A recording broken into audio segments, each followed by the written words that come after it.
And so again, we are here for the Arcane Archive. And this is the Elder Scrolls V Skyrim Anniversary Edition from Bethesda Game Studios. So, what did we do last time in Skyrim? And what are we doing today? Well, last time in Skyrim, it's sort of very simple. We knocked out every quest, pretty much every quest, that is within the stone city of Markarth.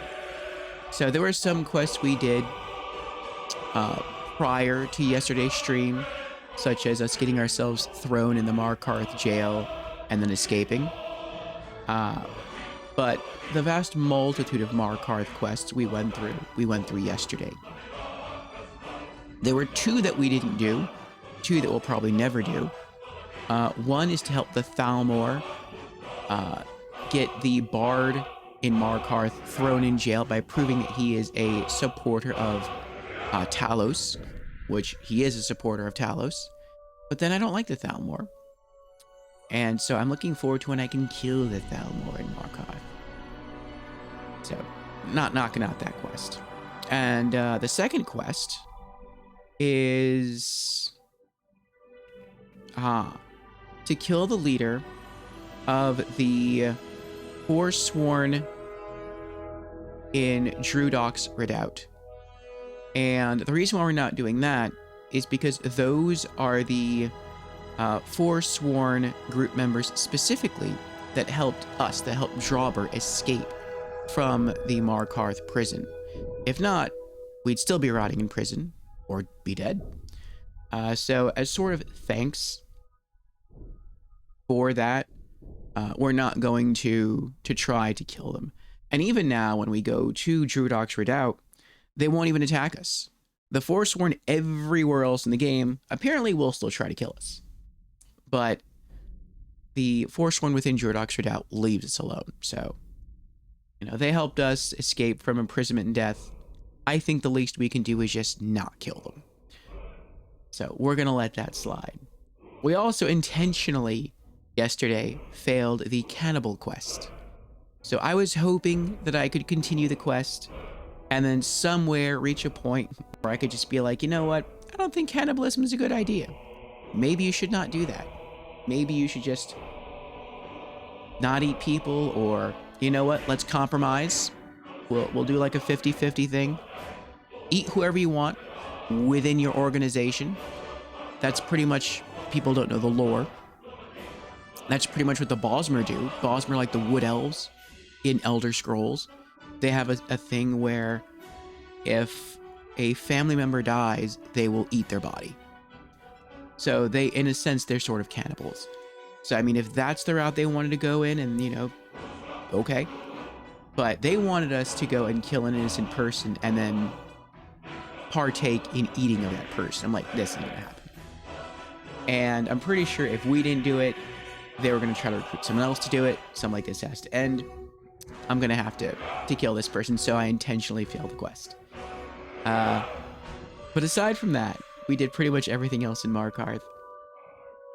And so today, we are shifting to a new city location. We are going to enter the small, snowy city of Dawnstar. I'm aware that there's at least 2 big quests having to do with Dawnstar. There's actually 2 Daedric quests. There's the Daedric quest for the dagger Mehrunes Razor. We'll be doing that one, I guess, secondly. But the first one we're going to be doing is the one for, I think it's Vermina. And I think that one involves some sort of staff, where we have to quell the nightmares that are plaguing the people of Dawnstar. I don't know if there's any quests involving Dawnstar beyond those 2 big quests. There was a smaller one where we had to bring a book to the Forge Master of Dawnstar, but we've already done that one. So we'll see what else we get up to today. Today's probably going to be another long stream. It'll probably be at least 8 hours, maybe 12. We'll see. But yeah, if you don't have it already, grab yourself something to drink, grab yourself a snack, maybe a full-on meal, because we're about to dive on into some Elder Scrolls. So let's start logging in. I should probably turn on the controller first, though. There we go.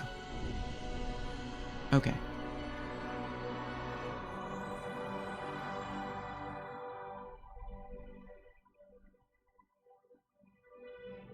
Oh.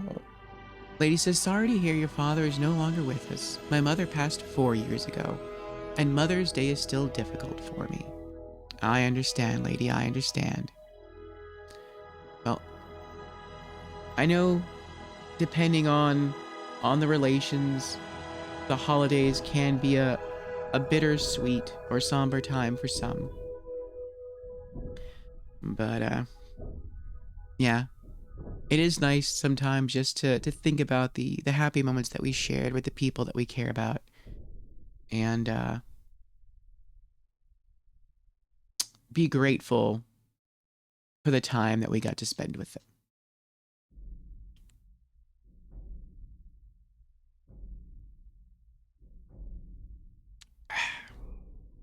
All right, back to coffee. Let's go, yes. All right, let's load in.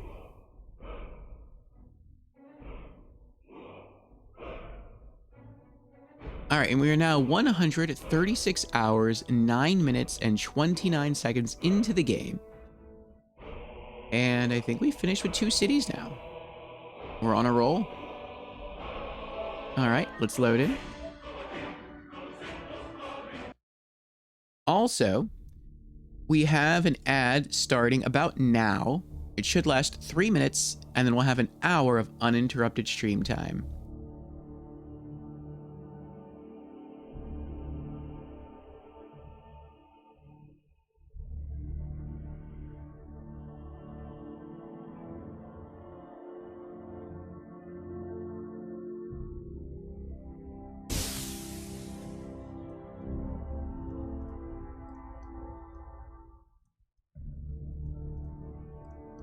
Okay.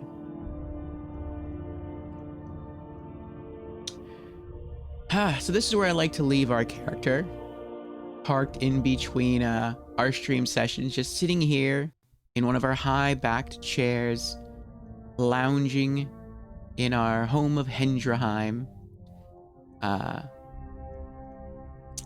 know the ad's going, so I know some of you can't hear me.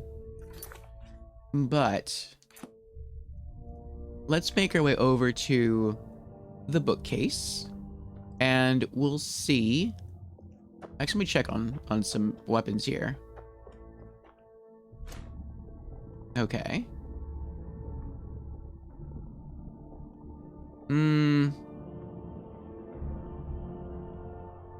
Okay, I guess that's normal.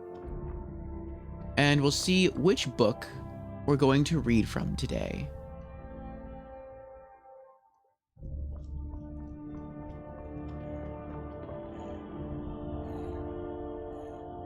There's little Lucia.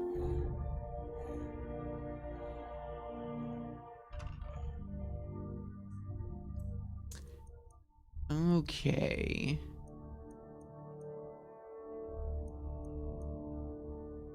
It will be this one. Azir Trajijazeri. Oh boy. Please forgive my mispronunciations. I try.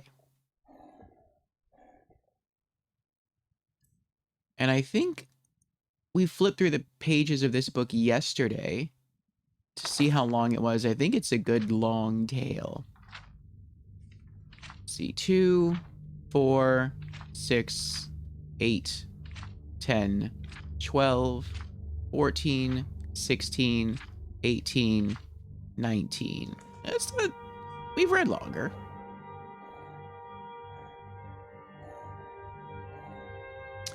Let's get into our comfy reading chair.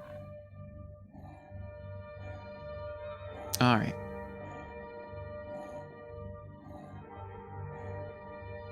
And the ad should be ending in about another 10 seconds. Or at least that's what Twitch tells me.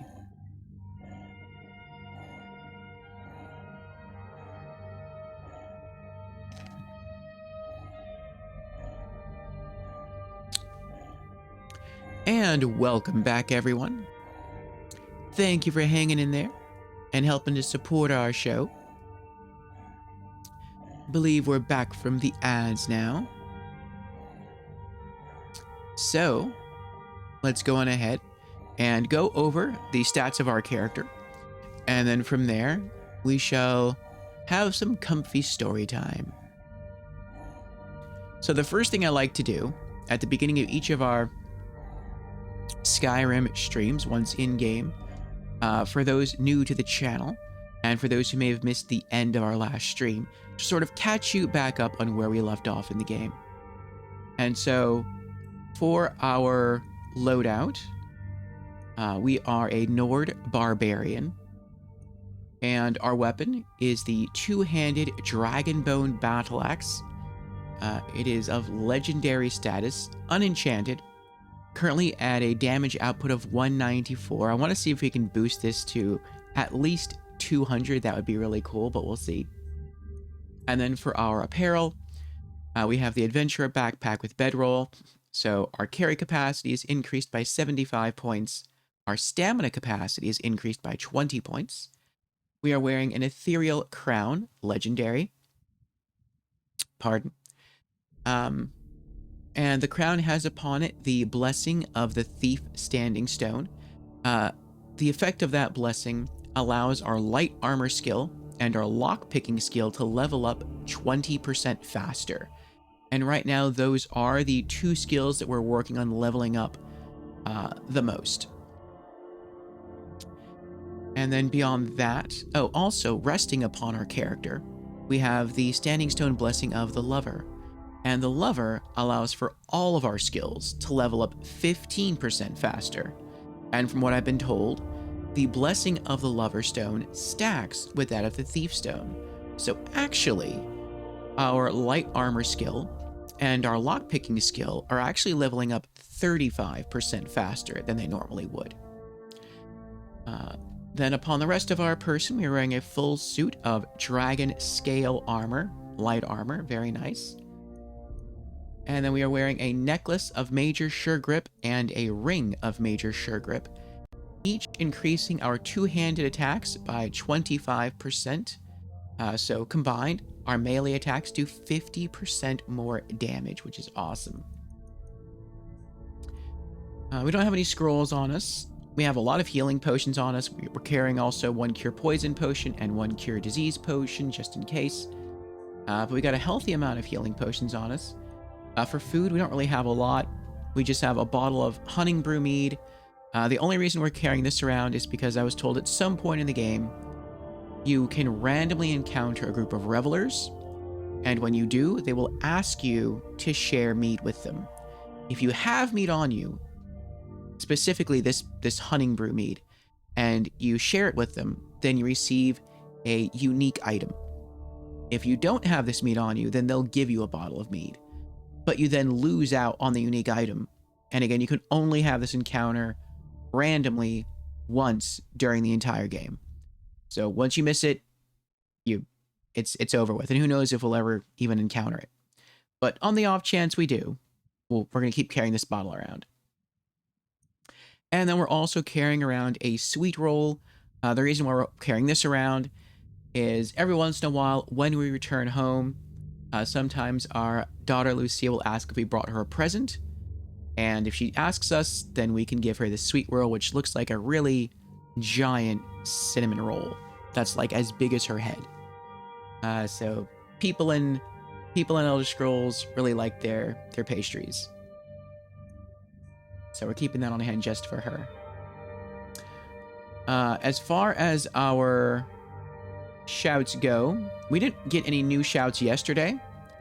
We're still rocking Elemental Fury as our main shout. Also, if anyone knows, this is something I don't really understand. Excuse me. When I unlock an additional shout within a certain named shout.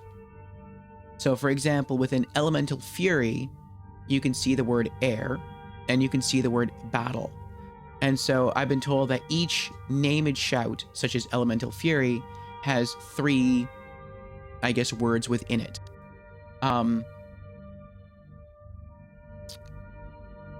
I don't really understand how you're supposed to activate the additional word. I'm guessing I just hold down the button instead of tapping it, and maybe that triggers the extended effect. In the case of Elemental Fury, I'm guessing all it does is maybe it makes the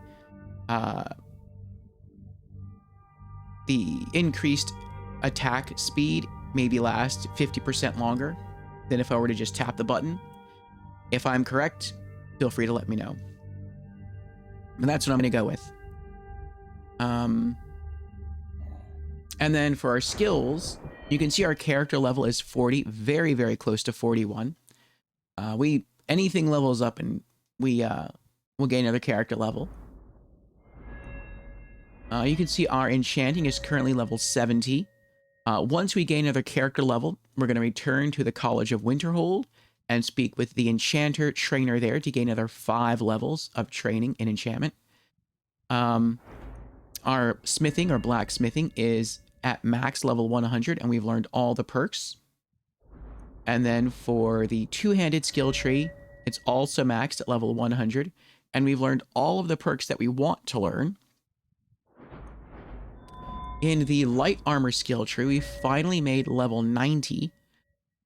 We want to get this up to level 100 just because the higher your light armor skill, the better your defense, the better your light armor will protect you. But we've also already purchased all of the perks within this skill tree that we want. Yeah, okay. And then finally, within lockpicking, we're at 85. We have 2 perks left to purchase, but we have to get lockpicking up to level 100 in order to acquire the final 2 perks. So it's probably going to take a while. That's also why we have 2 perk points floating. It says perks to increase 2 at the top of the screen. I'm reserving those 2 perk points specifically for the final 2 perks we want to purchase within lockpicking. So once we level up again and our character level reaches 41 and we get an additional perk point, we are going to begin investing in the enchantment skill tree. All right. I'm kind of tempted just to maybe try to brew another potion, because we can see alchemy. Alchemy is something else we're going to focus on once we finish with enchantment. You can see how close that is to level 31. I probably only need to successfully make 1 more potion, and then we level up. We very well may do that before we leave Hendrheim today on our quests. But before we think further on that, let's get into story time. And so for those who don't know, every day here in Skyrim, we like to read through one storybook together. And all the books that we read are stored here on this bookshelf. All the books we haven't read are in the bookcase. We just pull out 1 book per day and go through it together. We do that really to expand on our knowledge of the land of Skyrim and the lore of Elder Scrolls as a whole.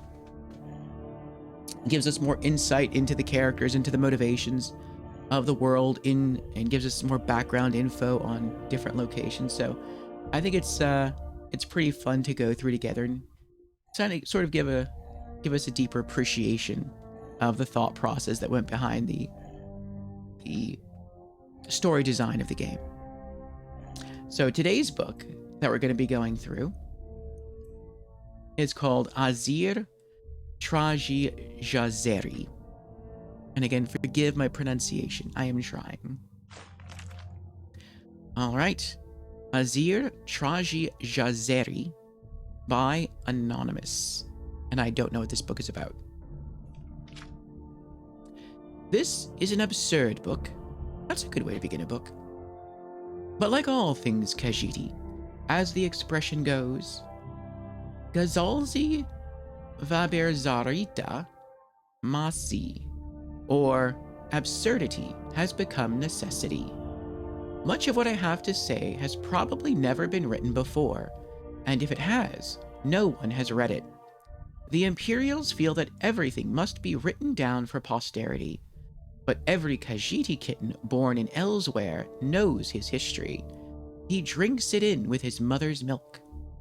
Fairly recently, however, our struggles to win back our homeland from the rapacious Count of Leyawiin have attracted sympathetic persons, even Imperials, who wish to join our cause, but, it seems, do not understand our ways. Our enemies, of course, do not understand us either, but that is as we wish. As we wish it, a weapon in our arsenal. Our non-Khajiit friends, however, should know who we are, why we are, and what we are doing. The Khajiit mind is not engineered for self-reflection. We simply do what we do, and let the world be darned. To put into words and rationalize our philosophy is foreign, and I cannot guarantee that even after reading this, you will understand us. Grasp this simple truth. Kazi Novano, the Xena Ualis. When I contradict myself, I am telling the truth. Interesting logic. We are the Rangira Kryn, the mercenaries' grin, the laugh of the landless, and the smiling scum would all be fair translations. It is a derogatory expression, but it is amusing, so we have adopted it. We have anger in our hearts, but not on our faces. We fight for Elsewhere, but we do not ally ourselves with the Main, who symbolizes our land. We believe in justice, but do not follow laws. Kezi Novano the Xena Ualis. These are not rules, for there is no word for rules in Taagra. Call them our Tizrini, foolish concepts. 1. Vaba du Shurdo. It is good to be brave. We are struggling against impossible odds, against the very empire of Tamriel. Our cause is the noblest cause of all, defense of home. If we fail, we betray our past and our future. Our dead are Risalidad, which may be interpreted as martyrs in the truest, best sense of that word, which is so often misused.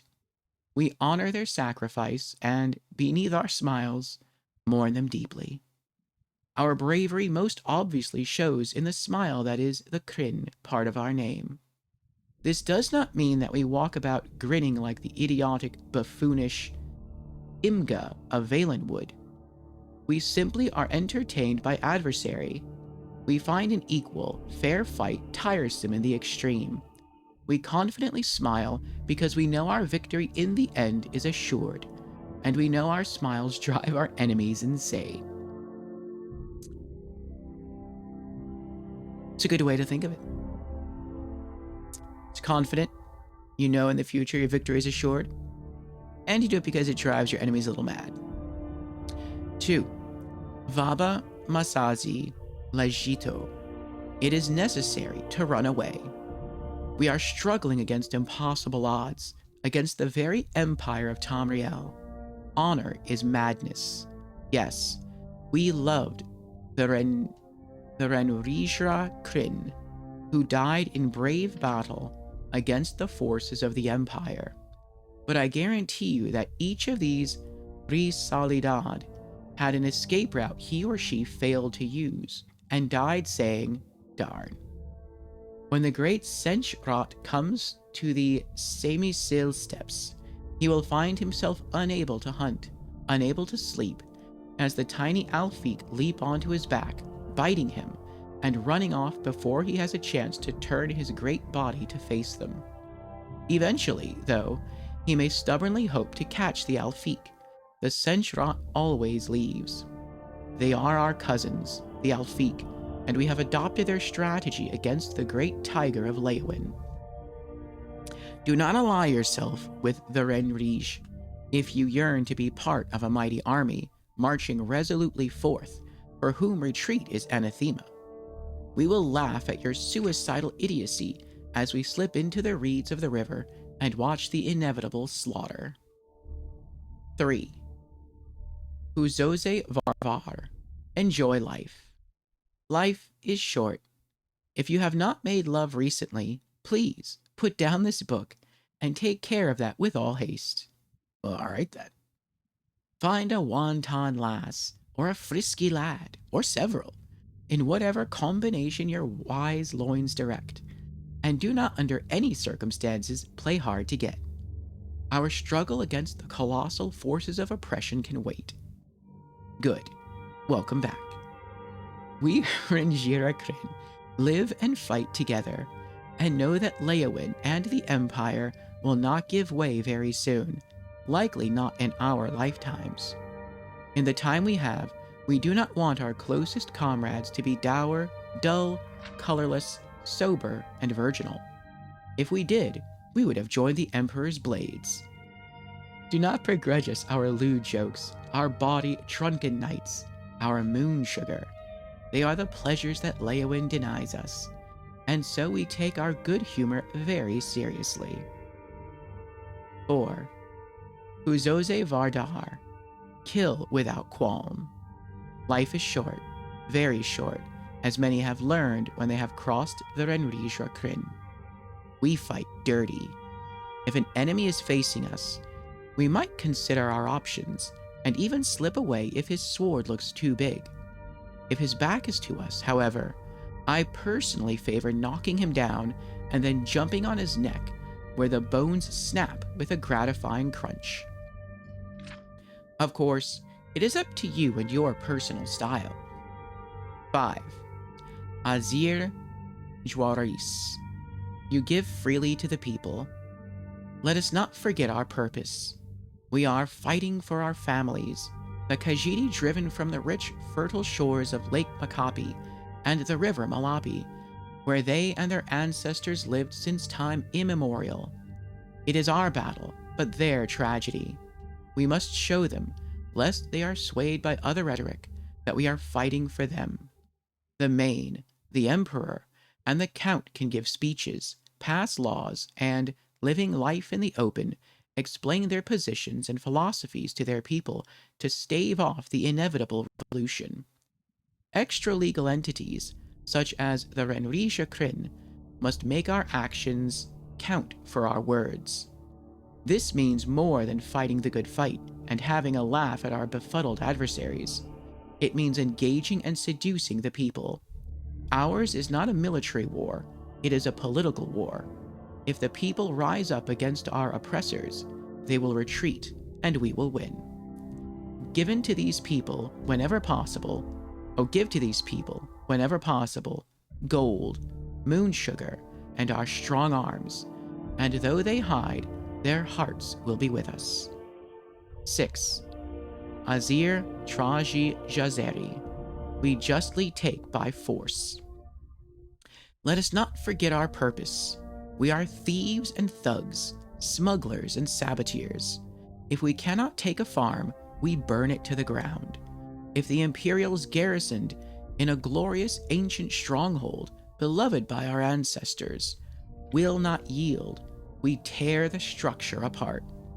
If the only way to rescue the land from the Leowin misappropriation is to make it uninhabitable by all, so be it. We want our life and our home back as it was 20 years ago. But if that is not realistic, then we will accept a different, simple, pragmatic goal: revenge with a smile. I like these people. They're very passionate. They're very all or nothing.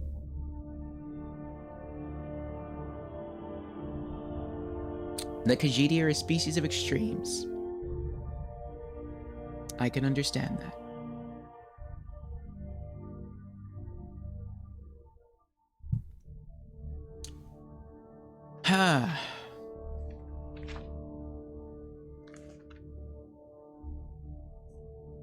Well, that gave me newfound insight into the Khajiit. I mean, maybe that's not all the Khajiit, but that's definitely some of them.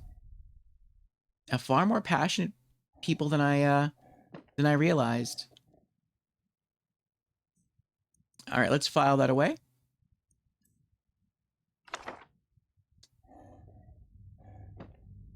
All right, there we go.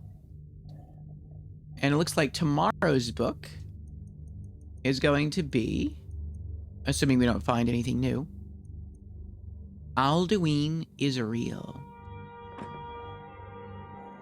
Okay. Before we leave, we'll let her sleep. I think we will try to whip up another potion to level ourselves up. So let's go to our alchemy table. And let's see. Oh. I thought maybe it would show us like the list of recipes that we know. And it'd be like, okay, I want to make this. And so that means I need to go into my alchemy bag and pull out these specific ingredients and then sort of reapproach the alchemy table and then create that item. But I guess that's not how this works. So, let's pull everything. And let's see what we can make. Let's see what we know how to make. All right. So we can make a damage health potion, damage magicka. We might be able to make some of these other things, but maybe we're missing certain ingredients. Damage stamina. You can make your own invisibility potions. I don't think I ever really looked at all the stuff you can create in alchemy. Resist fire, resist frost, resist magic, resist poison, resist shock, restore health. That's always a good one. Restore magicka, restore stamina, weakness to fire, weakness to frost, weakness to magic, weakness to poison, weakness to shock. Let's do a simple restore health potion. So it looks like we can combine these ingredients. It looks like we have to combine 2 ingredients. We have the option of a third. We'll probably just do 2. So it looks like our 2 most abundant resources. Oh, wheat. Wheat? Wheat creates healing potions? I had no idea. We've been growing wheat this whole time because I thought you could turn wheat into straw. And I know straw is a building material. And that's why I've been doing this. But now I know it also works on healing potions. Good to know. We'll hold off on that though. I want to see if we can combine a blue mountain flower with a rock warbler egg. And it looks like that'll give us a potion of restore health, restore 23 points of health. All right, craft. Alchemy increased to 31. Level up. Quit alchemy. All right. And now let's put away all of our... Oops. Wrong button. Let's put away all of our alchemy ingredients. All right. Abyssinian longfins, aloe vera leaves, bear claws, bees, beehive husks, bleeding crown mushrooms, blisterwort mushrooms, blue butterfly wings, blue dart wings, blue mountain flowers, bone meal, briar hearts, butterfly wings, canis root, charred skeever hide, charis eggs, charis hunter antennae. We got a lot of chicken eggs. Cork bulb root, creep clusters, cedrodilic spaytail. Oh, we only had one of those. Daedra hearts, death bells, dragon tongue, dwarven oil, ectoplasm, elves ears, eye of saber cat, lots of falmer ears, fire petals, fire salts, fly amanita mushrooms, frost miriam, frost salts, fungus stalk, lots of garlic, giant lichen. Oops. I didn't mean to eat that. Oh well. Giant's toes, glow dust, glowing mushroom, grass pod, hargraven claws, hargraven feathers, hanging moss, hawk beaks, hawk feathers, piss carp, honeycomb, human flesh, Human hearts. Ice wraith teeth. Imp gall. Imp stool mushrooms. Jazzbay grapes. Juniper berries. Large antlers. Lavender. Luna moth wings. Moon sugar. Mora tapanella mushrooms. Mort flesh. Ew. Mud crab chitin. Namira's rot mushrooms. Nightshade. Nern root. Nordic barnacles. Orange dartwings. Pearl. Pine thrush eggs. Powdered mammoth tusk. Purple mountain flowers. Red mountain flowers. River betties. Rock warbler eggs. Saber cat teeth. Salt. Scaly foliota mushrooms. Silverside perch. Skeever tails. Slaughterfish eggs. Slaughterfish scales. Small antlers. Small pearls. A lot of snowberries. Spider eggs. Spriggan sap. Steel blue entaloma mushrooms. Swamp fungal pods. Taproot. Thistle branches. Torchbug thoraxes. Troll fat. Tundra cotton. Vampire dust. Void salts. Wheat. Whitecap mushrooms. And wisp wrappings. Okay. Now, let's level up. Wait, I'm not under the effect of anything negative, am I? Oh, well, yeah. Weakness to shock for the next 23 seconds because I ate that thing I didn't mean to eat. But my HP and stamina should look fine. Okay. Level up. You leveled up. Choose an attribute to advance. I like to try to keep my health and stamina balanced. We don't use magic at all, so there's no reason to ever expand our magicka. So we are going to, yeah, invest into stamina. Increase. Okay. Our buffed stamina is now 310. And buffing stamina also increases your item carry capacity. So that's pretty nice. We can hold a bit more. All right. Now that we have a third perk point, let's go back here to enchanting. And we'll make our first investment into the enchanting skill tree. Enchanter. New enchantments are 20% stronger. Okay. Yay! All right. And the next perk point we get, we'll probably just go into Enchanter again.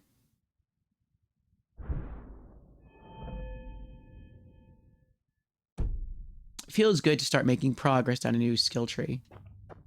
All right, our next stop is going to be the College of Winterhold. Find the Enchanter trainer and receive 5 levels of training.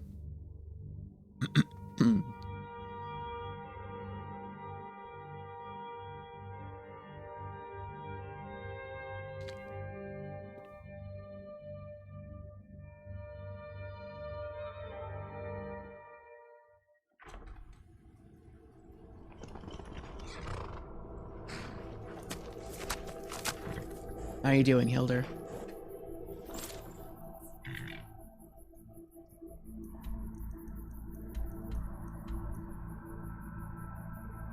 All right. Now, to avoid running off the bridge and dying, we're going to go to the city of Winterhold instead and just walk into the college.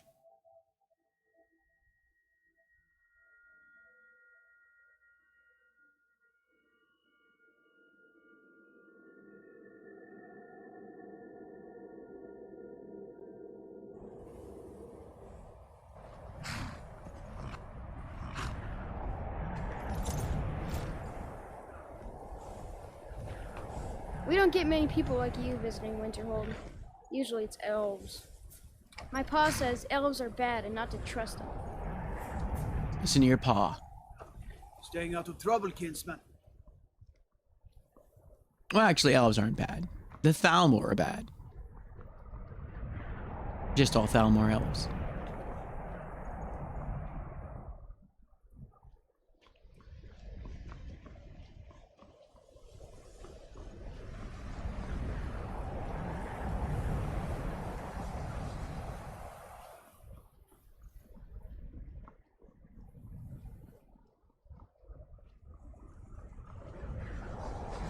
Nice.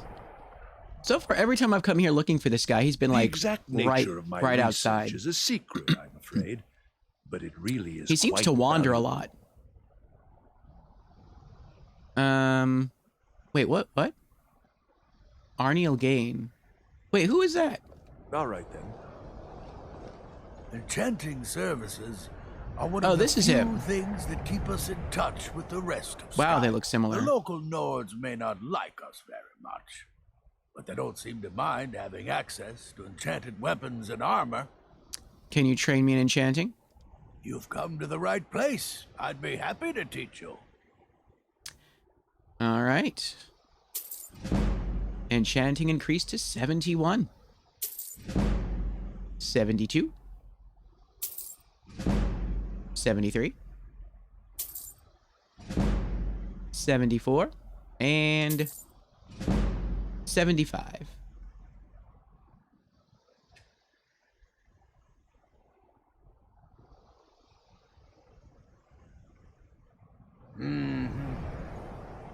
Savos doesn't care for politics. He likes to believe the college is removed from the rest of Skyrim. There's nothing more I can teach you. I was worried about that.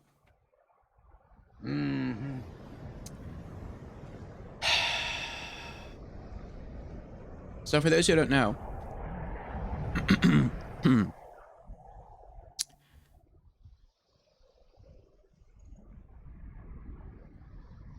it appears that trainers work a little differently in Skyrim than they do in Morrowind, or I think even Oblivion, where it seems there are master skill trainers in the world, and those master skill trainers can train you in a skill up to level 90. But then beyond that, you have to learn the final 10 ranks on your own, which is fine. If they're not a master trainer, I guess you'd call them a mid trainer, then they can train you up to skill level 75, which is what he did. I would have assumed he was the master trainer. Like in Skyrim, if you want to find like the epicenter of magic, Fancy yourself an alchemist, huh? especially magic Never could get learning, the hang of that. you would assume that you would go to the College of Winterhold. Because every time you go someplace and you ask, where can I learn magic? They always tell you, well, you probably want to go to the College of Winterhold. Though, My cousin's out fighting dragons, and what do I get? though, God duty. usually when you ask people that, they then follow that up with, but you can probably learn a thing or two from the Jarl's wizard. Which probably means I have that to there wonder. is a wizard around here that can teach you higher levels of enchantment. Can I We help can't you? learn them right now because you can only gain 5 levels of enchantment training or 5 levels of training period per character's it? level. But I wonder if I Take just care go if you're around some of the venturing too seas that far we've from already town. been to, That's a bitter wind coming off the sea of ghosts. and find the Jarl's wizard, if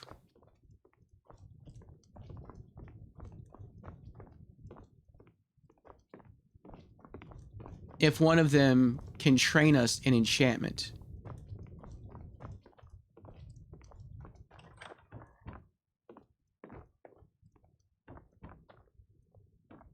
Oh, this is probably his room. I think this is the Jarl's room. Master bedroom there. All right. This is the tactician's room. What about up here?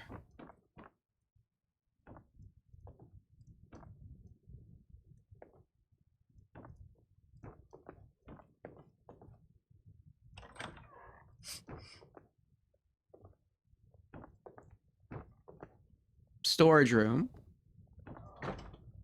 And a bedroom. Maybe that's the steward's bedroom?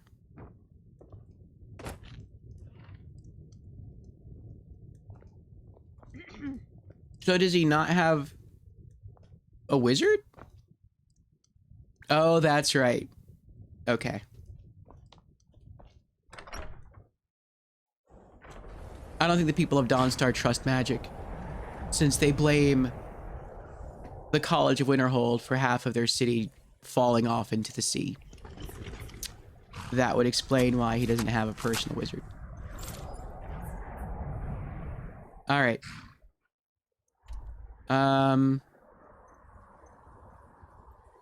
Why not? What is that? Palace of the Kings. Let's bounce around just a little bit.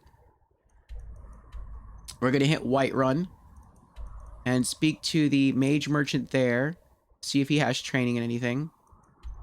Then we'll head back to Markarth, speak to the wizard there, see if he offers training in anything, so that once we level up, if one of those two offers training levels in enchanting, we know where to go.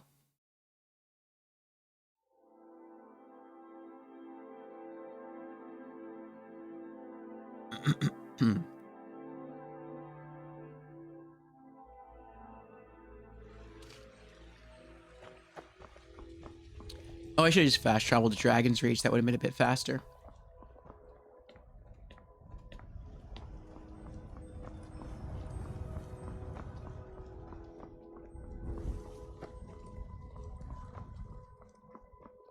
Yes? Talos the mighty, Talos the unerring, Talos the unassailable.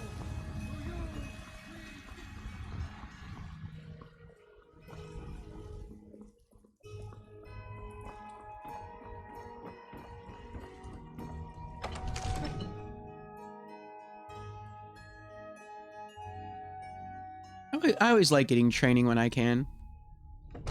It's nice, like when you level up Staying out of trouble, kinsman. and you see the empty character XP bar, and then you just go to a trainer, get 5 levels, and then all of a sudden there's a good chunk in there. Divine smile on you.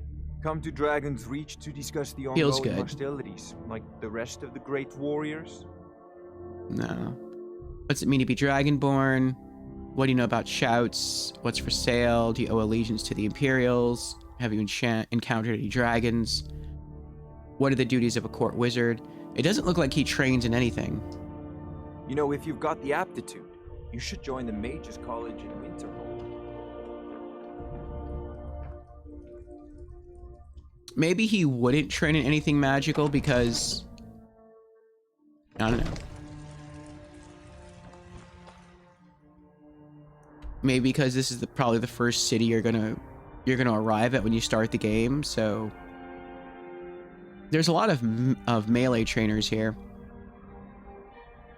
Maybe they wanted to spread out the magic trainers. Alright, let's try Markarth then. I guess let's try Understone Keep.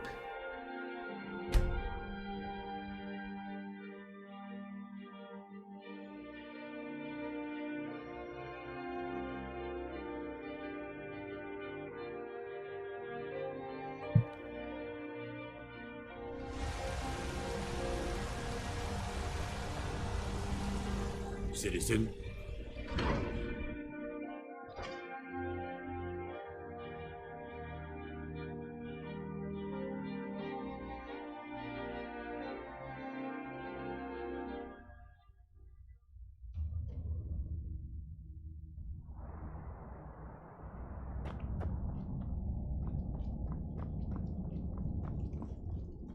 Nope. This way. No lollygagging. I'm not lollygagging. Good to see. I have things to study. What is it? Nope. What? Oh, goodbye. You don't train, do you? I'm Calcelmo's nephew. I help him around the laboratory. Nope.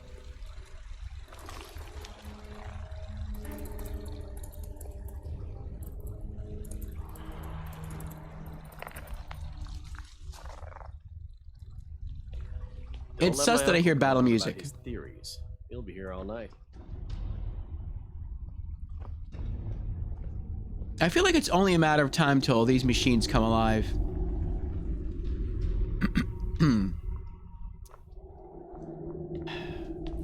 You gotta have some guts to live in Markarth. Like, all the drummer just disappeared. Like, now probably hundreds, if not thousands of years ago. What is it? Can you imagine if they Dragons? returned to Tamriel and chose to take over? One of the first places they'd probably go is Markarth. Just reactivate their machines, and that's it. They just wipe out everyone living in Markarth.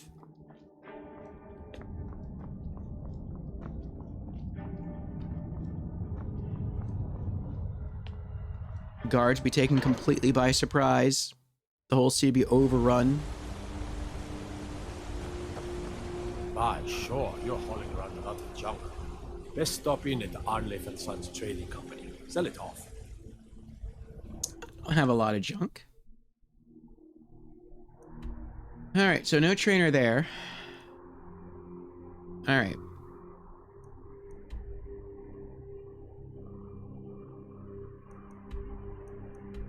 Let's head to Dawnstar and start our questing.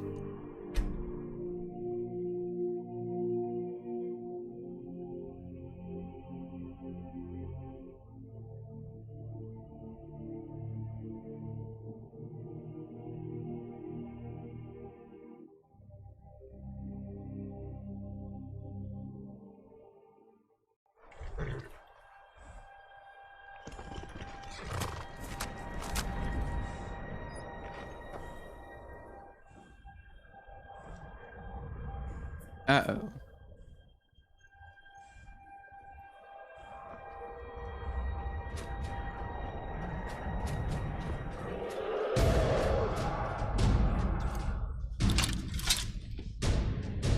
We begin with a dragon.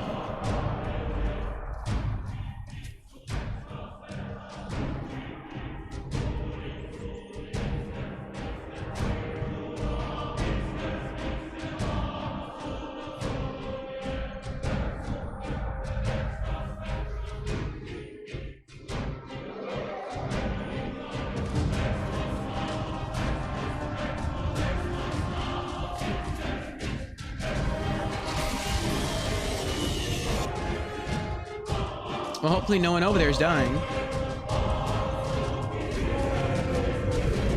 Now he sees me.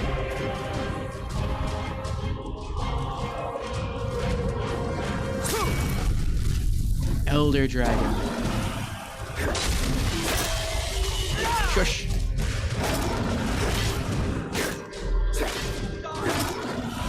Ooh, that was close.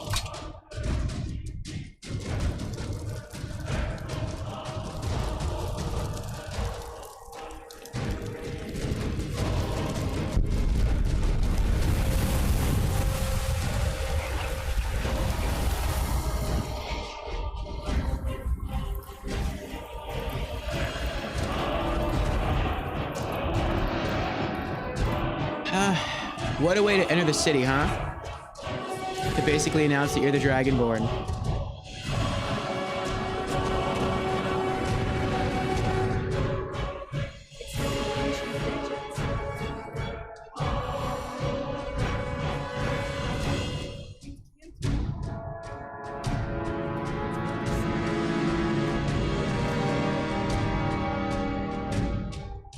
All right, steel arrows. Dragon bone, dragon scales, 367 gold pieces, and a suit of elven gilded armor.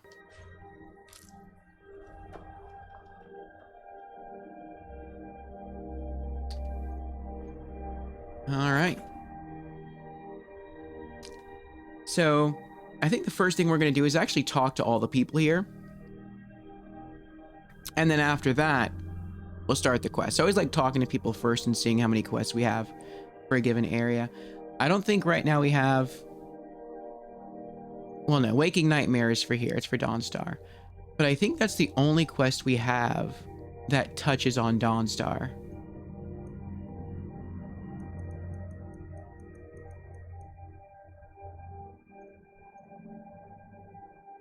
For miscellaneous, that's true.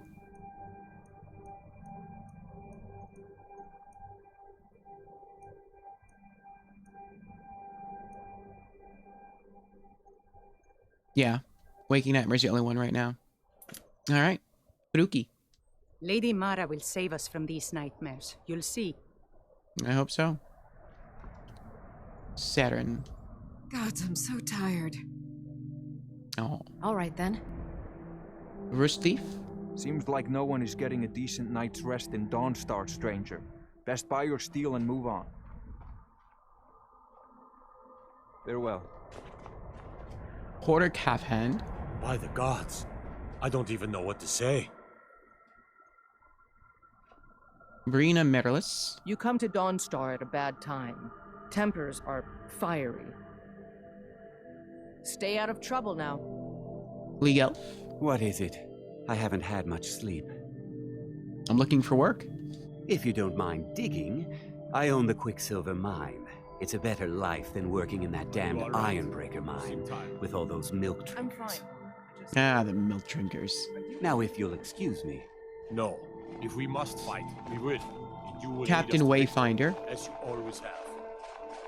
With you by my I work in the mine just like everyone Everyone else. thinks I'm too young to be a ship's captain. But I'm going to prove them wrong. So much for old soldiers settling down. You go for it. I don't buy all that talk about ship captains having to be stern and strict. I want my crewmen to enjoy their work. They should. I inherited the ship when my mother passed away. She spent her life on the water, and now I do too. Nice. I'm good with stars and charts, but I admit I've got some things to learn about leading men. I My wasn't duty is born. to Well, we guard all start Brina somewhere. Merilis. But when I Yes. served in the Legion, this land became my home. Need something? I guess I've not. been That's in the it. Legion all my life. I'm content to serve. I mostly deal with petty thievery and drunken brawls. Been too long since we've had a good bandit raid. All right. What can I do for you? Heard about Who are and you? your honey Longed. words. If I get any rest soon, I'll count myself richer than a king. I mine, work the smelter. Ain't much else to tell. Been mining all my life. Quicksilver's as much my home as anywhere. All right.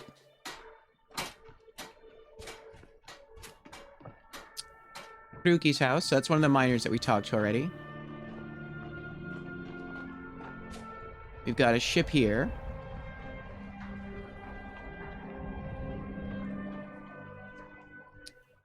Ravam Varethi. I don't like taking orders from a boy, but I need the gold.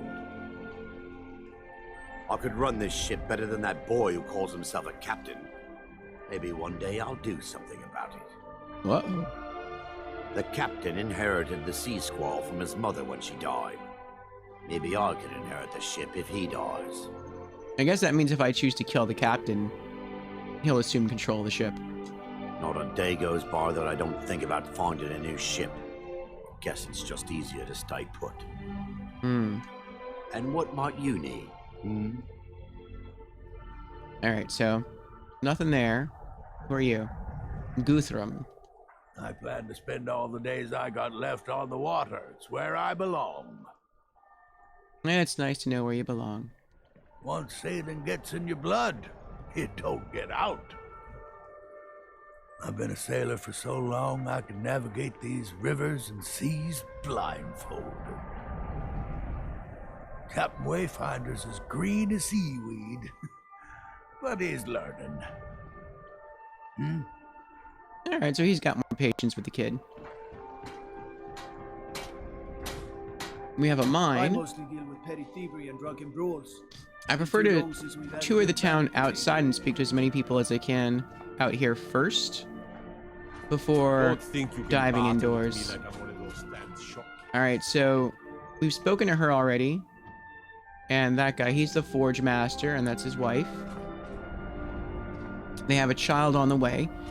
He's the one person we've done a quest for already.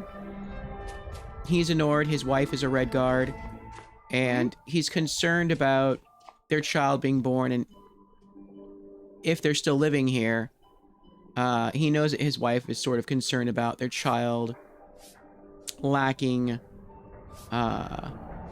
knowledge of Red Guard culture. And so he asked us to retrieve a book for him that I guess is representative of that. And so we did that already.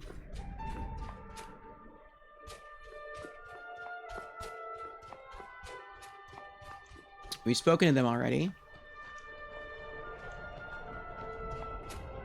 Your ancestors wouldn't want this, Silas.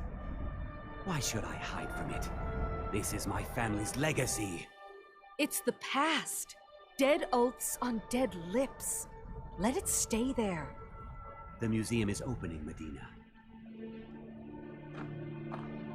I'm here to lend my magic to the people of Dawnstar.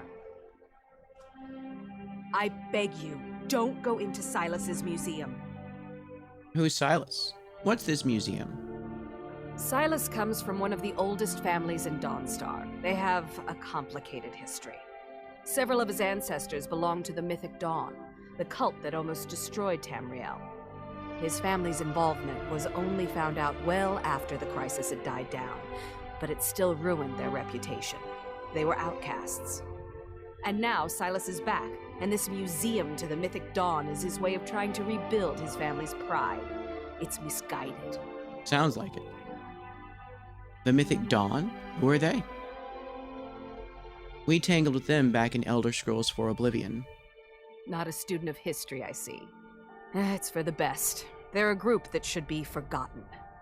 The only thing you need to know is that they almost destroyed the world, and they were stopped a long time ago.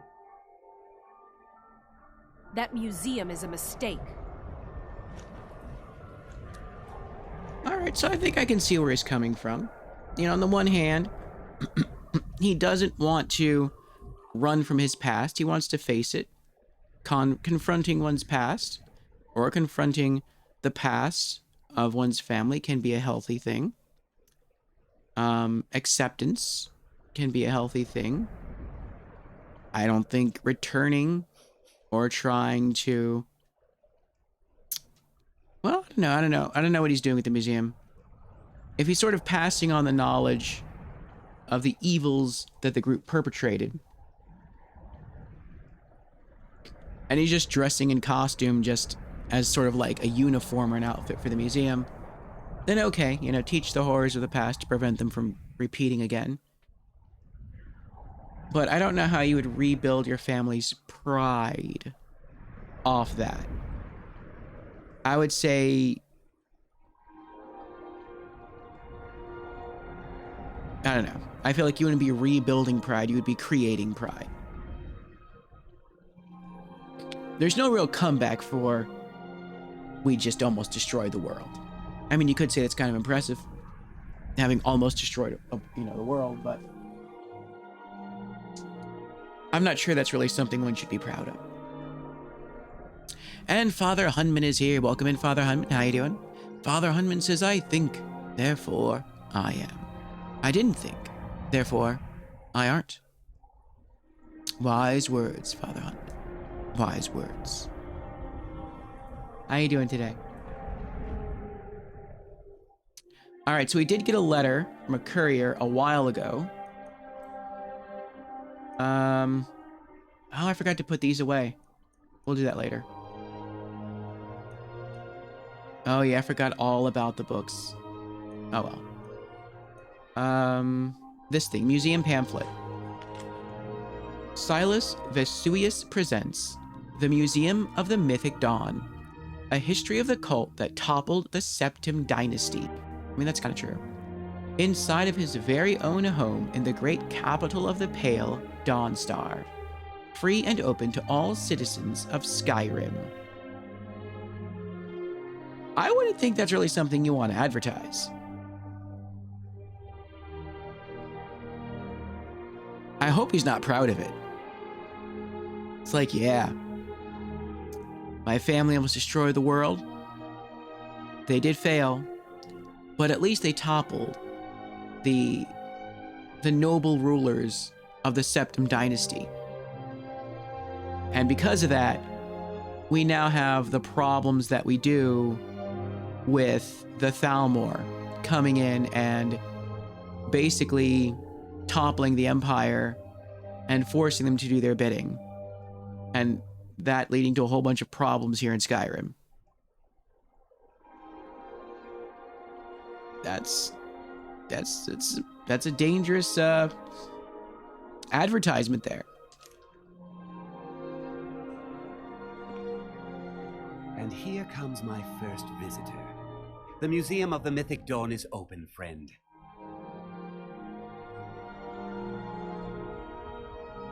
A courier gave me this invitation. And here you are. Good. Come in, browse the display, and let's talk. I have a job you look perfect for. Sounds good. Let's talk inside. Started Pieces of the Past. Speak to Silas inside his house. All right, we're going to hold off on that. I prefer to do the other quest first. Waking Nightmare. But even before we do Waking Nightmare, I want to talk to the rest of the people here. We got a boatman over here. What's that over there?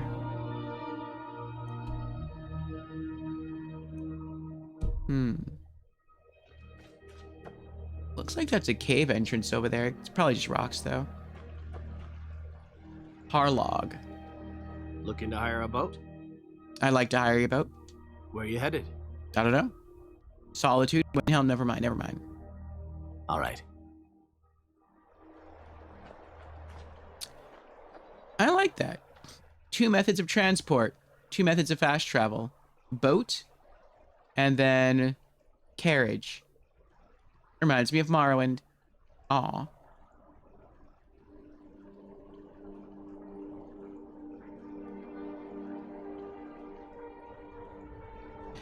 Father Hunman says, Mythic Dawn. You mean Mythic Don't.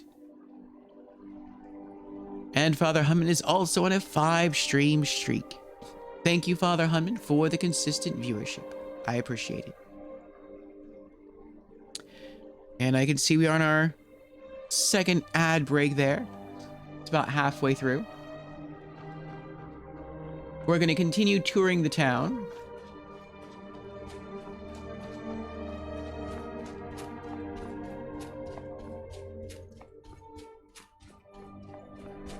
Looks like we have a watchtower or a lighthouse up here.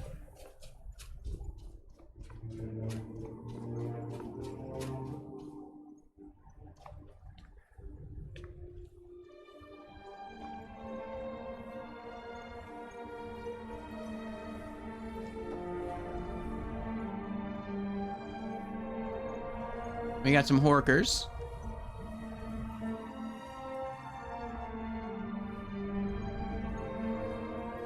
A tent.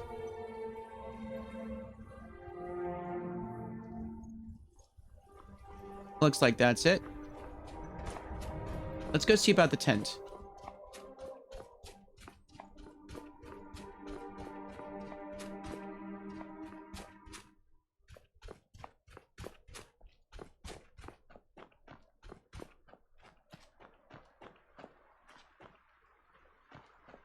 There's a boat out at sea that way, and a cave that way. Looks like there's a structure there.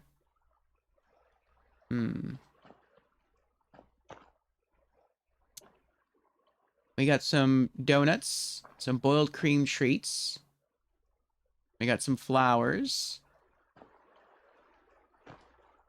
Oh. Couple of sleeping bags, some bottles of wine. Looks like a couple people out here were having a pretty nice time. Good for them. All right, let's get back to town. And welcome back from the ads, everyone. Thank you again for sticking around to support our show. And thank you, Father Hunman, for the 5-stream streak. I appreciate it.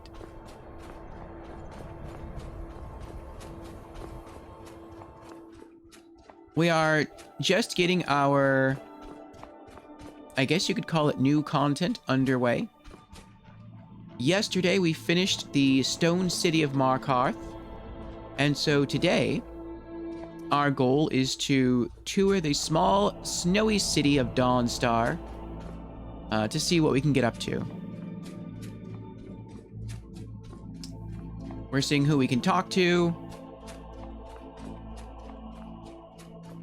just which NPCs we can find out and about the town. Okay, there's another mine. And then we'll go into some buildings. Who are you? Carl. Can't sleep well no matter how much drink I put in me. My favorite drinking buddy. Let's get some mead. Ergnir. These dreams are real, I tell you. Real! These dreams are real, I tell you. Real! I'm no one special, just a miner who swings a pickaxe for his drinking money. Aw, don't be that way. Sounds like a nightmare on Dawnstar Street.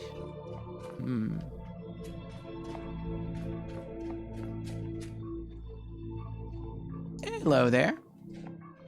Erandur. Where are you going? Where are you going? Yes, my son. What is it I can help with? Who is the Daedric Lord Vermina? Vermina resides in a strange realm known as Quagmire, a nightmarish land where reality shifts upon itself in seemingly impossible ways. From her citadel at the center, she reaches forth to collect our memories, leaving nothing in return apart from visions of horror and despair. What does she do with the memories? Who can say? Perhaps she collects them for display like works of art in a nonsensical art gallery. Whatever the case may be, her intentions are far from benevolent. This way, my son. I think we'll follow him for the quest. We first bumped into him when we came here. I forgot why we came here originally, but then we did the book quest for the forge. We found this guy, I think, at the inn. We talked to him. It auto started the quest, and he's like, follow me to the quest location. I was like, wait a second, I don't want to do this yet. Didn't matter. He just started wandering off. But we left to go finish our quest. Oh, that's right. We came here originally for the pirate quest. We had to speak to one of the pirate captains to learn the pirate base location. And that's when we spoke to this guy. And I'm like, well, I don't want to go do this quest now, so we'll even come back later. So I guess let's do this first. Then we'll finish talking to everyone in the city. And then maybe we'll do the museum tour. So this guy is a priest. And he said he knows the cause of the nightmares. So apparently the people of the city of Dawnstar are all having nightmares that seem very real. They're very scary. And they're having them every night. And no one can figure out what's causing them. This guy believes he knows the answer. And he wants us to follow. And he feels that it's related to Vermina, who is the, I guess, the Daedric goddess of dreams and nightmares. And so he's taking us somewhere, I guess, involving her to undo that. To undo the tether.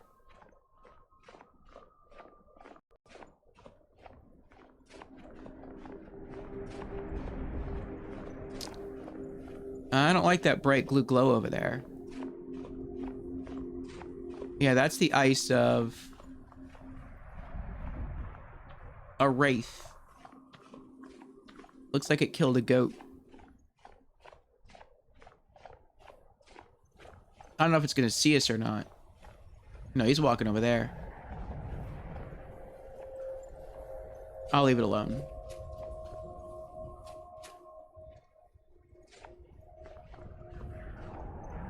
Oh, it sees us. I think it's actually trying to come get us, but it can't because it's stuck behind the rocks. It's kind of funny because it's a floating creature. And I'll just leave it there. I'm fine with that. Uh-oh. Looks like we're heading here. Frost trolls. Charge! Ooh. He knows fire magic. That's helpful.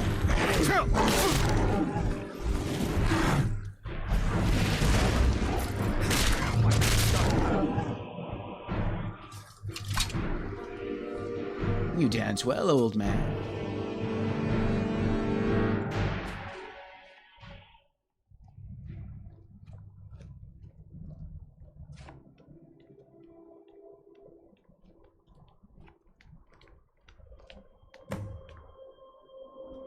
Speak to Erandur.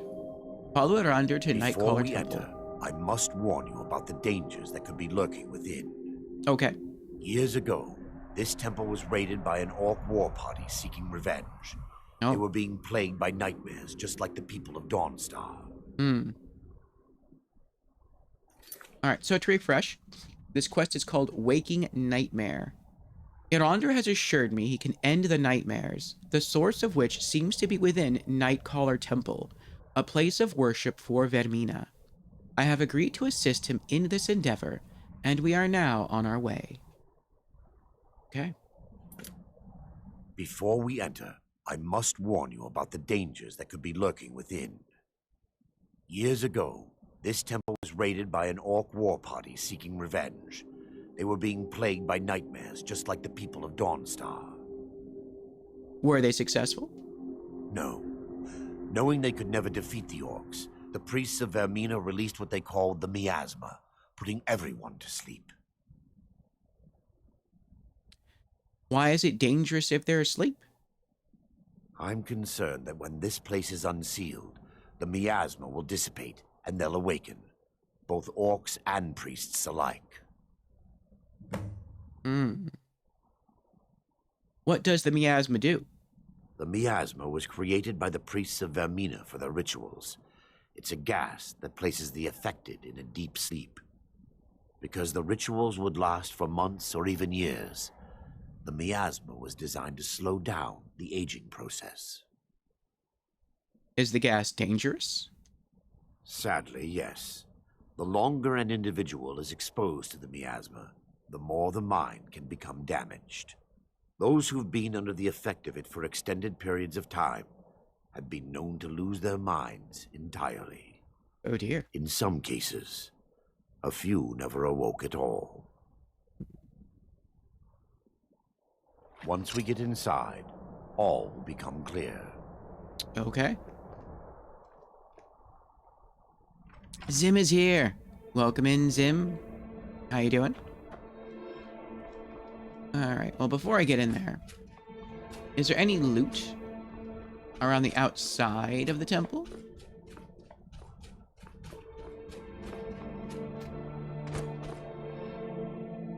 Ooh, moonstone ore. I'll mine some of that. Zim says, Happy Thursday, Orp. Just got done pinballing. Zim, did you make it to the Pinball Hall of Fame?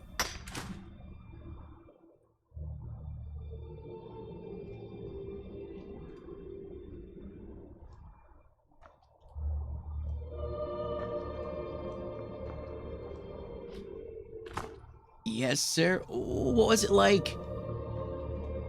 Give details. Share.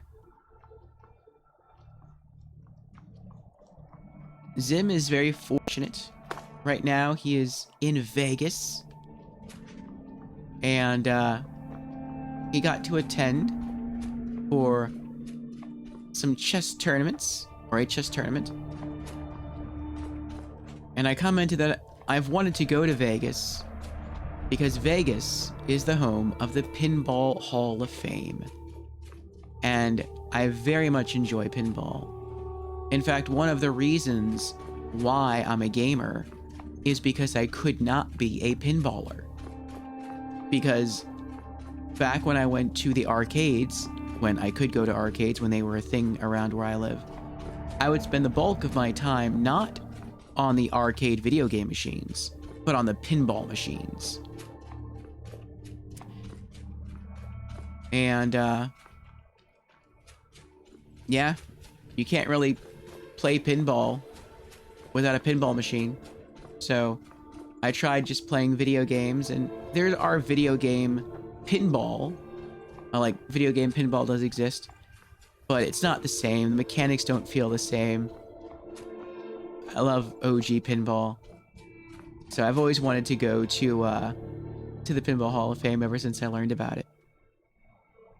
Zim answers, pretty chill. Free entry, nice. $0.25 to $1 machines.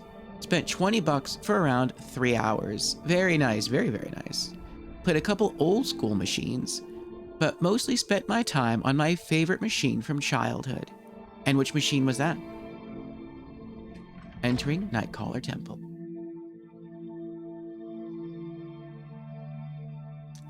Did I ever play Pokemon Pinball on the Game Boy? I did not. I did play Sonic Spinball. And I played some pinball games on old Windows computers. I think called Epic Pinball. It was like a suite of pinball games that came with early Windows operating systems.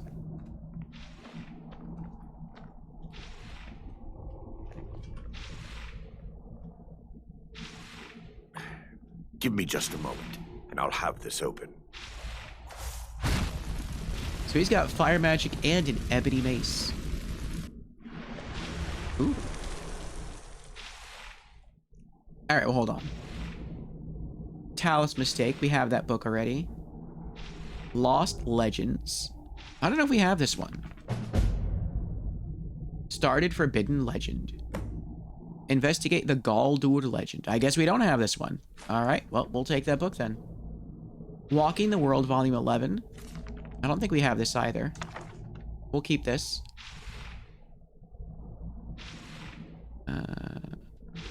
Zim answers Monster Mash, the single best pinball machine in existence. I'm not sure I played a Monster Mash pinball. The Pokemon pinball had the Rumble Pack and actually felt like a decent port of the concept. That's cool. And Charmander's here. Welcome in, Charmander. How you doing?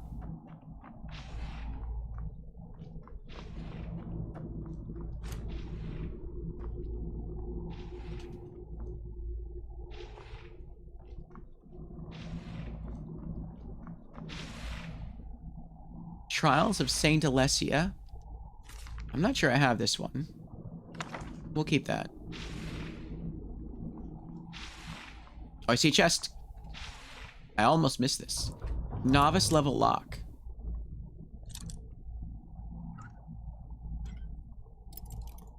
Oh. Is it this way? Yep. 67 gold. Robes of Peerless Conjuration. Now I can show you the source of the nightmares. Over here. Oh, Monster Bash, not Monster Mash. I see.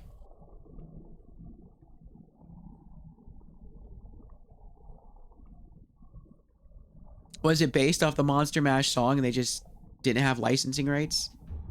But it was based off like a mashup of all the old classic monsters.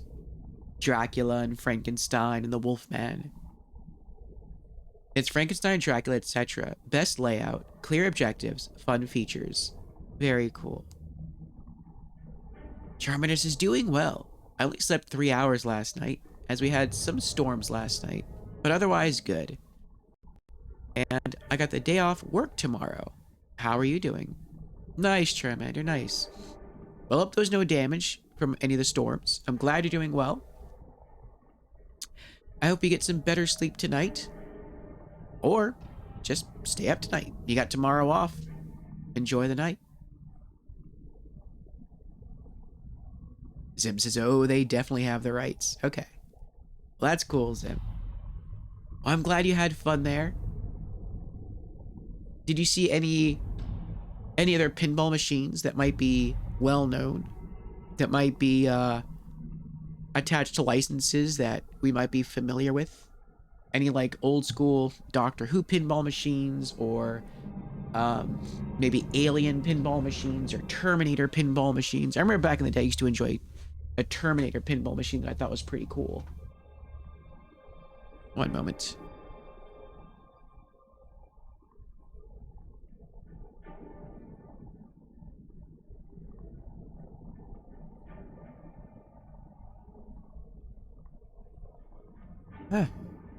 Pardon, I'm still recovering from a cold. Zim says, I was a bit disappointed with Medieval Madness, which I expected to be more fun from what I'd heard. How many pinball machines would you say were in there? Or did it look like were in there? Charmander says, no tree limbs, though. On my roof, so we're good. Well, that's good, Charmander. I am glad. I wouldn't wish that on anyone. Zim says, Terminator, Star Wars, Simpsons. I remember the Simpsons pinball machine. That was fun. I'm not sure I ever played the Star Wars pinball machine. Maybe I did once or twice. I just wasn't a big Star Wars fan. And some more modern stuff like Game of Thrones and John Wick. There's a John Wick pinball machine. That's so cool. I feel like making pinball machines is almost a lost art. Because arcades, to a large extent, don't really exist anymore. And so it's a wonder that pinball machines are even still being made. And they probably have to go through some work just to get a license, like to make a John Wick pinball machine. And so they have to try to make that money back by selling it to whomever would purchase it. So it's impressive. I think pinball machines are incredible. They're simple. Well, they're simple in concept. They're fun to play. They're bright and colorful. They have sights and lights that excite.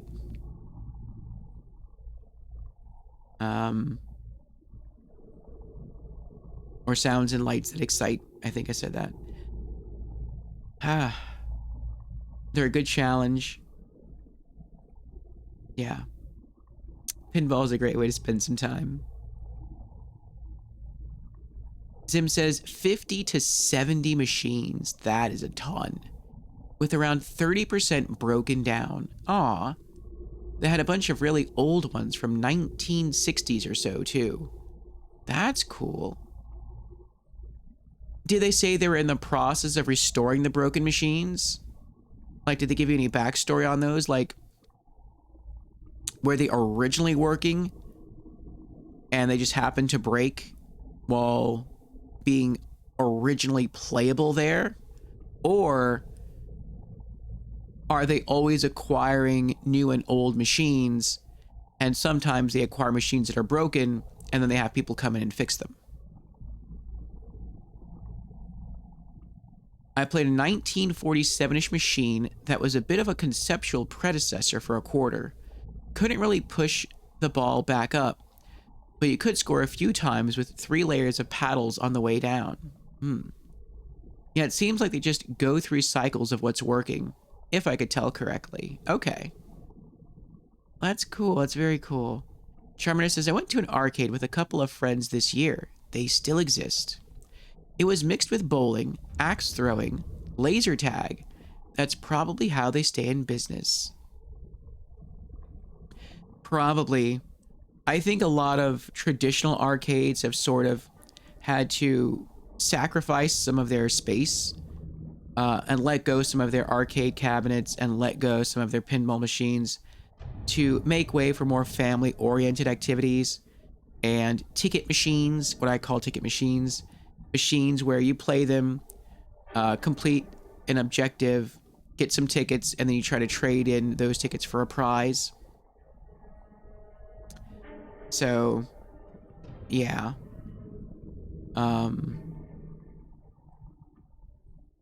It's a bit sad. That's what sort of happened to a really big arcade that used to exist here called Malibu. I remember that from when I was a kid. There were 2 different buildings to that arcade. There was a long, flat, rectangular building, and then there was like a makeshift castle building. In the long, flat, rectangular building were all the pinball machines and all of the old school arcade games. Stuff like Excite Bike, Donkey Kong, Galaga, Centipede, stuff like that. And then in the castle building, you had a couple of ticket machines, though not many, and you also had all of the modern arcade machines, like stuff like Virtua Fighter, and I think like Street Fighter 2 and Mortal Kombat, and some F1 racing games, stuff like that. And the place also had batting cages. It had like a bungee rope climbing course, and it had go-karts, and it had mini golf. And it was a really cool place. Never got to try all those activities when I was a kid. I got to try the pinball machines and the arcade machines. I got to do mini golf. Never did the go-karts, never did the batting cages. I was always kind of scared to get hit with the ball in the batting cage. I thought I would just get thrown up by the machine and just whack me right in the head. Never did the climbing course. Every time I got there, it always seemed like no one was operating the climbing course. But it looked really cool. But I was glad to go on the occasions I was able to go.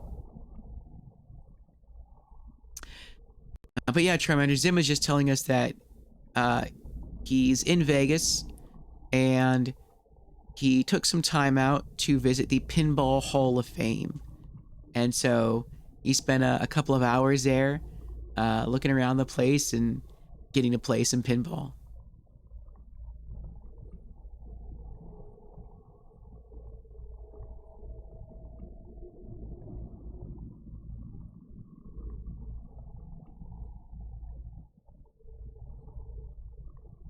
Zim says, I was only able to win free games on Monster Bash. I got destroyed on most of the others. A lot of them are just so busy on the board and impossible to set goals if you haven't played it a ton. Yeah.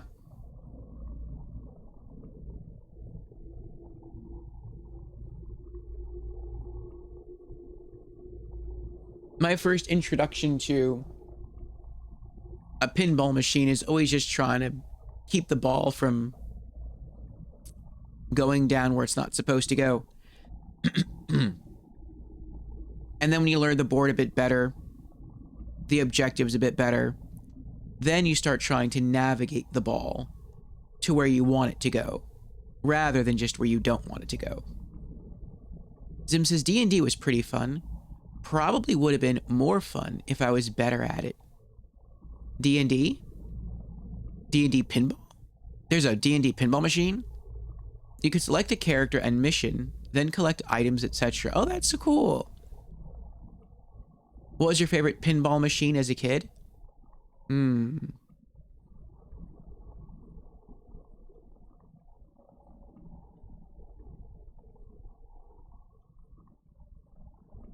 don't remember. Yeah, it was so long ago, I don't even remember. I just remember loving pinball. There is a modern, well, it's not really modern. There's an existing, we'll say that. There's an existing arcade not too far away. And that was a pretty cool place. And I might go back someday. That was also the very first place I ever tried mead for the first time. There's a Skyrim reference. And I really liked it. And then I went back a second time, and they had different kinds of mead, and I didn't like those as much. But But they have a mixture of pinball there. They have a pool table there with cue sticks that are in really rough shape. And they have some arcade machines there. And some of the pinball machines they have at the arcade are completely free, which is really cool.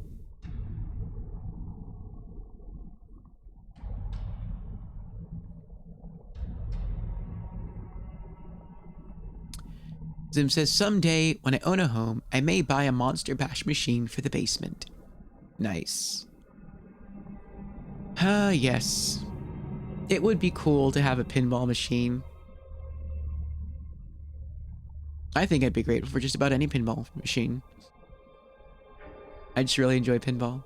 Charmander says, that sounds like a great experience, Sim. Yes, yes. So if you're ever in the area, Charmander, if you're ever in Vegas, it seems everyone knows Vegas for its casinos and maybe its shows, but not too many know that the Pinball Hall of Fame resides there. I think I just randomly came across that factoid. I was just on YouTube one day, years ago, just reminiscing about pinball and watching random pinball videos. And then I just happened to come across a documentary. I don't know how long it was. It wasn't long, like maybe 15, 30 minutes. Just about the Pinball Hall of Fame in Vegas. And I'm like, this is so cool. If I ever go to Vegas, it's not going to be for the casinos. It's going to be for pinball. So that's still a future goal there.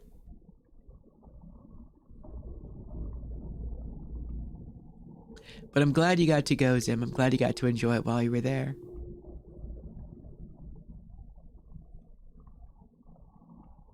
Alrighty. Let us return to the waking nightmare that is our quest. Erandur has assured me he can end the nightmares of Dawnstar, the source of which seems to be within Nightcaller Temple, a place of worship for Vermina. I have agreed to assist him in this endeavor, and we are now on our way. Follow Erandur, while being sure to loot stuff along the way. Behold the skull of corruption, the source of Dawnstar's woe. We must reach the inner sanctum and destroy it. Come, there's no time to lose. So we gotta get down there. Requires key. Yes, my son. What is it I can help with? No, I'm good. This way, my son.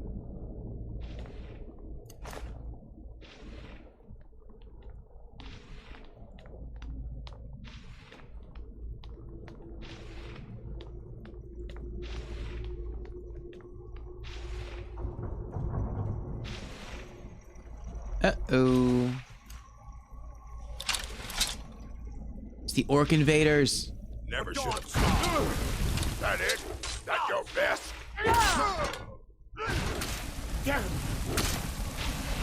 I'll skin you alive, invader. Should look behind you. Orcish Invader, 9 gold, fur armor. It kind of weighs a lot. Damn it! The priest must have activated this barrier when the miasma was released. Looks difficult to breach. Impossible, actually. I wonder. There may be a way to bypass the barrier, but I must check their library and confirm it can be done. You seem to know an awful lot about this place. I suppose there's no point in concealing the truth any longer. My knowledge of this temple comes from personal experience. I was a priest of Vermina.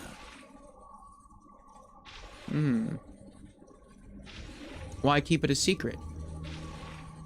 When the orcs invaded the temple, I fled.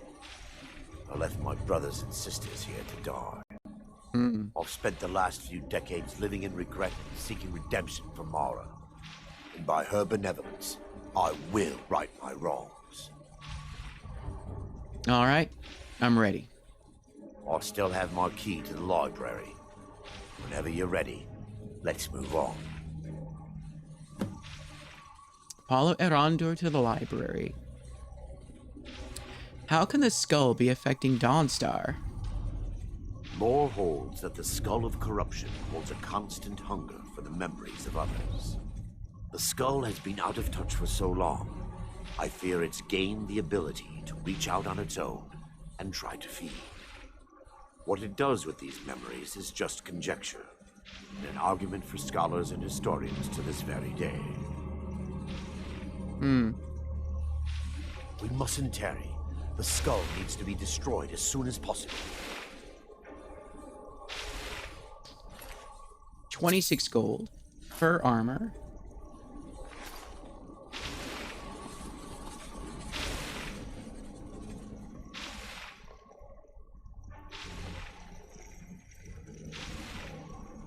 There it is.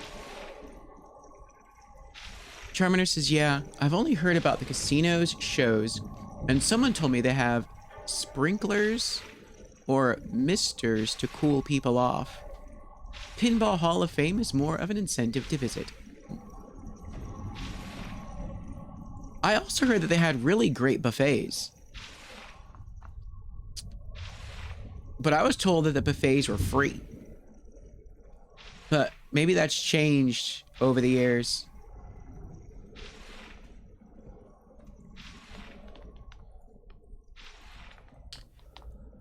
I thought that both the hotels and the casinos had like really awesome free buffets. Just up here. To like encourage people to stay there and just keep gambling. Be careful. We're certain to find more of the awakened within. But I thought the last time Zim commented on that, he said everything there is basically super expensive.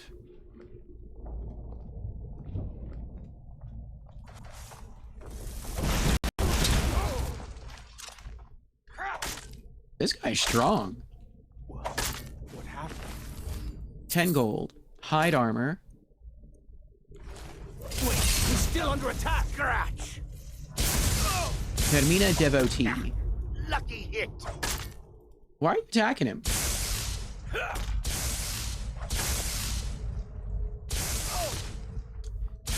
Didn't he just say he left his brothers and sisters here? And then he feels bad? So then you come here, you find one of your brothers rising from his stupor of sleep, and rather than trying to talk sense to him, you go on the offensive. Alright. Red Mountain Flower. Ooh. That's pretty. Vermina robes.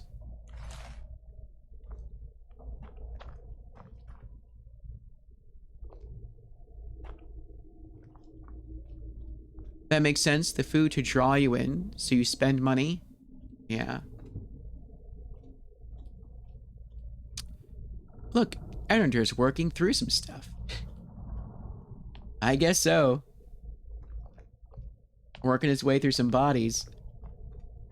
Zim says, if the buffets were free, the transient population would be crazy. Oh, I guess so. I mean, I would assume there might be like an entry fee. Like maybe you would spend, I don't know, something like $20 to get into the casino. And then when you get into the casino, maybe they would give you like $20 in chips to play with. Now, almost everything's been burned. I hope the tome we need is still intact. I was missing lore there.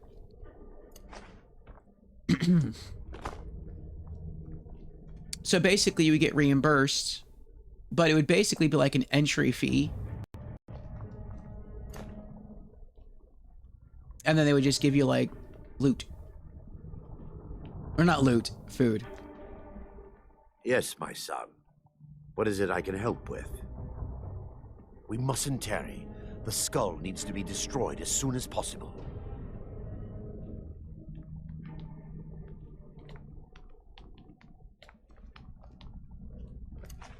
We got more.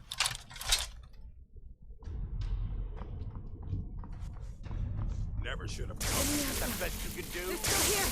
I'll try to flank him.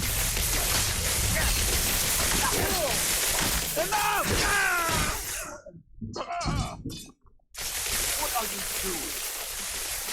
What the? He just face tanked the lightning. He just doesn't care. Sorry. If that was... You're gonna slug it out with me? I was gonna say. Going to enjoy.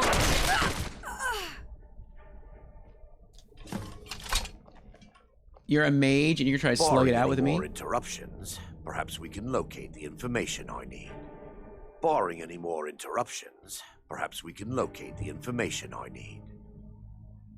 What am I looking for? We're looking for a book of alchemical recipes called the Dream Stride. We saw that up top. The tome bears the likeness of Vermina on the cover. It should be here somewhere. If you'll check the shelves around the balcony, I'll check around the lower level.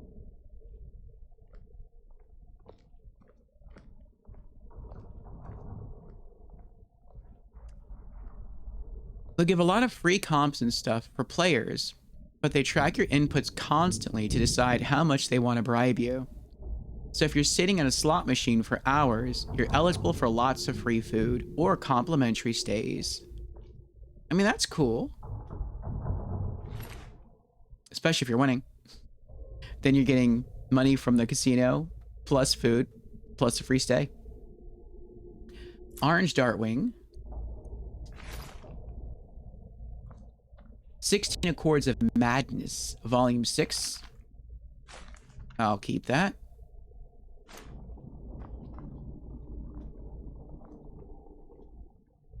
Biography of Baron Zaya, Volume 2. I'll keep that. Guess I'll search the perimeter of the wall down here first, and then I'll search the center.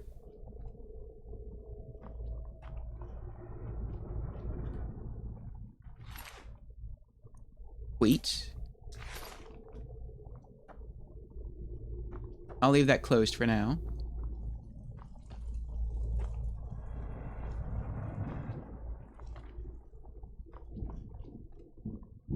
I'll stay away from there for now. The Book of Daedra, I have that.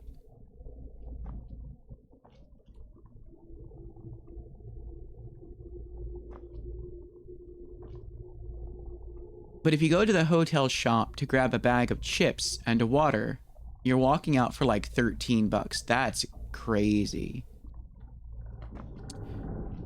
Like a bag of chips that would normally cost you like $1 would run you that much? Yes, my son. What is it I can help with?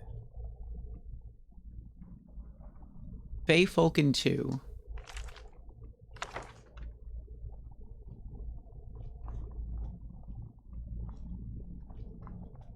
Alright. Search the center.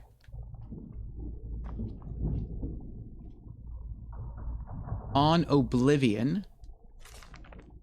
I don't remember if I have that or not. We'll take it.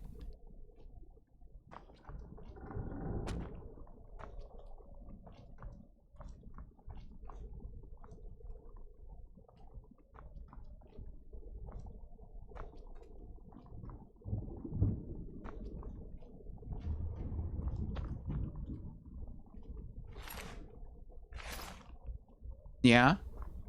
Whew. That is expensive.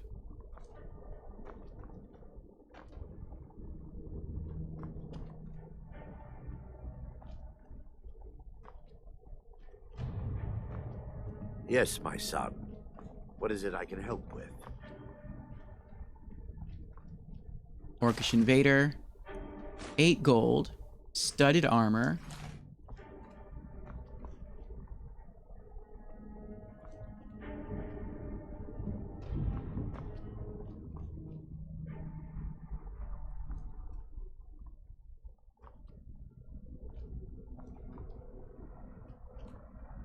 Okay, let's go up.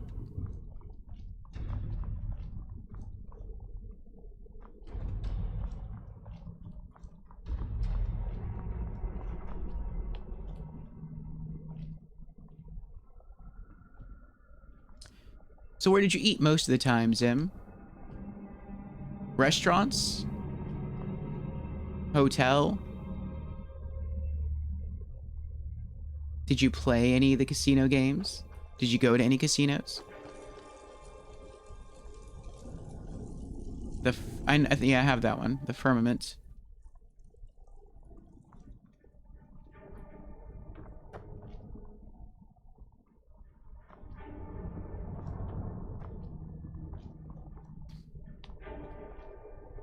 Varieties of Daedra. I think I have that one as well.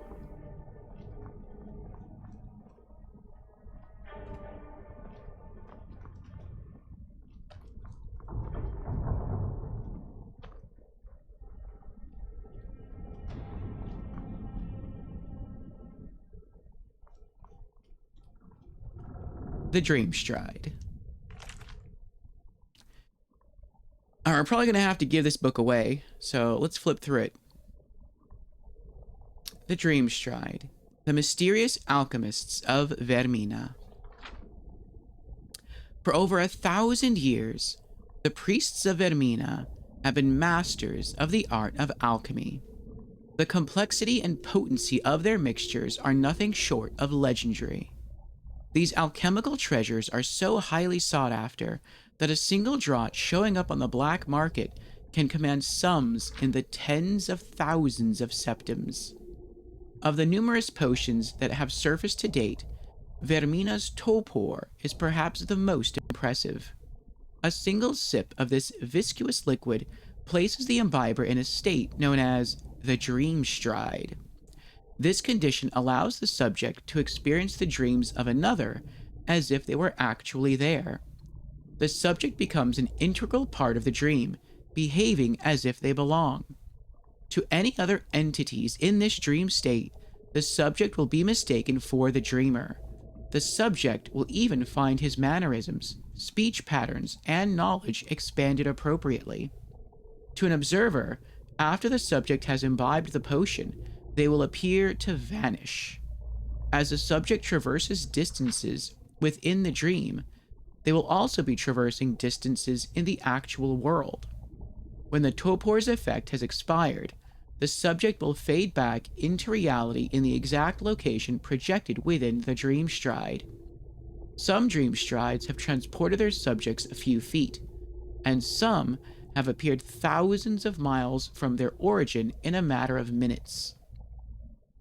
It's to be noted that the Dream Stride is highly dangerous and presents the subject with numerous pitfalls. In certain dreams, subjects have been exposed to life-threatening scenarios such as sicknesses, violence, and even death. In most cases, the subject simply fades back to our world without harm, but in some instances, the subject never reappeared and was assumed to have expired, or the subject reappeared deceased. It's also quite possible that the subject could reappear in a precarious or hazardous location in reality, even though that location appeared safe within the Dream Stride. Vermina's Topor is as mysterious and elusive as the priests that created it.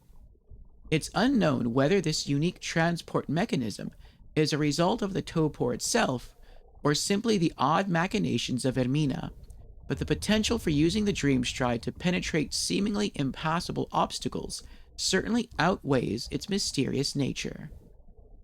Interesting. Speak to Erandur.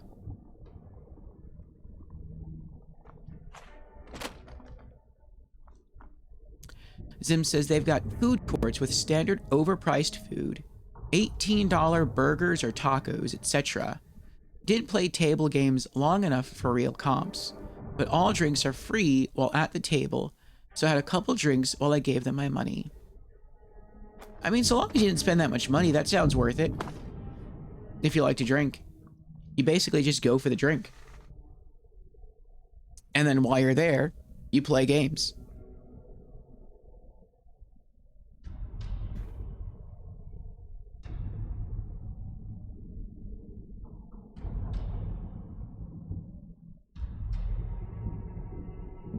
There we go. All right.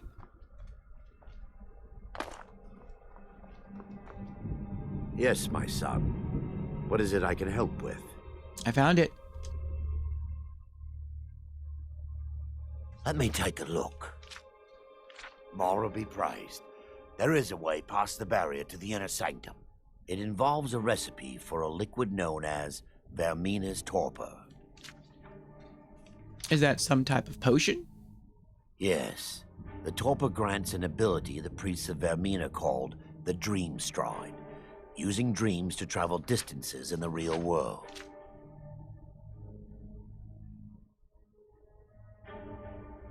That's impossible. I assure you, the Dream Stride is well known in Verminian lore. Sadly, I have yet to see it function in person. I'm going to be your test subject then. As a sworn priest of Mara, the elixir won't work for me. The torpor will only work for priests of Vermina, or the unaffiliated. Interesting.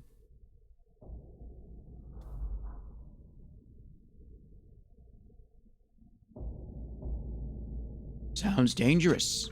How can you be certain? I will not lie to you. There is some risk involved. The last time the torpor was imbibed could have been decades ago. But I swear upon Lady Mara that I will do everything within my power to prevent any harm from befalling you. Do you know where we can find the torpor? I believe there is a laboratory in the East Wing. If we proceed there, we should be able to locate a sample. Follow Erandur to the laboratory. What will the Dream Stride feel like?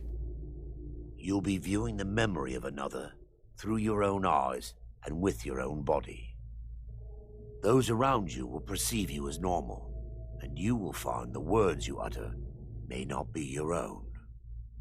Thanks to all of these odd principles, there is quite a lot of debate as to whether this is really a dream or just the machinations of Vermina. How will I know when to awaken? I will watch over you as you slumber to ensure your safety. If I deduce anything is amiss, I will use my arts to bring you back. Otherwise, I am uncertain what will end your dream stride. Perhaps when Vermina's curious appetite has been filled. Alright. The laboratory adjoins the library. I'm hoping we'll find a sample of the torpor left undamaged. And if you get out of the casino, they've got all the standard fast food dotted around. So I'm walking in with my Chipotle now. Nice. Alright, well, he's going that way. So, what's this way? Oh, a chest. Expert level lock. Maybe this will get us to lock picking level 86.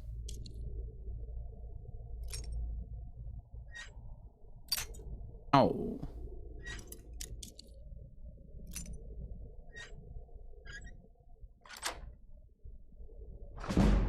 Yay! Lock picking increased to 86.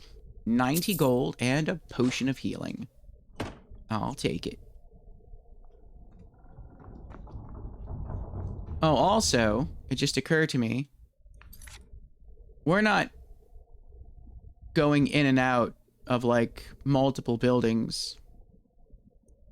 So, let me quick save here in case I die, in case something crazy happens.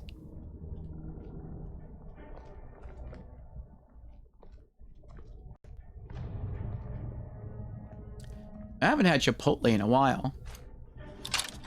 They're a bit expensive, but the burritos they give you are like ridiculously massive. Like the last time, oh, we're not even fighting him. The last time I had one of their burritos, I think it took me 2 days to eat it. Awaken. Ah! Perish. Oh. God, no! That ebony mace he has of his is just, it's just destroying people. Oops. The laboratory. 19 gold for armor. Hissed Carp. He's a really good, well-balanced companion. I mean, I would guess mages resist magic. I don't know if that's really a thing in Elder Scrolls. Let me think. Well, in Morrowind, I resisted magic, but that's because of how I had my character equipped.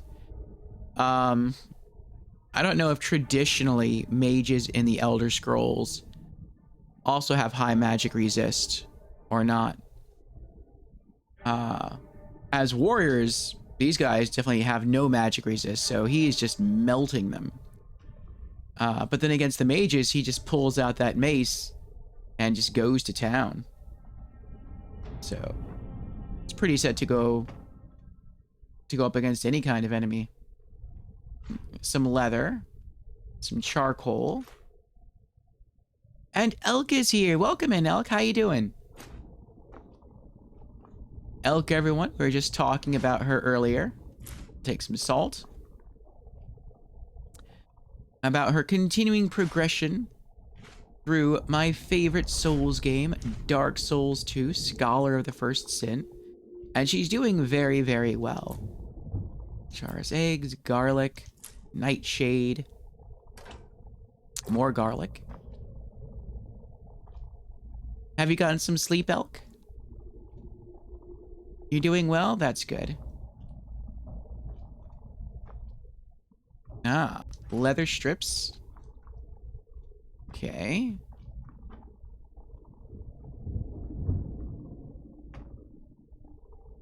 No, you're about to sleep? Ah, okay, okay. That is fine. You can drift off to my slightly croaky voice. I'm still recovering from a cold. Hopefully by Monday of next week I'll be fully well again. No, I am not near too kind. No, you really are doing well. You're a very good sport. I know that this is not your favorite Souls game, but you are putting in the work. You have first tried some bosses. You've gotten really good at the dodge rolls. And you know how to manage your stamina. And that's something that quite a few people have trouble with in Dark Souls 2. Have you not seen my parkour skills? Oh. Is someone there? What was that? It's like watching a battle of Force users.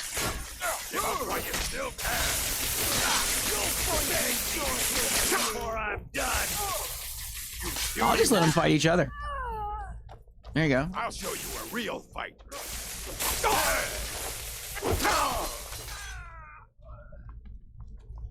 Try to stand while you can. It looks like he can't die. Yeesh.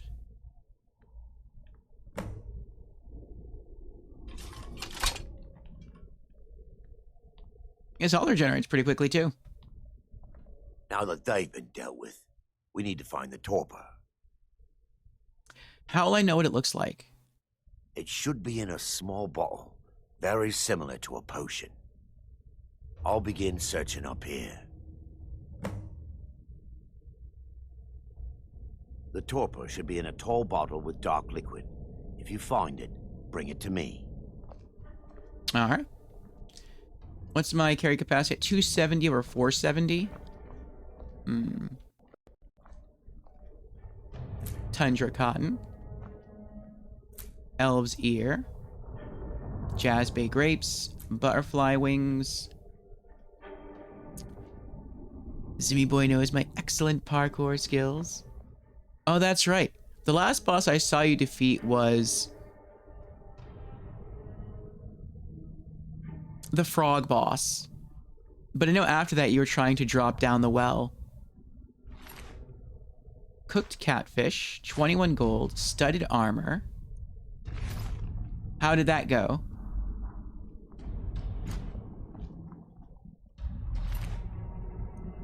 Orcish dagger, 112 gold. Leather armor.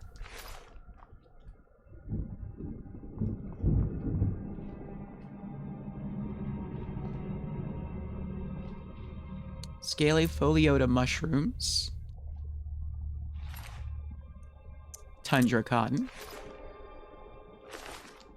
Nordic barnacle. Oh, that's why they all have, like... Yes, my son.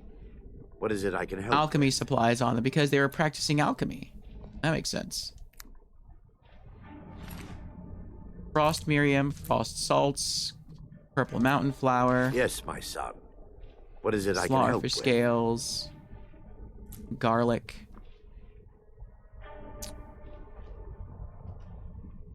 Book of Daedra, we've got that. Did I? Yeah, I looted you already.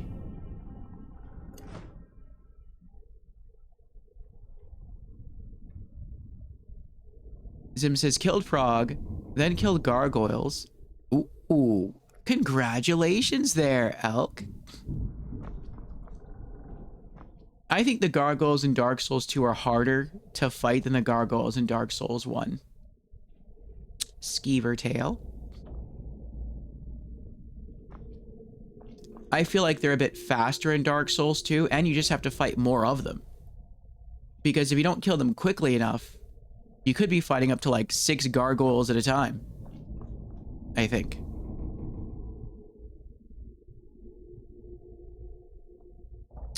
And Elk killed the multi-rats. Oh, I think I did sort of wake up and glance some of that. All the rats that were in the catacombs, and the boss was the one with the mohawk. Yeah. Wheat. Were you laughing your socks off earlier with the parkour? With you dropping down the well? I didn't see too much of that. But, yeah. It was fun to watch.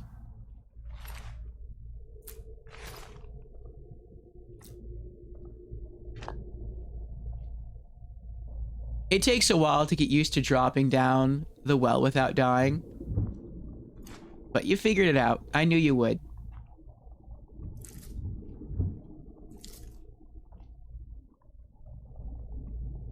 Zim says, as long as the only goal is to get to the bottom, Elk is pretty much unbeatable. Now, if you add stipulations like alive and safely, well... Elk says, I was probably over-leveled fighting the gargoyles.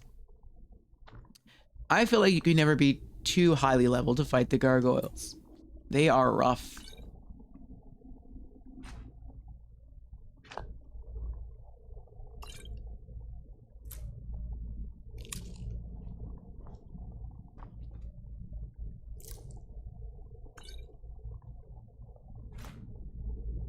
And you've been finding good weapons and using them effectively. The hammer, the spear.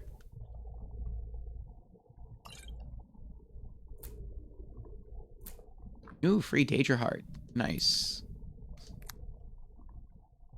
2 free Daedra hearts.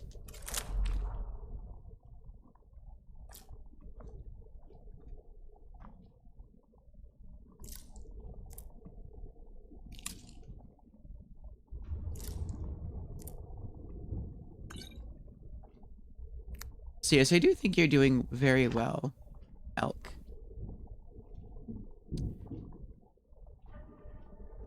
Are you doing a full boss run? I think I've asked you this before. I also don't know if you can still hear me because it looks like we're in an ad. But are you going for a full boss run? Or are you just trying to beat the game?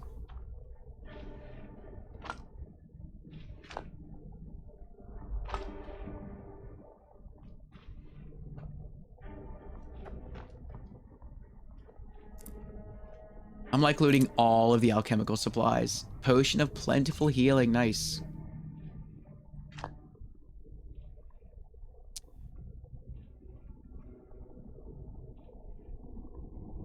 You think so? Full boss run? Ooh. Very nice.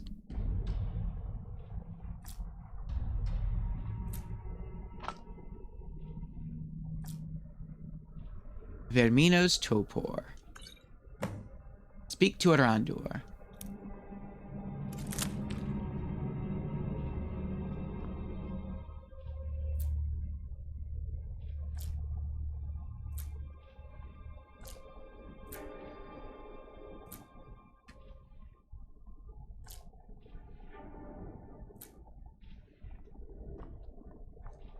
All right. Before I head back, I want to keep exploring the area. 38 gold.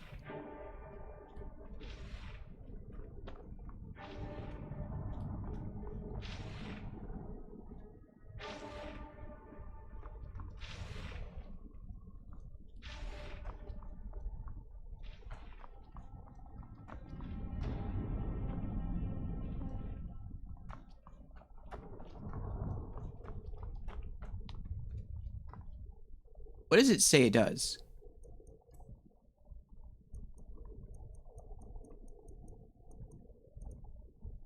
Enter the dream stride for an unknown length of time.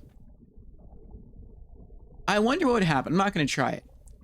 But I wonder what would happen if you left the quest area, you went to some random location, and then you drank the potion.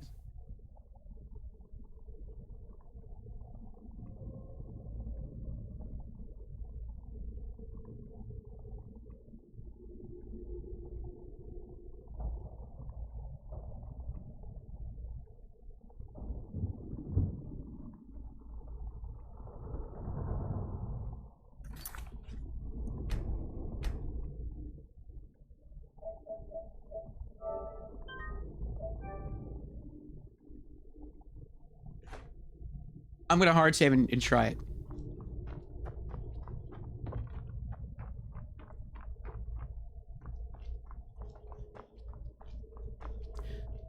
I wonder if I'll get an if I'll get like an error message saying that you can't drink it.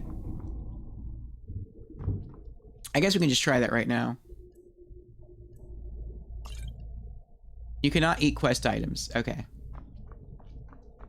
So there's no reason to leave then.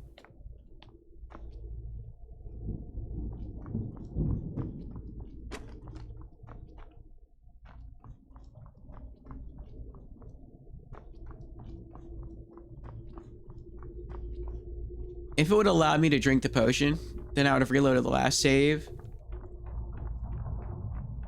Maybe gone back to Whiterun into Dragon's Reach where the Jarl is. And then drank the potion there. See if anything special happened. Yes, my son. What is it I can help with? I found the Topor. I'm relieved you discovered a bottle intact. This place looks as though it was ransacked by the orcs. So, I've taken us this far, but you need to guide us the rest of the way. Drink. Here? Now? Dawnstar's fate rests in that tiny bottle. The longer we wait, the more damage Vermina could be doing to those poor people. I understand your hesitation, but I promise you that it works. Drink Vermina's Topor. Let's continue. We still have much to do.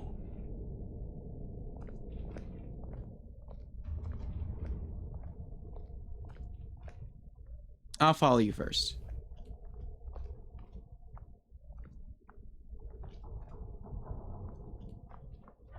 Actually,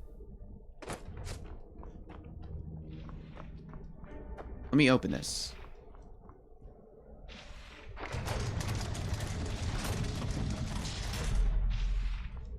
Okay.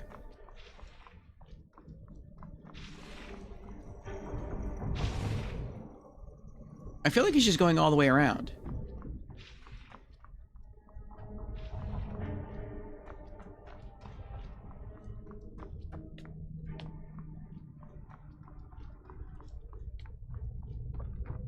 Are you just going all the way around?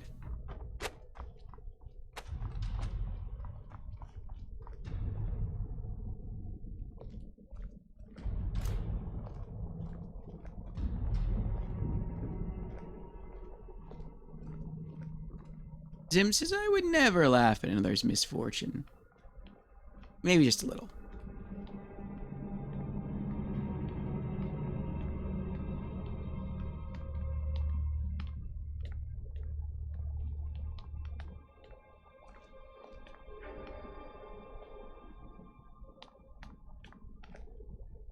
Oh, I got stuck. See if I can nudge him in the right direction.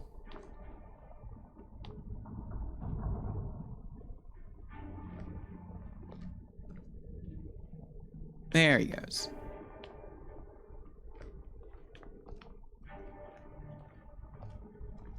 Oh, I got stuck again.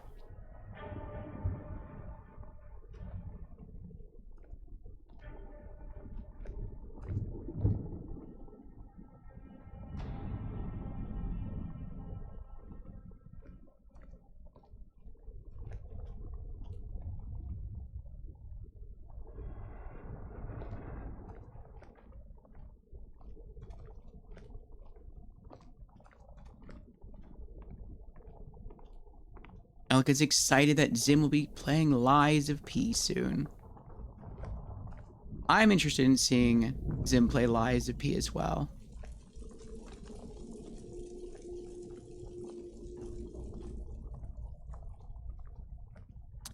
Have I played Lies of P?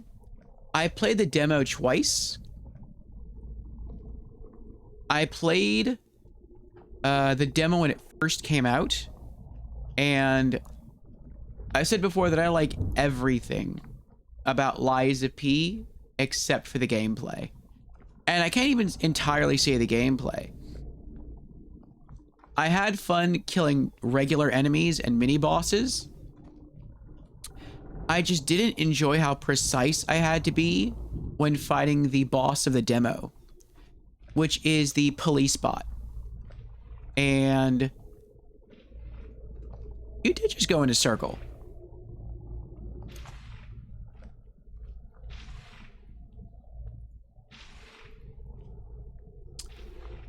And, I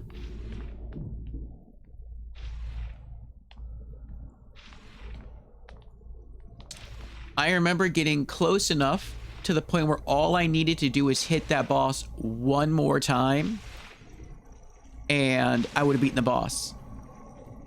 And I'm like, nope. I don't think I'm gonna be able to pull this off. I don't want to try anymore. And so then I started summoning for help, like using the AI companion. And even then I still couldn't beat the boss. And I'm like, I'm done. And then I think eventually the game went to PlayStation Plus.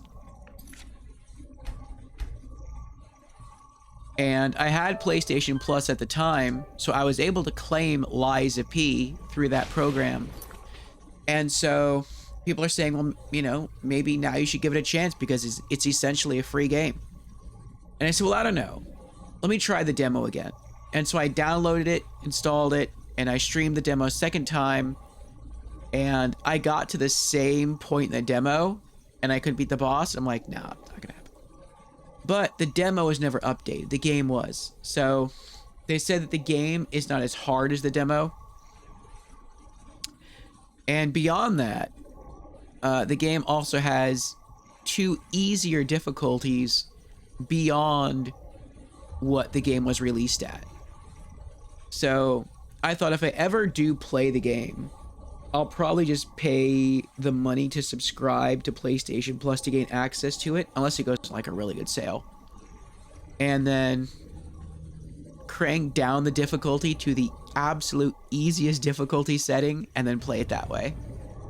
And then if I like it enough, then maybe I'll start cranking it up from there.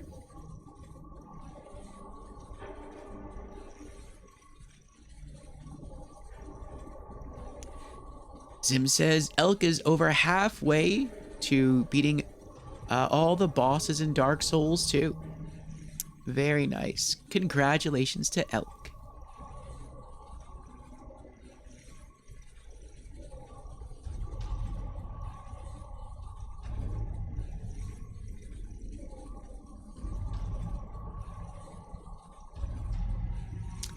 Still you like Dark Souls 2? I do. I like Dark Souls 2 a lot.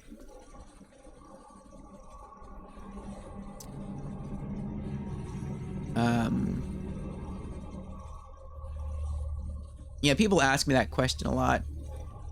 And so I have like a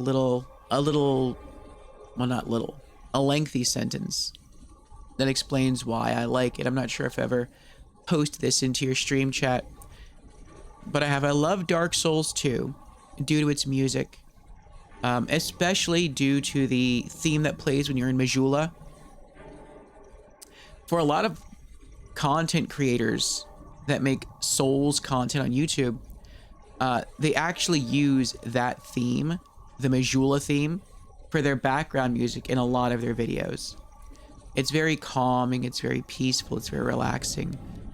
I also like Majula as my favorite hub area in all Souls games.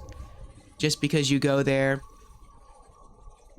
it's always this sort of either weird state of being close to dawn or close to dusk. You get to see the silvery sea and hear the crooning of the waves.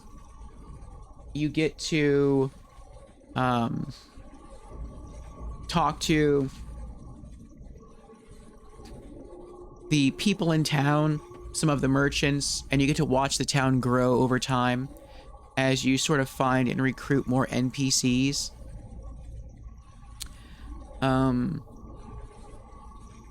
And watching the small little town or village grow is kind of cool. What else do I have? Oh, I like its more hope-filled story.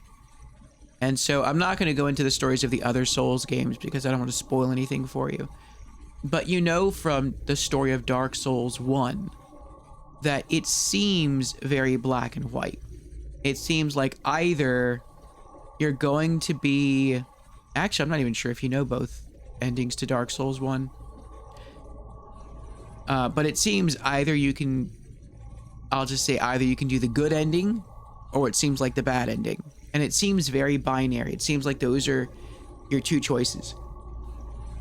And really those are your two choices. But you don't fully understand everything. And you're not meant to fully understand everything in Dark Souls 1. In Dark Souls 2, there's...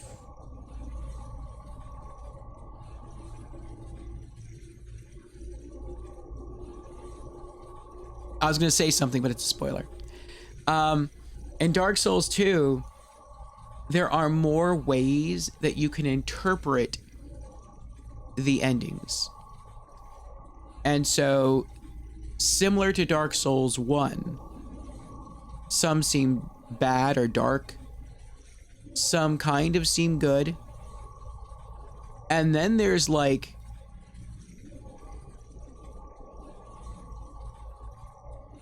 another interpretation.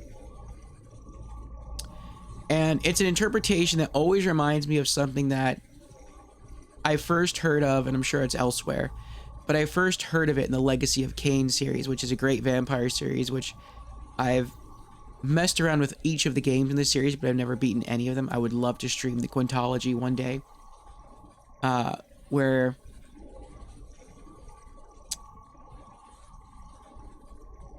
the protagonist of the game, Kain, who is a vampire, has a very important choice to make, and it looks like it's very binary.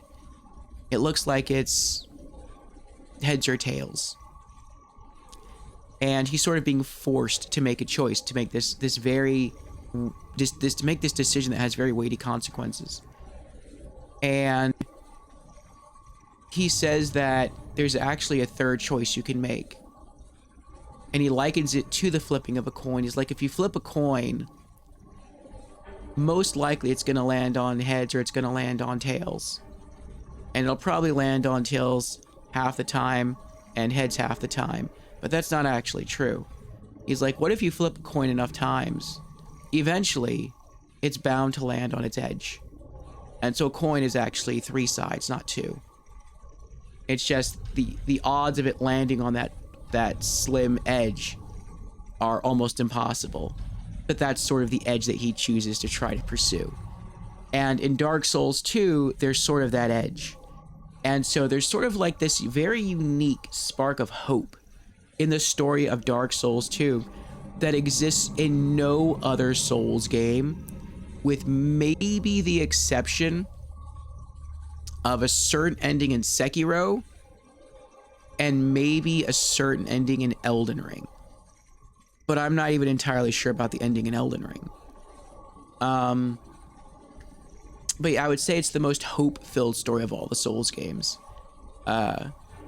Given that thin coin edge interpretation of one of its endings. I also like the personalities of its characters. So if you listen to them talk, they're all very unique. From the very gravelly voiced character who wears like a beast helm, to the sarcastic mage you may meet in the prison, in the area where you fight the gargoyles, the Citadel area, to the very flirtatious dialogue of the lady who sells you rocks, like upgrade stones, to the comical coughing of the lady you first encounter, who is turned to stone by one of those frogs, the cursed frogs. The dialogue for each of the characters is very well written, and it's very well voiced, and they give you a lot of story. And if you're like me and you love story and you love lore, the characters in Dark Souls 2 do not stop talking. And for some people, that'll probably drive them crazy. But for me, I love it. I think the lore and story of Souls in general is very interesting. And I think the story writers put a lot of hard work into it. I think hiding the story behind bits of lore attached to different items that you find in the game is cool. I think they went way too far with that in Dark Souls. I think they went way too far with that in Bloodborne. Because in Bloodborne, the story was just so obtuse, so vague, that I needed people to explain it to me. I beat Bloodborne the first time and I had no idea what the story was. And then after people explained it to me and then I replayed it, it started to click. But in Dark Souls 2, you get all those item descriptions, plus you get a ton of dialogue. And it all really comes together to give you, I think, a much greater understanding of the game's world. Then you have its slower combat style. And I love the slower combat style of Dark Souls 2. I feel that in terms of combat speed, Dark Souls 1 is what I always think of as medium speed. I want to say Demon Souls is about that same speed. Dark Souls 2 is the slowest of all the combat speeds in Souls. And then Dark Souls 3 is like the fastest. And so that's why it feels like such a weird sort of lurch. You're going from like medium to slow to really fast when you play through the Dark Souls trilogy. And so for me, it was very hard to adjust to that shift. But I'm the kind of person who I like to think about things and analyze things. And then I like to plan new strategies to give the boss another try or to give an area full of enemies another go through. And because the pace of the combat in Dark Souls 2 is so slow, there were many times where I was fighting a boss and I realized that the strategy I was using against the boss was not going to work. But I was able to adapt within that same fight, change my strategy a little bit, and then win. Whereas in something like Dark Souls 3, because it's so fast, there was absolutely no way I can do that. Not saying it's impossible, I just don't think that quickly. And so usually I would just die and then try again and then die again and then change something and then try again and then just rinse and repeat until I could eventually win. I did have to do that in Dark Souls 2 as well on occasion, but a lot of the time, because the combat is so slow, I could just change it within that same battle and emerge victorious. And so I thought that was really cool. I feel like Dark Souls 2 is more like a thinking person's game in terms of its combat, whereas Dark Souls 3 is more reactionary. It's more about having really good reflexes. Or just, I guess, thinking a lot faster than you have to in Dark Souls 2. I also like that there's more color in the graphics of Dark Souls 2. Again, you have the beautiful sunrise or sunset, whatever it is, in Majula. You have the beautiful water and the nice sun at the temple where you fought the dragon and then you fought Ornstein again. You have some of the bright grassy areas where you fight the lion people. There's a good handful of areas where the game just feels more alive. And that was, I think, in contrast to a lot of the more muddy areas or a lot of the just plain stony areas of Dark Souls 1. In Dark Souls 1, you really only had the forest area, but even then that had like a weird green haze over it a lot of the time. I felt like you could enjoy more of the nature in Dark Souls 2. And you'll find in Dark Souls 3, it has more of a drab color palette as well, closer to Dark Souls 1. I would say it's more colorful than Dark Souls 1, but not as colorful as Dark Souls 2. Then there's the challenge level. I like that. I felt that because the game was slower, it was easier for me. I like the easier bosses.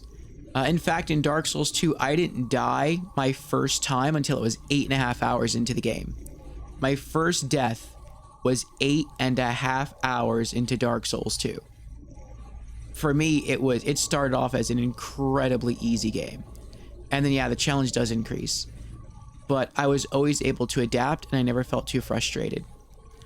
I also really like the mechanics that Dark Souls 2 pioneered. I like that all of your armor and weapons were repaired instantly whenever you rested at a bonfire, whereas in Dark Souls 1 you had to buy like a special blacksmith kit to do that, and you would have to actually select to repair your stuff whenever you sat at a bonfire. In Dark Souls 2 you don't select anything, you just rest and it happens. And then it also happens for free. So again, unlike Dark Souls 1 where you had to pay souls in order to buy that blacksmith kit to repair your stuff at bonfires, in Dark Souls 2 they just gave it to you for free. Dark Souls 2 is also pioneered instant fast travel between bonfires at the beginning of the game. In Dark Souls 1 you had to work your way like halfway through the game in order to unlock that. So yeah, Dark Souls 2 is the pioneer there. Also, refighting bosses using bonfire ascetics is really cool. So you may have come across items, and I don't know if people told you about them, but they're called bonfire ascetics, and it's a consumable, and basically you just drop it into a bonfire, and what that does is it takes that area of the game and it pushes it up into New Game Plus, but only that one area. Now, if you've already killed the boss of that area, it revives the boss, and you can fight that boss again. So let's say that you wanted to get a boss weapon, a boss soul weapon, but you couldn't decide because maybe this boss soul weapon could get you a spell, but also a weapon, and you really wanted both. And you wanted both in the same playthrough. Well, then you fight the boss, you kill it, you get its soul, you go trade it for the weapon, you go back, burn a bonfire ascetic, resurrect the boss. Yeah, it's in New Game Plus mode, just that one boss, but you could kill it again within that same playthrough, get the boss soul again, go trade it for the spell. And that way you could get both items. That's really cool. I also like that it's the only Souls game that has different encounters in New Game Plus. Whereas all the other Souls games just give you the same thing every New Game Plus cycle. So I think that's really cool. That's really unique. I liked farming mobs into extinction. So I like the idea of entering an area, killing all the enemies, and then taking my time afterwards to thoroughly explore everything, make sure I find all the loot, make sure I find all the little tidbits of lore. And Dark Souls 2 kind of gives you that opportunity. Where if you just kill something enough times, typically it's 12, sometimes it can be a little more, a little less, depending on the enemy. But typically if you kill an enemy enough times, you can clear out entire areas of the game. And in fact, I think you can clear out like the entire game to where it's completely empty and it's just you in the game. And then you could just go anywhere, you can explore anything to your heart's content and never have to worry about running into another area or another enemy again. And I think it also helps players, especially new players, who may not be very good at Dark Souls 2, because let's say they just want to go kill the boss, and they can't kill the boss, because by the time they get to the boss, they only have like maybe one Estus flask left, and they don't have enough heals to kill the boss. Fine. Shift your perspective, shift your goal. Stop trying to kill the boss. Instead, if you feel like you have to, because you have the option, just go kill the first random enemy you encounter and just give it your all. If you have to use up all of your Estus flasks to heal yourself to kill that one enemy, do it. Once you do it, go back to the bonfire, rest, reset the area, get back up, go kill that enemy again. And just do that over and over again, and eventually, the enemy will stop spawning. And if you do that with all enemies in the area, or at least all enemies on the way to a boss, you now can save all of your healing items for that one boss encounter. And so I think that really helps newer players or lower skilled players to sort of make their way through the game more easily that way.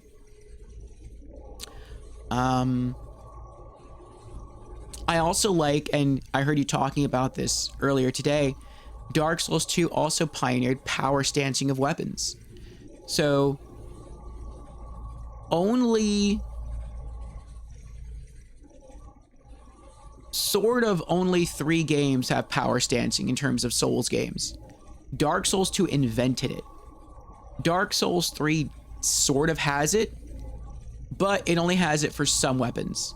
So like you may come across a weapon that maybe you can like either use as like a single weapon, or maybe you can like break it apart and use it as 2 weapons.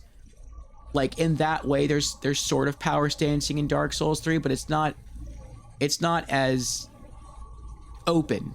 It doesn't give you as much variety as Dark Souls 2. And then eventually, power stancing was brought back with Elden Ring. So there is that. Though I think in Elden Ring, you have to use 2 weapons of the same type to power stance. So like you have to power stance like 2 swords or 2 daggers, stuff like that. In Dark Souls 2, it can be just about anything. So I think that's really cool. Dark Souls 2, I feel, also has the most realistic NPC invaders, where if an NPC invades you, sometimes they will see you, they'll wave, they'll bow, they'll fight you, and then if they kill you, they may also do another wave or another bow before they despawn. And I think that's really cool. They act like real players. So there's a lot of, I think, really great qualities about Dark Souls 2 that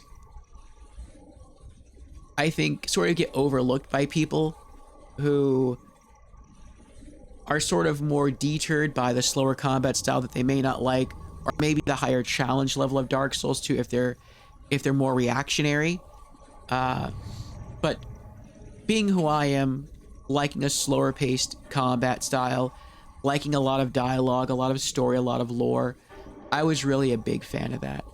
And so I think all of those reasons combined, that's really what got me into really enjoying Dark Souls 2.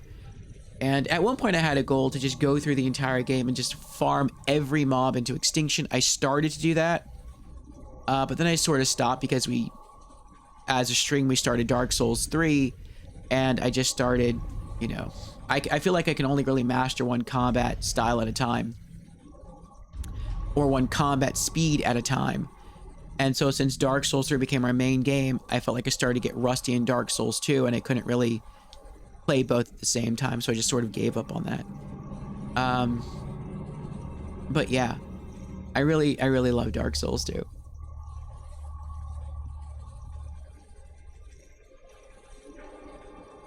All right, let me scroll up here. I see I missed some stuff. And Cenas is here. Welcome in, Cenas. How you doing? Cenas says, I like the talking cat in Dark Souls 2. Yes. Shao Kwa.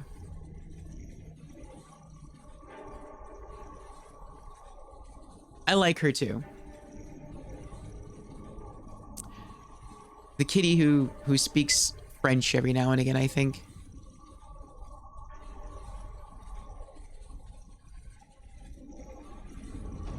Oh, sorry, Zim, yes.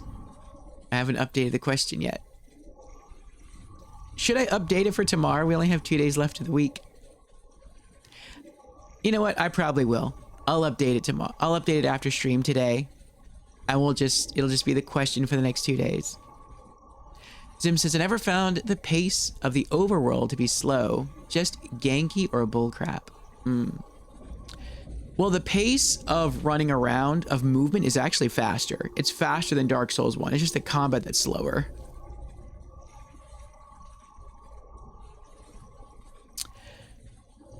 Zim says, also, since when did that word get past automod? What word? Oh. Oh. Good point. Yeah, I don't know.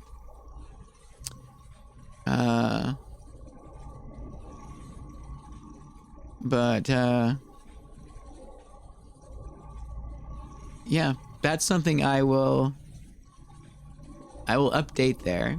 Thank you for pointing that out. Zim says, my first 20 deaths were in the first 30 minutes of the game. Wow. It can be difficult for some people to adjust. I guess I also come from a past where I like playing adventure games that have little to no combat. I like slower paced things. I like slower paced games just across the board. And so for me, Dark Souls 2 felt more like an adventure Souls game rather than a fighting Souls game. And I felt it very easy to sort of slide into that.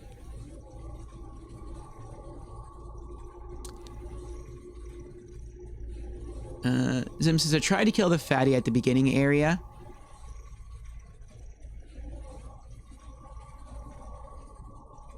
The fatty at the beginning area of Dark Souls 2? I know there's a fatty at the beginning area of Dark Souls 3. Dark Souls 2?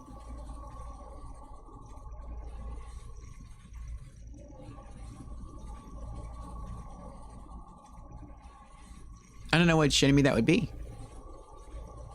Zim asks, what do you make of the fact that the majority of the features you complimented never showed up again in a From Software game? Well, some of them did show up in later games. I think repairing all your gear did show up again in Dark Souls 3. I think it's sad that not farming bosses into extinction went away. I wish that was in every Souls game.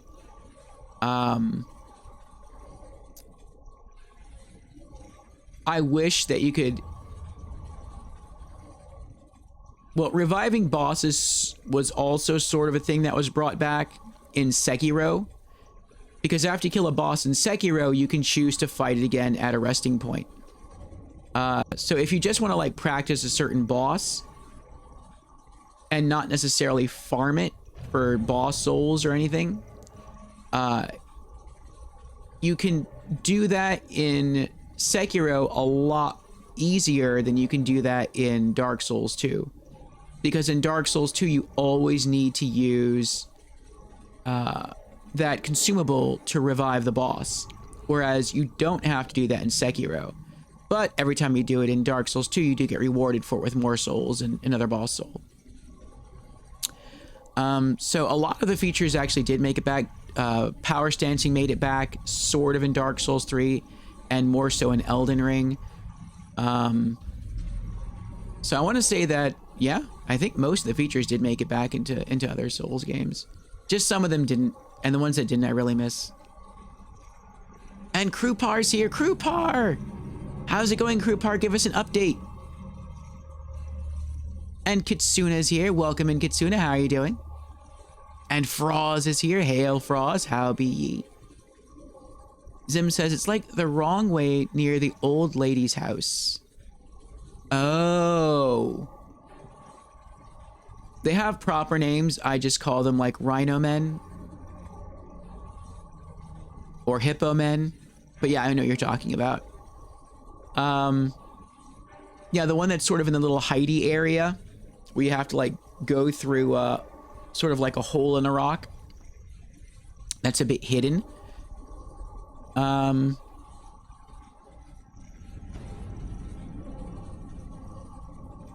Yeah.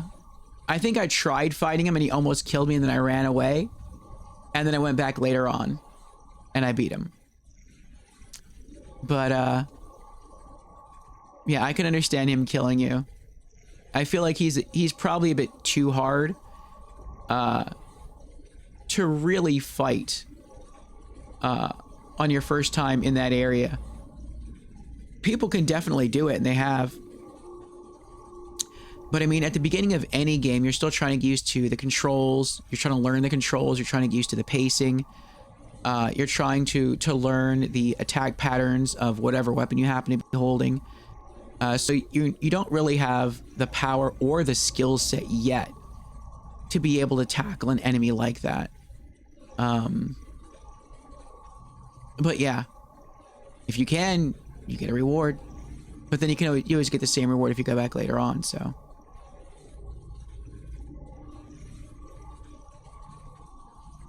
Cripper says, oh, all good.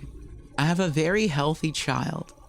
Got 10 out of 10 in APGAR score. Weighs 7.9 pounds. Oh, big congratulations, Krupar.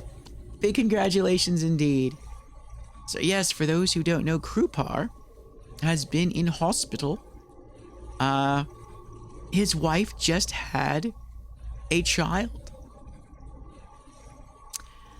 So that is awesome, Krupar. Well, pardon my scratchy throat. But this calls for a song. Let me turn on my ring light.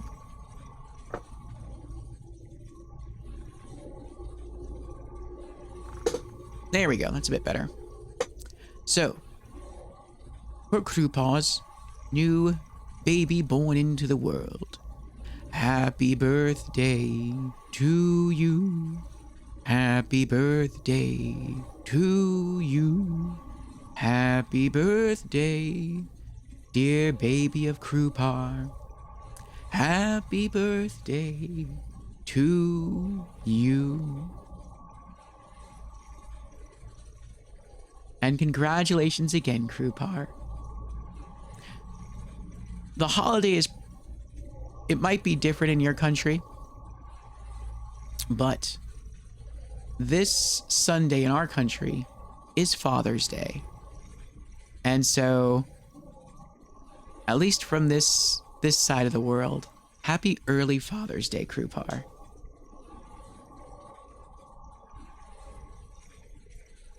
Your first one. That's big GG's.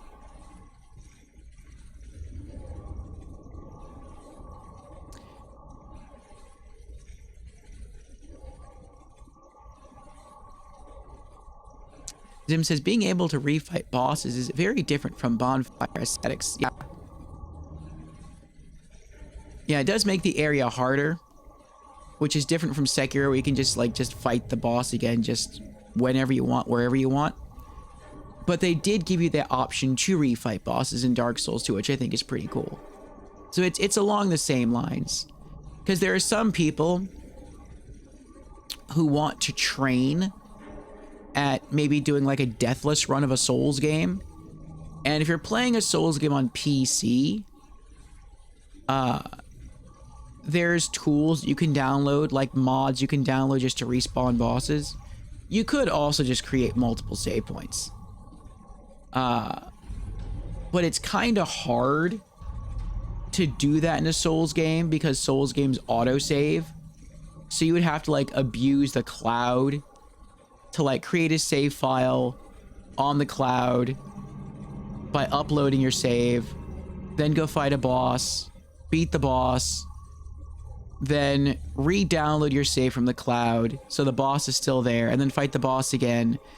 And if you're just trying to practice on console, that can be very time consuming. It can be kind of aggravating.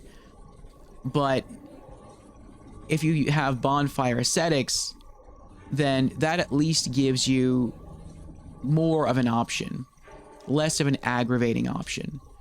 So it kind of helps the a person train for a deathless run if that's something they want. And Zim says, and the power stance of Dark Souls 2 is completely reworked in Dark Souls 3 and beyond. Not kept.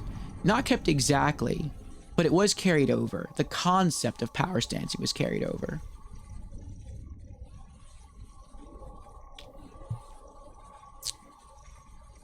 Cooper says, oh, okay, I read that.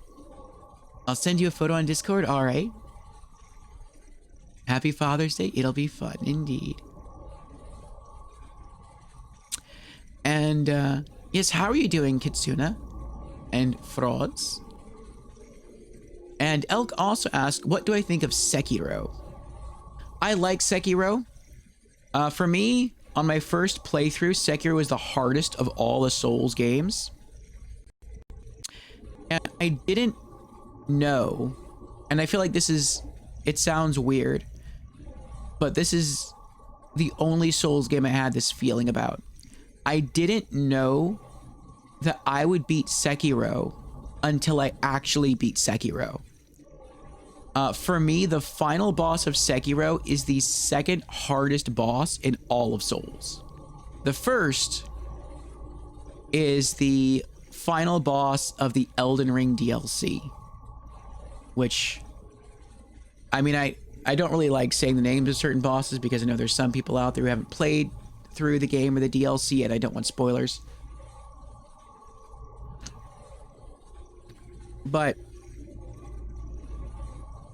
the final boss of the Elden Ring DLC took me 4 days to beat. The final boss of Sekiro took me 3 days to beat.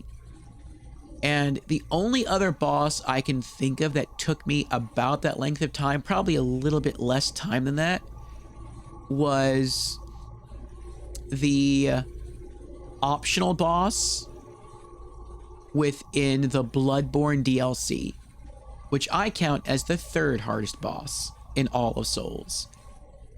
And, yeah. I thought Sekiro was kind of unforgiving, but there were two things that I liked about Sekiro. The first is that I got to like the areas a lot more than the bosses. In fact, I didn't really enjoy fighting the bosses, in that, not because the bosses were bad, they weren't bad, but I liked navigating the areas and killing the normal enemies a lot more. And that's because in Sekiro, you can be so quick at navigating the world by running and by using your grappling hook, that if you watch my old playthroughs on YouTube of Sekiro, when I got like really skilled after we got into like New Game Plus, you'll watch me run through an area and like I have everything memorized. So like I'll pull myself up with a grappling hook here and then put my back against the wall and walk to the side like at a certain angle and then jump out and do like a stealth kill and then jump here and jump there. Like I have a whole pathway worked out of how exactly I'm going to approach every area in the game and how I'm going to kill every enemy in the game. And just working my way through that pattern over and over again felt very rewarding to me. And the fact that you could stealth kill so effectively in Sekiro felt super rewarding. And so that was my favorite part of the game. Another thing that I really liked about Sekiro was that even though it was the hardest Souls game for me on my first playthrough, it was the easiest Souls game on repeat playthroughs. And I think that's because Sekiro forces you to get good. You don't have a choice. In other Souls games, if you're having a hard time, you can go level up. You can try to find a stronger weapon. You can try to find stronger armor. You can use certain consumables to give yourself more health. You can you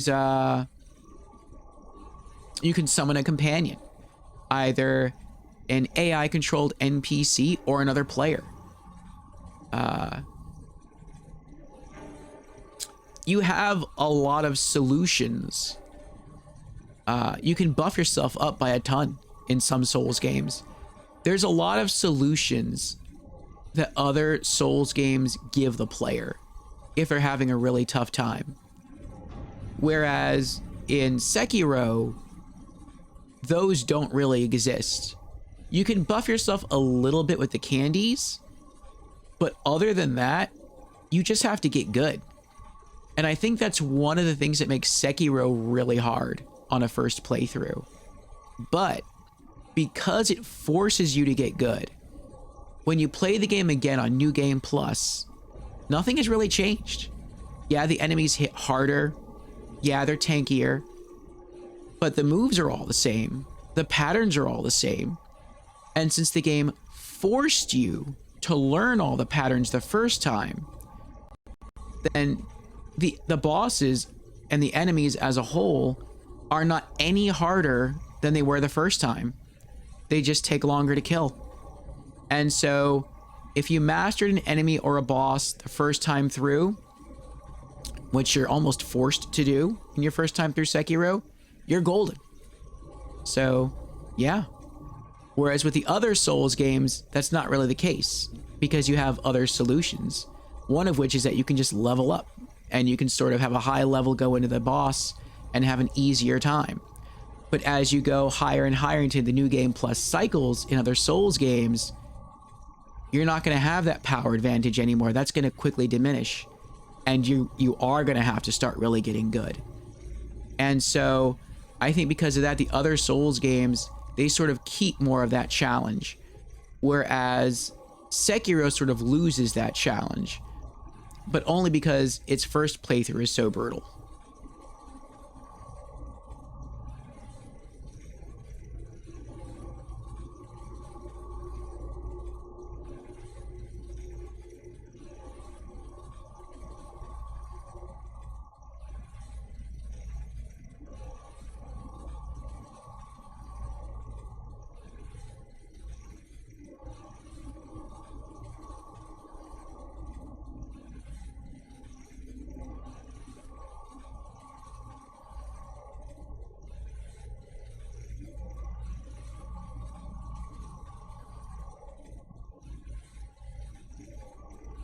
Aww.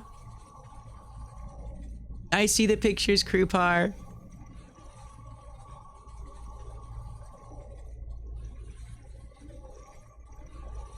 Adorable. Big congratulations again, Krupar. Massive congratulations.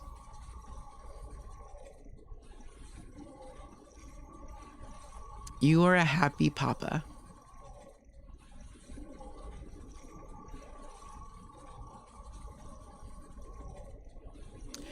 Zim says bonfire aesthetics were not brought back. True, just refighting bosses. Mob permadeath was not brought back, sadly. The ganky combat style was reined in significantly. See, I didn't think it was ganky. I think the combat in Dark Souls 1, I don't know, for me, it's weird. I feel that the combat in Dark Souls 1 is the gankiest of all the combat systems in all the Souls games. Which doesn't make sense, because it shouldn't be, because it's not the oldest. Demon Souls on the PlayStation 3 is the oldest. And so I feel like it should be the gankiest. And to be fair, maybe it is. But I play as a mage in Demon Souls. And so I really didn't have too much experience with melee because I relied on magic most of the time. I did get a lot better at melee though in the starting area of what is it called? I want to call it Ballatoria, but I don't think that's what it's called. In the castle area, the very first area of the game. But yeah, to me, of all the combat systems, Dark Souls 1 feels the jankiest. Dark Souls 2 is slower, but I feel like it has a very simple premise, which is if you want the combat of Dark Souls 2 to be easy, then let the enemy attack you first. So typically when an enemy attacks you in Dark Souls 2, they have significant recovery time. And so if you master their movement system and you let them attack you first and you learn how to dodge roll through it, then you can dodge roll, get up, hit the enemy at least once, and then be ready and have enough stamina to dodge your next incoming blow or to heal, whatever you want to do. And I think that makes the game very easy. It makes the fight slow, but if you're okay with it being slow, I feel like it's very simple. It's very easy. Dark Souls 1 isn't exactly like that. It's a little bit faster, and the recovery time I feel between certain enemy attacks is not as long as it is in Dark Souls 2. And so I feel like you kind of have to learn the bosses and enemies a bit better than you do in Dark Souls 2.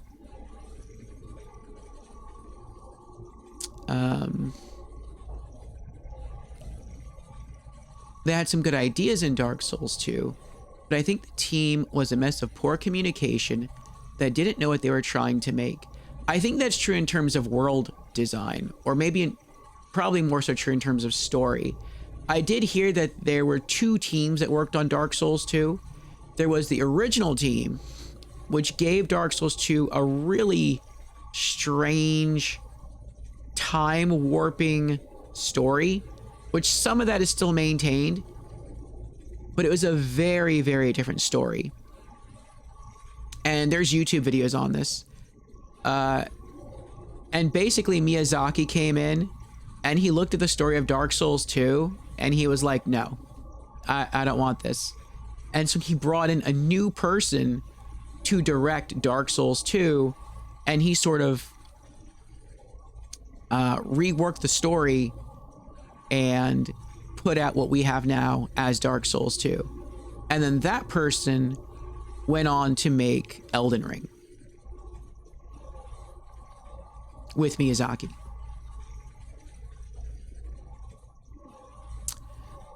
The world design was a mess. It was very difficult to know what you could or should do. I don't know, I thought the world design was fine. And you were heavily punished for not knowing.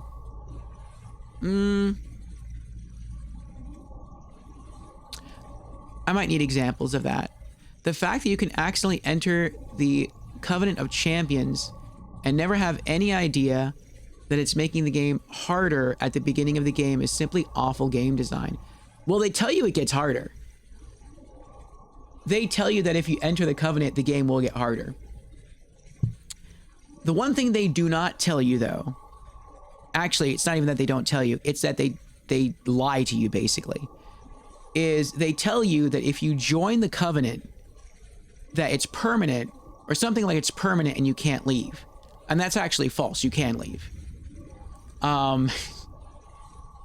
So some people might have joined the Covenant and then later on found out what it did, and they're like, man, this is horrible. The game has gotten harder now, and I was already having a hard time, and I can't leave. I'm just going to start a new save or start a new character. I'm just going to quit and walk away and not come back. And like, I would understand that. But no, you actually can leave, and it's a little mean that the game like sort of forgot to tell you, like, no, we were just kidding about the fact that you couldn't leave the Covenant of Champions. You could.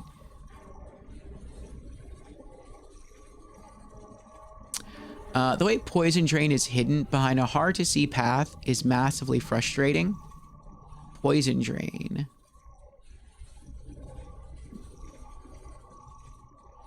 What do you mean behind a hard-to-see path?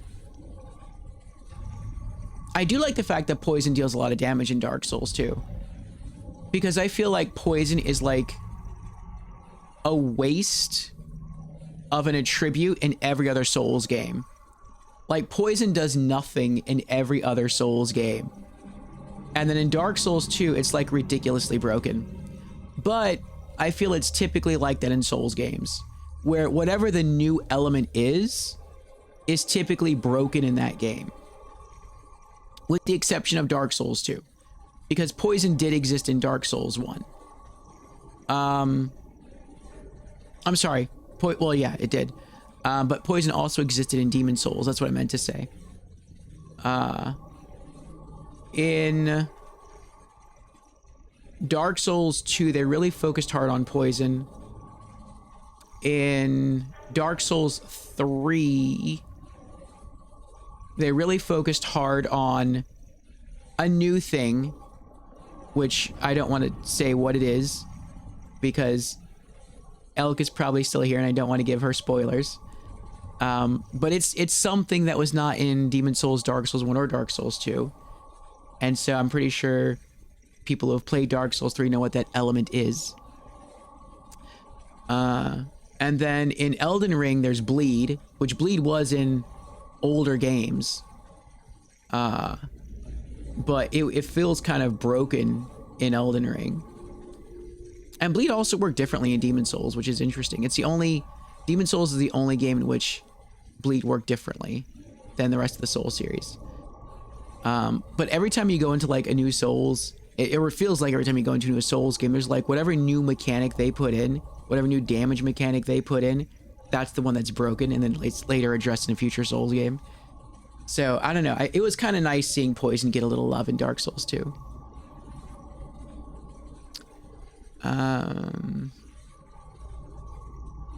And of course, ADP. ADP, I feel, should have been better explained. They try to explain it to you. If you press a button on your controller or on your keyboard, and it tells you like what each of the things does, including ADP, but I feel it could have been explained better. I like when a game can be cryptic, I feel, all it wants to, when it's trying to convey story. If it wants the player to like piece together bits and pieces of the lore of the world, that's fine. Though again, I think Bloodborne was too over the top with that. I think Bloodborne should have given you more of the story. But when it comes to the mechanics of the game, I feel they should have been more explained to the player, to the point where, so I think that should have been better. I do like the fact that ADP does govern the things that it governs, though. Like, I always find it funny that ADP govern the speed at which you drink Estus flasks, because chugging is a skill, and like that always like makes me chuckle. Zim says, I can see your argument of taking it like an RPG, but it's not an RPG. It's a Souls game. Well, I see all Souls games as action RPGs. And just sometimes their pace is faster, sometimes they're slower. I don't feel like the game challenges you to get better. It challenges you to be more patient. Yes, you are correct. I mean, you do have to get better, but I think you are correct. You sort of hit the nail on the head. To be successful in Dark Souls 2, you have to be patient. You also have to get better, but you definitely need patience. And that's why whenever someone asks me for advice in Dark Souls 2, I always tell them the same thing. And I don't think anyone ever gets it. Or if they do get it, they just want to ignore it. And that is, the faster... how do I say it? Yeah, okay. The slower you proceed... How is it? The slower you proceed... How did I word it in the past?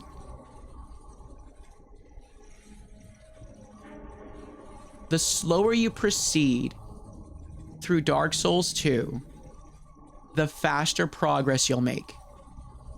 So in other words, if you just try to run through the levels, try not to fight anything, try to get to the fog wall, go through, fight a boss, you're gonna die quick, because there's no iframes when well, actually technically there are iframes when you go through a fog wall, but they're like really minimal. But there's basically no iframes when you go through a fog wall. And that's because the developers really wanted you to fight the enemies. They really wanted the levels to be part of the encounter.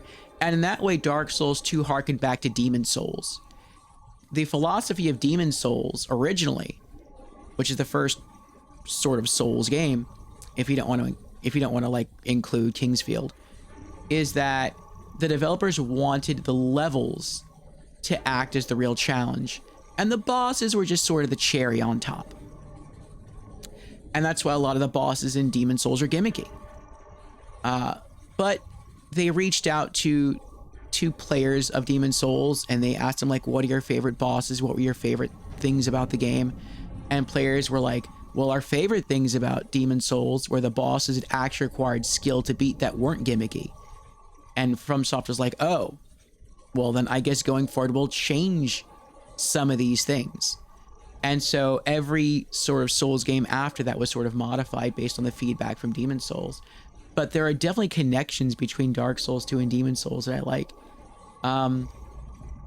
Such as Dark Souls 2 really wanting the player to slow down, take their time, and really sort of work their way through an environment to the boss.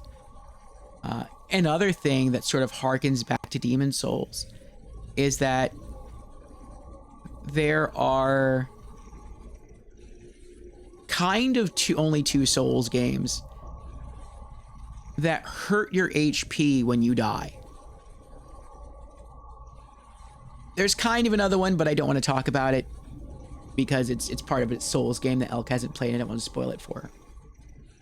But yeah, in Dark Souls 2, every time you die, you lose some HP until eventually your health bar gets cut in half and then it just leaves you there.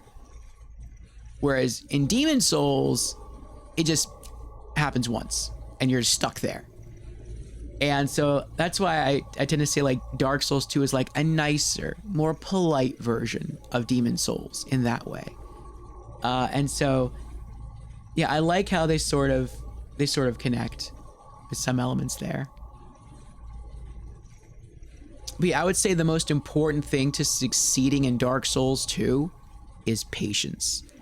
And there's a lot of people who just do not have patience. And for those people, Dark Souls 3 is like right up their alley. Because Dark Souls 3 is it's just like Twitch gameplay.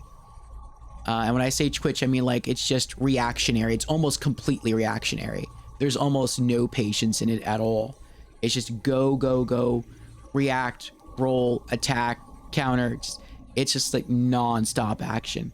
And for those people who like games like that, I think they would love Dark Souls 3. And there's some really cinematic encounters in Dark Souls 3. But to each their own. If you like the faster paced combat, I think that Dark Souls 3 is going to be the best Souls game for you. Or maybe like Sekiro, because Sekiro is also really fast. If you like the slower pace of combat, then I can see something like Dark Souls 2 or maybe Demon Souls being more for a person. I would say Dark Souls 1 and maybe even Elden Ring are more like average speed.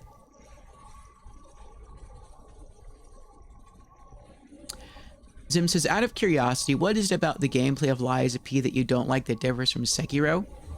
I think they were fairly similar from what I've heard and seen. With Sekiro, you can be sloppy and get away with it. In that, you can sort of spam the block button, and if you time it right, then you parry and nothing bad happens to you in Sekiro. If you time it wrong, you're either going to get hit or you're going to block. If you block, then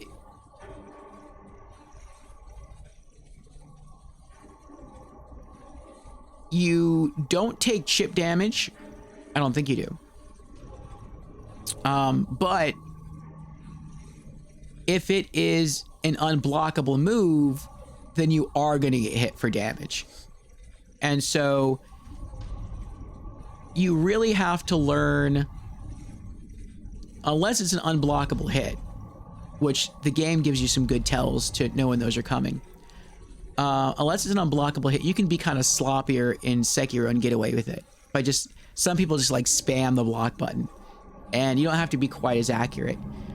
In Lies of P, at least in the demo version, and again, I know they made the base version of Lies of P easier from the demo, but at least for the demo of Lies of P, you have to be far more precise. And if you're not, and you end up blocking instead of parrying, then you take significant chip damage. And so for that, it's just a lot more challenging. It requires, I think, a lot more precision of the player. And if you're good at parrying, which I'm not, I am horrible at parrying.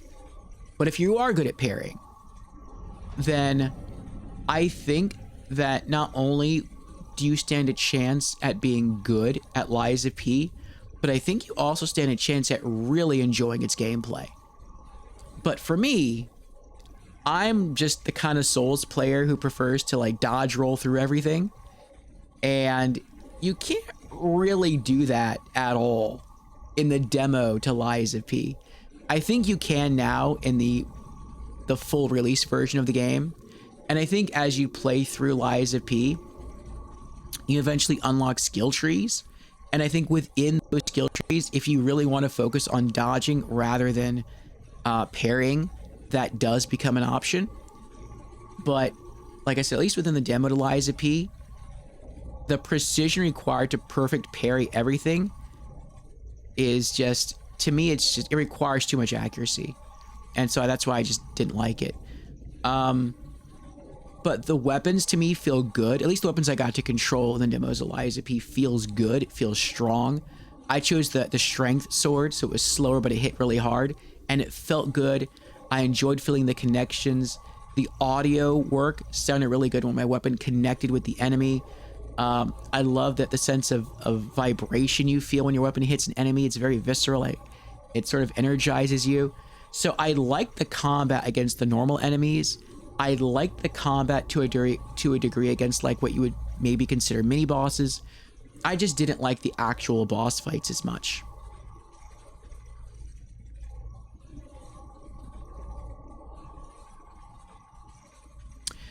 Zim says, not janky, ganky, referring to Dark Souls 2, as in they throw stupid enemies at you around every corner, such as archers, jump scare enemies, forced group encounters, etc. Yes, that is very true. And if you don't like that, that'll be something you don't like about Dark Souls 2. I like that. I found it funny. I laughed when that happened. Like in the first, not the first area, but in the castle area in Dark Souls 2, when there's like that, what is it, that long sword that just goes off into like this, it just goes off like a stone platform, and you see like a weapon or a glowing item out there, so you know you can collect it. And you're standing there before you go out in that blade, and you're like, this seems kind of sus. Why is there an item all the way out there? Is something gonna happen to me? And you're like, you know what? I'm just gonna go get it. And then you start running along the blade to pick up the item, and then as you're doing that, enemies are one floor above you, and they're dropping off onto that blade. And it's not just like one or two enemies, it's like I think 3 or 4 enemies, and they all just come running at you. And most players are gonna die when that happens to them the first time.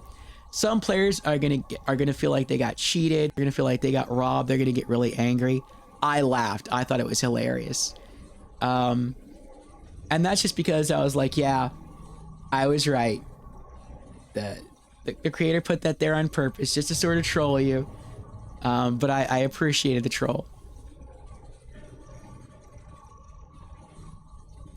Zim says, yes, going up an elevator into a volcano is natural world design.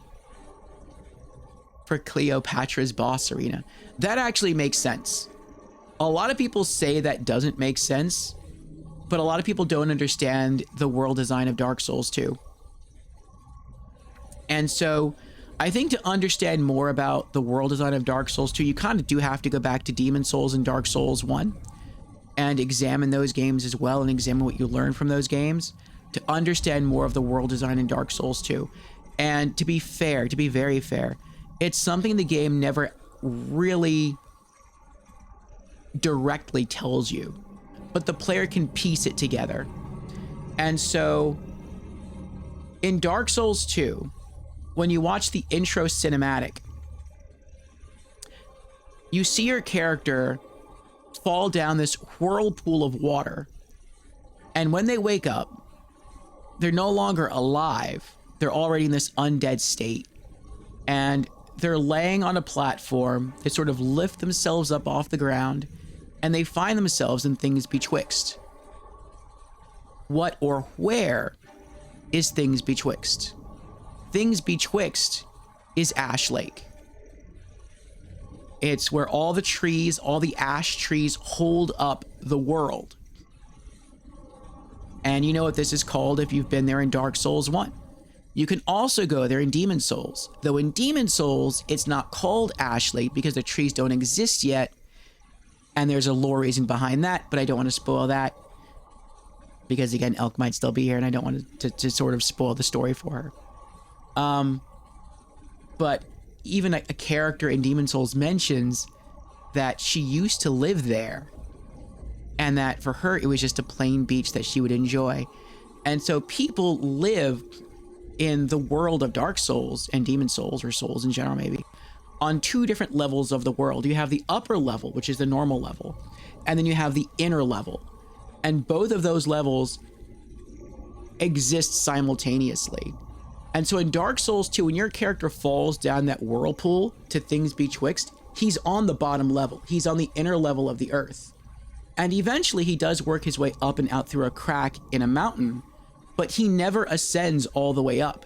The entire game of Dark Souls 2 is situated on that bottom level, on that core level of the earth.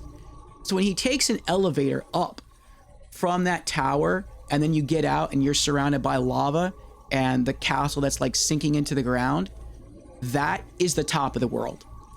After all this time of playing through Dark Souls 2, you finally made it to the crust of the world, which is where the bulk of Dark Souls 1 takes place and where the bulk of Demon Souls takes place. So the elevator makes sense. You just sort of have to piece it together, and you have to also go back in your mind to when you played Dark Souls 1 and to when you play Demon Souls to sort of put those clues together. Zim says, I cleared out every single corner of the map without ever noticing that path. And the one time I did that path, I had no idea I was supposed to light a random thing on fire, because that was a mechanic never used before or again in this series. Oh, that thing. I got you. So I spent hours trying to fight that boss while constantly poisoned. I did the same thing. In fact, I killed the boss without lighting it on fire. It wasn't until New Game Plus that someone told me about it and showed it to me. And, yeah. It was due to the player community in Dark Souls 2 that I learned that. So in New Game Plus, I think from New Game Plus on in Dark Souls 2, I allowed multiplayer in our streamed playthrough. And that's when someone, I think a person I invited in, they like lit a torch and they walked over and they pointed at it and they made their character like point at it, like emote to it. Or maybe they just walked towards it and like they wouldn't leave the area. And I'm like, what?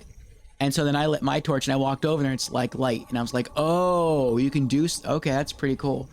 So yeah, I thought that was kind of cool. That was like a sneaky little thing, but you can still beat the boss without, like with the poison, it just makes it a lot harder. Zim says, I also spent hours having no idea how to progress in the castle, since I didn't happen to notice the enemy soul powering the golem to enter the castle. And I was focused on not dying. Same. I think I spent like 20 minutes. It was either 20 or like 30 minutes trying to figure out how to get into the castle. And eventually I gave up. I legitimately gave up. I had to ask stream chat how to get into the castle because I couldn't figure it out. I think I opened like one of them, not like one of the doors, but I think I killed an enemy close enough so that one of the statues activated, and I just didn't understood. Like I didn't understand what I did, and eventually someone had to explain it to me.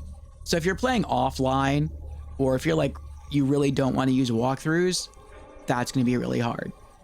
So yeah, I feel like that could have been better explained. But cool mechanic, just it should have been explained.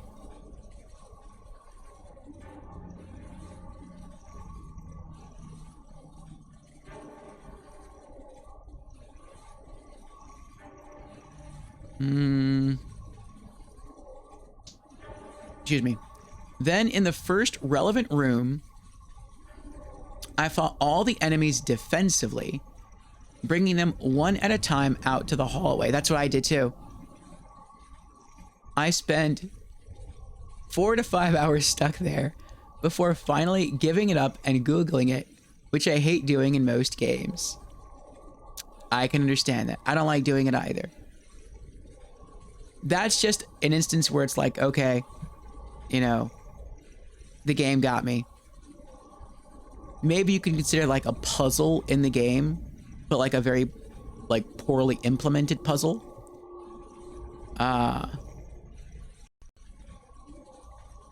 I'm not sure. I feel like a better way, and I think I said this before when actually playing Dark Souls 2.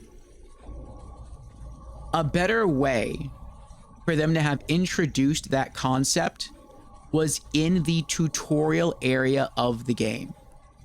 Now, as a player in Dark Souls 2, you don't have to do the tutorial.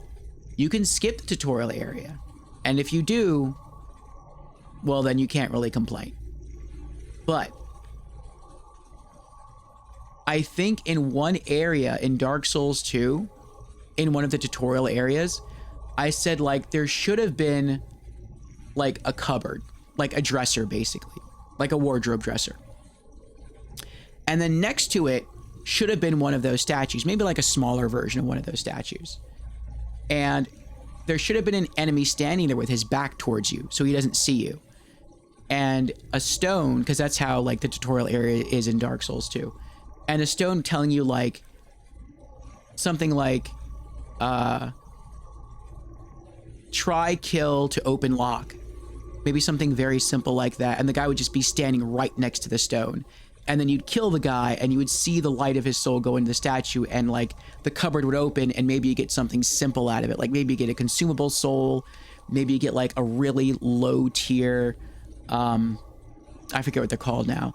The rocks that you break to regain health. Like maybe just like a really low level one of those. So that way the player feels like they're rewarded for getting something and it makes it memorable. And then from that point on, it's like, okay, look, you were taught how to solve this puzzle by doing this to open the door. Now, if you forget, you're on your own, but at least we showed it to you. I feel that they should have done something like that. That could have been better.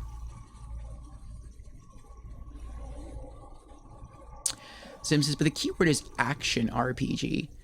So you're saying to play Dark Souls 2, you have to take the action out of it and just play it as an RPG, which makes it not fit the genre.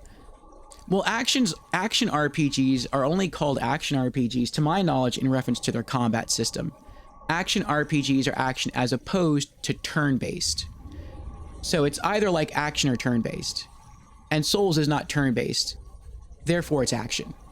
So it's like, it's a process of elimination. Zim says, oh, that I'm gonna be bad at Lies of P. I was very spammy in Seki. Yeah. I tried getting better at Sekiro, like I really did. And I said before, when playing Sekiro, I'm like, I have to admit it. Sekiro, for me, I'm not saying for everybody, but for me, Sekiro is too fast.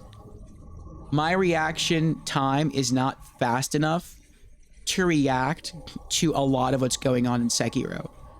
By the time I see the red glowing symbol to let me know that an unblockable attack is coming, and then to register, whether that's a stab or a grab or a sweep, then to process that, and then to press the appropriate button to react to it, it's already too late. I'm already being hit. And so there's no way that I can avoid that, basically. And that's why in Sekiro, I adopted the monk moveset.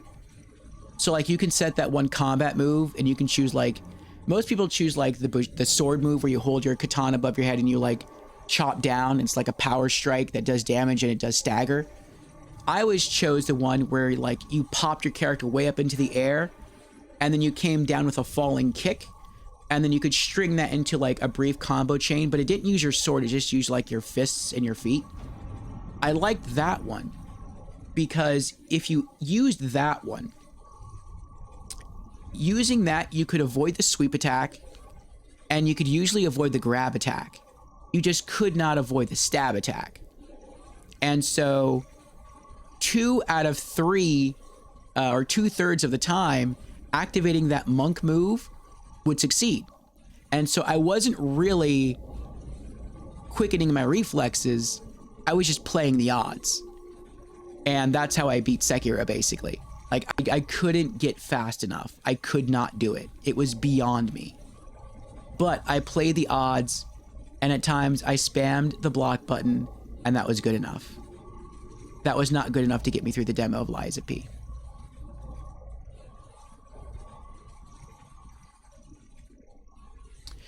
Zim says, you are far more forgiving on the puzzles with extremely limited information that hard lock you out of continuing than I am. The way I see it, they don't want people to play the game blind. They add these mechanics to force the community aspect of the game. That could also be it. Maybe they're expecting people to play online and leave messages for one another. And I also know that if you don't play online, they still leave messages for you. Like the developers leave messages. And some of those messages, I believe, don't show up unless you're playing offline.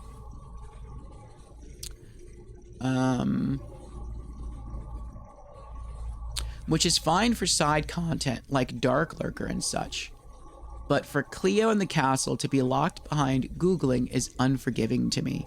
Well, again, you didn't have to Google it. You could have just fought the boss in the poison, which is what I did, and I beat the boss in the poison. But it is way harder to do that. Because, like, you have to constantly stay on top of the boss, because the boss is constantly healing while in the poison. And you have to constantly stay on top of your heals, because you're constantly taking damage while in the poison. And unlike every other game in the Souls series, poison in Dark Souls 2 is... it just annihilates you super quick. So, yeah. But it's possible. Zim says, but it's not too fast because you beat it. You just have to get good enough. I would say I played the odds. I played the odds and won. I lucked out.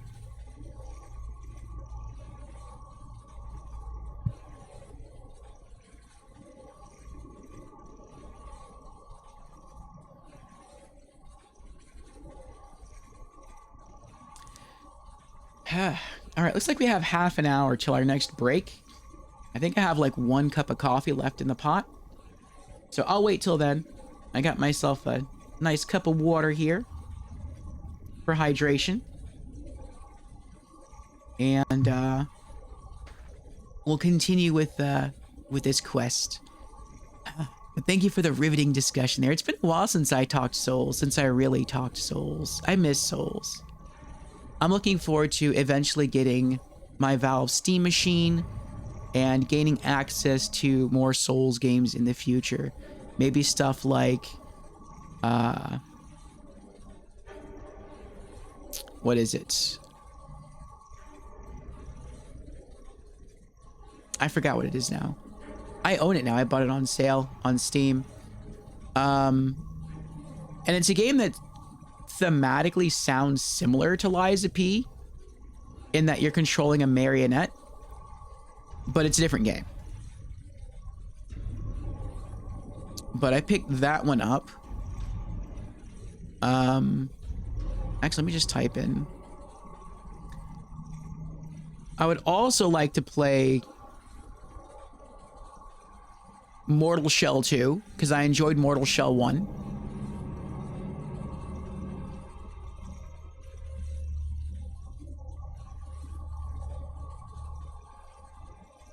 Let's see what other Souls-like games exist out there.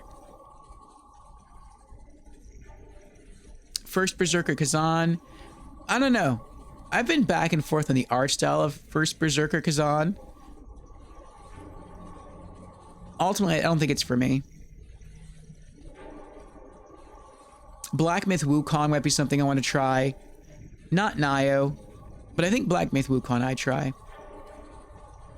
I would try Lords of the Fallen. I think I would try Liza P, but again, only on the easiest difficulty. And then if I liked it enough, I would replay it on normal difficulty.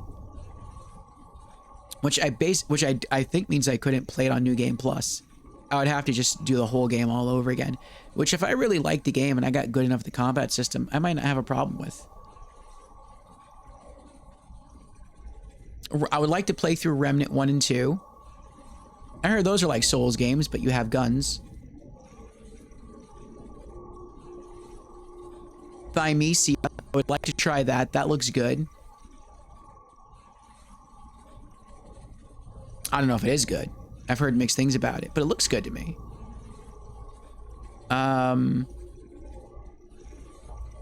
Yeah, Mortal Shell 2. I really enjoyed Mortal Shell 1. I recommend Mortal Shell 1 for everyone who likes Dark Souls 1. I feel like the combat speed is... I feel it's slower than Dark Souls 1. But depending on the weapon that you choose, it might not be as slow as Dark Souls 2 for you. For me, it was about as slow as Dark Souls 2. And so it is more of that patient sort of combat style. But if you're more okay with that, Mortal Shell is great. I beat every boss in Mortal Shell first try, including the last boss. Really helped to massage the ego.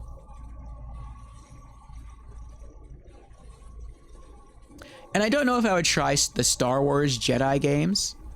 I think they look really cool. And they definitely involve like the most interesting aspects of the Star Wars universe for me, which is like the whole struggle between the Jedi and the Sith. I've just never really... I feel like without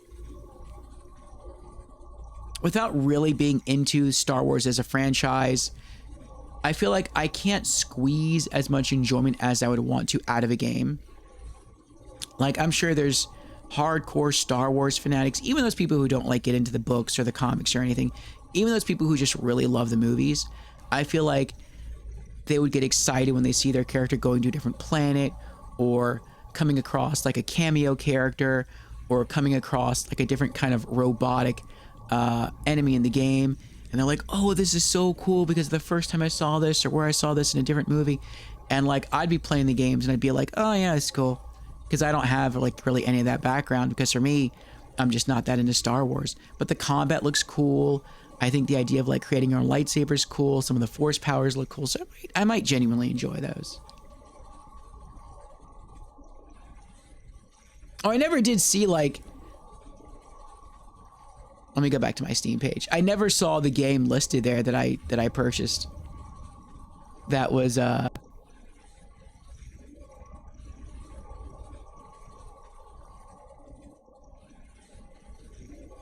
game that the other Souls-like game that I wanted to play. Not many people talk about it either. It's not really supposed to be that good though. But I still want to try it. Let's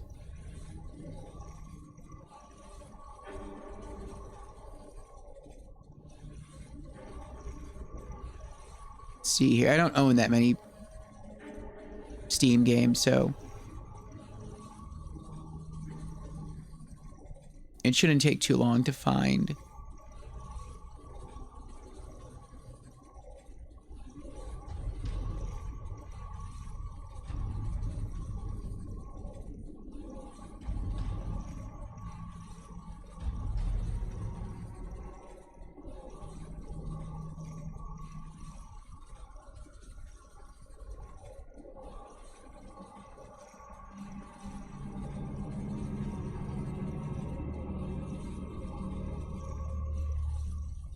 I'm in the H's.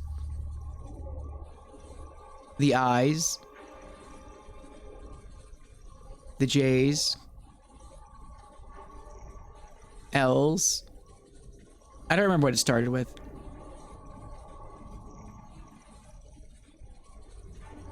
M's.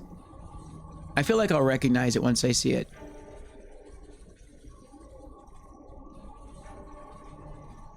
N's.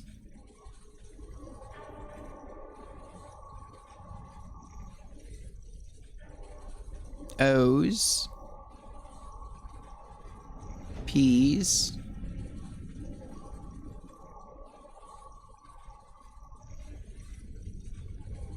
R.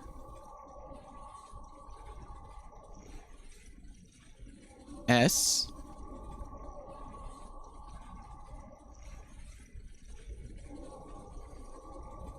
I'll get there eventually, wherever it is. There it is. Steel Rising. Steel Rising is another Souls-like game I want to try. So, I look forward to upgrading the hardware, hopefully this year. And Valve decides to drop it this year. And being able to have access to more of these games. These Souls games.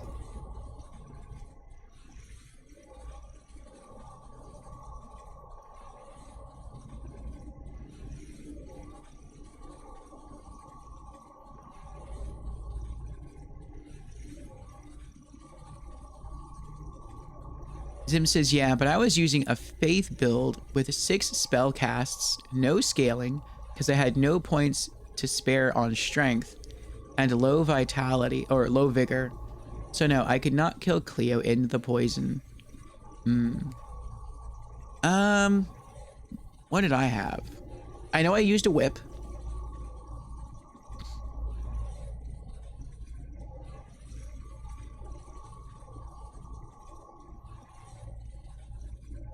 I want to say I blew through like all my healing items killing her. Like I got good at fighting her and learning how to dodge her. And I grew pretty competent at dodging her. And then it became a question of not only dodging her attacks and hitting her, but then trying to stay alive long enough so that I could kill her before the poison claimed me. And it was a very careful balance, but I remember being a lot of fun.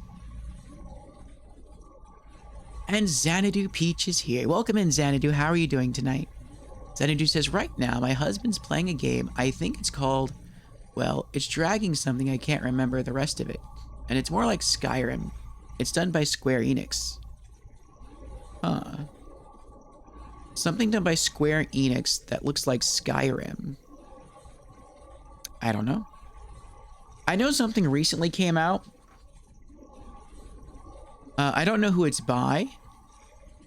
I think I posted in our gaming news section in Discord.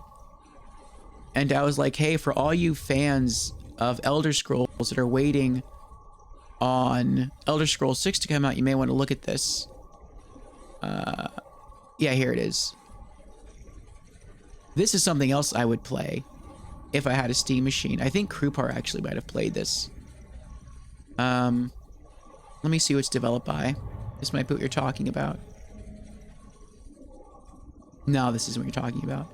This was developed by Paraglacial and published by THQ Nordic. The same people behind the, oh, wow. The same people behind the, Darksider series. This game is selling for $10 new? Oh, it's early access. I'm probably gonna have to pick this up. It's unsupported on Steam Deck, but who knows, maybe it'll work on Steam Machine. For those who want to take a look at it, I'll post the link in chat.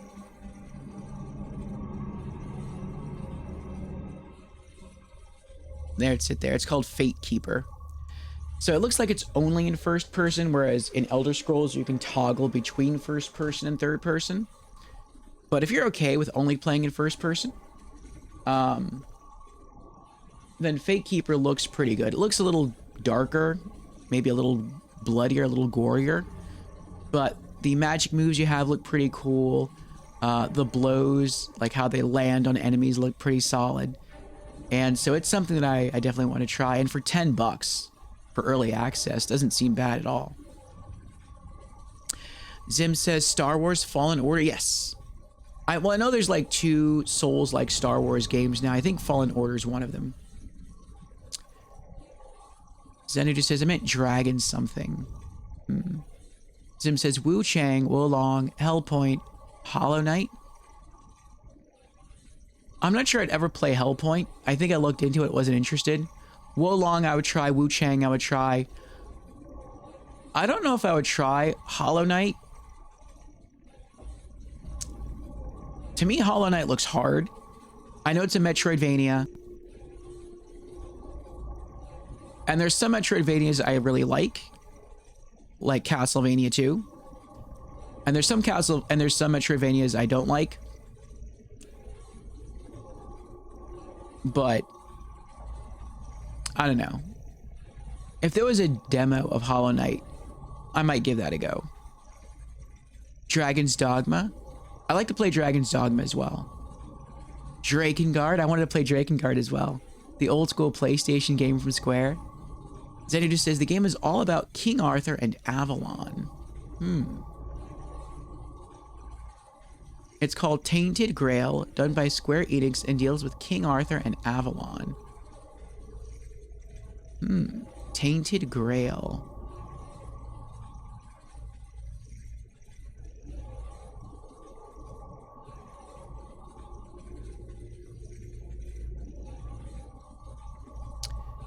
Yeah, I haven't heard of that one. I'm gonna see if it's on Steam.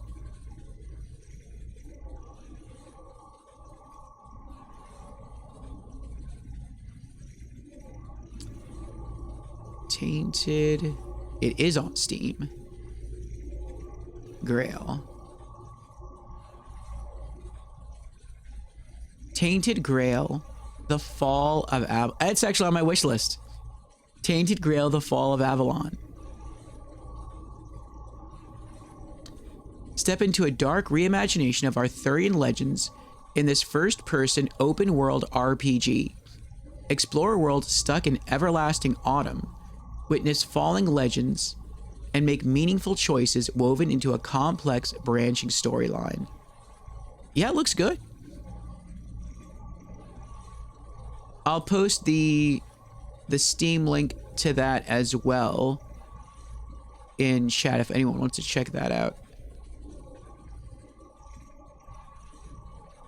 There you go. And right now, you can pick it up for $27.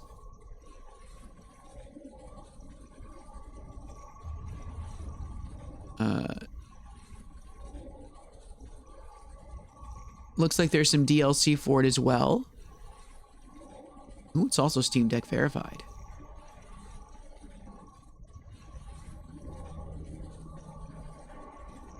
So yeah, it looks good.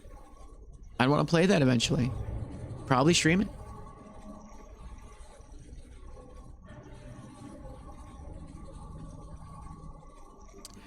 Creeper says, I played it. Works on Steam Deck, Steam OS. It's more linear. Talk about Fate Keeper.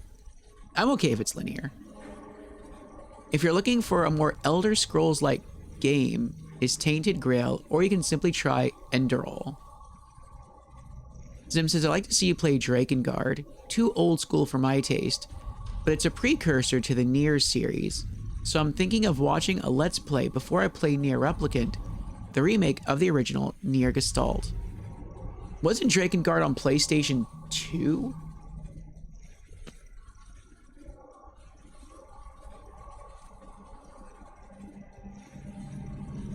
Yeah. And you could like fly on a dragon.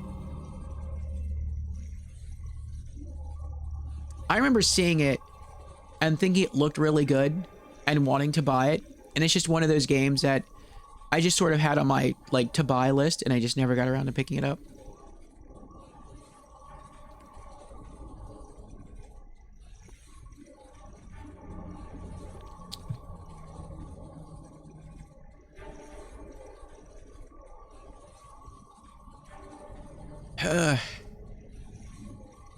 There's so many great games out there.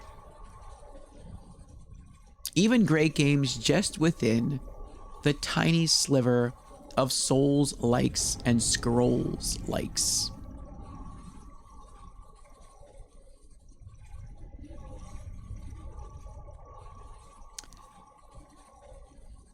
And then of course I want to play whatever FromSoft comes out with next. Though, well, I'll rephrase. Only if it's not like Night Rain. And I know that the Nintendo Switch game is supposed to be kind of like Night Rain, only they add in PvP. And so I will not be playing that. I think even if I had a Nintendo Switch 2, I wouldn't play that. I, though, am looking very forward to watching people stream it. I will definitely be doing that.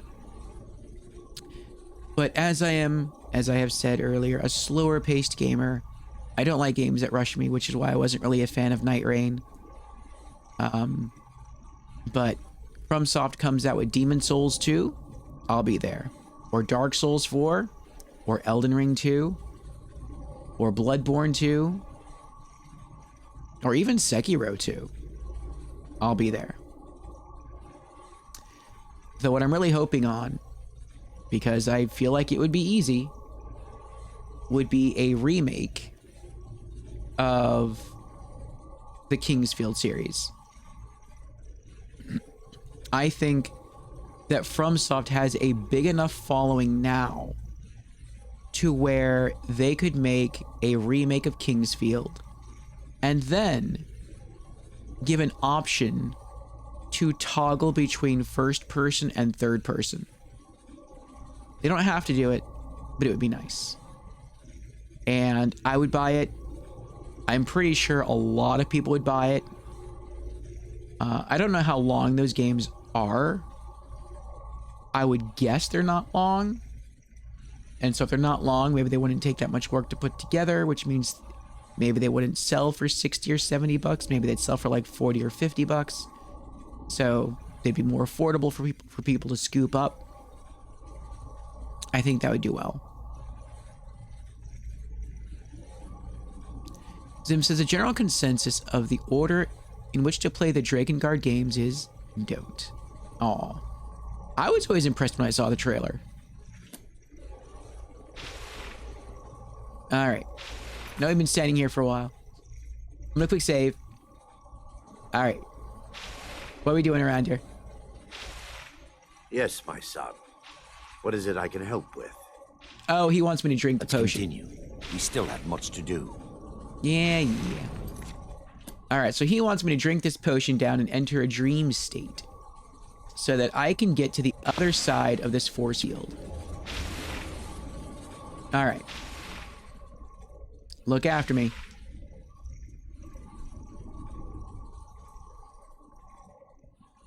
Mara be with me.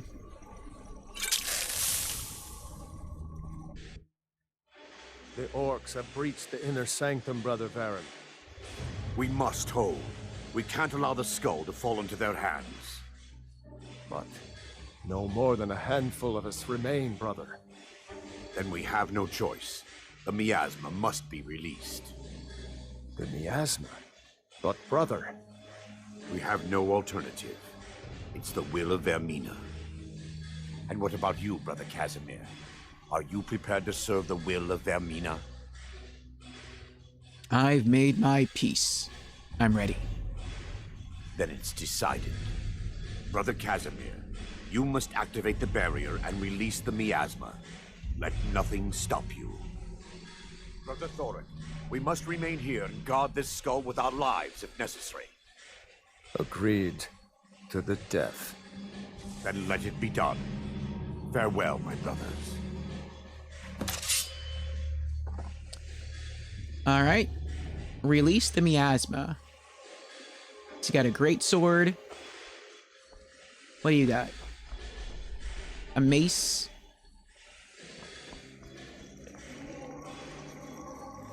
So that's what the skull looks like, huh?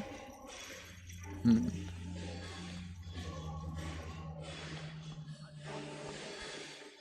Can I loot? Probably not. Can I pickpocket? Oh, I can't even crouch. Okay. I guess not. Can I talk to them? No. Okay.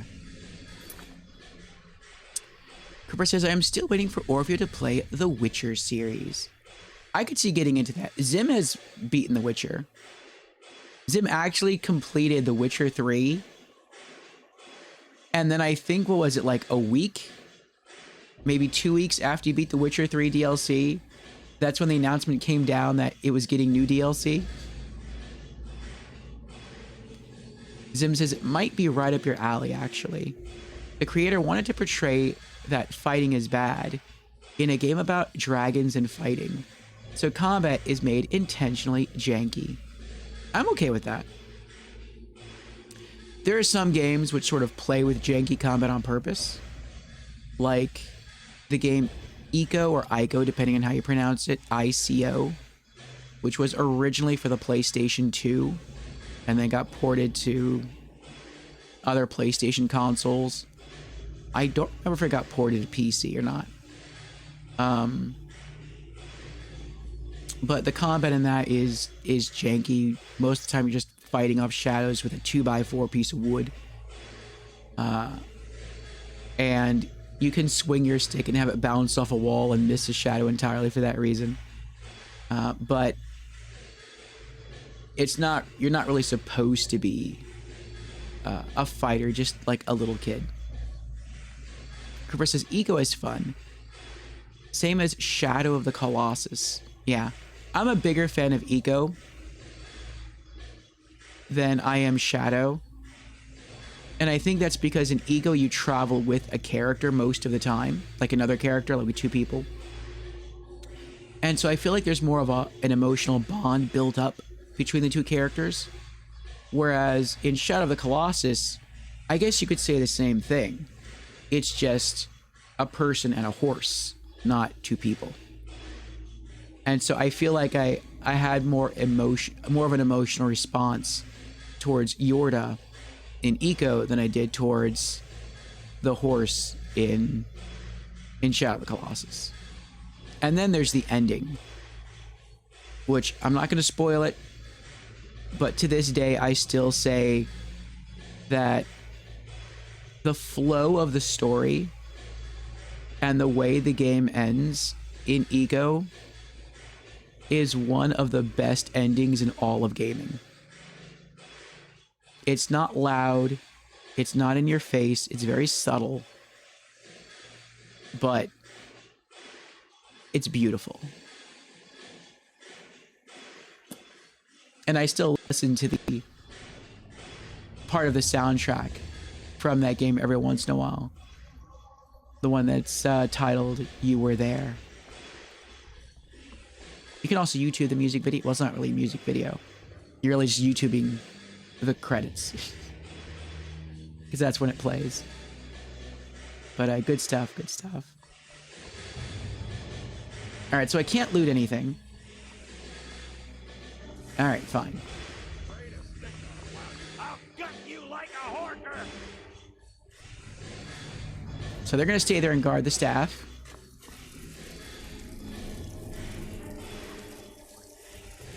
Is that the Kamehameha stance? I mean, he's using lightning, not like ki, but yeah. He's got the way he's got his hands back like that, building the charge. Come on through. I'm waiting. Come here. Looks like he got Kamehameha.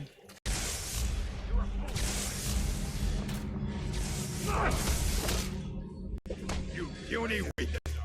You puny weakling.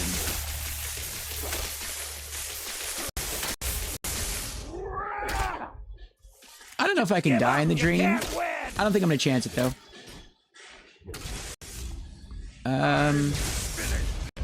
Here we go. I'll show you what a real orc is. You're a fool to fight me.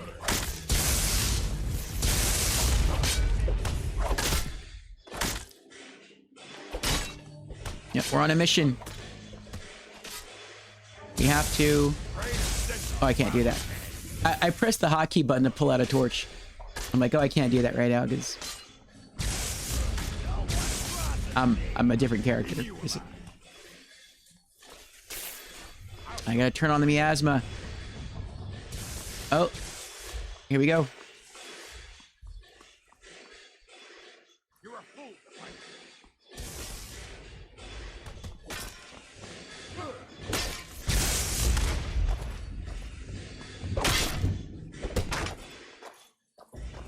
Nice battle axe.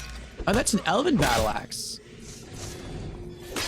The elven weapons are so pretty in this game. Did you mean Kamehameha? Yes. I just got flashbacks of when I was a kid when you said that word. Yeah. Kamehameha.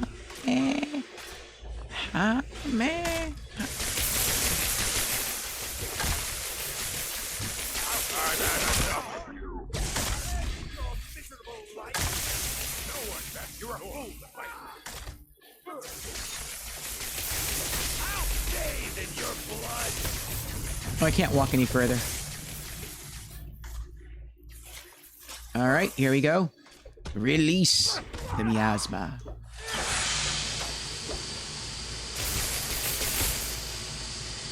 No one crosses me. You're a fool. So this was like, we released a sleeping gas that put everyone to sleep. All right. So we did it. Through the power of dream walking, we arrived on the other side of this barrier. Disable the magical barrier.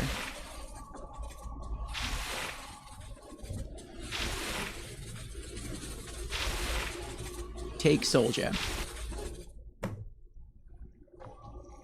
All right. Can I pull it again? No. Speak to Erandur. It worked. Mara be praised. You vanished after drinking the torpor and materialized on the other side. I've never seen anything quite like it. I want to know how long I was gone for. Was it like a second, a minute, an hour?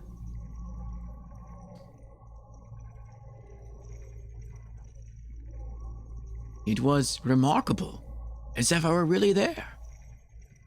How I envy you. I can only imagine the excitement of seeing history through the eyes of another. Sadly, I am resigned to just reading of its wonders through my research of the skull. We can discuss it later. We need to proceed. Indeed. My reverence for Vermina's machinations should not take precedence over our mission. My apologies. The inner sanctum lies ahead. We must reach the skull and put an end to Dawnstar's troubles. Lead on, my friend. Follow Erandur to the Skull of Corruption. Come, you can take point. We must get to the skull and destroy it. Let us go.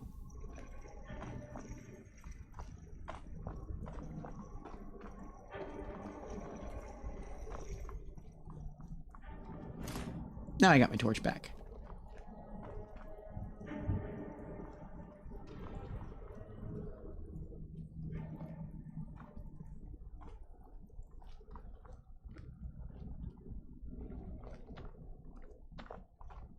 Speaking of enemies despawning from Dark Souls 2, I really missed that feature in Elder Scrolls. The miasma. They're still here. Stop them! That was a thing in Morrowind. That's the best you can do. In Morrowind, every humanoid enemy, with one exception of like group enemies, of group humanoid enemies, had a name, a unique name. And then when you kill them, they never respawned. See, hanging moss. And the reason why that was so nice is because you could clear out entire dungeons. Orcish Invader, 49 gold, scaled boots, fur armor, Orcish battle axe, Orcish dagger. You could clear out entire dungeons of named humanoid NPCs, then go rest, get all your health back, get all your magicka back, and then go do it again. Not do it again, but go explore the cave. And if you had a ton of loot and you're gonna be over encumbered, you could leave, go head to town, cash out, do some business, go back to the cave, continue to loot. You never had to worry about enemies respawning. It was a beautiful thing. And if you essentially wanted to use a place like a home, I mean, you couldn't really use it like a home, like store stuff, because the stuff in the chest would probably reset. But if you just wanted to like dwell there, just to hang out there, you could do that in Morrowind. Because again, humanoid enemies would not respawn. But you can't do that in Oblivion or Skyrim. Potion of Ultimate Healing. Common Soul Gem. Conjurer's Elixir.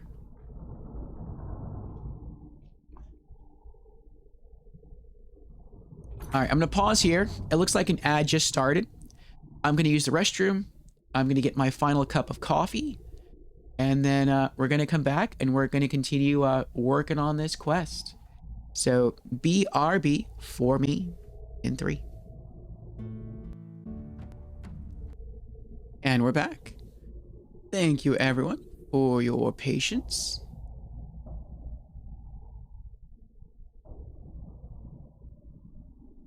Okay. And Krupar says, thanks for the stream.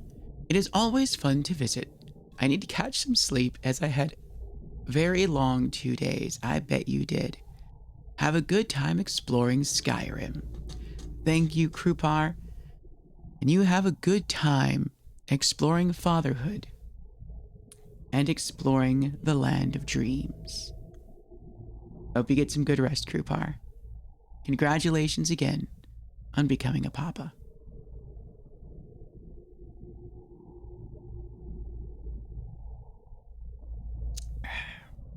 All right, and I have a cup of coffee left in the pot.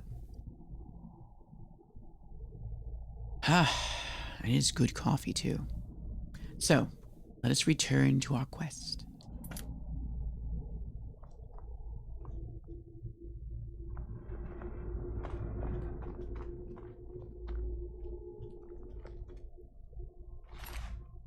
Garlic. Oh, wait. Charged Common Soul Gem, 65 gold, Potion of Vigorous Healing, Spell Tome Muffle. You move more quietly for, what is that? 3 minutes. Use. New spell learned, Muffle. Robes of Major Conjuration. That was a pretty good chest. Pretty good loot chest there. It's empty.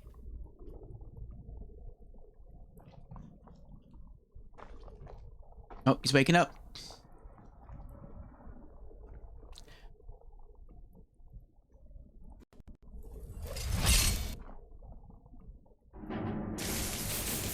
Yeah, I don't understand why they're attacking each other. I can kind of understand why the Vermina devotees are attacking him. Like, I don't know how long it's been since he, like, left the devotees. So, I mean, maybe he looks different. But I don't know why he would be attacking them.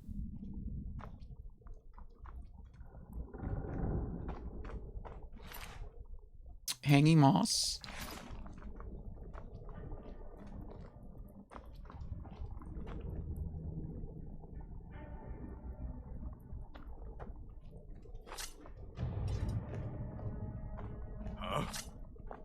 Time to end this little game.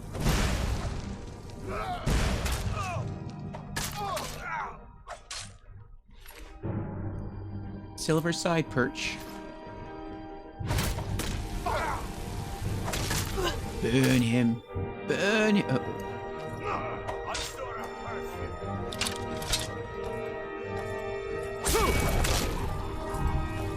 Victory is yours. Got that right. I actually didn't mean to hit him twice in a row like that. 143 gold, hide armor, elven war axe. Sometimes I overestimate my power and sometimes I underestimate it. Usually I overestimate it. No, I'm sorry, usually I underestimate it. But typically when an enemy like kneels and they want to give up, I try to do like the more honorable thing and allow them to like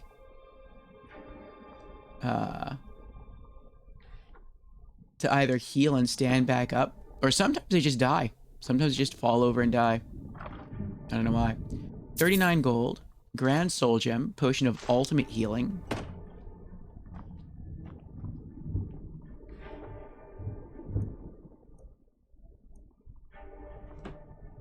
Oh, I can sleep in the bed.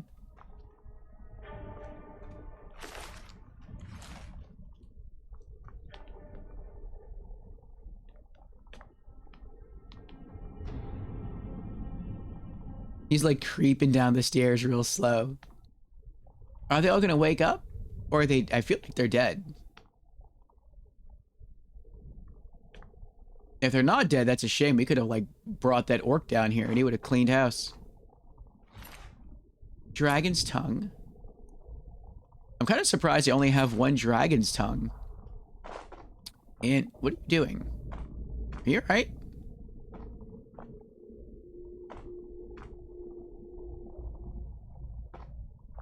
He's getting weird. Mage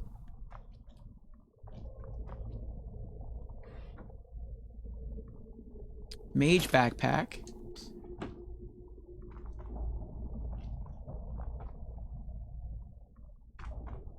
He's so weirded me out. I forgot what I was saying.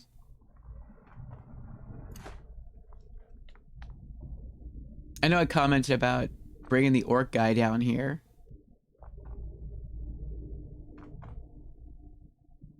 Oh, that's right. How many tongues do your dragons have? Thank you, Zim. I know that was like a joke there, but that's what I was talking about. That put me back on track. So, yeah, it seems like the dragon's tongue flowers or plants or whatever they are can be found just about everywhere in the game. Or a lot of places anyway.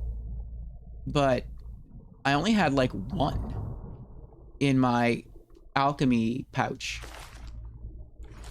So that's kind of surprising. Salt. Considering how abundant they are, I feel like I should have had more.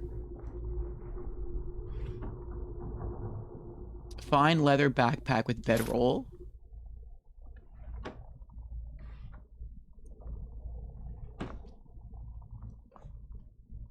You all right? Maybe I can make him stand up.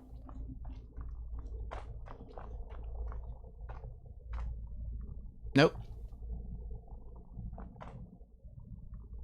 It's like he was sneaking down the stairs and he just kind of got caught. Like, got locked in that animation. Alright. Adept level lock chest.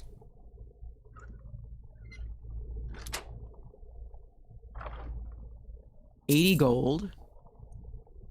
Adept robes of conjuration and illusion.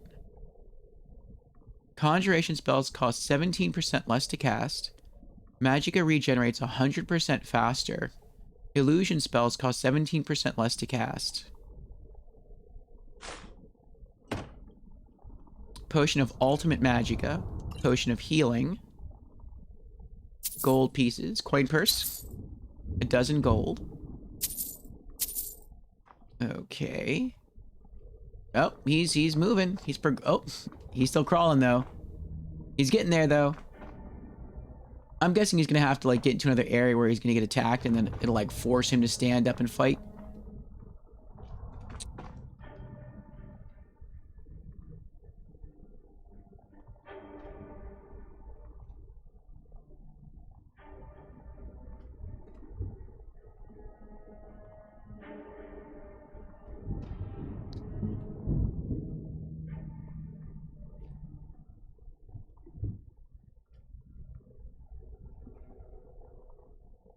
like watching someone do a thief, like role-playing playthrough of Elder Scrolls. Shh, we're gonna crouch the entire playthrough and tiptoe through every environment.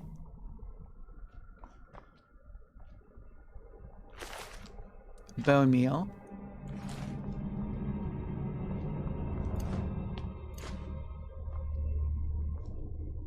Iron helmet.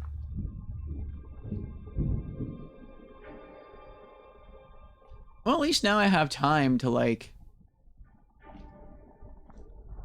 look around and loot. Red Mountain Flower.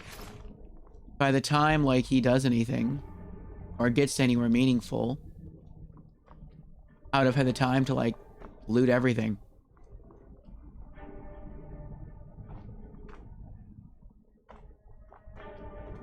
Have we been here?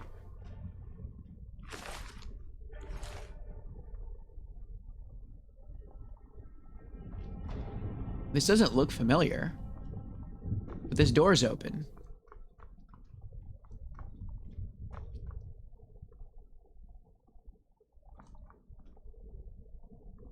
Were we just here? We were just here. Wait, what? Oh. But he went that way, and I went that way. I see, I see. Okay, I got confused.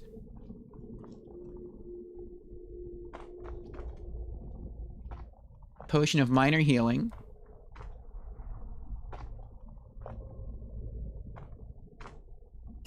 Another potion of minor healing.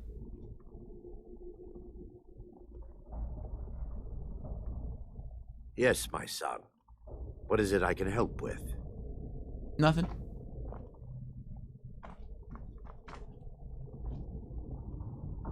Yeah. Oh. Oh, that's a talk. The skull and destroy it. Oh.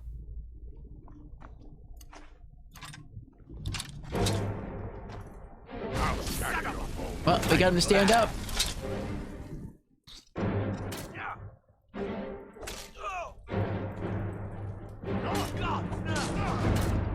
Oh, he's strong. Pray to Stendar while you can. Ah! No more. I yield. I yield. Very well.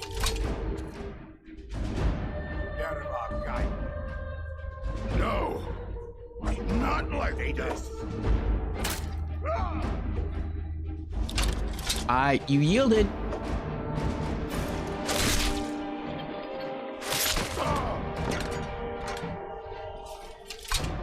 That's what you get for cheating. I let you live. You could have just ran off. Nordic battle axe, orcish dagger, 87 gold, scaled armor. You all right? You can walk normal now?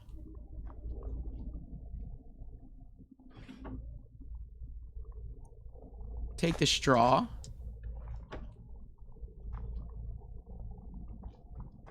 I feel like that should be a stat in the game. Like when someone yields, if you actually allow them to yield without killing them, I feel like you should get like a little,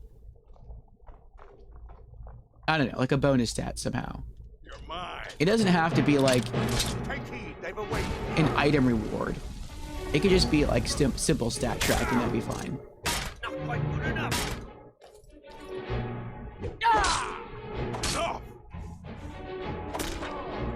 Good teamwork. 136 gold. Hide armor. Orcish warhammer. Orcish dagger. I'm getting really close to being over encumbered here. B.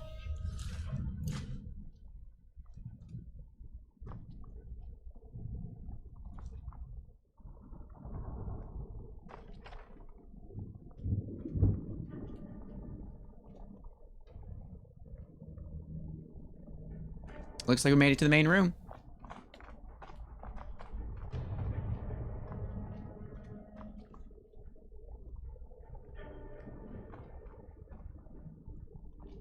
Wait. I can't move.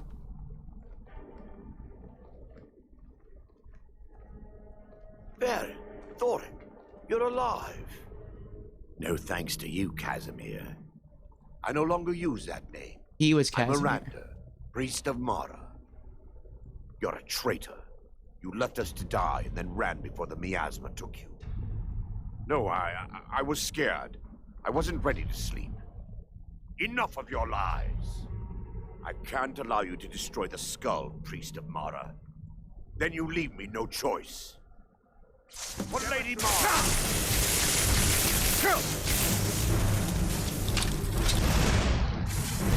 They started fighting each other.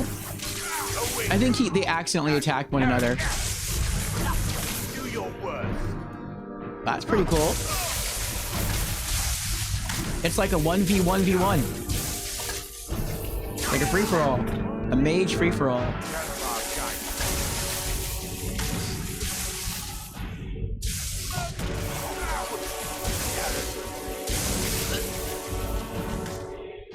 Erandur. Elven Mace of Lethargy.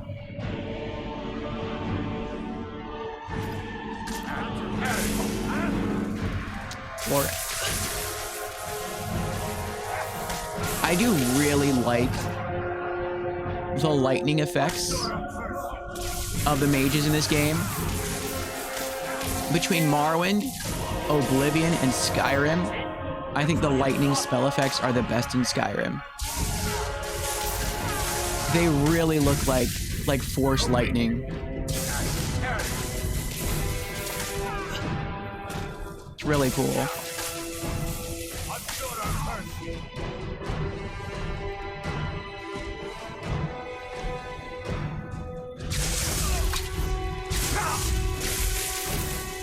Oh, okay. I was gonna say, this is between you two. But I mean, I guess Thor did have help, so. Forgive me.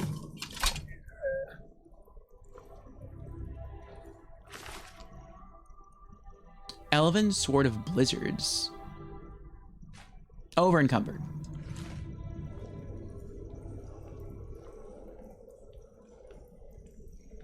I knew Varen and Thoric.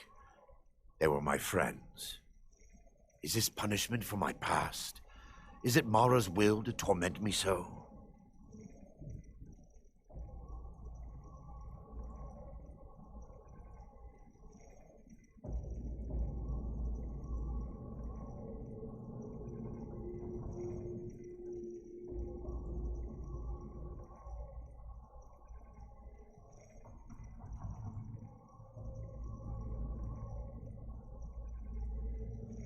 They were trying to kill us. And had they succeeded, Dawnstar's fate would be sealed. You have a unique way of looking at things, my friend. It's time. The skull must be destroyed. If you'll stand back, I'll perform the ritual granted to me by Lady Mara.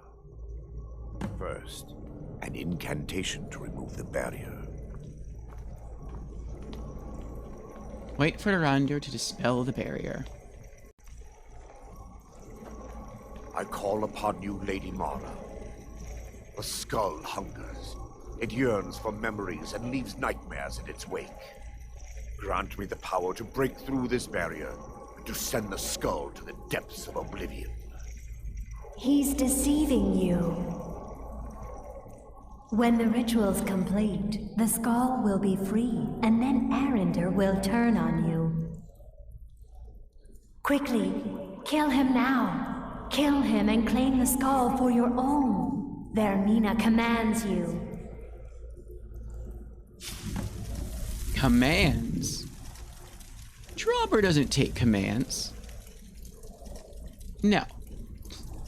Murder Erandur or allow Erandur to complete his ritual. He'll complete it.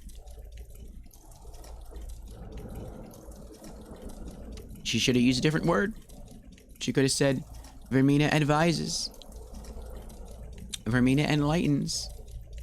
But Vermina commands? No.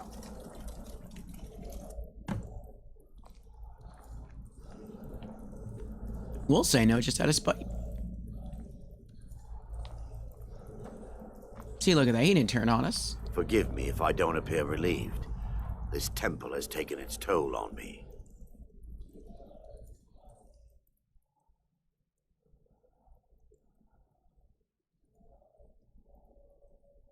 Are you going to be all right?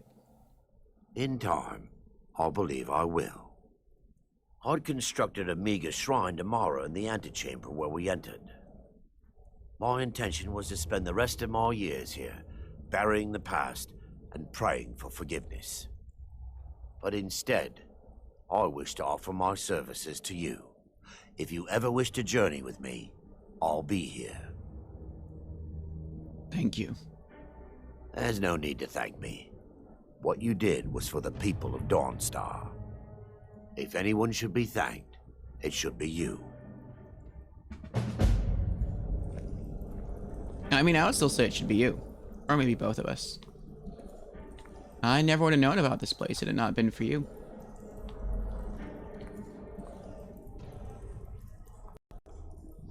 Oh, that's pretty.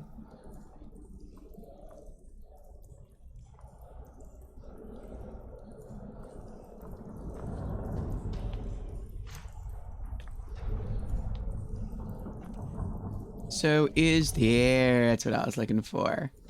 It's like this, is there another reward around here? Steel War Axe, 371 gold, Ring of Extreme Conjuration. I'm glad they did this. Because we just lost out on a Daedric artifact. And I mean, yeah, okay. So we got a companion, because we didn't kill him. That's cool. And he's a really good companion. Like, he has magic for range. He has an ebony mace. He seems really solid. He hasn't gotten in our way during any combat sections. That's a plus. But a sort of monetary or item reward is always welcome. And so the fact that you still had access to a chest if you looked for it, they gave you some stuff, is kind of nice.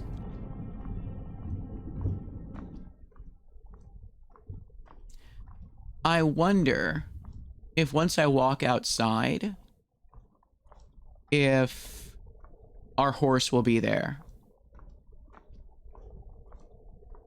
Or if it will still be back at Dawnstar.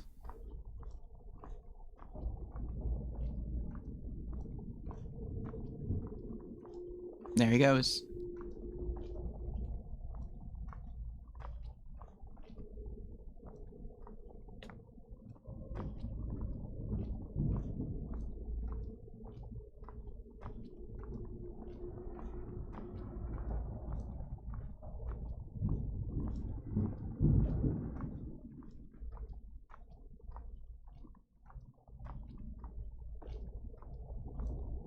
We're going to speed this up.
Someone's still alive?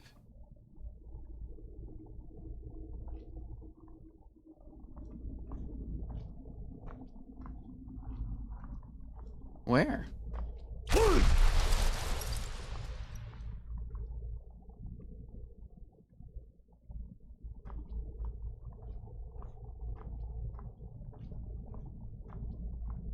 Unless it's a glitch.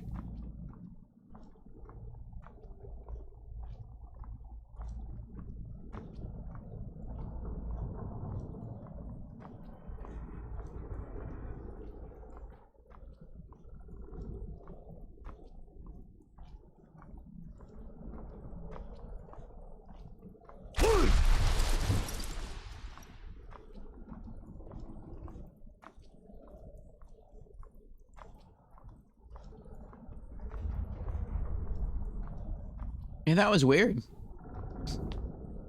Unless that was a glitch, I feel like we've been everywhere.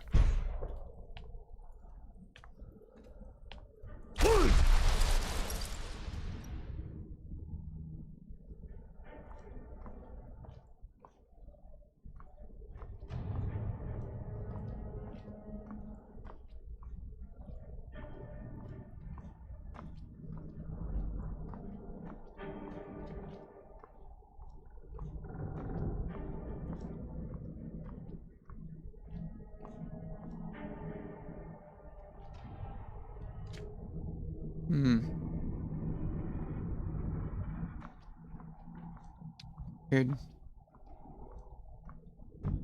Azura's wisdom to you, friend. Yes, sirrah. Until next time.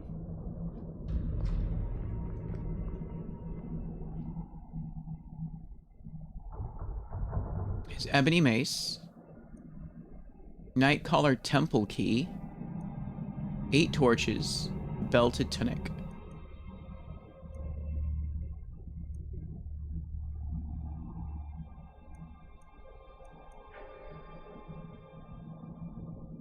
We're not going to steal anything from him. Yes. Shrine of Mara.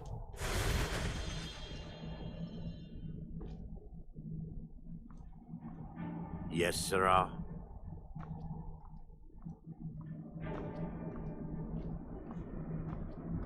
All right, hopefully we'll walk outside and our horse will be there. Then we can hop on our horse and fast travel away.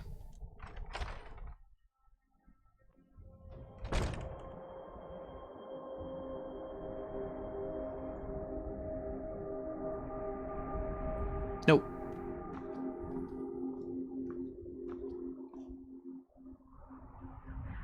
All right. In that case, I gotta drop 22 pounds of weight.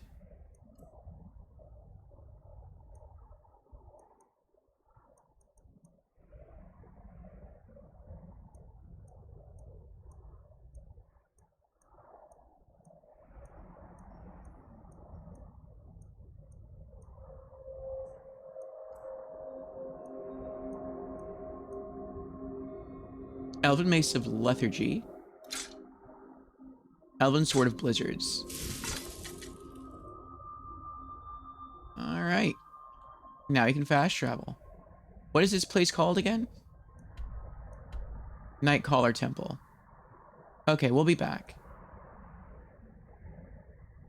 Let's fast travel to Whiterun and do some business. Actually, hold on.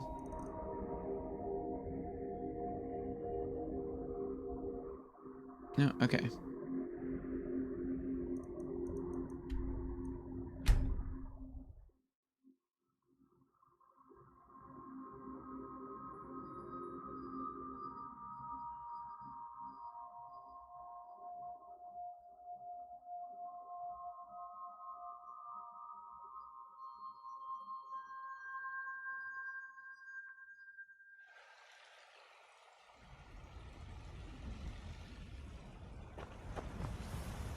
All right, it's 5:10. Let's wait 4 hours.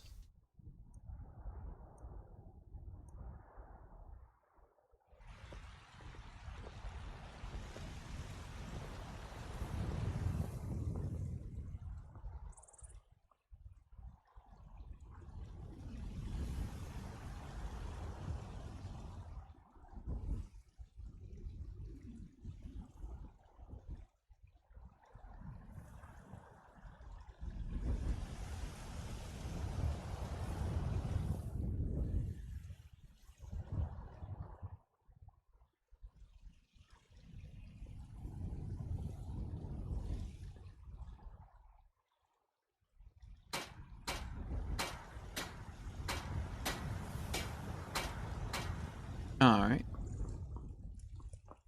You've got some good pieces out here if you're looking to buy. More inside. Let's see what we can sell her. The finest weapons and armor.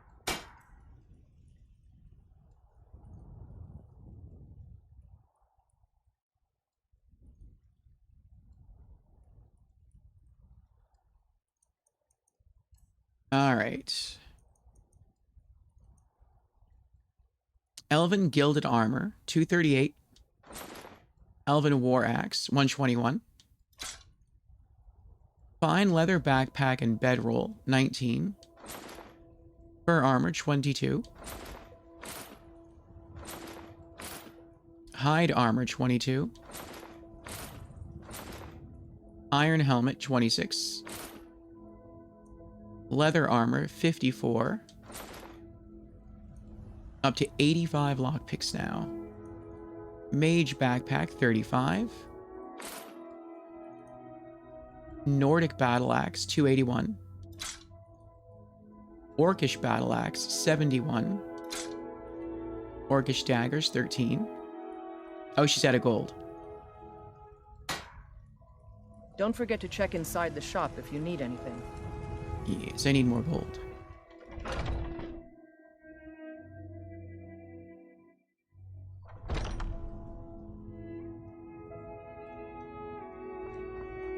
Welcome. We've got small weapons as well. Looking to protect yourself or deal some damage?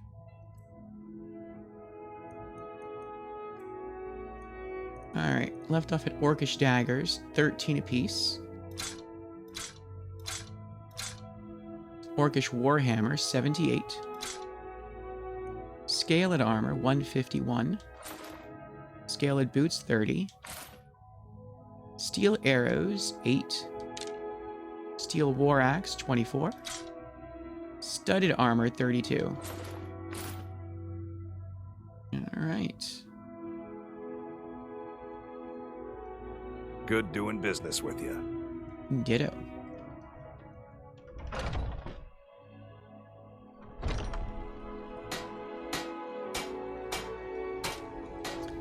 Is there anything else I want to sell? Robes. Okay. Let's go to the Mage Merchant in Dragon's Reach. Now I remember. You're the new member of the Companions. So you what? Fetch the meat.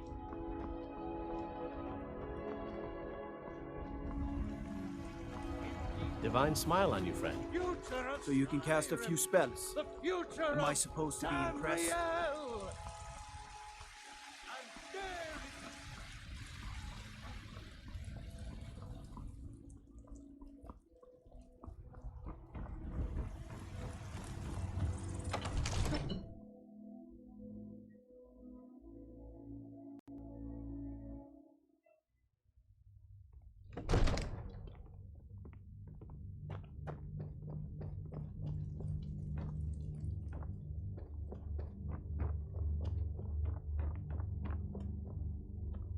Come to Dragon's Reach to discuss the... So, you wish to master the arcane arts? Okay. That's more than he has.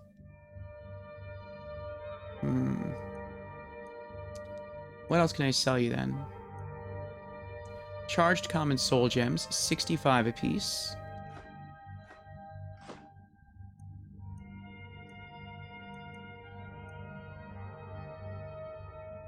You can't afford that. Robe of Major Conjuration, 35. Robe of Peerless Conjuration, 89. Oh, we got to keep the book. That's cool. I want to keep the robe. It's unique. It looks cool. I don't know where I'm going to put it, but I'll keep it. You know, if you've got the aptitude, you should Oh, actually, I join have Mage's mannequins College. back at Hendrheim that only have helmets. So I'll probably put on one of those.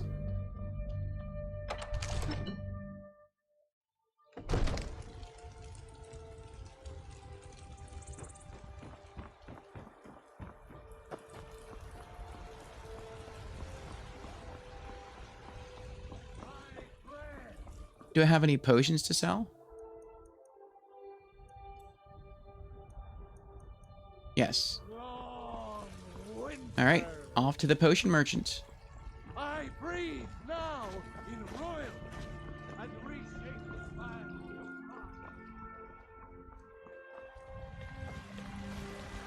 I work with my mother. Sell fruits and veggies. It's fun most. Let me know if you see anything you like.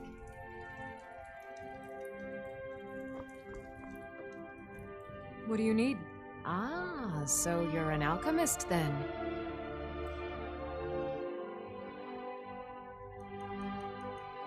All right, I want to sell Conjurer's Elixir, 1, 2, 3.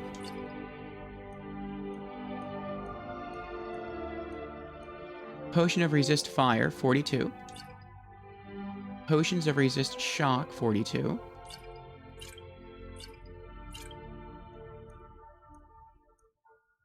Potion of Ultimate Magicka, 65. And...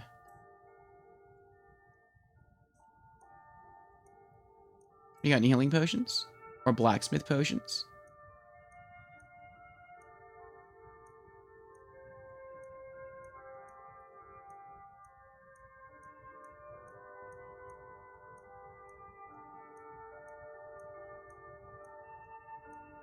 Vigorous healing. That's it. Come back anytime if you need a remedy.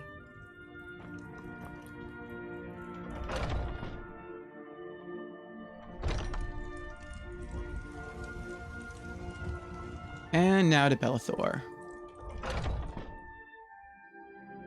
Take a good look around. I'm sure you'll find what you're looking for. If not, let me know. I might have it stored away. Some may call this junk. Me, I call them treasures.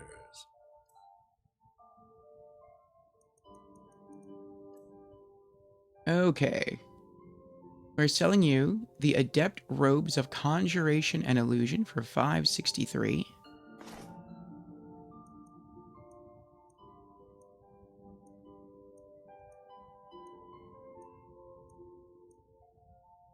Oh, this charcoal's different. Interesting.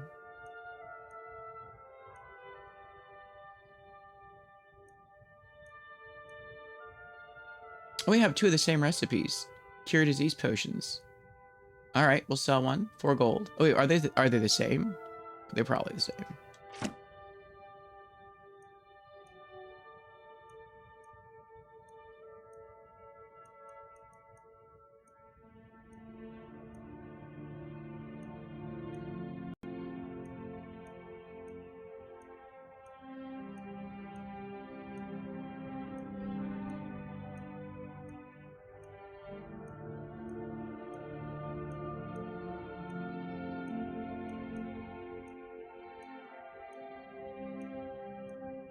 Do I have nothing to sell you?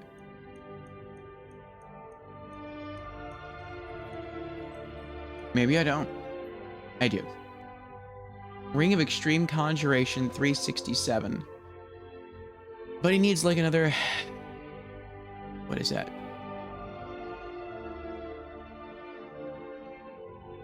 Like 180 gold, something like that?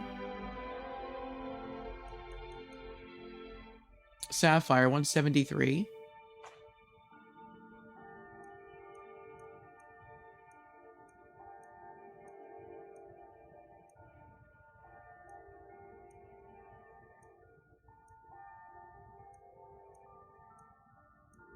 Okay, so that's it. I only have 1 item left to sell. And it is the ring. Ring of Extreme Conjuration, 367. So he needs another 355 gold. Do you have any Crimson Dirk books?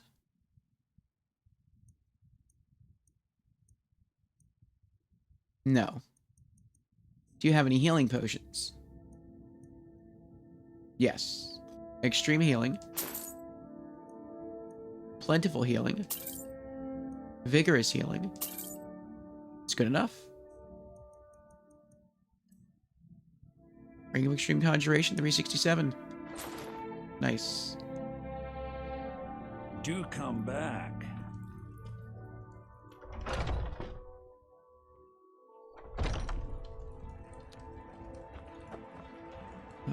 right.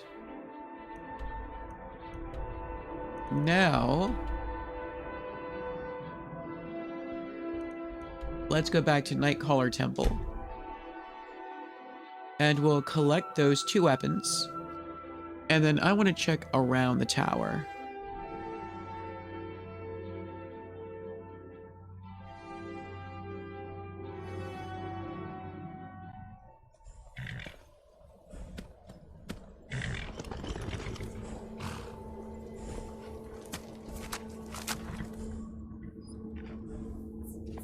There it is. Okay. Are they still here?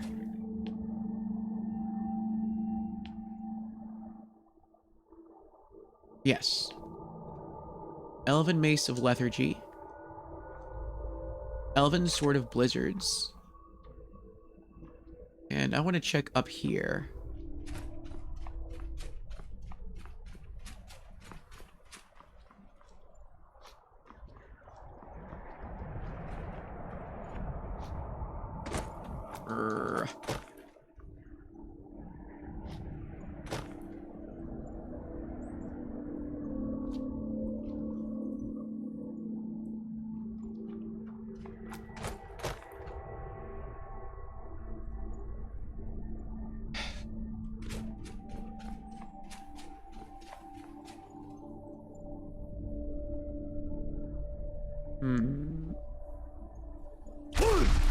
Oh.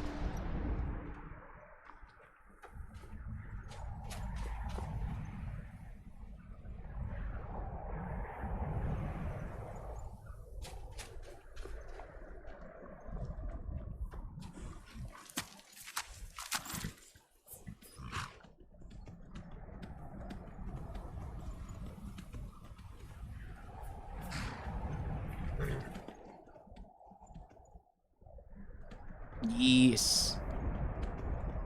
GG's, horsey.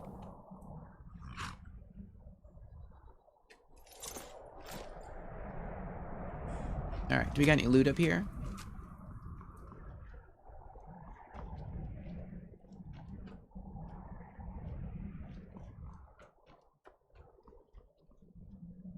We do.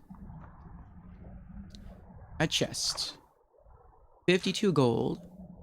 Potion of Vigorous Magica. Nice.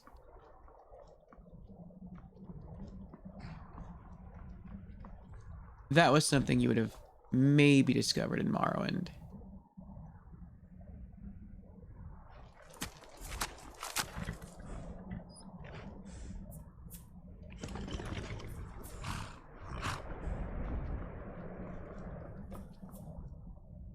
I can't get up higher, can I? No, this is probably where the staff was. Alright, let's get out of here. We're not going to go back to Whiterun because all the merchants in Whiterun are out of money now. So, let's go to, I guess, our second big city, which is Markarth. Sell some loot there.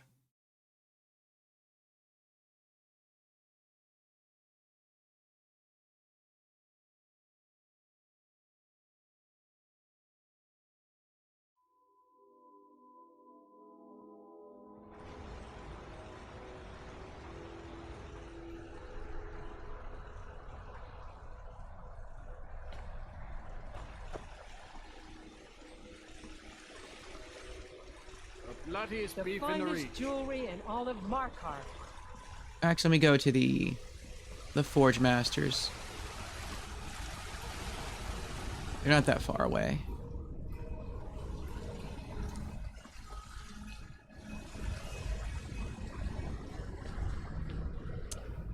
I'm beginning to learn my way around. Markarth. Feels good. May your weapons be sharp and your prey fresh. Thank you. Looking to protect yourself or deal some damage? All right. Weapons. Elven Mace of Lethargy does 25 points of stamina damage, 451. Elven Sword of Blizzards. Target takes 25 points of frost damage to health and stamina, 362.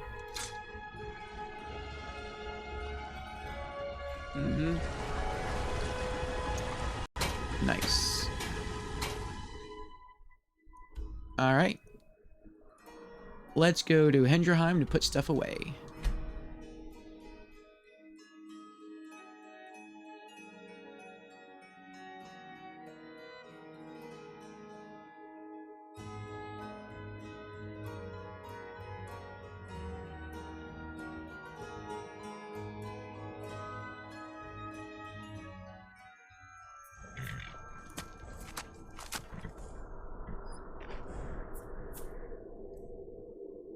Do I have any crafting materials? But I do. I know I looted a bunch of alchemy ingredients when I was there. But I don't really remember much else. Alright, charcoal, dragon bone, dragon scales, leather, leather strips, moonstone ore, straw. Okay.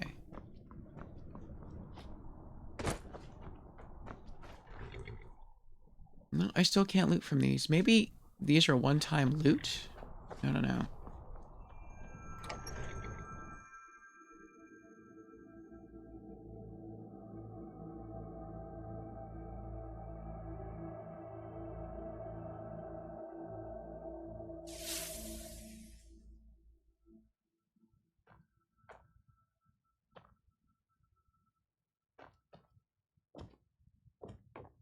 All right. We have a lot of alchemy stuff to put away. Beehive husk, blue butterfly wing, bone meal, regular butterfly wings, canis root, chaurus eggs, daedra hearts, dragon's tongues, elves ears, Balmer ears, fire salts, frost miriam, frost salts, garlic, giant's toes, glow dust, hagraven feathers, hanging moss, hissed carp, ice wraith teeth, jazzbay grapes, luna moth wings, nightshade, Nordic barnacles, orange dartwing, purple mountain flower, red mountain flowers, rock warbler eggs, salt, scaly foliota mushrooms, silverside perch, skeever tails, slaughterfish scales, tap roots, troll fat, tundra cotton, vampire dust, void salts, wheat. And then we also have apparel to put away. Circlet of Peerless Alchemy. Dwarven Bracers of Major Alchemy. Okay. Put away the Vermina robes. I feel like any moment we're gonna get like bombarded with. Papa! There you're she is. home. Wanna play a game? With Lucia. Not right now. Aww. But Papa! I got something for you. You got me a present? Really? I got you a sweet roll. Thanks.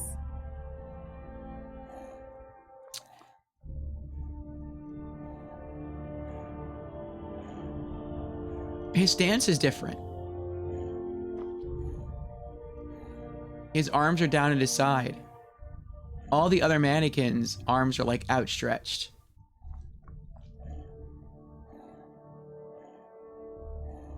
There's some weird stuff going on with this one. Alright. Yeah, this seems appropriate. This is like a magic helmet, I guess. Kind of. Boost conjuration spells. What does the other one do? That's more of a warrior helm. Okay. Alright. Apparel. Vermina robes give. Yeah, that doesn't look bad. I like it. Okay.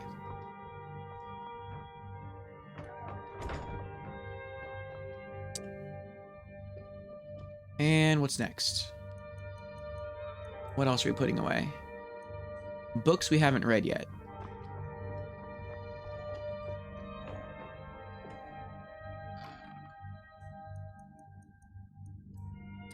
"16 Accords of Madness, Volume 6. Biography of Baron Zaya, Volume 2. Oh, I forgot to put the book stuff away. Fae Falcon 2. Lost Legends. On Oblivion.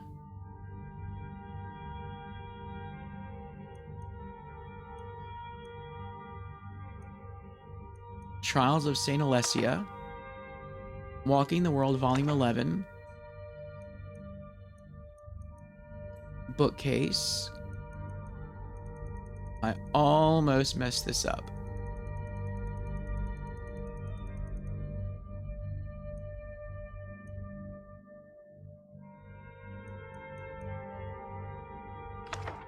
Pull that back out.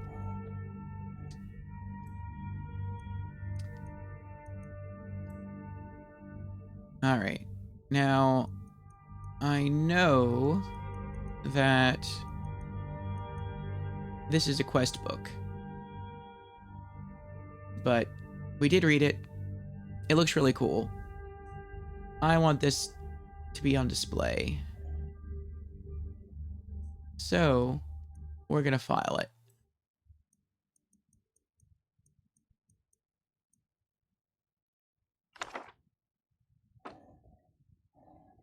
The Dream Stride. All right. We have some alchemy recipes to put away.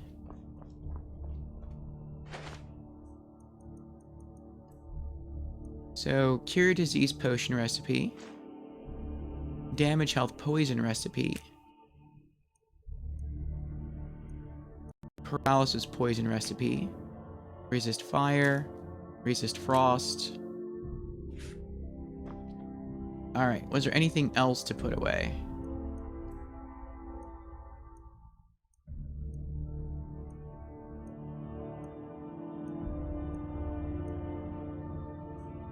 Food that heals for less than 5.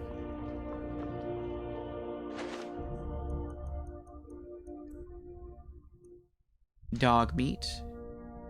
Porker meat.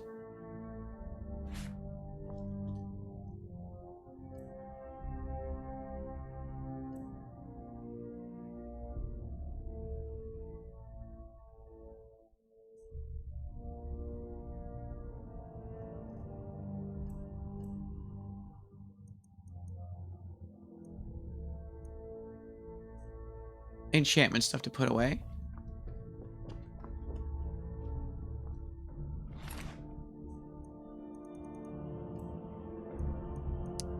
Grand Soul Gem.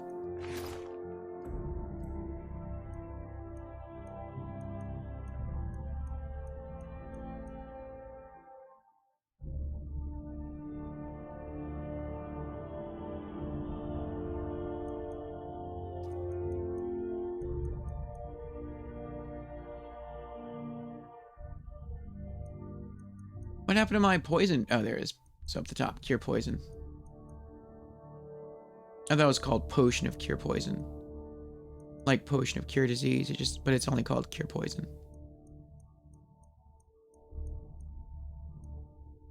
Okay, we still have to sell the Vigorous Magicka potion. I forgot about that. Alright, but otherwise that's it.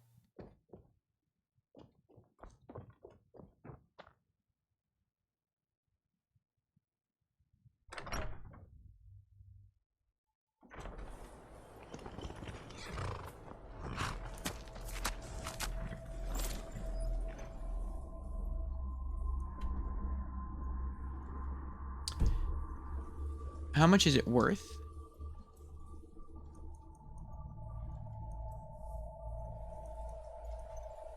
$95. So I'm probably gonna get like maybe 60 for it.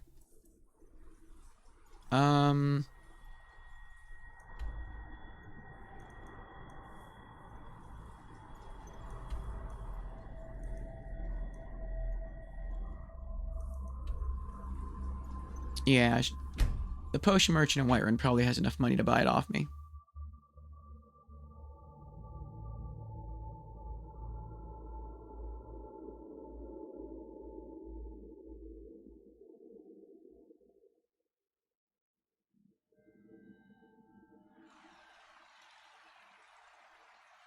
Good to have you by my side, friend. I need reliable people around.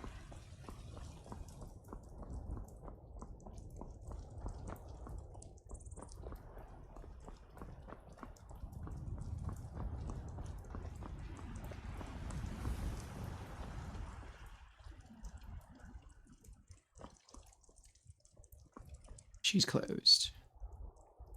We'll wait 8 hours.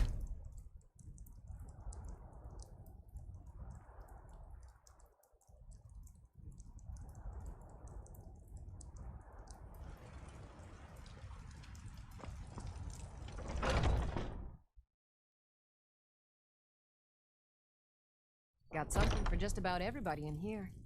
Give a holler if you have any questions. What do you need?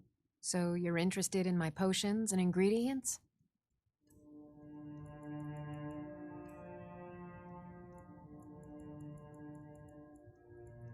Potion of Vigorous Magic of 44.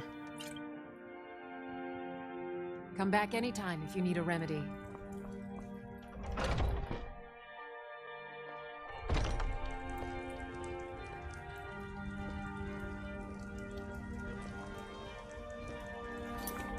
Alright, let's hard save. We completed a major quest. And now we have sort of a choice we can make. We could return to Dawnstar and talk to people, see if we can log any more quests. But we did log a quest while inside Nightcaller Temple by picking up a book in there called Lost Legends, which triggered this quest called Forbidden Legend.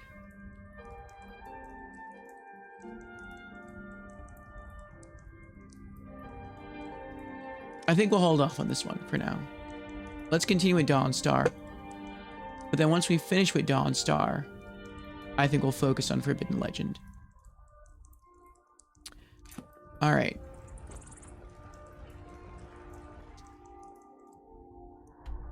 Fast traveling back to Dawnstar.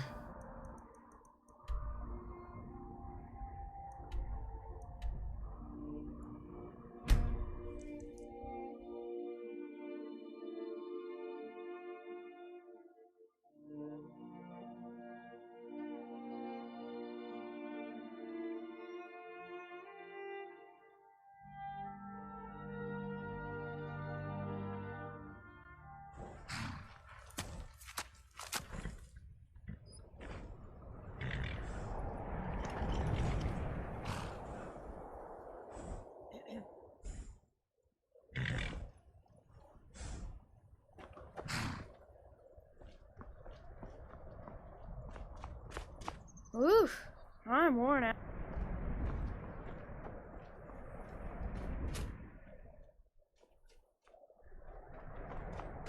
There she is. I work for the Wind Peak Inn. You should head on inside. Abalone. Thoring runs the inn. Speak to him. Was Abalone the name of...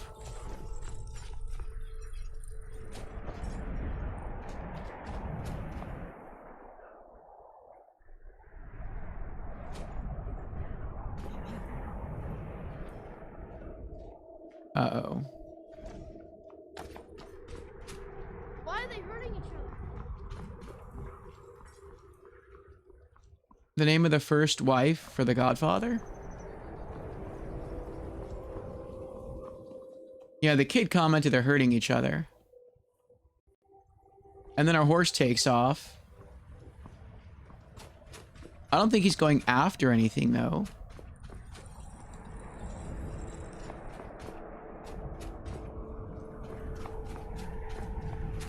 So the kid sees something. What does the kid see?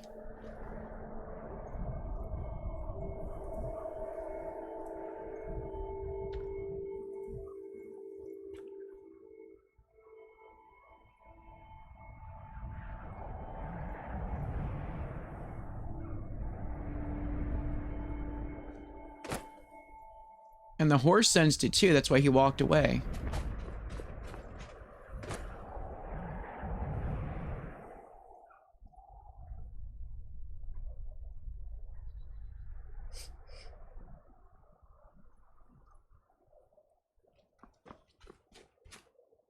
Hmm.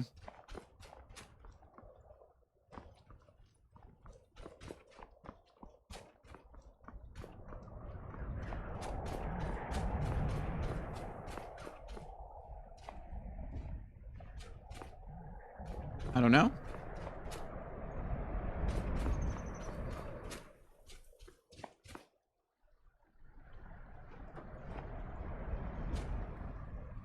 Yeah, that was weird. Okay. They say that vampires attacked the Hall of the Vigilant, burned it to the ground. Never heard of vampires doing anything like that before. All right, let's start going in the buildings now. So that's a private home. This is a ship we've already been on. So we're just gonna go just around the town. This is to Quicksilver Mine.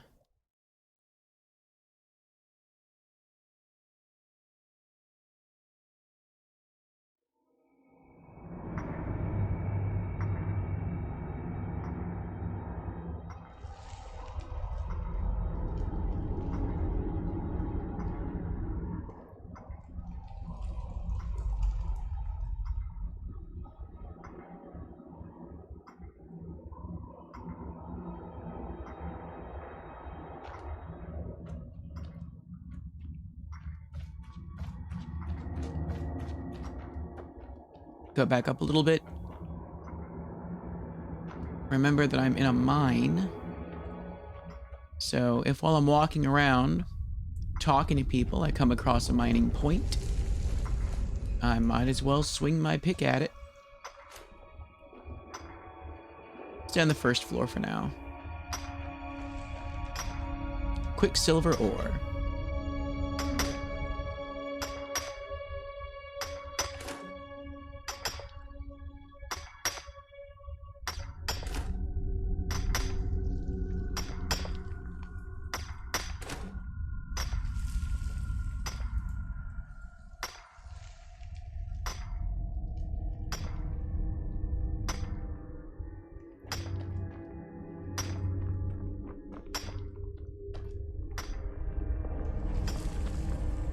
That's Lon. We've talked to him before. I work in the mine just like everyone else. We've talked to Fruki before. What time is it? Almost 8 o'clock at night. They're probably gonna leave soon. Edith. Here to mine? Quicksilver ore is rare. Worth digging. Huh? I guess she's done talking to me.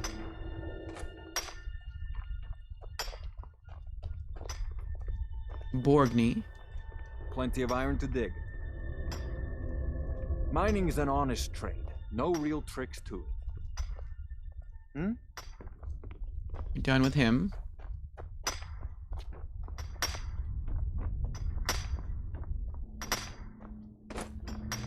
Oh wait, who are you?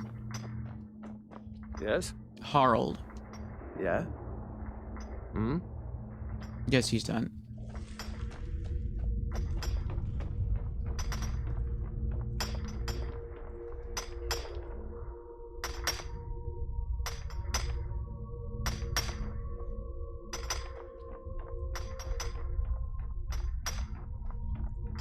Need something? All right, looks like everyone. So let's look for those mining points. I guess we'll start on the left-hand side.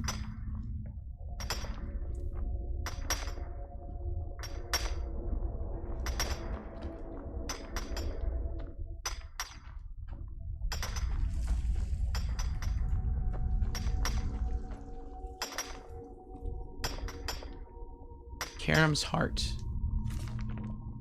I guess I have that. Do I have that? I can take it. It's not stealing. Okay.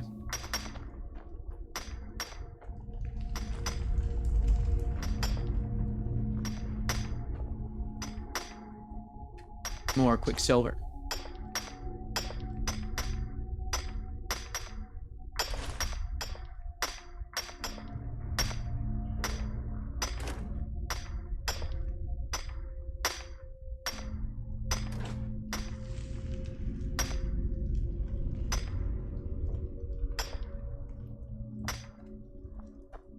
More quicksilver.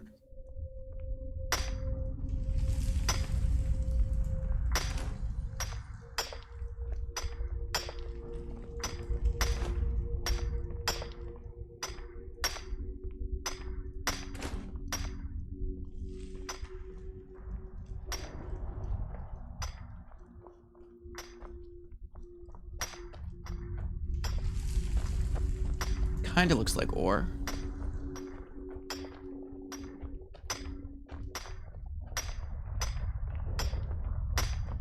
Here to mine? He's just hanging out here. What's this? That hole looks a little sus. Looks a bit like a Falmer hole. Yes? Alright. Let's go up.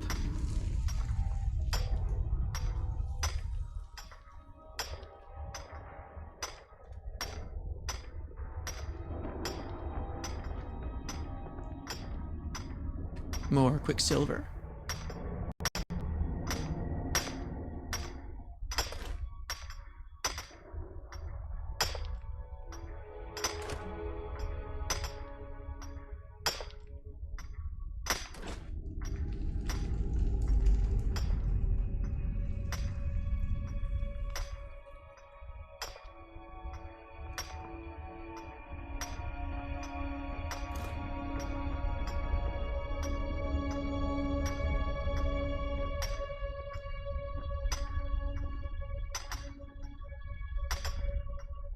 I'll take the bread.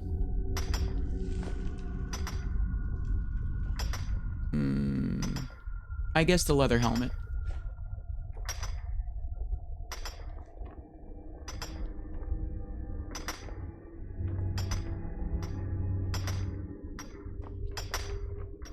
Plenty of iron to dig.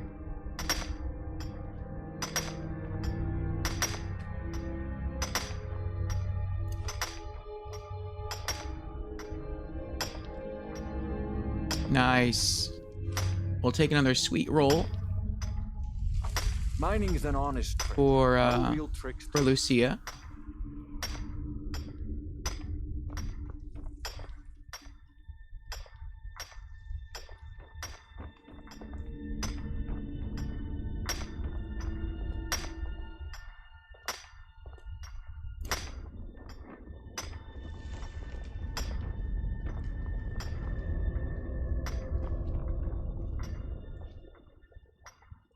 More bread. Quicksilver ore. And that's it. Looks like there's only one mining point left.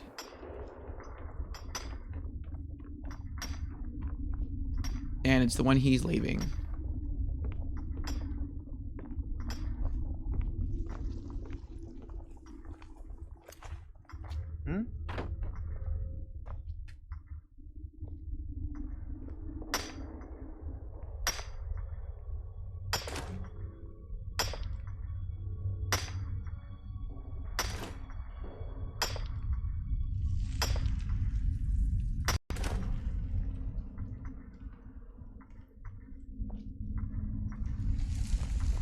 All right. Well, we're done here. Here to mine?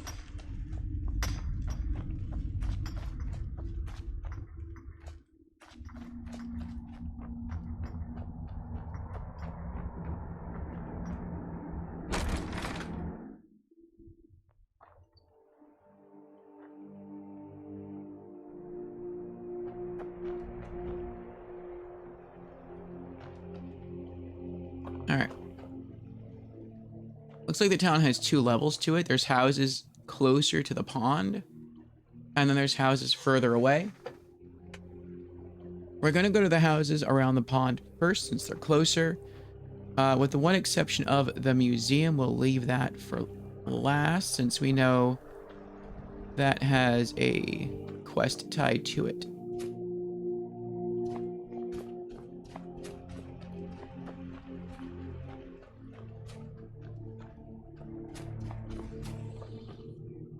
Okay, that's the Forge Master's house. We don't need to go in there.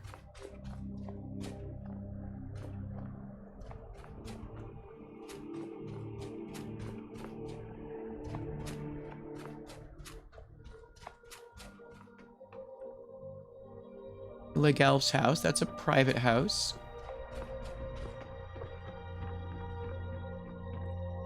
Brina's house. Same thing.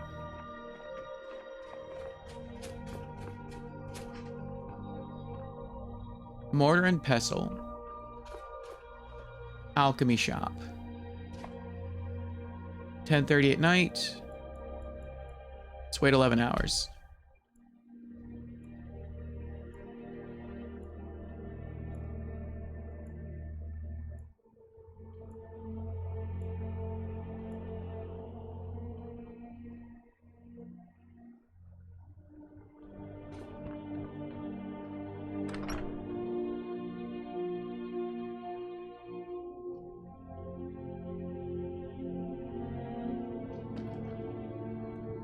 The mortar and pestle has cures for every illness, from ataxia to whitbane. Good to know. A stamina potion, maybe? Popular with young men. Really? What have you got for sale?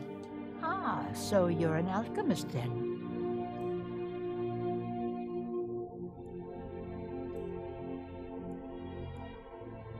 Let's see.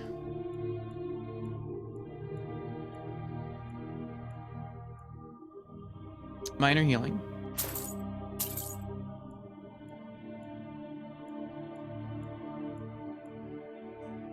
Nah, books. Nah.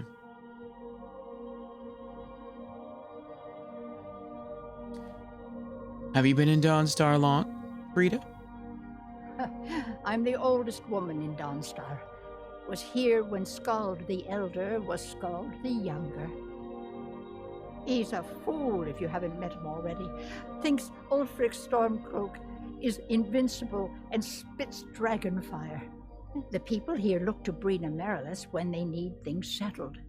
Real firebrand going up. Wasn't surprised when she joined the Legion. How'd you pick up the herb trade? My husband. We used to go out into the wilds and collect ingredients together. He used to call me his pretty juniper. It's quite romantic, if you're an alchemist. Frost took the old fool a few seasons back while he was looking for the ring of pure mixtures.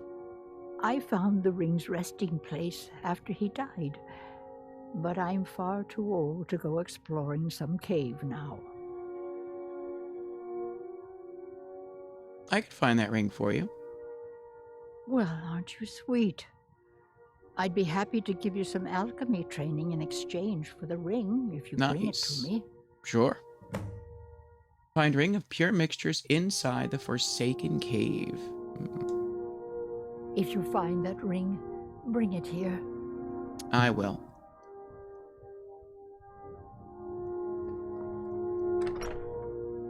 All right, we got ourselves another quest.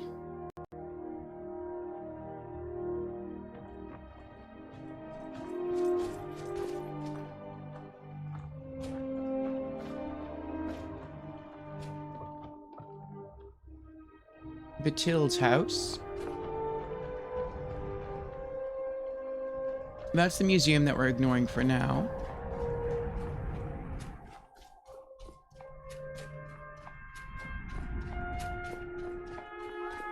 They say that vampires attacked the Hall of the Vigilant, burned it to the ground. Bergnir's house.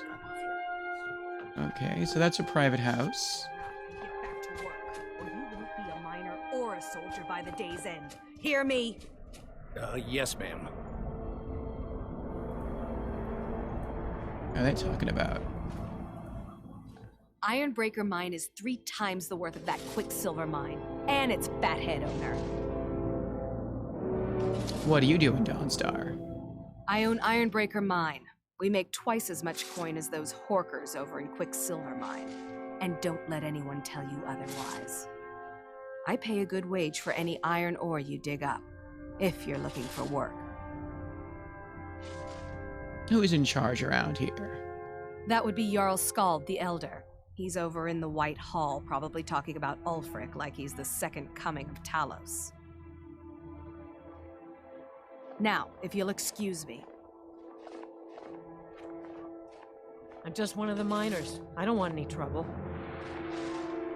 You should speak to the Jarl if you need something, stranger.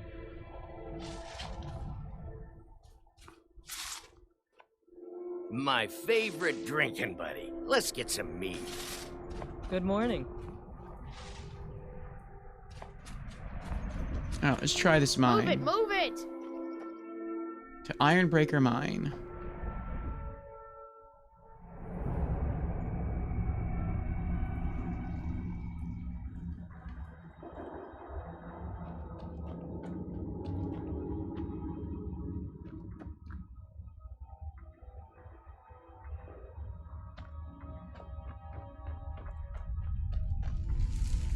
Iron ore.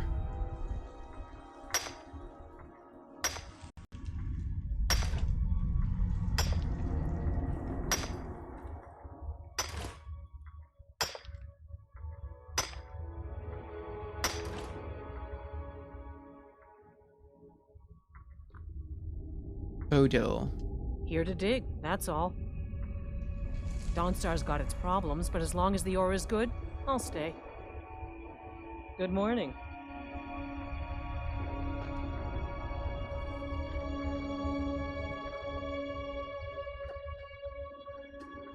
More iron.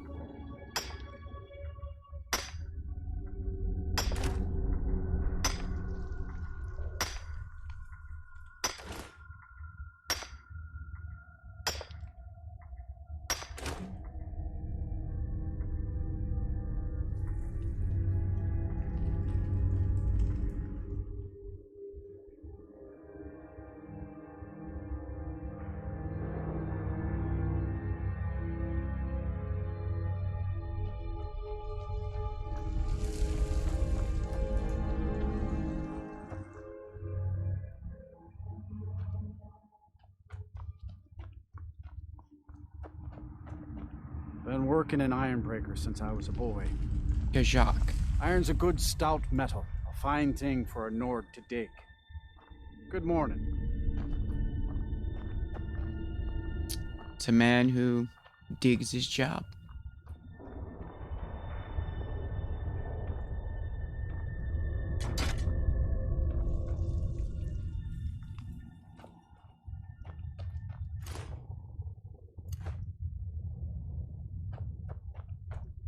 More iron.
Here to dig, that's all.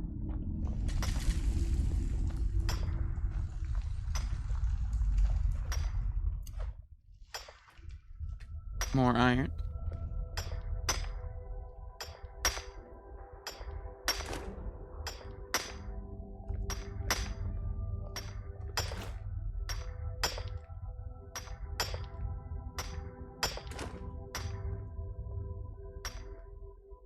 And a bit more iron.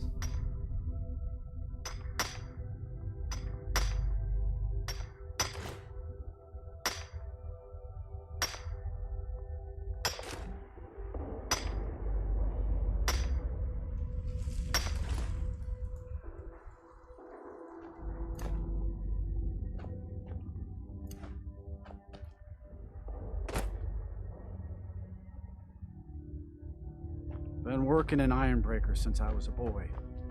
All right, we're done with the mine.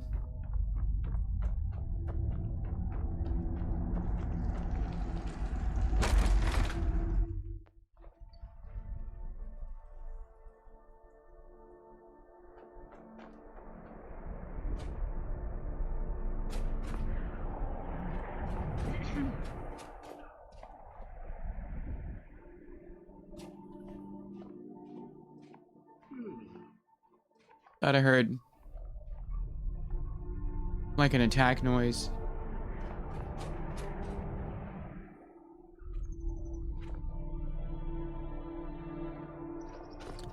Is that the lighthouse area?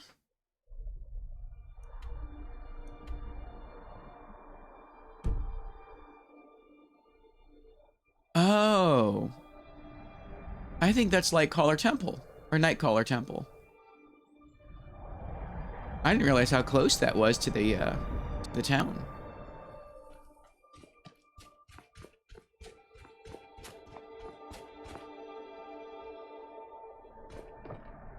Okay, the Whitehall, that's where the Jarl is. The damned nightmares have finally stopped.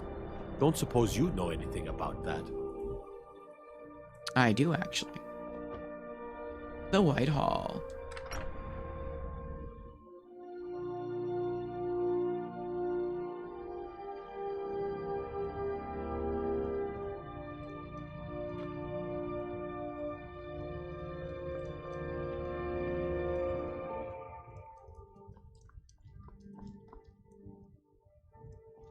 We are poised for glory, Yod. The Empire will never take Dawnstar while every last man, woman, and child here draws breath. With respect, Jarl, you can't ask everyone to throw themselves against trained legionnaires. Let's leave the fighting to the Stormcloaks. You're right. Why dilute the glory with too many souls fighting over it? We'll drive out the Empire and be celebrated as heroes when we win. If we win, this war's gonna drag on for years. I can feel it. We need to prepare for a long struggle ahead. Enough of your dire predictions. We will talk about this another time. I'm Skald's housecarl and head of his guard in Dawnstar. Yod. My only aim is to keep the peace. If you don't mind, sir, I have a request. You have a request of me, Skald is very vocal about his hatred. This would be interesting. Well, I was thinking, sir, with the war going on, maybe I could enlist, fight the Imperials. A servant? Enlisting in the Stormcloaks? Oh, Ulfric. That's why I like having you about. Oh, you're always good for a laugh. Yes, sir, that's me. The oafish servant. Aww. Poor Bulfric. Just a servant of Skald the Elder. Not worthy of time or consideration. Poor guy. There's no honor in being a Jarl's servant. No Sovngarde waits for dust cleaners. My family has served Skald Felgaif's family for generations. Oh, it's just wonderful being Skald's servant. He's not demanding in the least. Need something? I wish I could help him. The tenacity of the Imperial Legion is legendary. We need to be ready for him. Need something? I've been in charge of Dawnstar for over 35 years. I served in the Great War against the Thalmor. I remember how bravely a legionnaire can fight. No Empire is going to take the Jarlship away from this son of Skyrim. I'm Skald's housecarl, and head of his... My only aim is to keep the peace. The Pale Skald is very vocal about his hatred of the wall Empire. when they come for us. Jarl Skald. The nightmares in Dawnstar have lifted, and I hear you helped that happen. You have my thanks. You're welcome.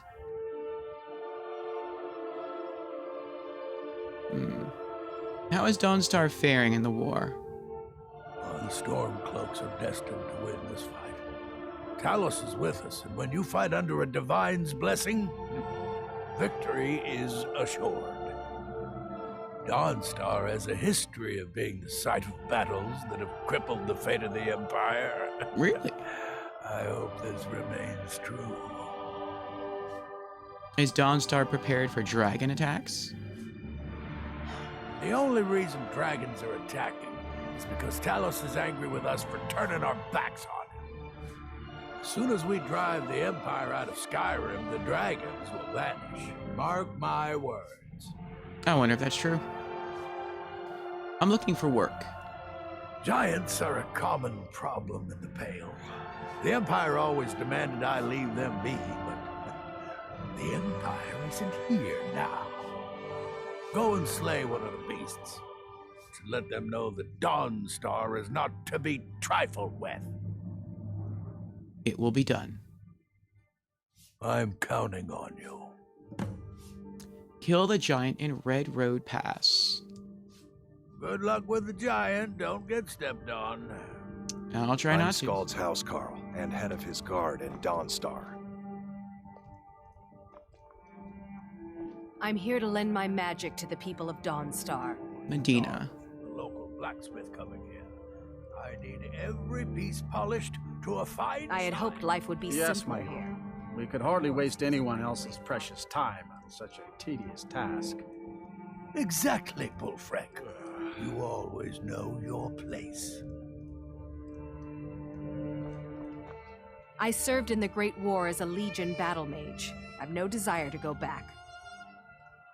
I'll work my spells and potions for whoever is willing to leave Dawnstar in peace. Are you the court wizard? If you could call it that. The Jarl can make all the demands in the world. I'm not setting one foot on that battlefield. I fought in the Great War. I cut enough young lives short. I'm not gonna do it again. You mentioned the Great War. About 30 years ago, the Aldemary Dominion invaded the Empire. It was a surprise attack. Caught everyone off guard. They ended up sacking the Imperial City. I was there, blasting apart young elven men and women with fireballs and lightning bolts. By Akatosh, all the blood, the smell of flesh burned and pulled apart by magic. I never want to do that to another soul, ever again. Where can I learn more about magic? Magic is frowned upon in Skyrim. Only the mages at the College of Winterhold teach it freely. If you wish to learn, join them. What have you got for sale? Huh. I had you figured for a mage. I think you'll appreciate this.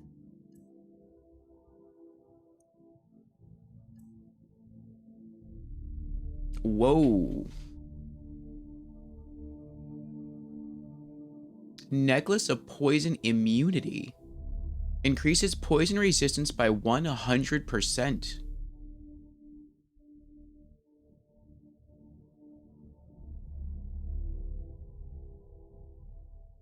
I'll take it. I mean, I'm not going to take off the necklace I have on now, but who knows? Maybe I'll have to wander through a poisonous swamp or a dungeon that has like a lot of poison just like floating through the air. And if I could be completely immune from the poison, sure.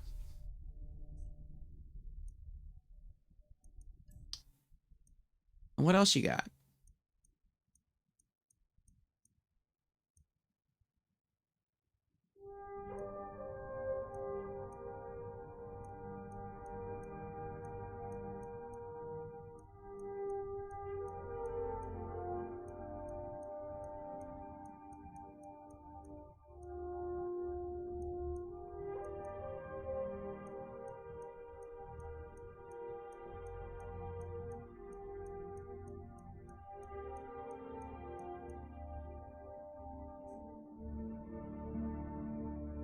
Back to another fine day in Dawnstar.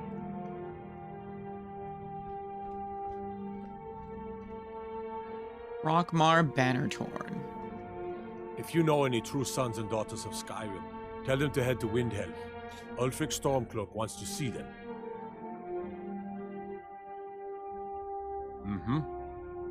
Medina, can we count on your spells to assist us in this war? The Empire is bound to bring their battle mages against us. I've told you before, Skald. I have no interest in taking sides in this war. I've no desire to be killed. What good is a court mage if she refuses to fight? Where's your sense of duty? When I came here, my only duties were to cure crop diseases and occasionally light a bonfire on holidays. I didn't sign up to kill.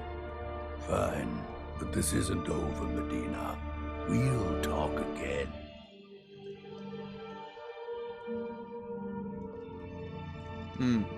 I'm here to lend my magic to the people of Dawnstar.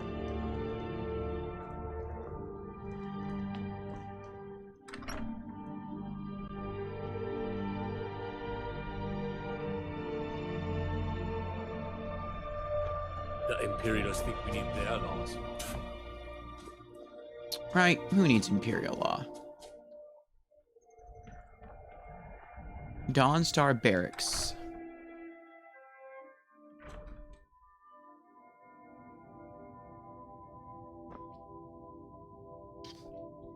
Alright, so this is like the guardhouse. Oh, and the jail.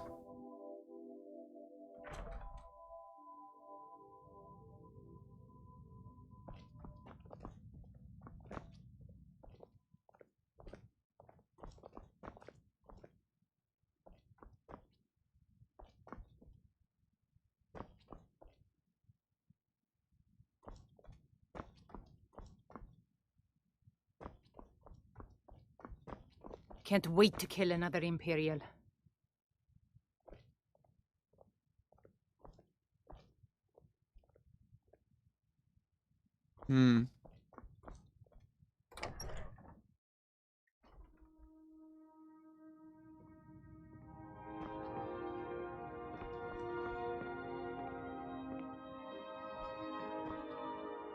Don't think you can barter with me like I'm one of those stamped shopkeepers.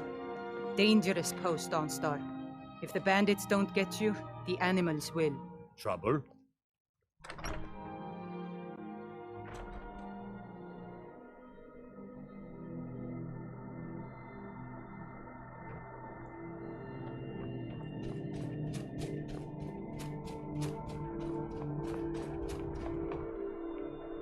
The Wind Peak Inn. I work for the Wind Peak Inn. You should head on inside.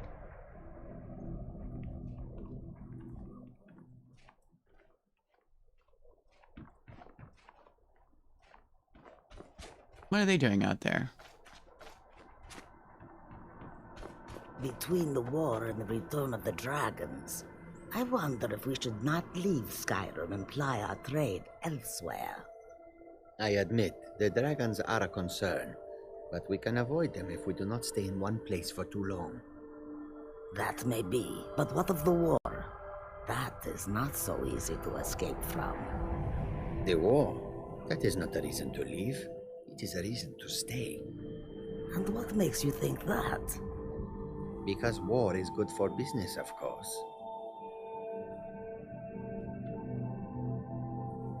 Oh, the wind blows bitter cold in this place.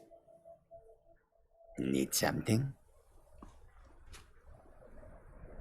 So many refuse to talk to us. They call us thieves and smugglers. I am glad to see that you are not such a one. How long have you been in Skyrim? Not long, in truth.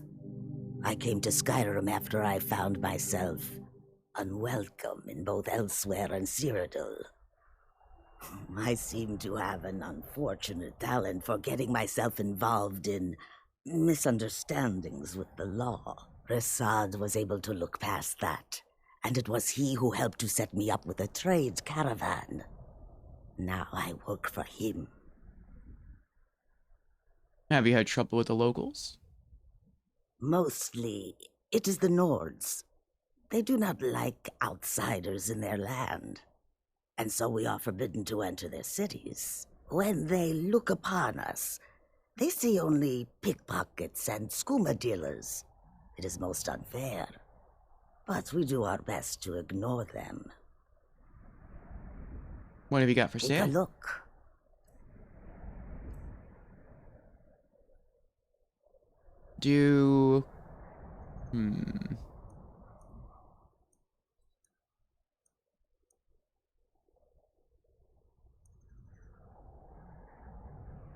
I'll do bread.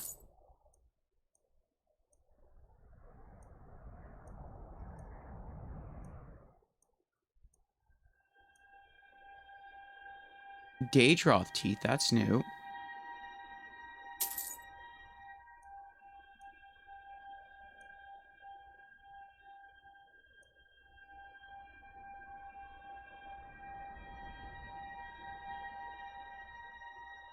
Hey, raid from Froz.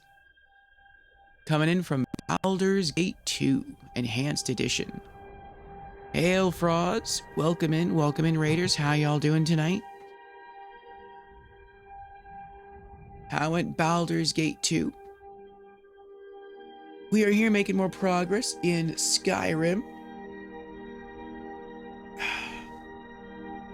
Tonight, we are working our way through the quests in the small snowy city of Dawnstar. This is pretty much our first playthrough of Skyrim. We did play through a chunk of the quests for Dawnstar before we reset our character, so we do have knowledge of this specific area. But it's fun to sort of re-immerse ourselves in the people and do a couple of these missions again. But let us know how things went. Dwarven bracers of eminent smithing. I don't know if this is better than what I have, but I'll buy it anyway. Elven armor of major conjuring now.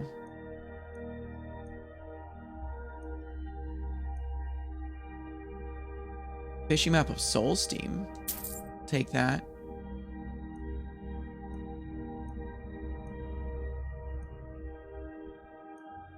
Girl's gray dress. Take that.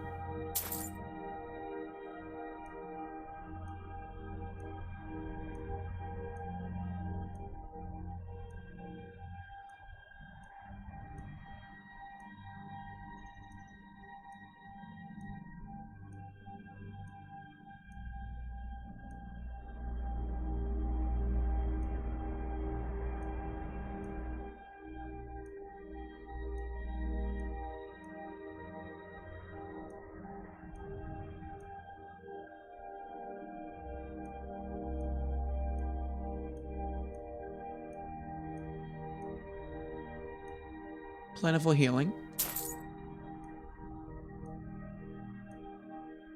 Vigorous healing.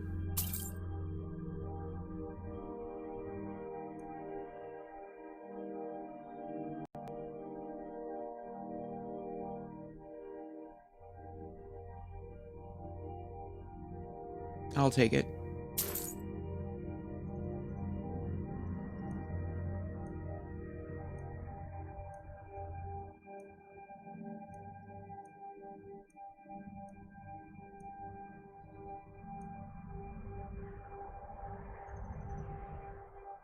Take that.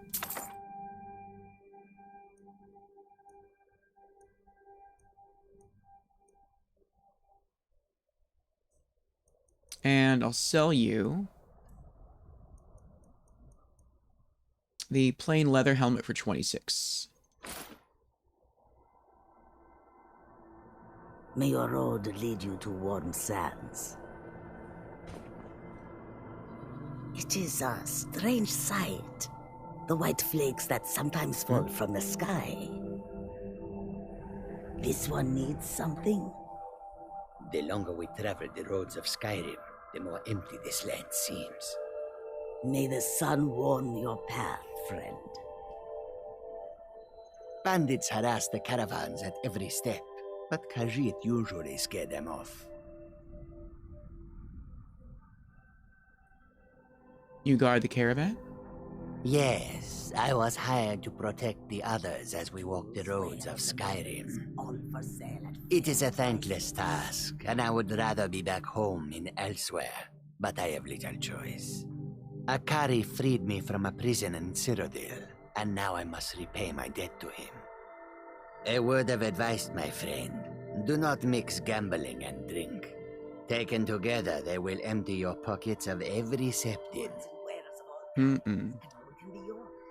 What dangers does the caravan face? Skyrim is filled with all manner of dangerous beasts. Wolves, trolls, mammoths, and giants would all like to make a meal of us. But the dragons are the most fearsome. Lucky for us, they don't seem to hunt along the roads. Bandits giving you trouble then? A few days ago we were ambushed. A nuisance really, but many of the marauders had quick fingers. One of them stole my moon amulet, given to me by my mother when I was just a cub. It is my only memory of home in this cold land. My body shakes with the need. I could get your amulet back. You are kind to offer. We believe the bandits are part of a group headquartered here. Be careful. I missed my amulet, but a life cannot be replaced as easily. Find the moon amulet inside Falder's tooth. May your road lead you to warm sands. Ditto, my friend. This one weary. Roz has just fought a powerful mage. He killed my whole party in seconds on one attempt, but I beat him by doing the old kobold strat of running in, shooting him with an arrow, running out as he wastes a spell slot. Then when he couldn't cast, I lured him to a room where my party was hiding in wait.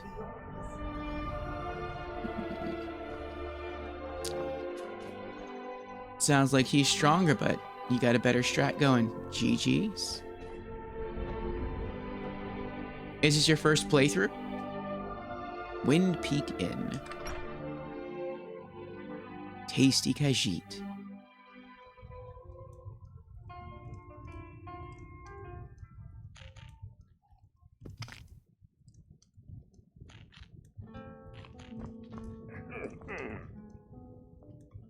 I've talked to him before. Maybe we can talk to him again. I'm all ears. Yes? I guess not. Irene? Speak. Nope.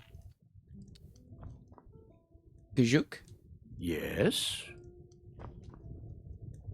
Alding? What do you want?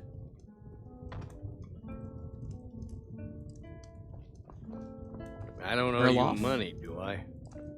Need something? Yes.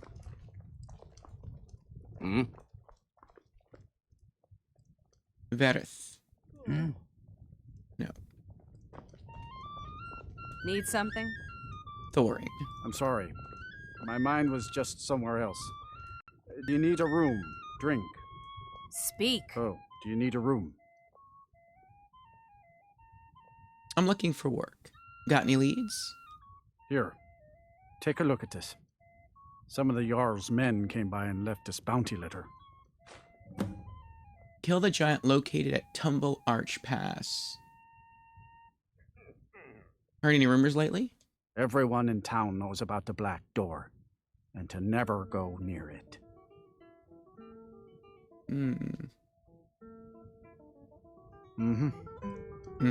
Make it quick. Carita.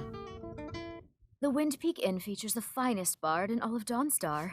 Me. Can I make a request? Sure. What can I do for you? Can you play The Dragonborn Comes? Yes. This one's a favorite of mine. A legend we all know and love. Our hero claims a warrior's heart. I tell you, the Dragonborn comes. Get in front of me. With the voice-wielding power of the ancient Nord art. No respect for the Dragonborn. Believe the Dragonborn comes. It's an end to the evil of all Skyrim's foes. Beware, beware, the Dragonborn comes. For the darkness has passed, and the legend yet grows. You'll know, the Dragonborns come.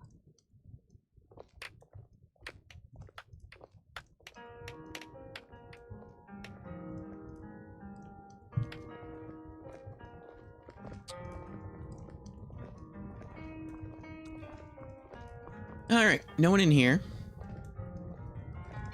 Yes? You don't have any new dialogue after you sung, do you? Sorry if my father seems a bit distracted. A lot's happened. Like what? The Wind Peak Inn features the finest bard in all of Dawnstar. Me. Does that unlock new dialogue for him then? I'm sorry. Oh, do you need a room? Yes. Sure thing. It's yours for a day. I'll show you to your room. Right this way. Let's hear it. Maybe I have to rent a room first. Let me know if there's anything else you need. The cabin in the woods. Is this a spooky tale to send us to sleep?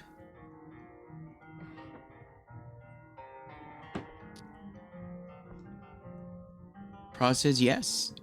Baldur's Gate 1 is pretty good so far.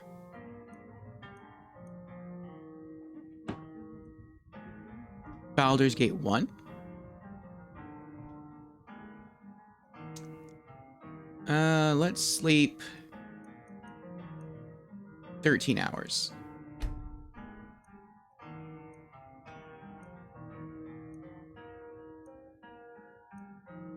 So I'm guessing you've already completed Baldur's Gate 1? But it's your first playthrough of Baldur's Gate 2?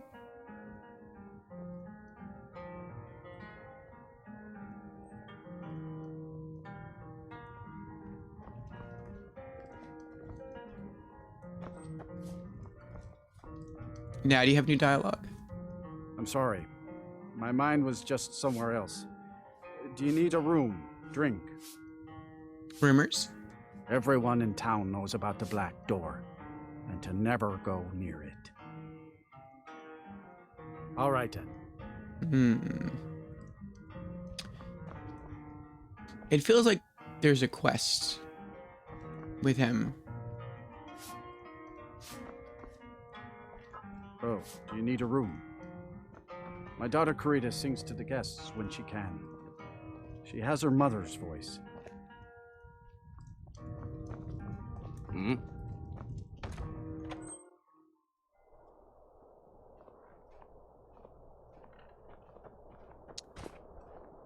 All right, so the only house we haven't been in now is the museum. Staying safe, I hope? I want to save the museum for last. If you know any true sons and daughters of Skyrim, tell them to head to Windhelm. Ulfric Stormcloak wants to see them. All right. Now, what's this? Ice pile. Ice Wraith Essence. Ice Wraith Teeth. Oh, the guards must have put down an Ice Wraith when I wasn't here. All right.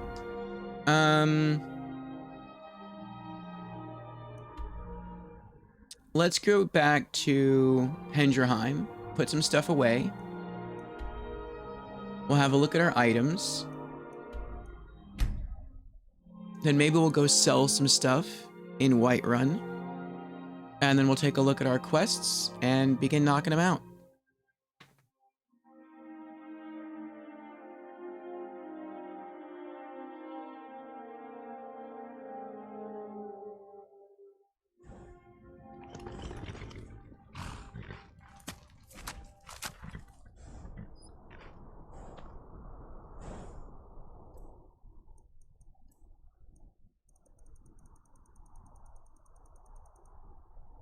Oh, we have an amethyst we can sell. We have food to put away. Do we have any crafting materials to put away? Yes. Flawless stones.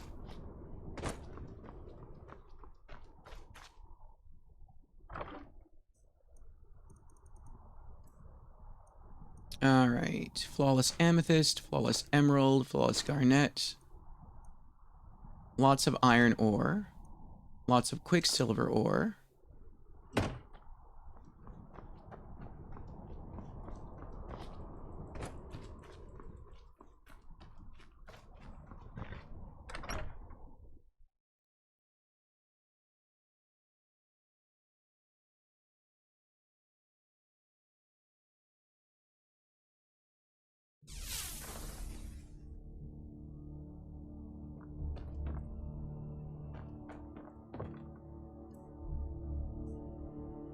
Alright, put away alchemy ingredients.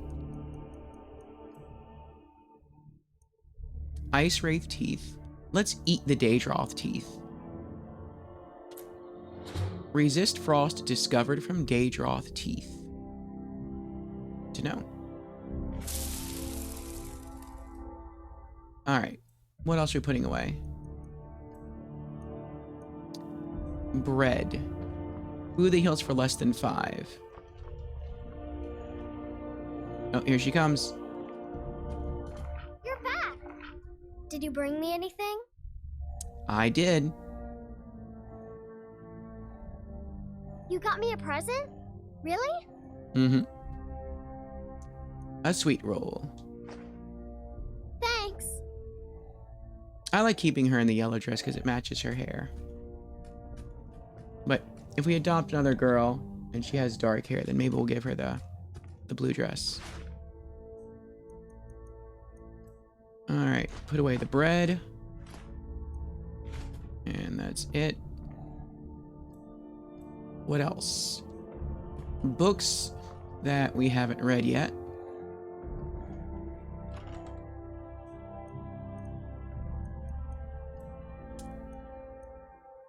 Alright. Karam's Heart.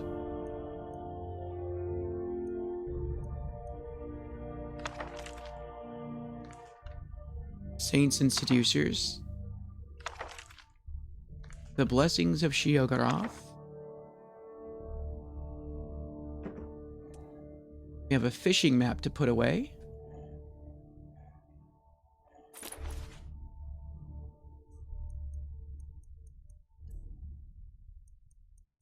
Of Solsteam.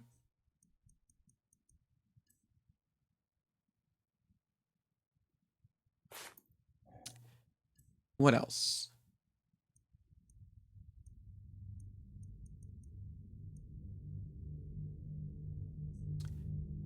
Smithing gloves.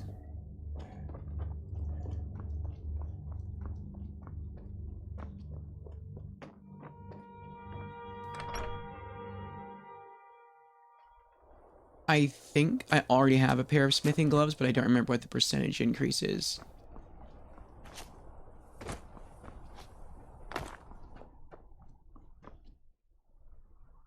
Oh, wrong thing.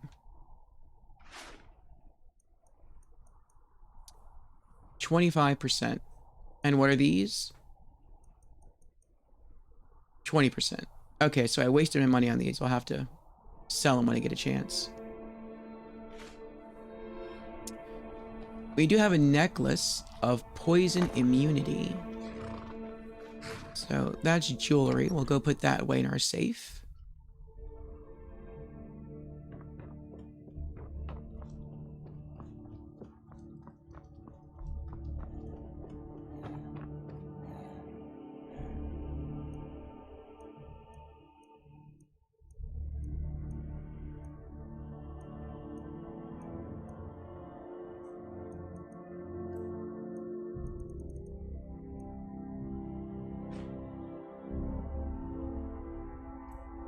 All right, what else? Girl's gray dress, that's a miscellaneous item.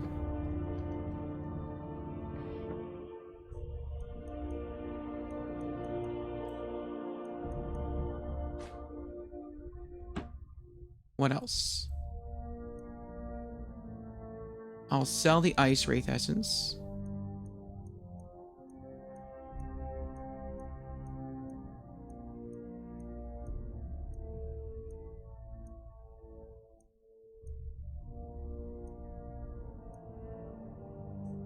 Alright, that's everything.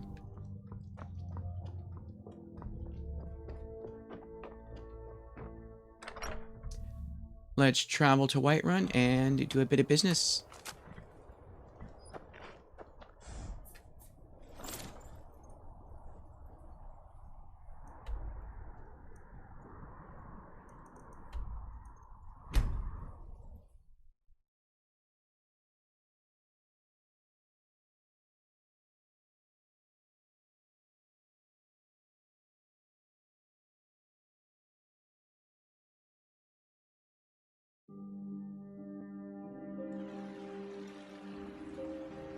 Good to have you by my side, friend. I need reliable people around.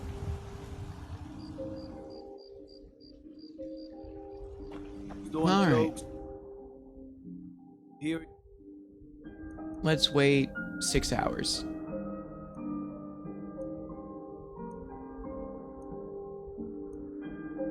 It's dragons. Ain't no matter to me what I kill. Let them come.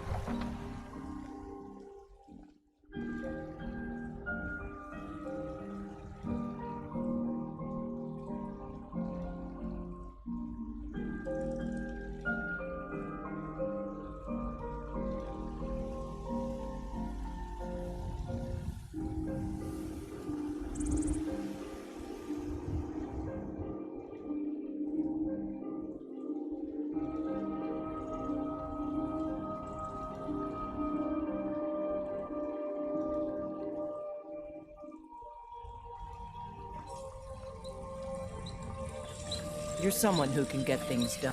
Got some good pieces out here. Blades, helmets, pretty much anything to suit your needs. Alright. Selling you Dwarven Bracers of Eminent Smithing for 336. We just bought these for like, what was it, 1,600 gold? Ow. We got tons of money. Don't forget to check inside the shop. And what else were we selling? I know amethyst.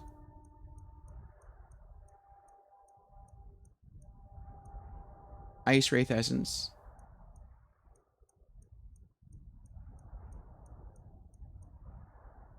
One gem, one potion.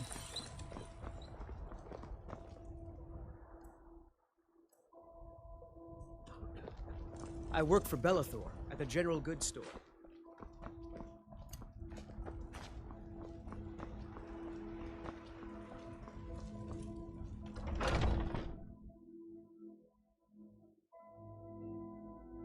Got something for just about everybody in here. Give a holler if you have any questions. What do you need? Ah, so you're an alchemist then.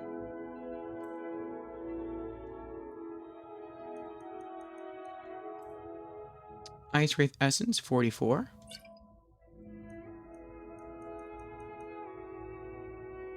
Come back anytime if you need a remedy. You know,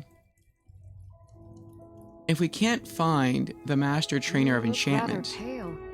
Could be ataxia. we could always come It's quite a here problem back home in Cyrodiil. every time we level up and just get 5 levels of training in alchemy.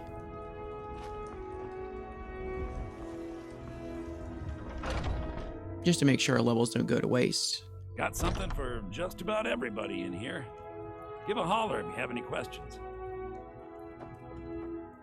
Everything's... Oh, a bit of this and a bit of that.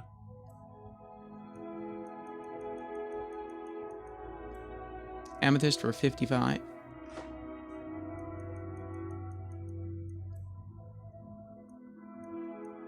No. Do come back. All right.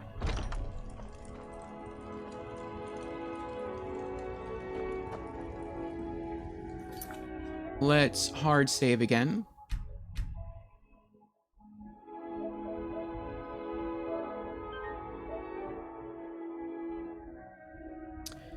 And now let's have a look at our quest list. So what are our options? Forbidden Legend. Investigate the Galdur Legend. We're going to save this for when we're done with Dawnstar. Pieces of the Past. I want this to be our last quest in Dawnstar. And I guess the rest are miscellaneous. They are. Alright, well, we like going from bottom to top, so... Find the ring of pure mixtures inside the Forsaken Cave. We haven't been there yet.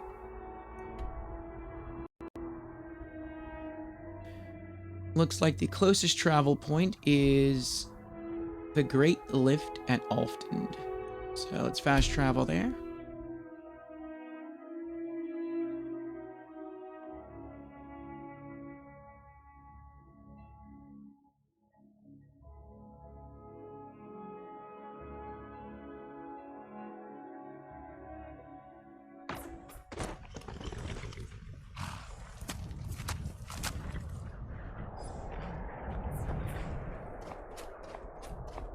Is this Blackreach?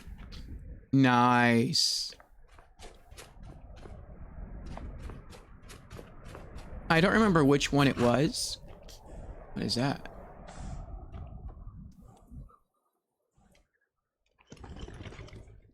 They're attacking something over there. I don't remember which one it was, but we went somewhere else. To another Dwemer ruin that has an elevator that goes down into Blackreach. But the gate was locked. And we had opened the gate. And yeah, just for some reason it was closed to us. And I was like, that's weird. But I guess if we want to just go back down to Blackreach, we can always come back to this lift and that'll work out for us. So, that's good to know. Alright, we're going that way. That's good. We can avoid the wolves.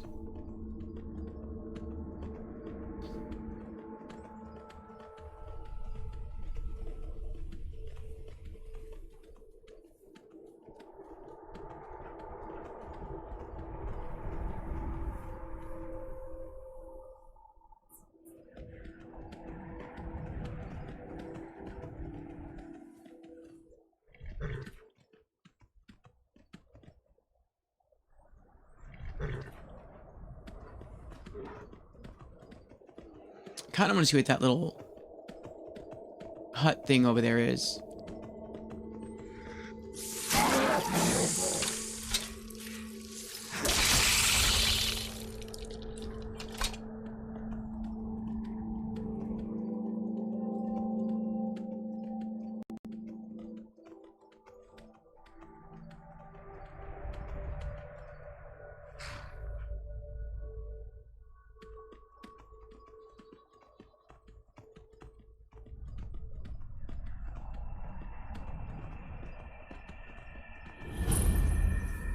Nightgate Inn discovered.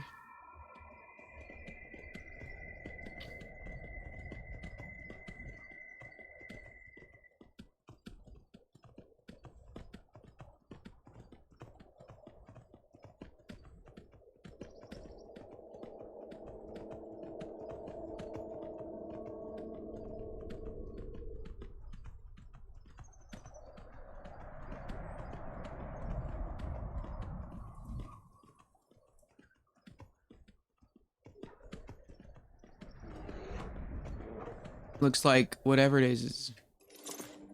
Well, it's the ring. The ring's in that cave guarded by the snow bear. Alright.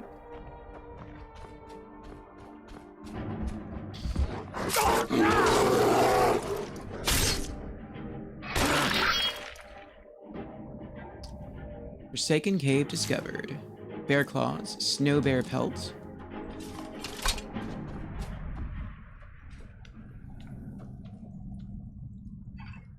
Oh, it's empty. What's that? Say 3 gold or 13 gold? Alright. The Forsaken Cave.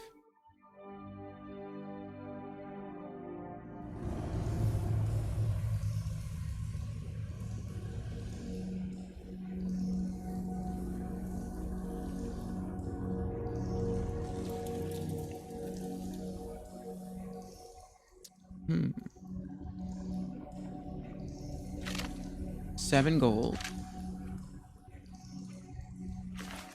2 gold. A chest.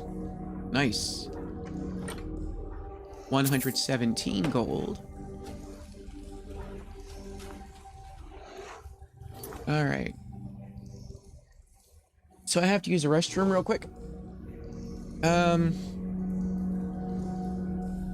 How long until our next ad? Quite a while. Alright, well, I'm going to be away, though, for a few minutes while using the restroom, so I'll think I'll run one anyway, and then we'll just have more time when we get back before the next one. And Fan is here. Welcome in, Fan. How you doing? Fan says, looking dapper. Well, thank you, Fan. Yeah, since I'm a bit under the weather this week, I'm not going on my usual walks. And so typically when I go on my walks, I just wear like a t-shirt, like a gym shirt and shorts. But since that's not the case, yes, I'm dressing up a little bit. Fan asks, did you encounter any bugs while playing the game? PCs have mods that can fix some issues. Wonder how it is on PlayStation. Yes, there have been instances where I've had the game crash. I've also had a bug where, and this just happened yesterday, where I went to go put away some food in a sack inside my Hendraheim home, and I must have clicked on the sack at the same time as Lucia, our adopted daughter, came out and tried to talk to us. And so whenever she tries to like come out and talk to you, she always like yanks your attention away from whatever you're doing. And so I guess that happened at the exact moment I clicked the bag. And so I was still able to like put stuff away in the bag. But then once I fully backed out of the bag, it's like I was then locked onto Lucia, but I couldn't back out of Lucia. And she wouldn't say anything to us. So I couldn't even dashboard quit. I had to, well, I mean, I could dashboard quit, but I couldn't just like press the start button basically and go to the menu and quit the game and relaunch it that way. I actually had to go like dashboard quit. So I couldn't just go like start system quit. I had to actually hold down the PlayStation button and then use the console's hardware to shut down the game and then relaunch it. So, but I think I've only had that happen once.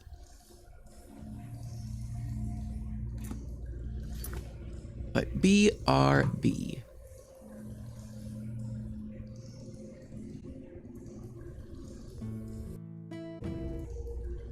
And we're back. Thank you, everyone, for your patience. All right, so we have 1, 2, 3, 4, 5.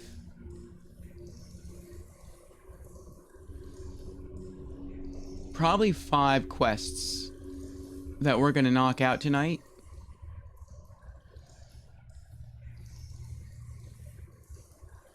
Because I think once we finish the Jarl's quest, he lets us build our own house.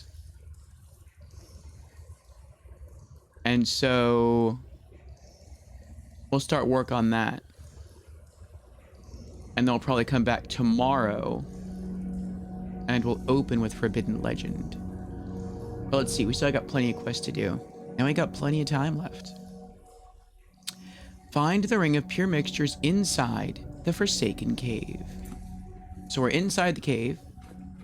So we just gotta find the ring.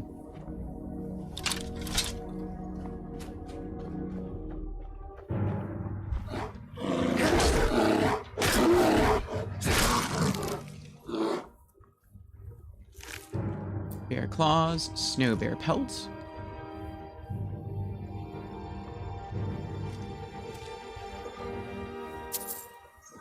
$11 gold. 19. 12.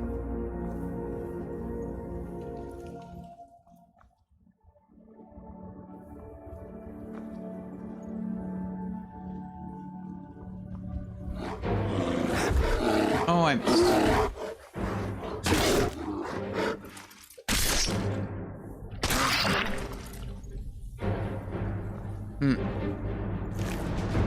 Claws, 7 gold, snow bear pelt. I like how brightly lit everything is in here.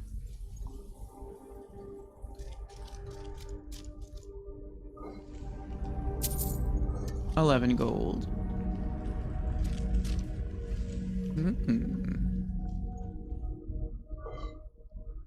Garnet, 15 gold. Oh, that's empty. Alright, we can go in the middle. Iron door. Or we can go up the stairs on the left.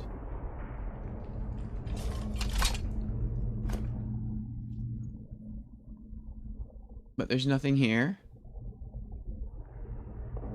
We can go up the stairs on the right.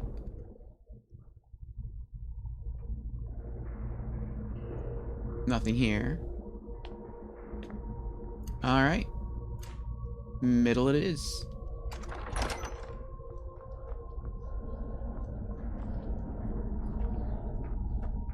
Wait. What's my shout on? I thought so.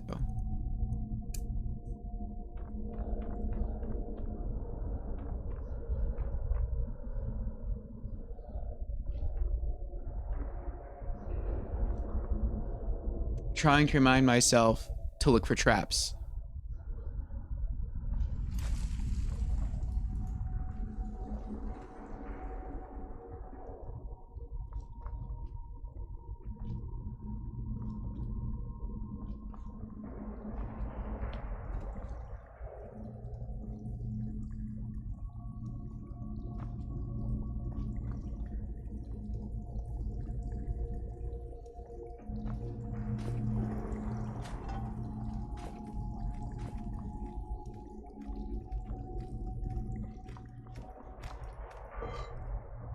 $11 gold. Potion of healing. That's empty.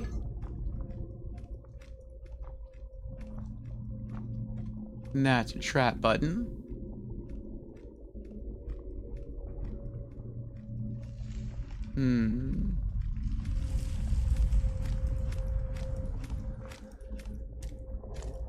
I hear footsteps.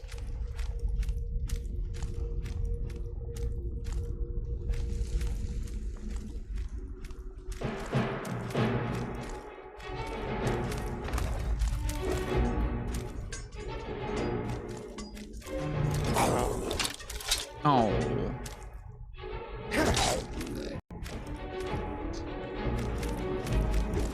Oh, he got me.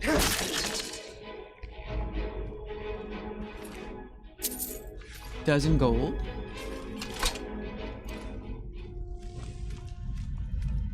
Oh, the trap was right there. Dwarven arrows, 95 gold, couple of lockpicks.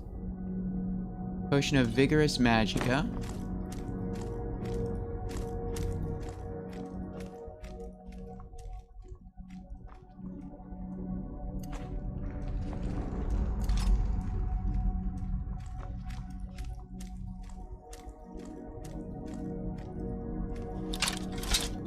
Ah, well, he's taking too long. I wanted to get his attention and then have him chase me and then trigger the trap and then see if I could use that to kill him, but he was walking too slow. I lost patience.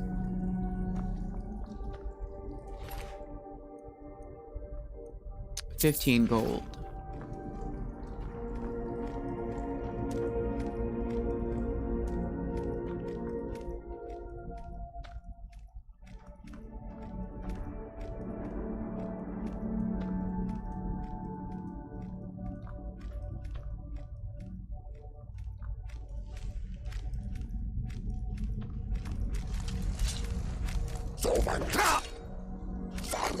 Oh.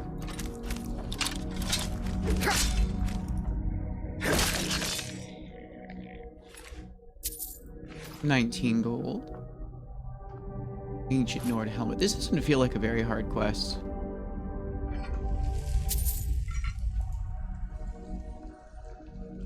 I wonder if we're supposed to do this a lot earlier. Or maybe the further down into the cave we get, the harder it'll get.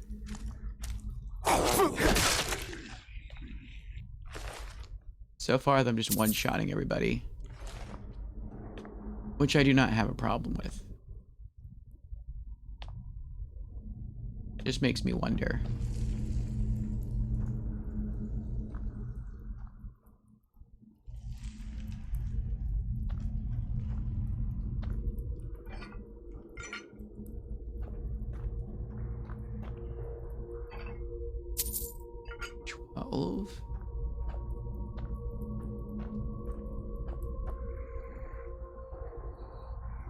No, hello.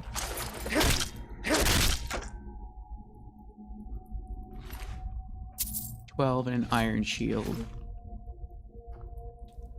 What do you got here? Iron ingots. The mirror. Yeah, I think I have that one.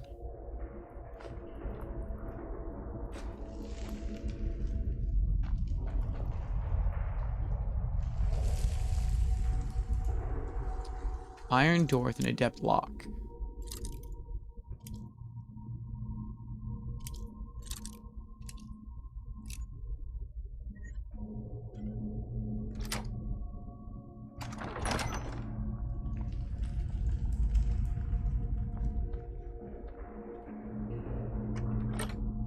$52 gold. Potion of vigorous stamina. 6 gold. Potion of extreme healing. Silver amethyst ring. 6 gold. Silver ring.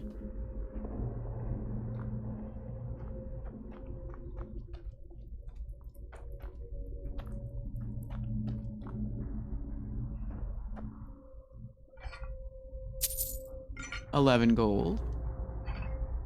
13 gold. Potion of extreme magicka.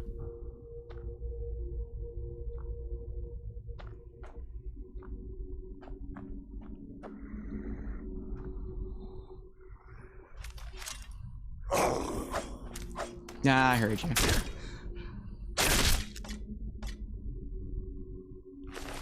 $16 gold. Ancient Nord helmet.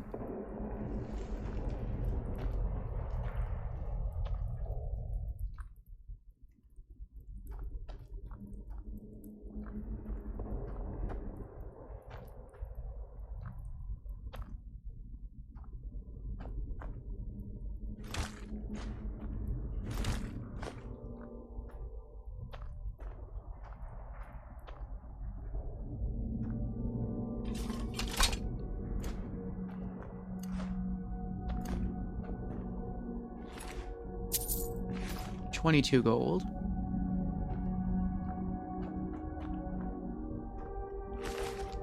Dwarven dagger. 9. 14. Ebony gauntlets.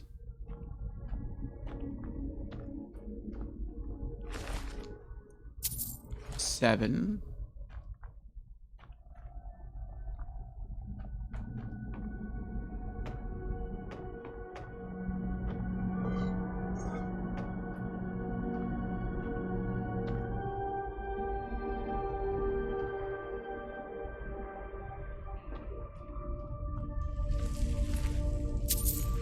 16.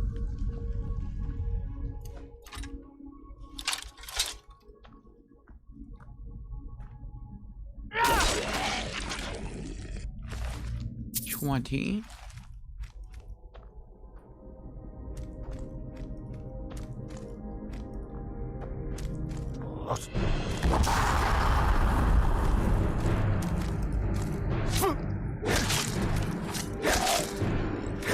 Ooh, he's tanky.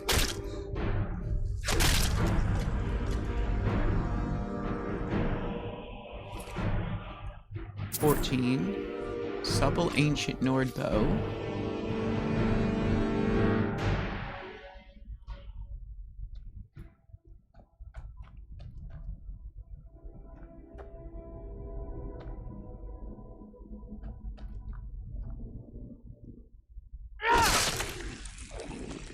Try not to get turned around.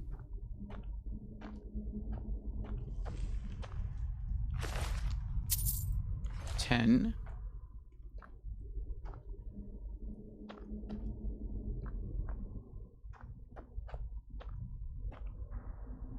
Gold ingots.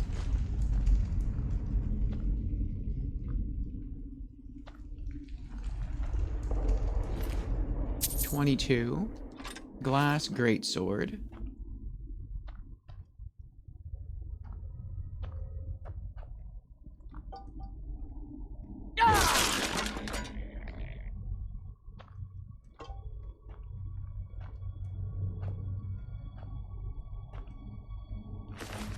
$5. Copy and ruby circlet.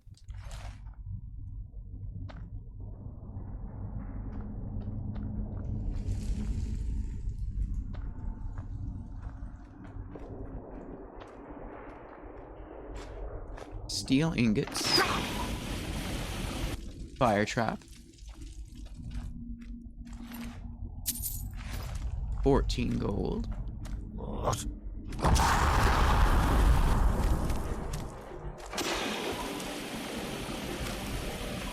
That should have been doing a lot more damage.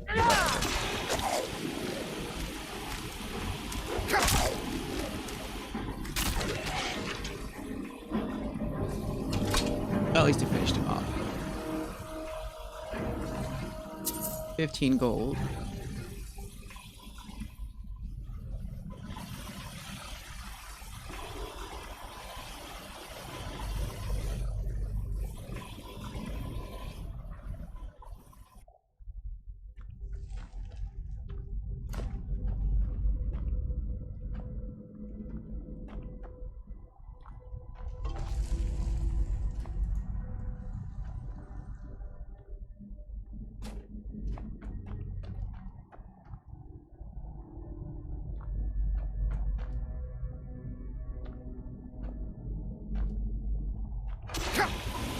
Oh.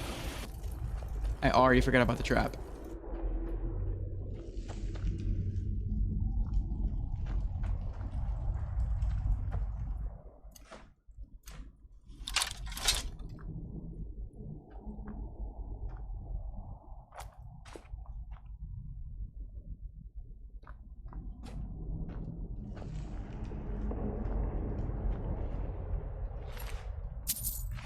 $16.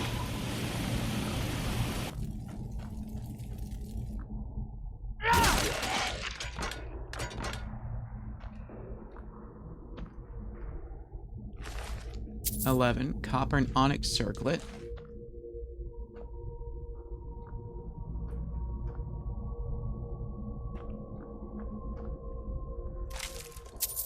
$20.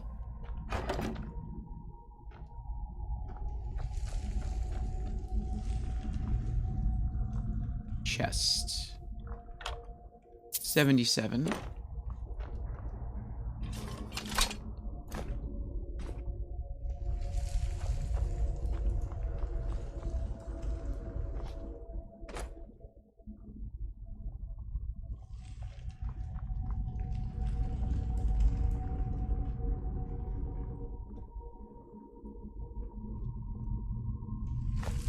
Silver ingots. Nice.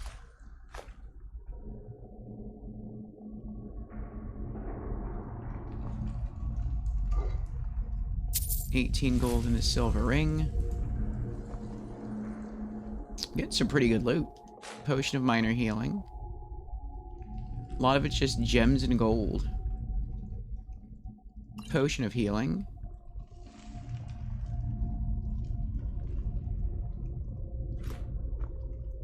More silver ingots.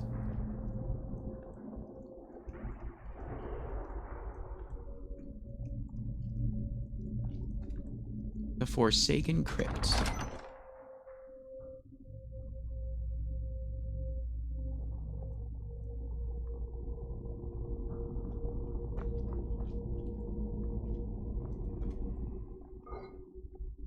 $14 gold and a silver ring.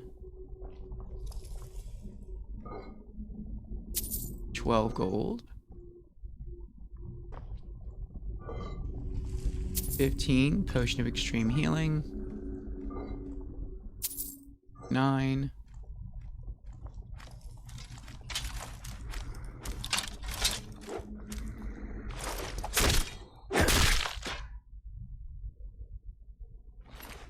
Bone meal, 19 gold.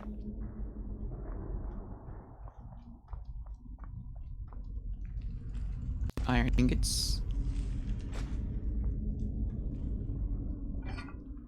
12 gold and a ruby. 10 gold. Potion of vigorous magica.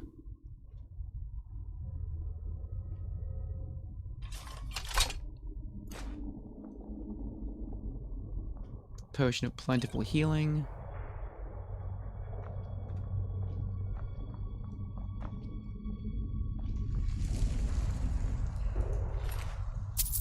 $14. That's us.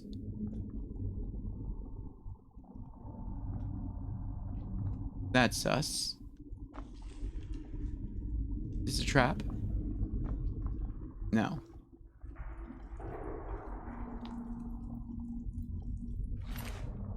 Iron shield. 17 gold.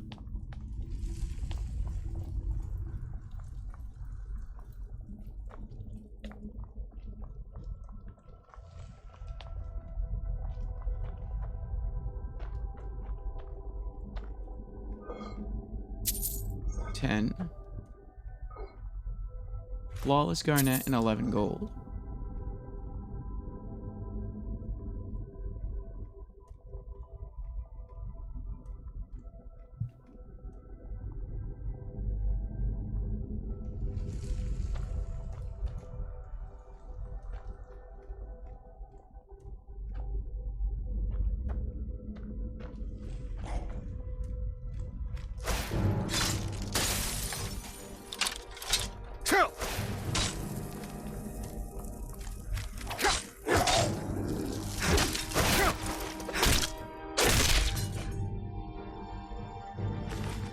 $13 gold.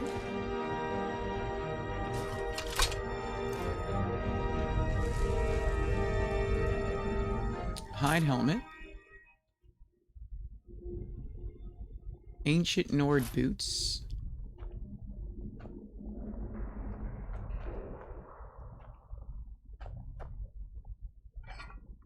$13 gold and a silver garnet ring. 13. Amethyst and 8 gold. 7 gold, silver amethyst ring.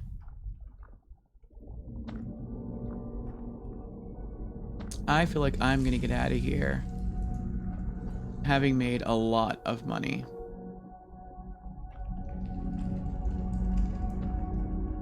I'm probably not even halfway to being over encumbered.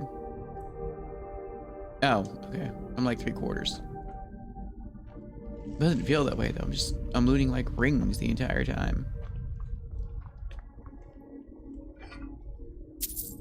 9.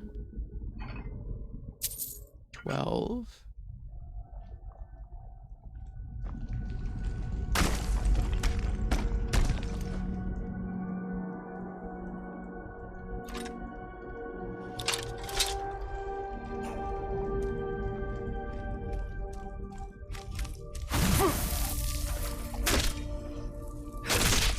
No fear.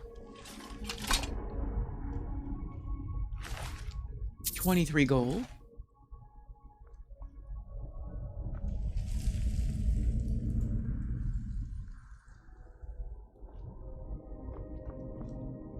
Potion of extreme healing.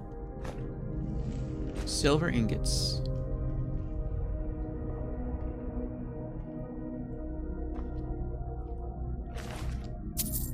$12 gold.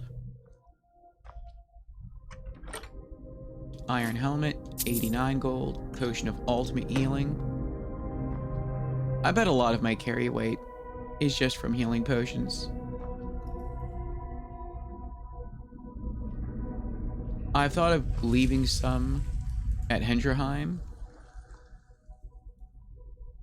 but then I rethought that and I'm like, you know, can you ever really have or hold too many healing potions? I feel like the answer to that is no.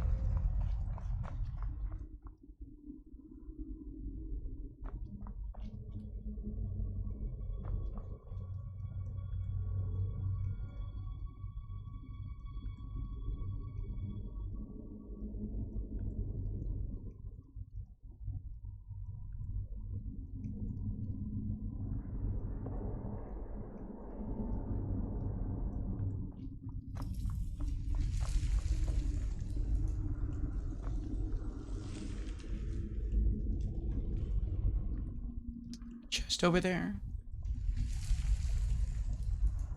I don't think it is.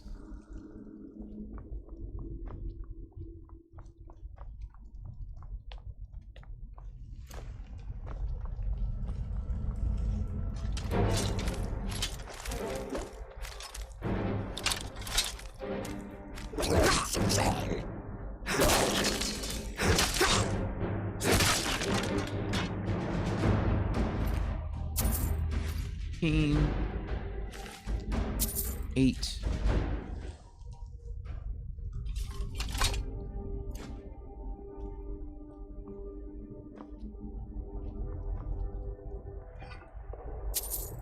$10. 11. Potion of Vigorous Magicka.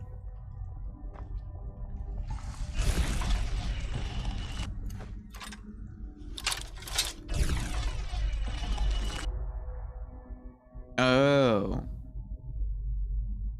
That's mean.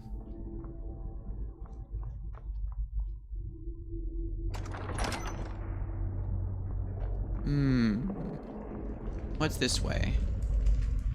Expert level locked door.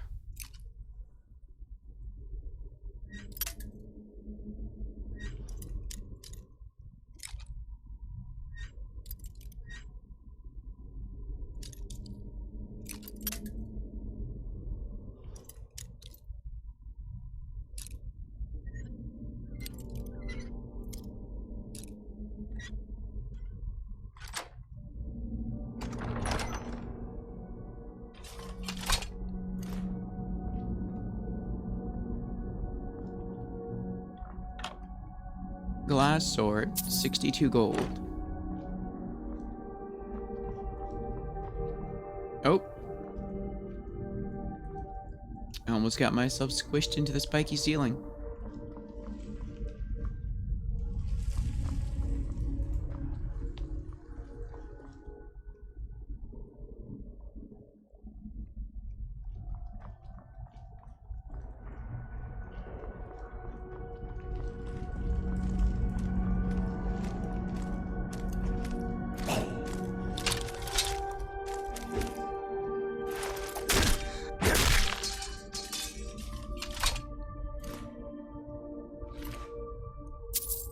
$13.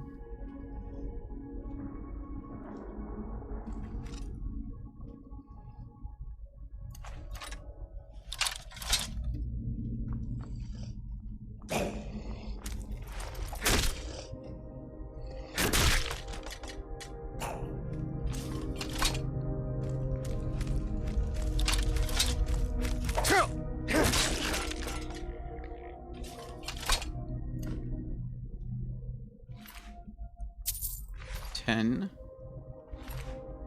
Iron Shield, 13.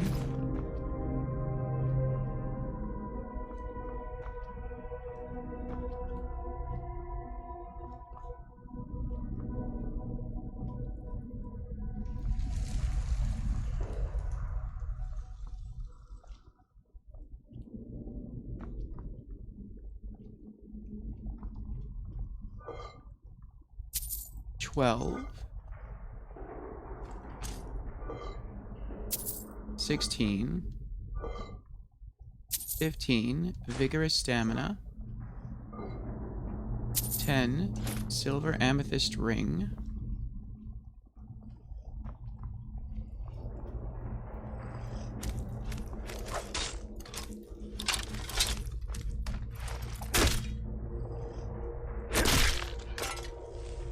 I wish there were a faster hotkey to go from the torch to the axe.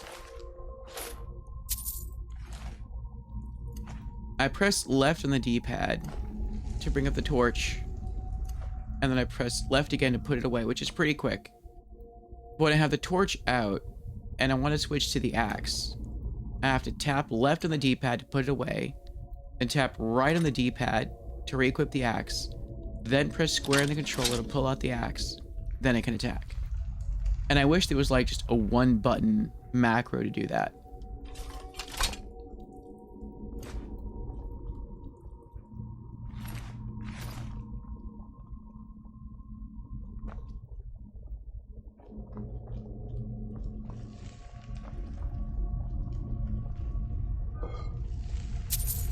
$19.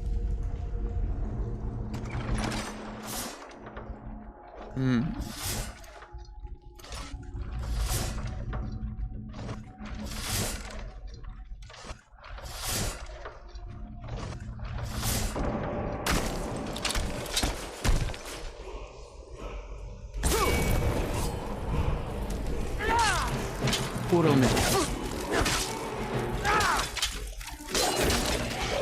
Flawless victory. And we still got a lot more people, but took down the main guy before he could even touch me.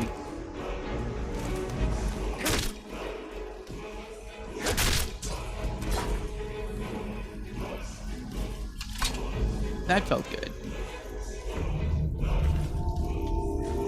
20 gold.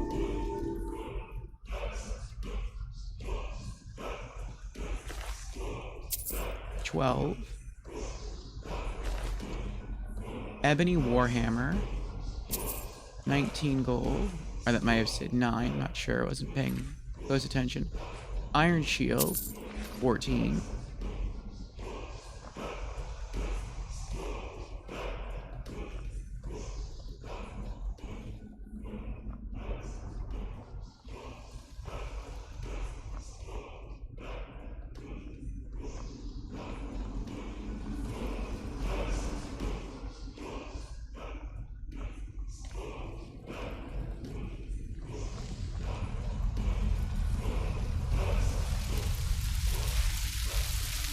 A new word of power.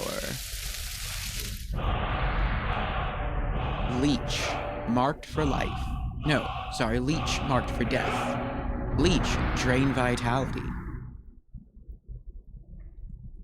Did we learn 2 words of power from that?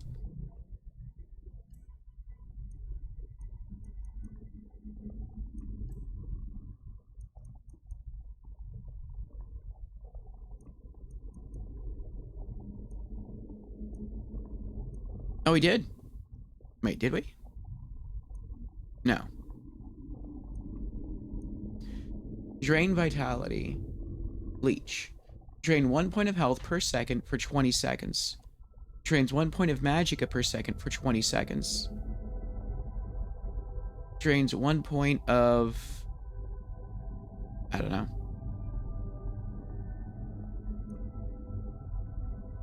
Spend soul.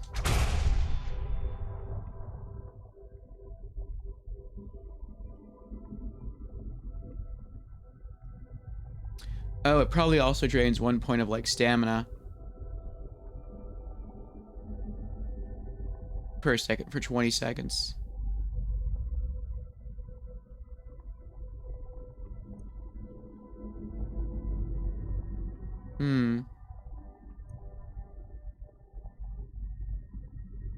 Interesting. Alright. We still got 40 dragon souls left. What's in the chest? There it is. The Ring of Pure Mixtures. Created potions are 12% more powerful. Return Ring of Pure Mixtures to Frida. Orcish Helmet. 307 gold. Grand Soul Gem. Grand Staff of Repulsion. All affected undead up to level 8 flee for half a minute. Gold Diamond Ring. Ring of Extreme Conjuration.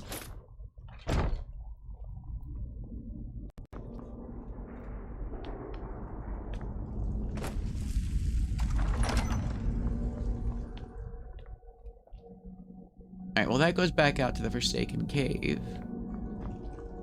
So then, where does this go?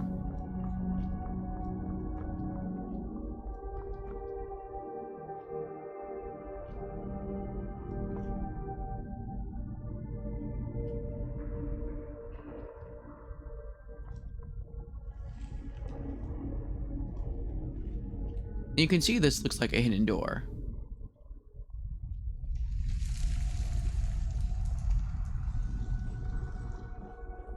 But I don't see any lever or button for it. Or pulley chain.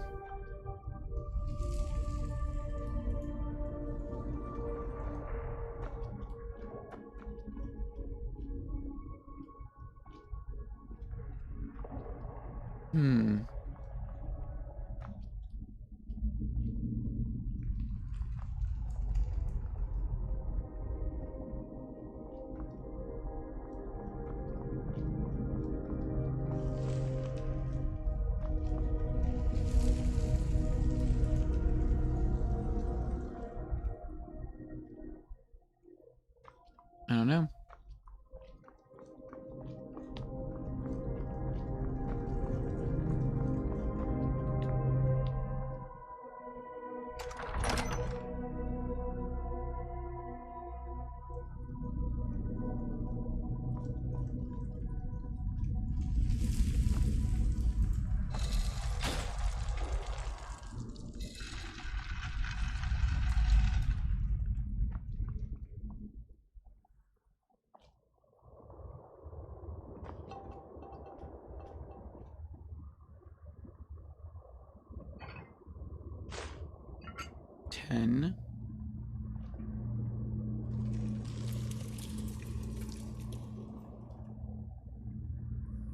Now open the doorway over there. So pulling that lever opened both doors.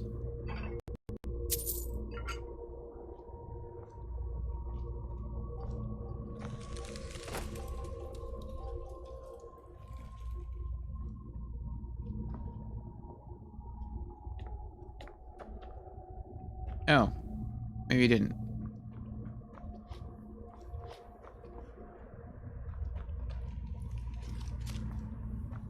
Well, then I'm curious. Did pulling that lever open the other rock wall?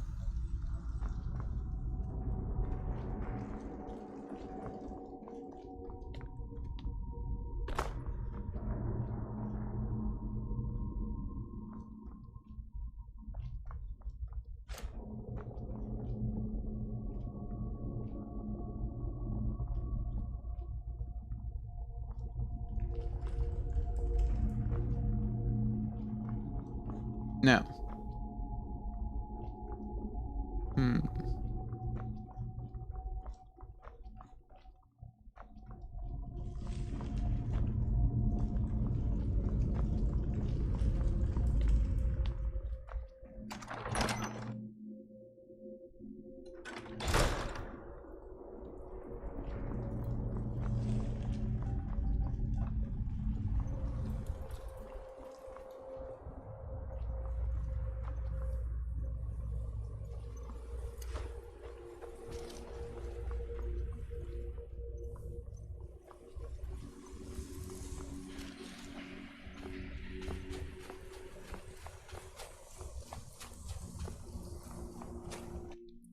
All right, we made it out.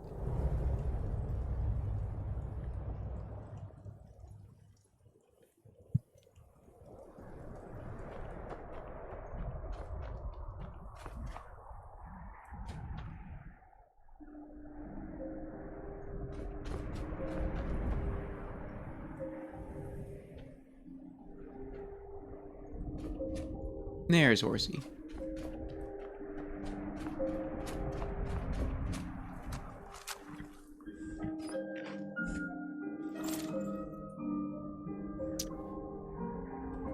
Alright, what's this cave right here?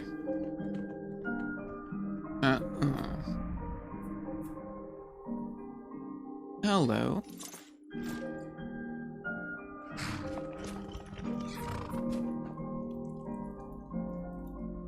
Garnet, 11 gold. Ring of minor health. Void salts, death pell. Draught of extra magica. Conjurer's draught, blue dart wings.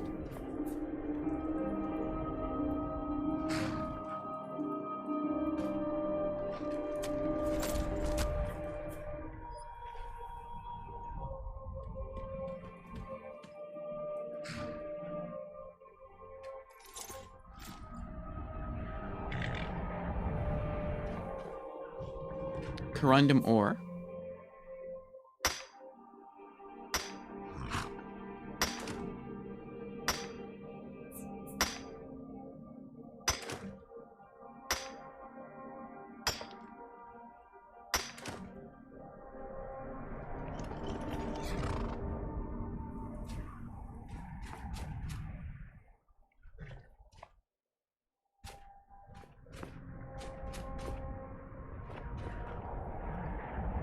Old caravan chest. Carriage driver's note.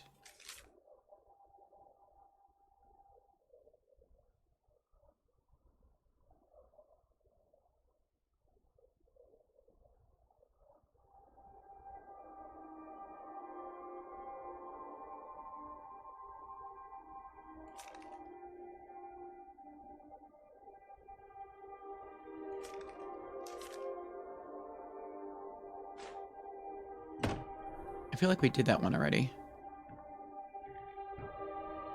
I think that's the quest for Wraithguard and Sunder.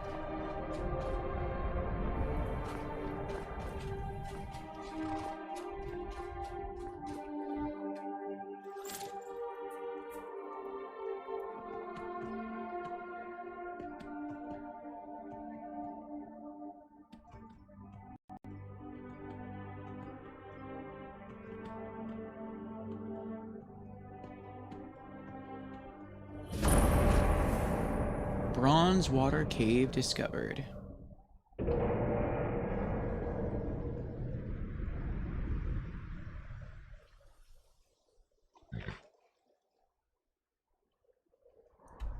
All right, let's get out of here and return to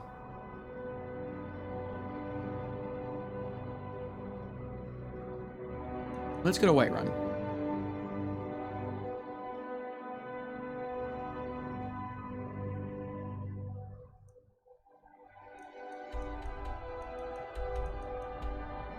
Dragon's Reach.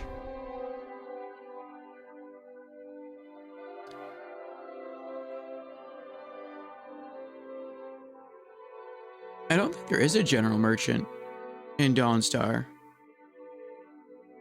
There's a potion merchant. There's an inn where you can sell food. There's a smith.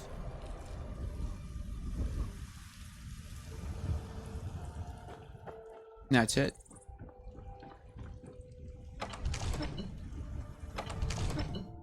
All right, we got a lot of jewelry to sell.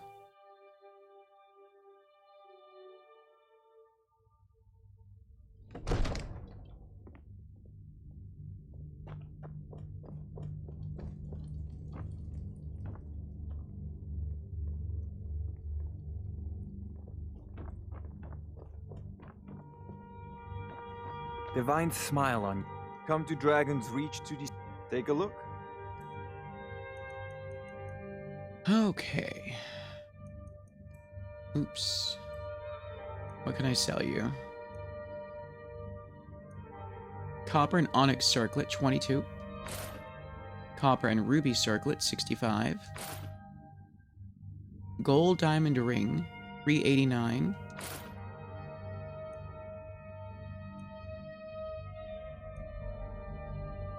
That sounds like a unique item. I'm never going to use it. It looks cool, but I'm never going to use it.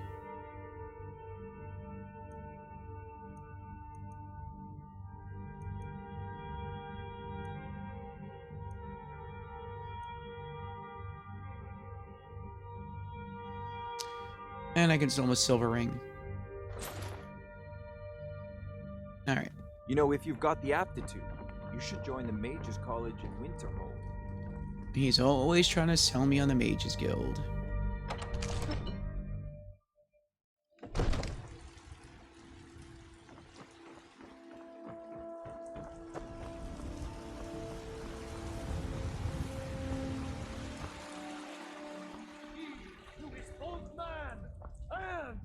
Divine! Is your armor made of...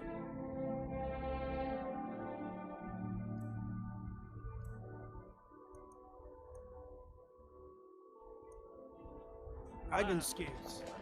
By the gods, what wouldn't I do for settle down? What is it?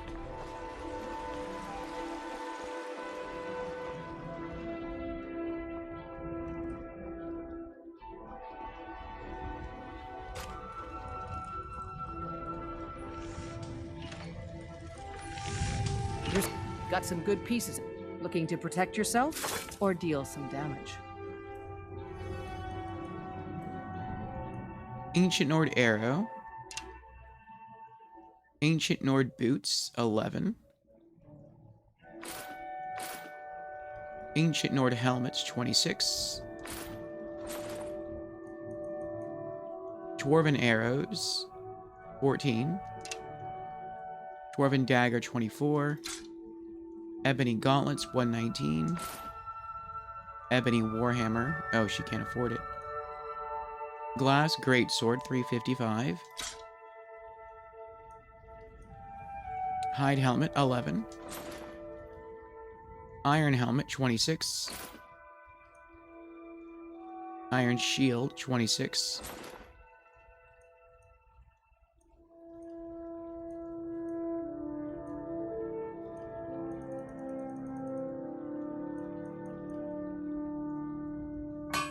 Don't forget to check inside the shop if you need anything.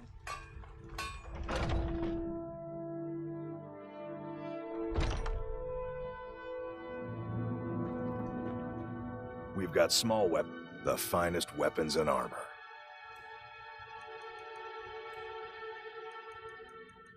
Alright, Ebony Warhammer, 746. Glass sword, 177. Iron shields, 26.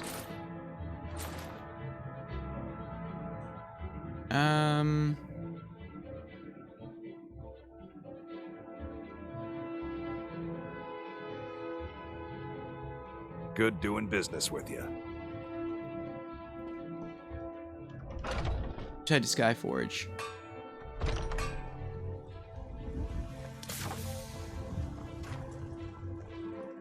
You tried mercenary work? It might suit you.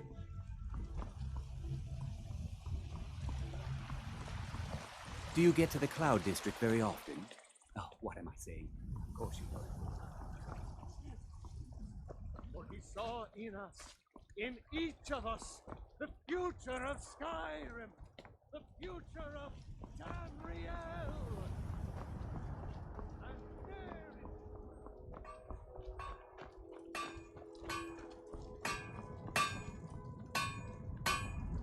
Got a lot of steel to shape. Gods be praised. Alright. Last are the Iron Shields, 26. Orcish Helmet, 216. Speech increased to 77. Supple Ancient Nord Bow, 102. Mm-hmm. Do I have any potions to sell? Yes.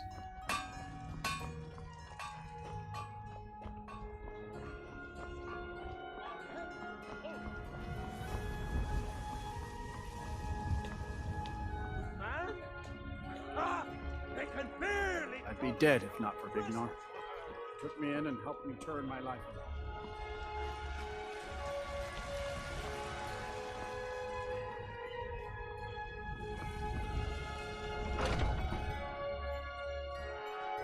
Let me know if you see anything you like.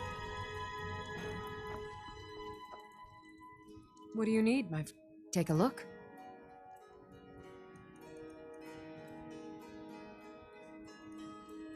Alright. Conjurer's Draught, 57. Draught of Extra Magicka, 54. Potion of Extreme Magicka, 64.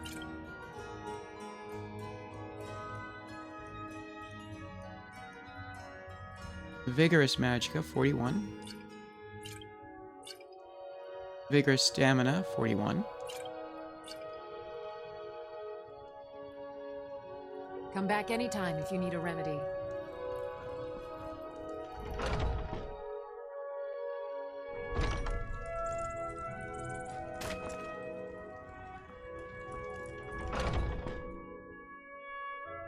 Take a good look around. I'm sure you'll find what you're looking for. Everything. Trinkets, odds and ends, that sort of thing.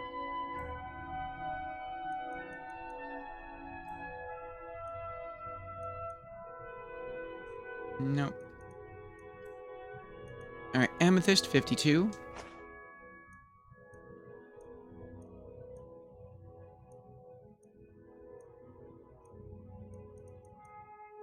Garnet's 43.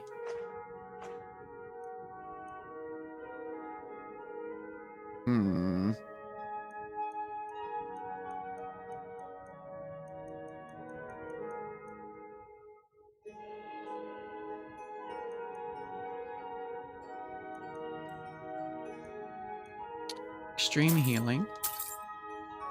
Minor healing.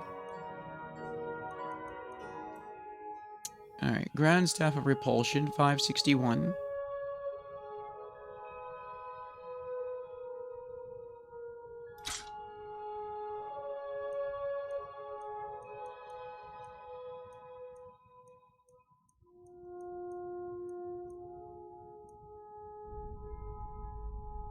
Ring of Extreme Conjuration, 369. Ring of Minor Health, 131. Ruby, 87.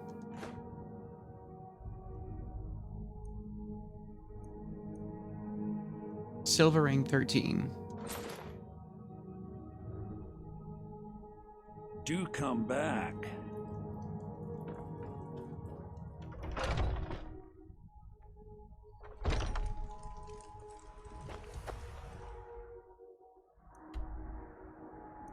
Alright, let's go to Markarth.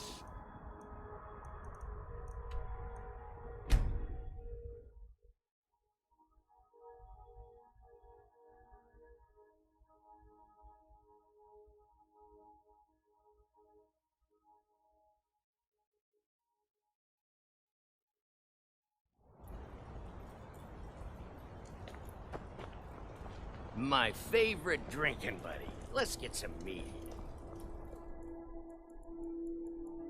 Wait, 8 hours?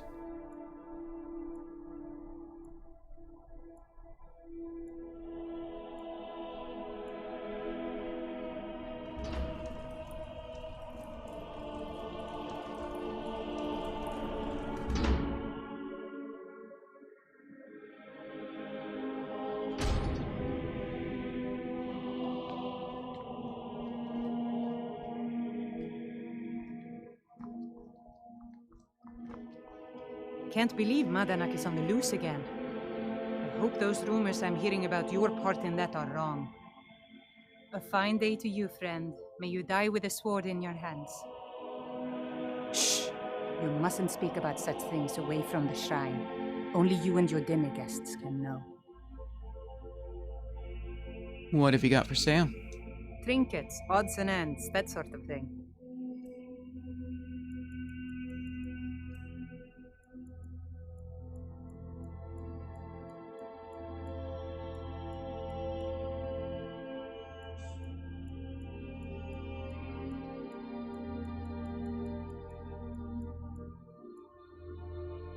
Silver amethyst rings, 78. Silver garnet ring, 70. Silver ring, 13.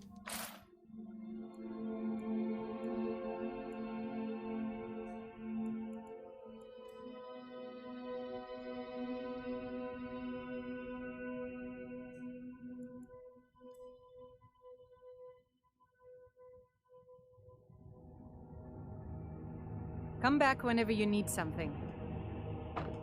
Arnleif and Sons Trading Company buys and sells anything you wandering types need.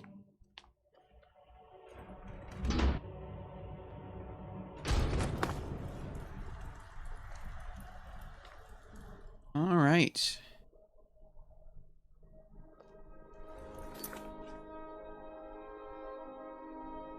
Return the Ring of Mixtures to Frida.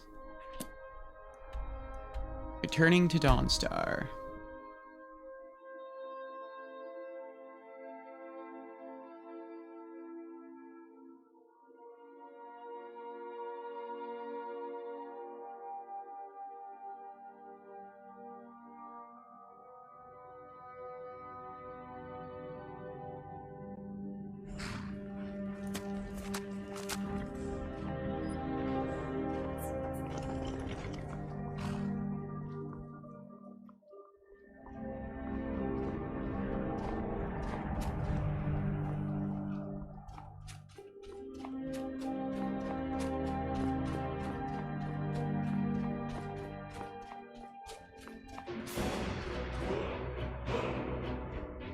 No, here we go.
Aww.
Yay! Dragon down. If you know any true sons and daughters of Skyrim, tell them to head to Windhelm. Ulfric Stormcloak wants to see them.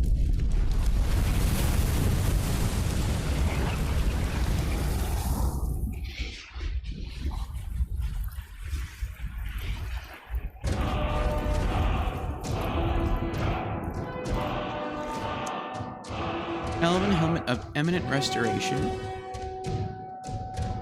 Steel Arrows, Dragon Bone, Dragon Scales. 388 gold. It can't be. You took its very soul. That's right. I am the Shang Tsung of Skyrim. All my years, I've never seen such a thing. It can't be. It's very soul.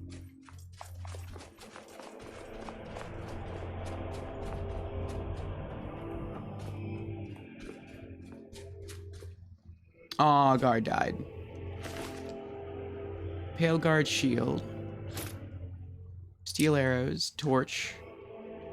Armor, Helmet. Why not? Boots, Gauntlets, Iron War Axe, Hunting Bow, Steel Dagger. Innkeep's Clothes. And let's wait 7 hours.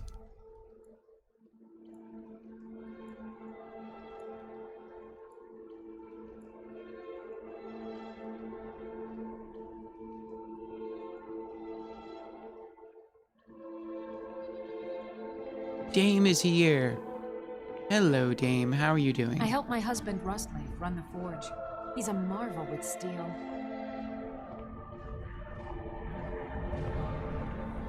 Oh, what happened? Divine smile on you, friend. Need a dagger? No? How about a claymore?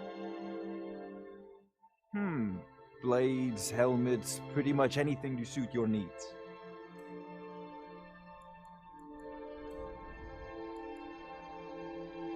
I want to sell you... That dropped a lot in price. Elven Helmet of Eminent Restoration, 324. Fur Boots, 2. Fur Gauntlets, 2. Hunting Bow, 22. Iron War Axe, 13. Pale Guard's Armor, 33. Pale Guard's Helmet, 15. Pale Guard's Shield, 17.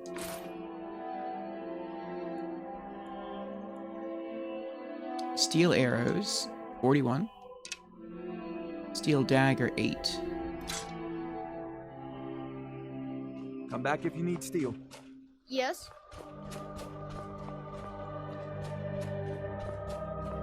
James is doing great, thank you. How are things? Also, how is your room now, after the whole tree situation? I'm glad you're doing great. How are things? I'm still recovering from a The cold. mortar and pestle makes potions, if you can't tell from the name. Just step up to the counter. So my voice might be a little off.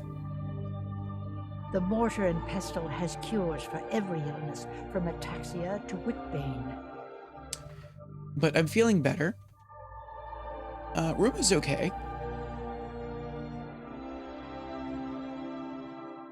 Roof is, replaced, ceiling was patched and painted. And so that's all taken care of. And thankfully I never had to move any of my stream setup. So I didn't have to worry about disconnecting and reconnecting anything. That would have been a headache. I have your ring. Thank you. Here, let an old alchemist pass on some of her secrets to you. Yay, alchemy increased to 32. Quest complete. Let me know if you come down with the rattles. I will, Frida. I hope your parents are proud of you. They have a lot of reason to be. Aw.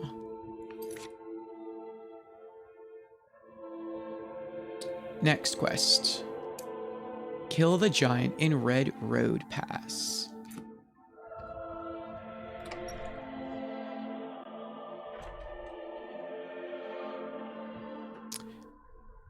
But before I do that, do I have anything to put away? I do.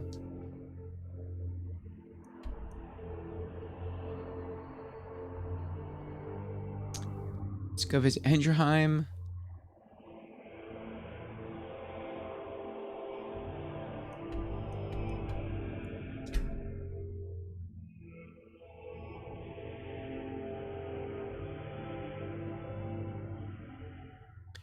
James is glad you're at least feeling better. Hopefully those baggy germs leave you alone quicker. Thank you, Dame. I hope so too.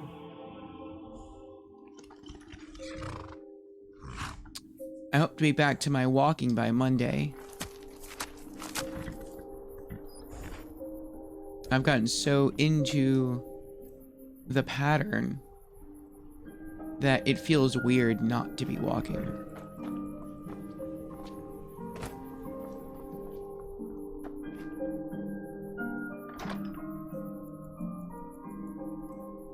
Alright, put away corundum ore, dragon bone, dragon scales, lawless garnet, gold ingots, lots of iron ingots, lots of silver ingots, snow bear pelts, steel ingots,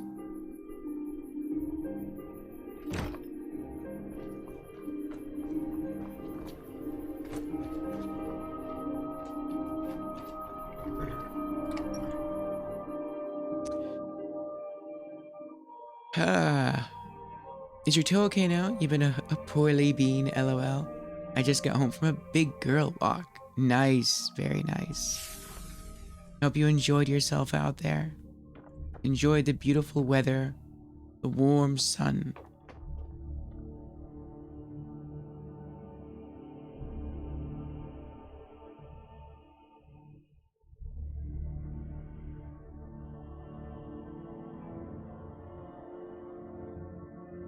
Yeah, the sun should be up for you.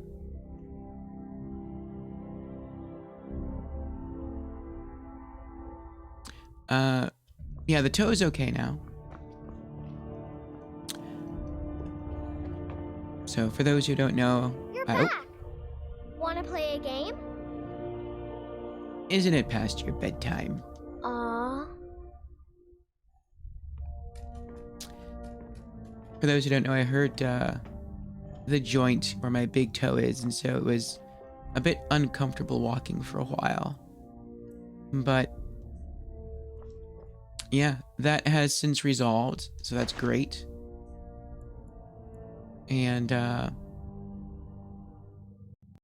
Tuesday of last week, I was able to walk 8 miles, so that felt good. I had planned to walk 9 miles Tuesday of this week, but I was too ill. But hopefully, Tuesday of next week, I'll make that mileage back.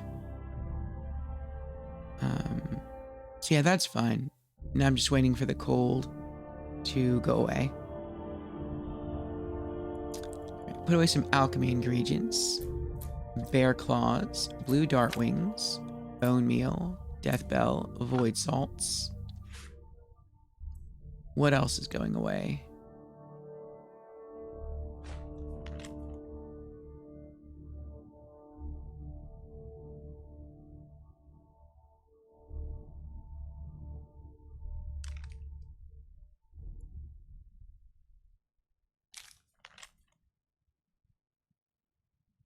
Pretty sure I can put that away.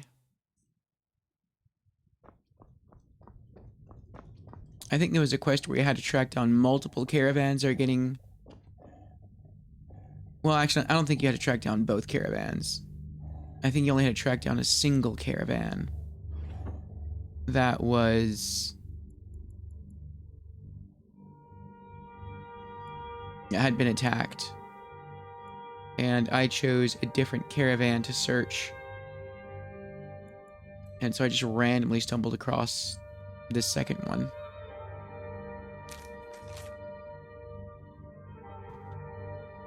Dame says, I thought of you when I removed my glasses and just let the sun hit my eyelids. Sun's been up a few hours already. Saw a fox. 2 donkeys, and 2 squirrels on my 5K plus walk today. That is a lengthy walk. Very nice, Dame, very nice. And seeing animals is nice. Sometimes I slow my walk to watch them. Though I'm not sure if I've ever seen a fox in real life.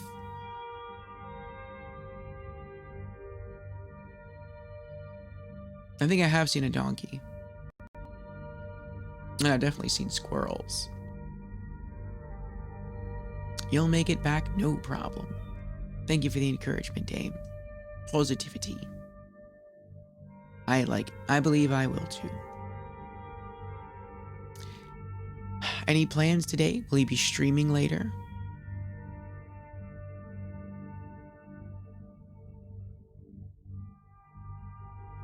We are trying to see if we can knock out all the quests here in this small snowy city of Dawnstar. I'm not entirely sure we're going to do that tonight, but we'll see. We'll see.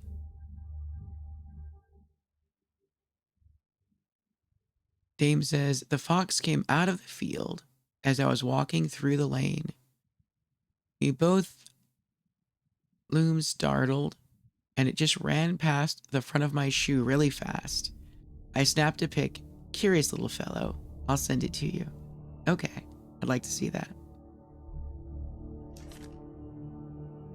Carriage driver's note. It happened sometime after we crossed deeper into the mountains, but I swear I could hear singing. Tuneless, very quiet, but singing nonetheless. No one else believes me, but I bet my bottom drake that it had something to do with the dwarven machines attacking us last night. I've never heard of these things leaving their ruins, let alone roaming the countryside going after travelers. It's almost as if they were drawn to the music. Tonight we're handing the cargo off to the Sadros caravan, and I say good riddance. But the captain says we're going to eventually circle back to Whiterun, which means we could see the cargo again. If that happens, I'm getting off this caravan. I don't care about the gold. I haven't slept for days, and I feel like I'm losing my mind. Even now, I can hear that awful singing in my head. I just want it to stop. Aww.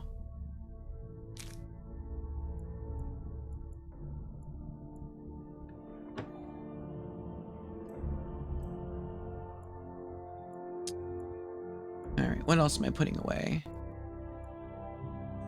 Enchant stuff.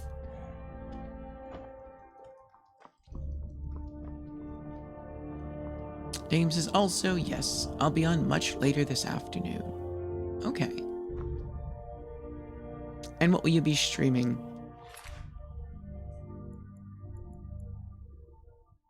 Next Fest demos? You already got the Platinum Achievement in Pragmata, yes? Grand Soul Gem. What else?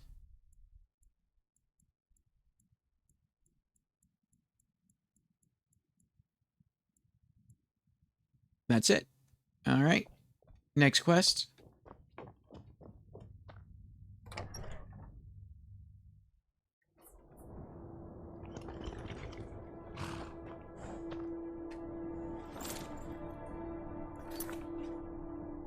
All right. It's hard save.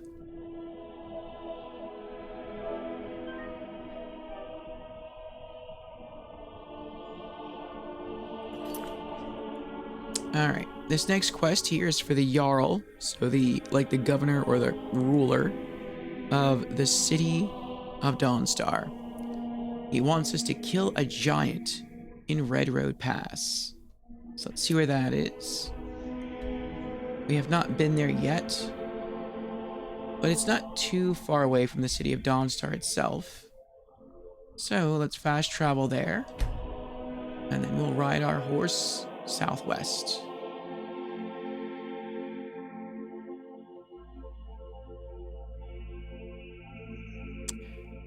Dame says, I did 100% Pragmata on Steam. However, I am one task away from gaining Platinum for Pragmata on PS5. Afterwards will be Final Fantasy 16 on FF mode. Final Fantasy mode, hardest difficulty. Interesting.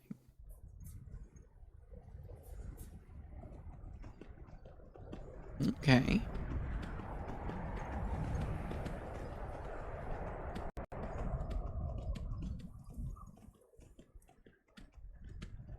Do you think you'll be able to get the platinum today for Pragmata?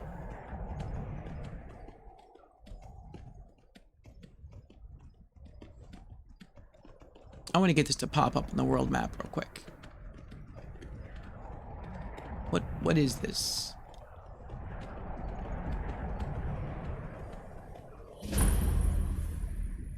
Windward Ruins discovered.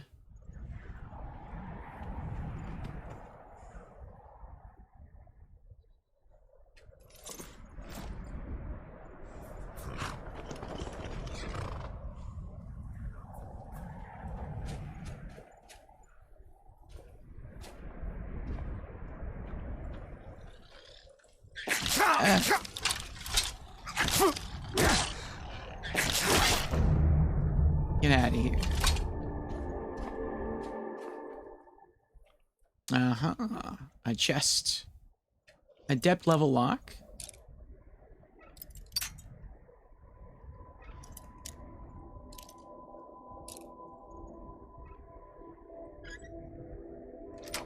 Nice.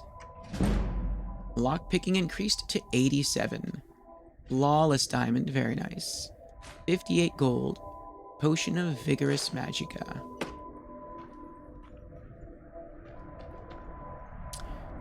Dame answers yes, although I'm a little stuck on the last bit.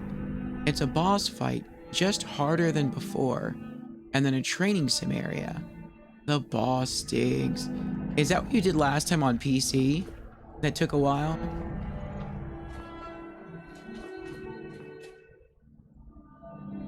Activate pedestal. What does this do? Nothing.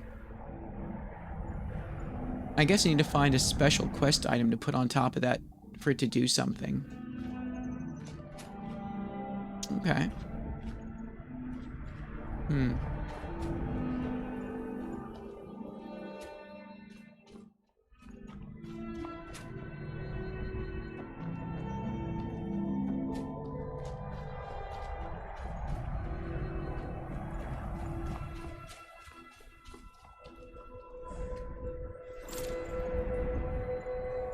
James says, yes, that boss.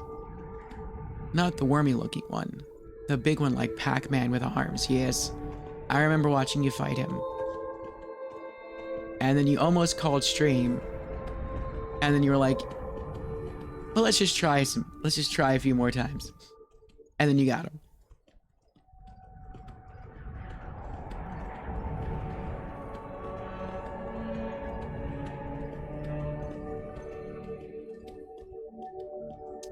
Well, you did it once. You can do it again.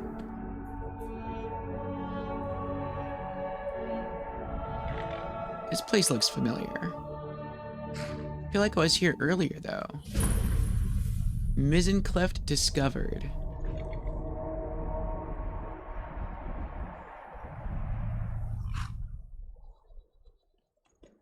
I'm not gonna go down there.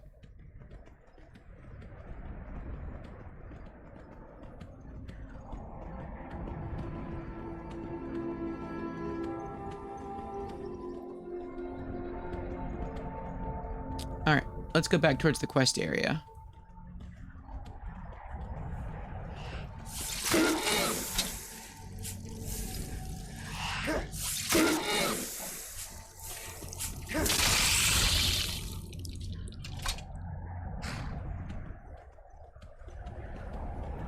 Oh, but then what's this area up here?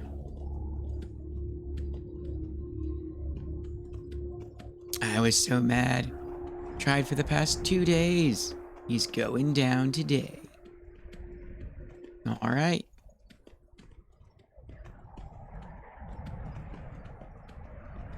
If I wake up in time, I'll tune in to catch your victory.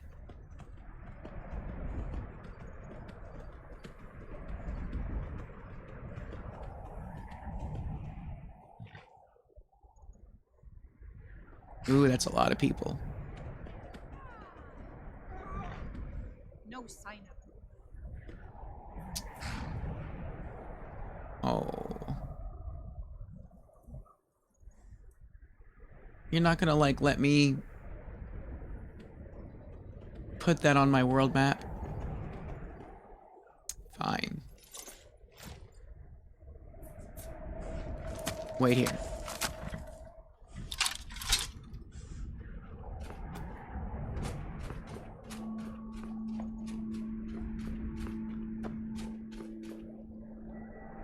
What?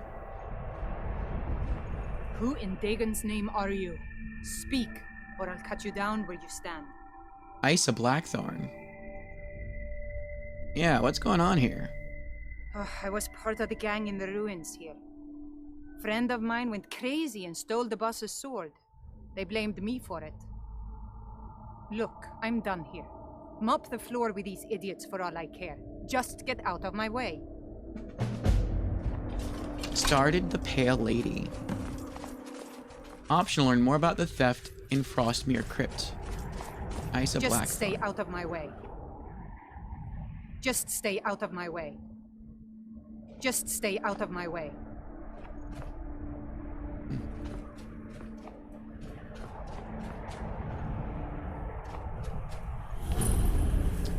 Frostmere Crypt discovered.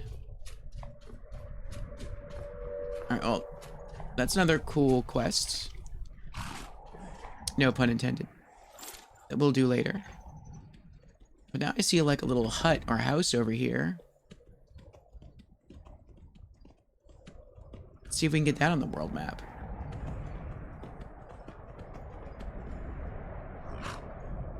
Nice new emote, you like it? Thank you. It's a little hard to see. But, that's supposed to be for the 4th of July. For our Independence Day. Took me a while to figure out how to create an animated emote. So it's like he's celebrating by shooting fireworks. As if they were magic.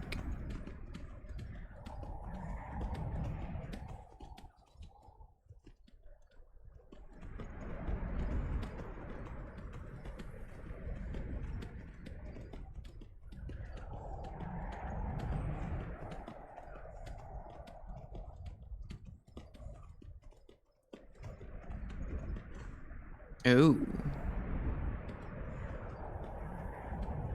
Oh dear.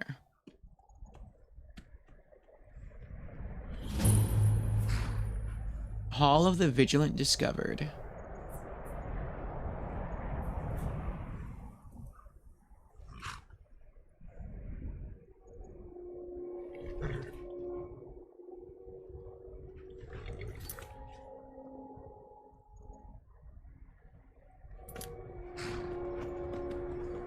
We'll look into that later.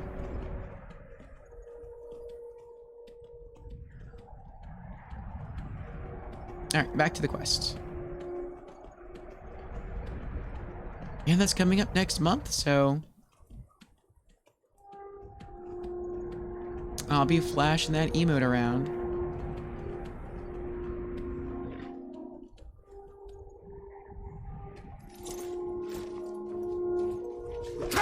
Oh. It'll be so much easier to roll when you're dead.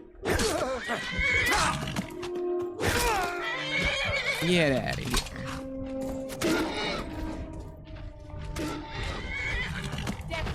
Oh, this is bad. Shouts. Let's go with Animal Allegiance.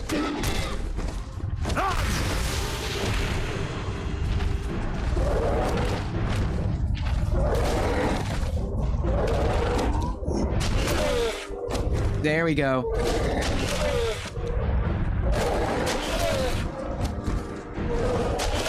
I got a dragon shout that I can use to temporarily turn the giant against his mammoth. Oh, he killed a mammoth.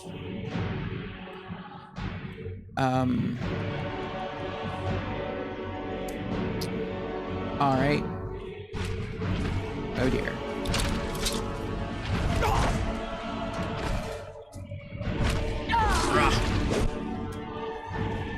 Oh, we got him.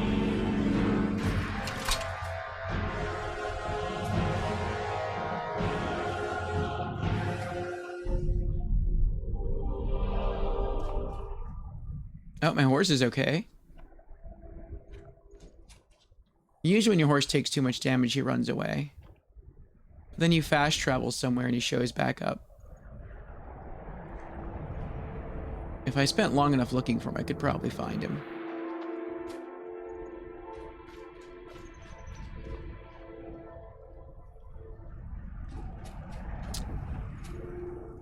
Alright. Let's see the loot we got. 18 gold, hide armor. I guess I'll take it. Steel battle axe. 24 for armor. Steel warhammer. Mammoth snout, mammoth tusk. Steel arrows. 20 gold, a lockpick, hide armor. Hunting bow.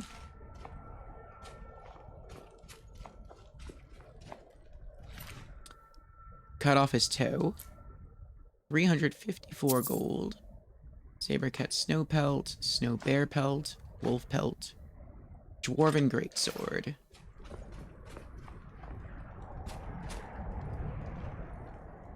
Go that way.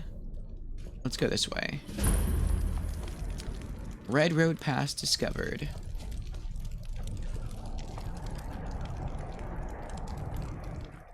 Is there anything here? A chest.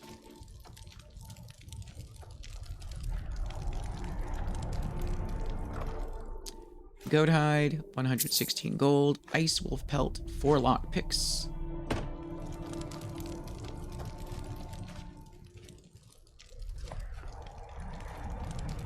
Alright.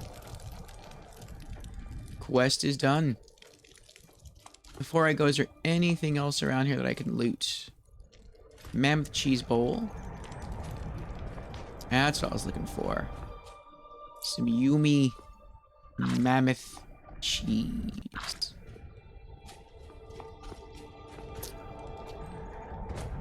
They're like potions, they're like healing items.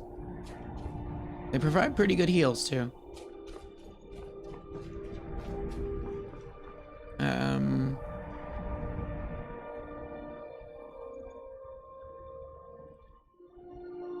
Yeah, I don't know where the horse went.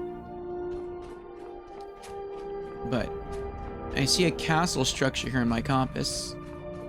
So I'm gonna wander towards that till it pops up on the world map. And then I'm gonna fast travel back to the city to turn in the quest. Game says I should sleep, but I want to stay awake and do stuff. Silly brain.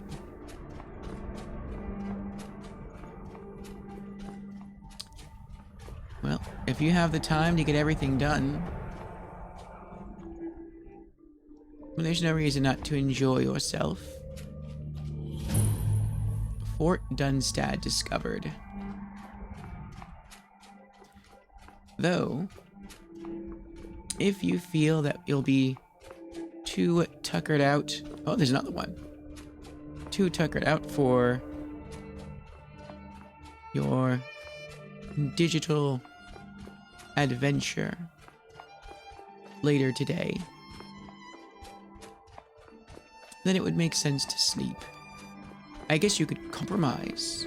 You could stay up for a little while and then try to take a nap. But I don't know if you're a nap person. Some people are nap people. Some people try to take naps and then they wake up 8 hours later.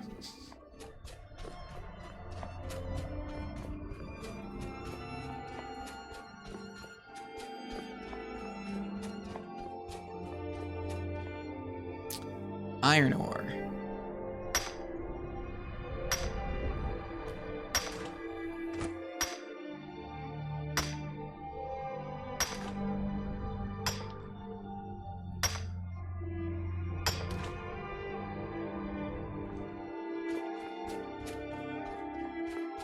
What is this place?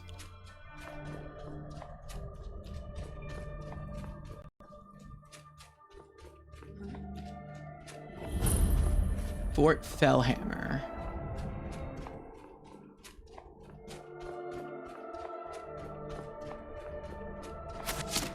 Ow, that was a good shot.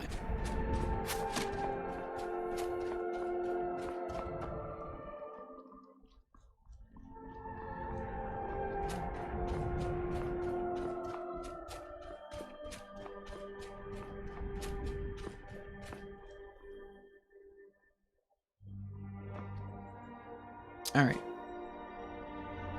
I'd be okay to fast travel now.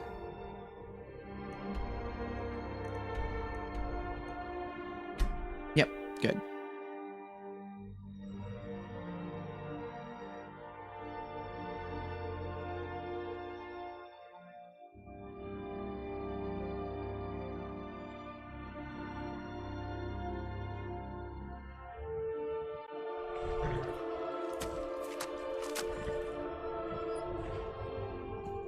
There's the dragon we killed earlier. There's our horsey.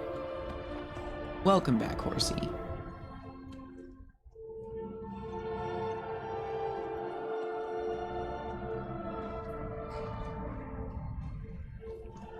I'm so tired. Oh. All right, let's go turn the quest. Or I guess just complete the quest.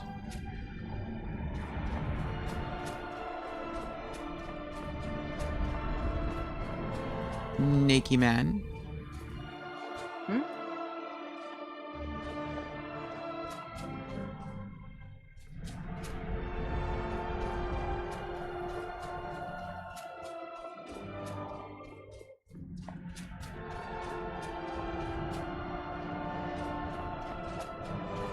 They say Ulfric Stormcloak murdered the High King.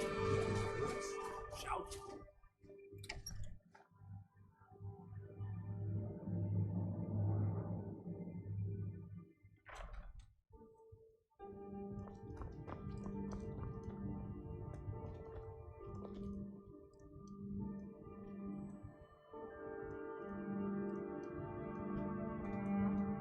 You're not as dumb as you look. I've been in charge of Dawnstar for over 35 years. The giant in Red Road Pass is dead. You've shown those monsters that they will no longer be tolerated in the Pale. Good work. Here, a reward from your Jarl. 1,500 gold. Anything else you need, my Jarl? There is room in my court for a new Thane. It's an honorary title mainly, but there are a few perks someone like you could make use of. However, I could only grant the title to someone who is known throughout my hold. You help my people, and I'll make you my Thane. It would be an honor. Good luck. Assist 3 people. We already did it. I've helped your people. Then by my right as Jarl, I name you Thane of the Pale. Congratulations. I grant you a personal housecarl and this weapon from my armory to serve as your badge of office. I'll also notify my guards of your new title. Wouldn't want them to think you're part of the common rabble now. Yay.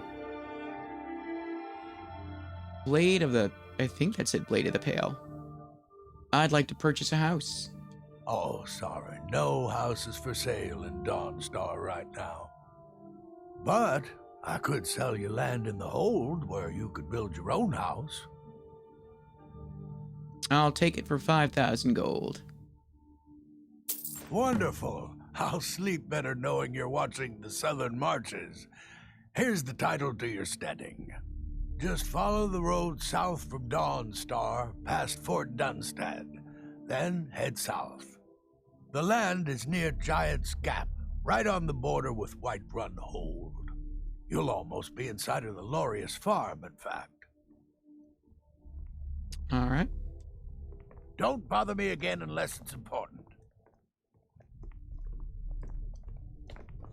Just a servant of Skald the The Elder. Jarl has appointed me to be your For housecarl. time or consideration. It's an honor to serve you.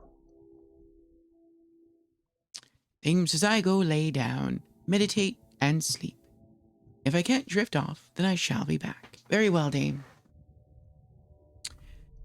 I hope you sleep well. But if you're unable, then of course you're always welcome back. New house, Pog. Indeed, Zim.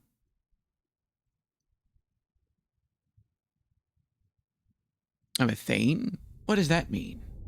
The Jarl has recognized you as a person of great importance in the hold. A hero. The title of Thane is an honor, a gift for your service. Guards will know to look the other way if you tell them who you are. And what does a housecarl do? As my Thane, I'm sworn to your service. I'll guard you and all you own with my life. Aye. Aye. Well, you can hang out here for a while.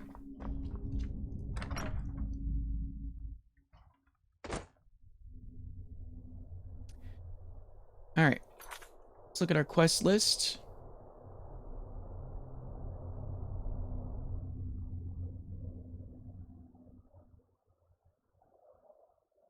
Technically, the next quest for Dawnstar is kill the giant located at Tumble Arch Pass. But I'm a little close to being over-encumbered. Lightly armor means light on your feet. Smart. So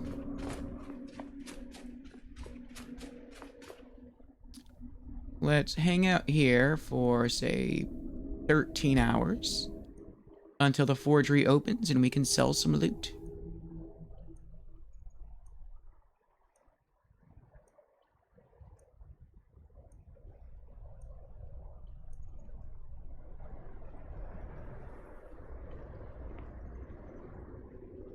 Oh, what happened?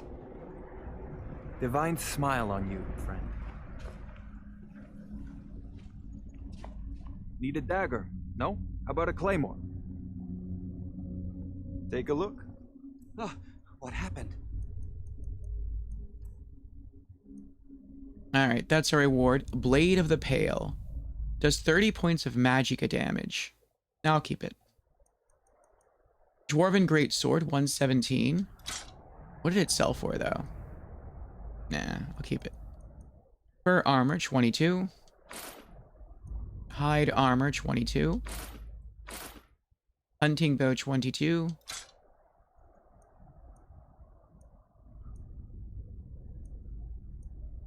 Steel Arrows, 5. Steel Battle Axe, 43. Steel Warhammer, 48. And that's it. Come back if you need steel. Don't have anything else to sell.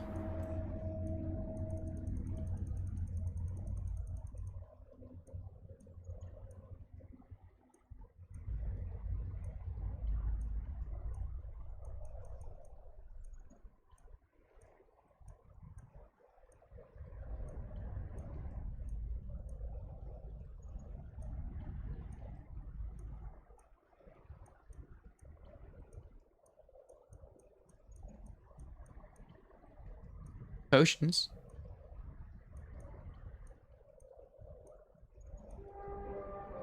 That's it. I just have a potion to sell.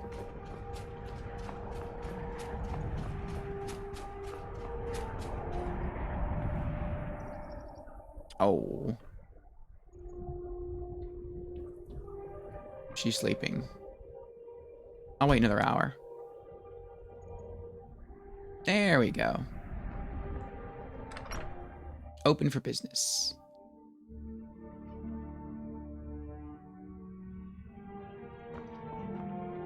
I hope your parents are... Frost took my husband years ago. He was a good man. Oh. The mortar and pestle has cures for every illness, from ataxia to whitbane. A stamina potion, maybe? There we go. Popular with young men. Ah, so you're an alchemist then? Well, I mean, I know a thing or two. Alright, sell... Potion of Vigorous Magica, 41.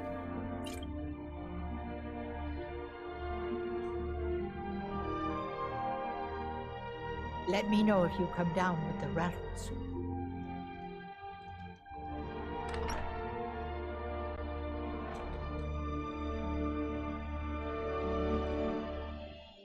Okay.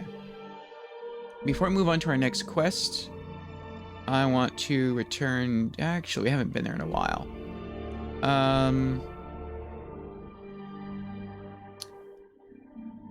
Let's...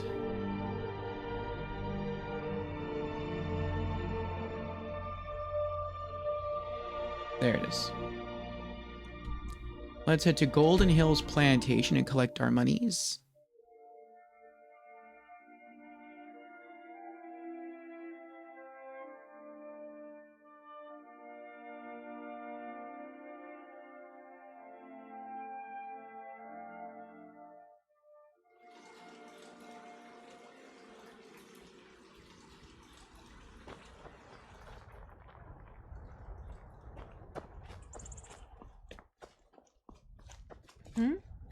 Good day, friend. Keeping well? I'm trying. I am Eric. Here to collect the plantation's profits. Very good, sir. 7,369 gold. Good job. Mm-hmm. Mm-hmm.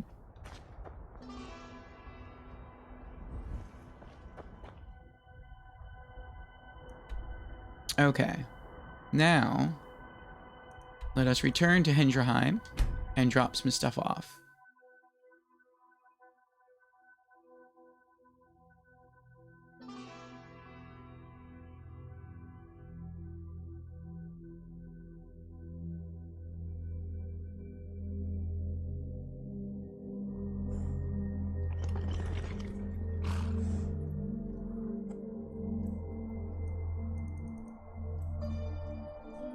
Alright, we have crafting stuff to put away.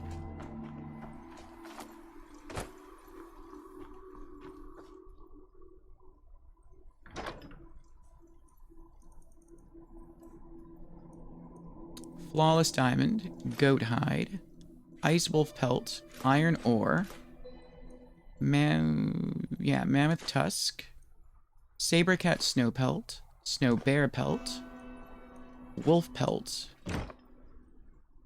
What else?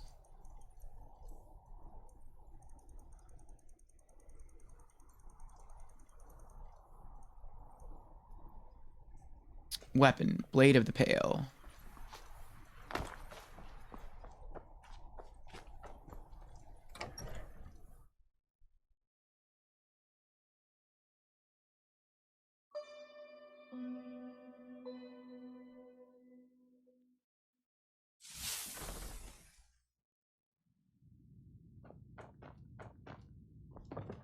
We'll put this in our miscellaneous cabinet.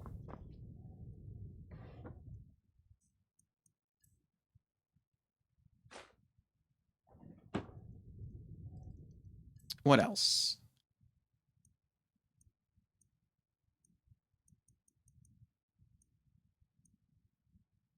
Alchemy stuff to put away.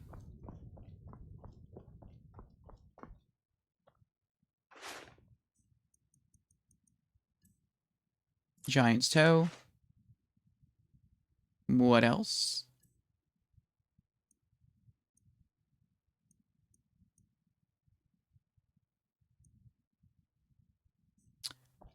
Put some food away.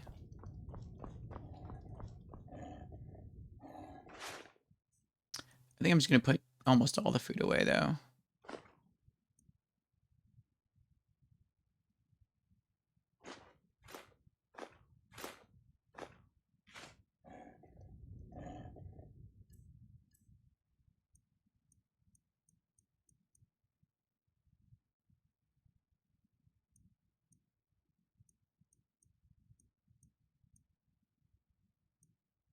Alright, that's everything. Next quest.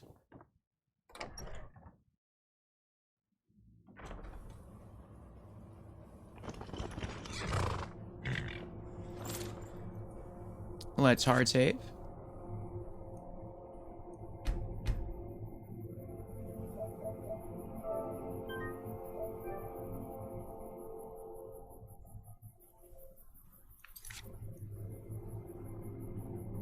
Alright.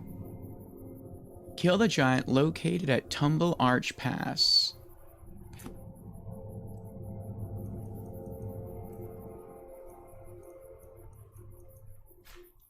Bounty.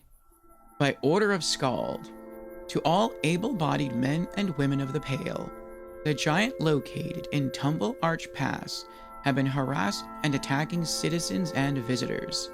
A reward will be offered to anyone who kills it. Alright.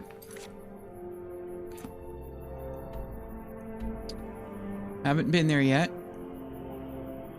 I haven't been to Sheer Point in a while. So I feel like if I go there, the dragon's gonna attack me. I don't want that to happen.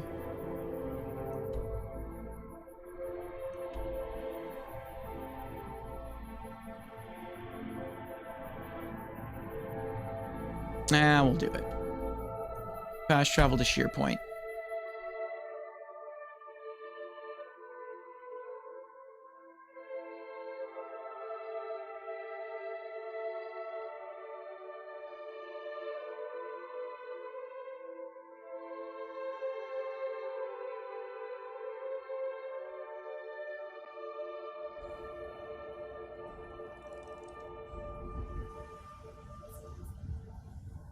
He's there. Oh. I was like, he's there, but he doesn't see me. But I have to get to the other side of him.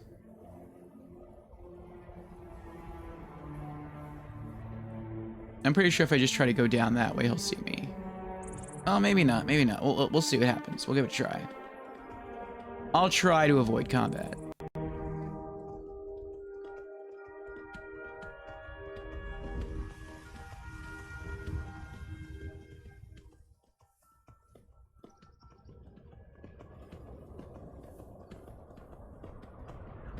I'm surprised that worked. I thought we'd be galloping right through his line of sight. But it doesn't seem like he saw us.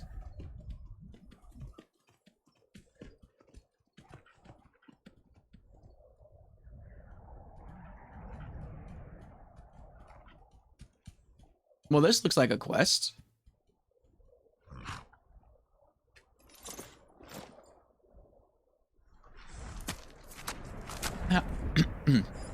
How random this is. Shrine of Julianos.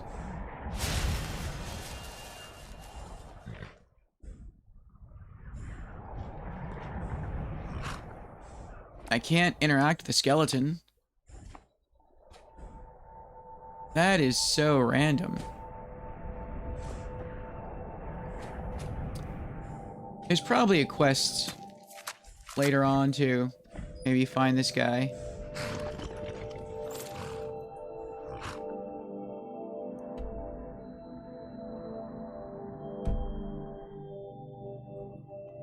Maybe he tried to steal the shrine. Alright, there's the camp I have to go to.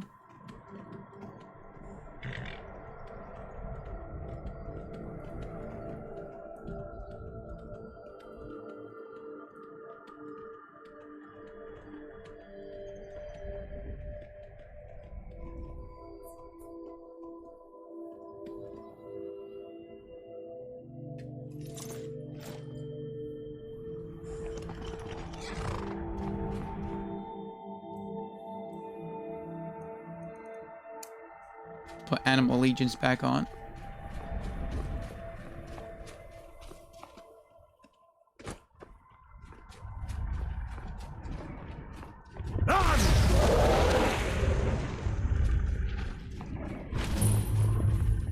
Tumble arch pass discovered. All right, get him.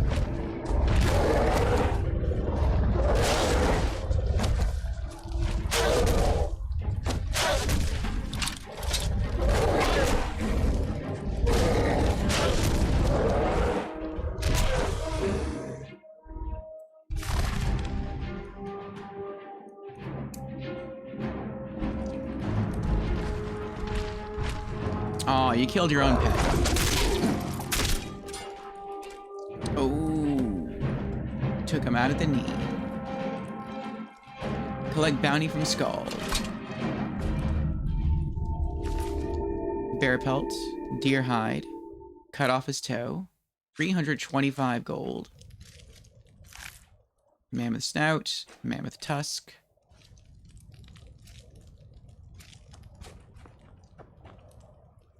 Mammoth cheese.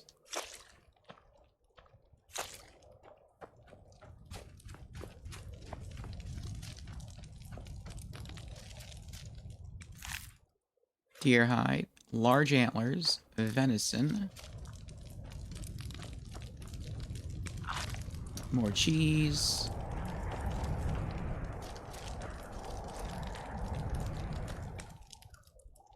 There it is. Usually there's a chest around here. Around the giant's encampments. Cowhide, goat hide, 99 gold, a glass battle axe, ebony plate armor.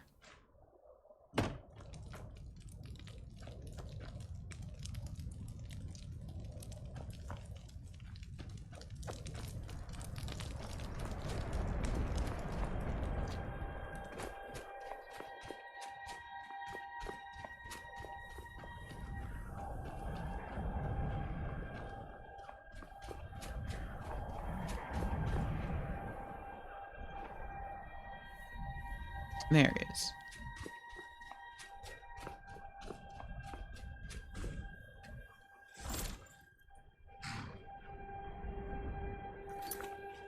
All right. Returning to Dawnstar.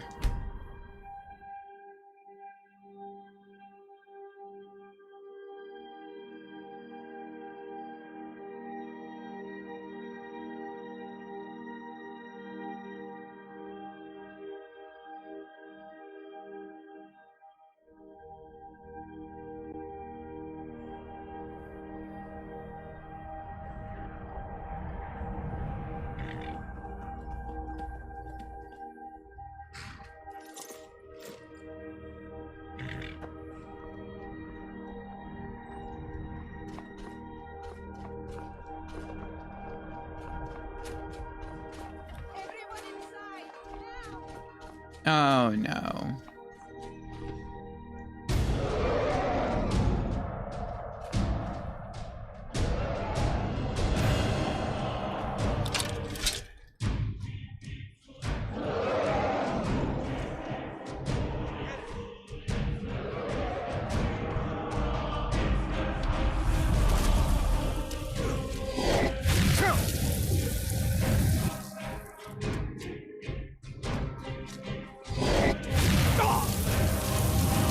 He just waited for me.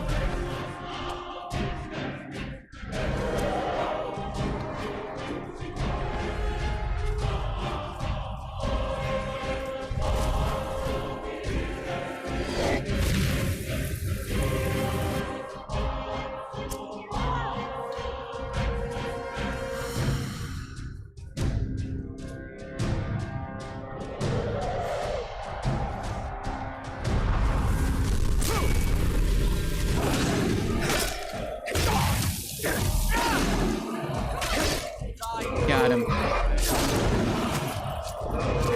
Yes. Oh, the Forge Master got hit with an arrow in the back. Poor guy. Elven helmet, 13 steel arrows, dragon bones, dragon scales, 355 gold, and another dragon sword.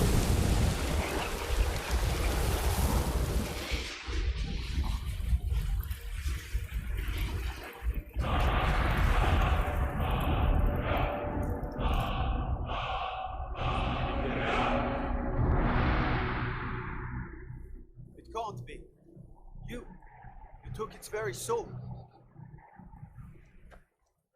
In all my years, I've never seen such a thing. Divine smile on you, friend. Until next time. By the gods. I don't even know what to say. By the gods. I don't even know what to say.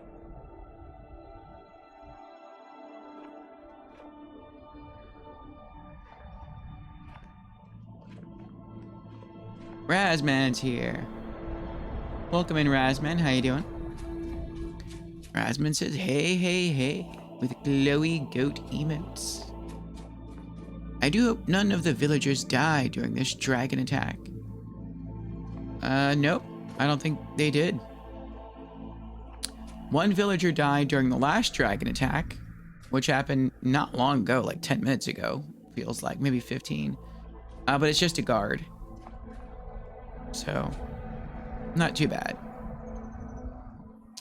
Kind of annoying for side quests.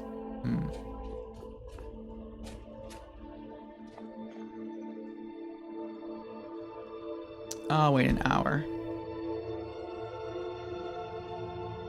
Oh, but now they went to bed. Alright, alright.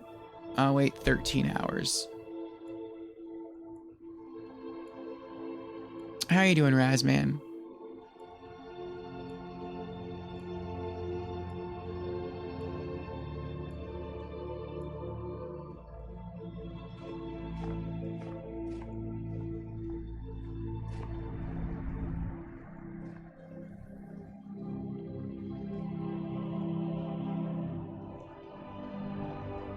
Would have survived without that old nagging injury in his knee.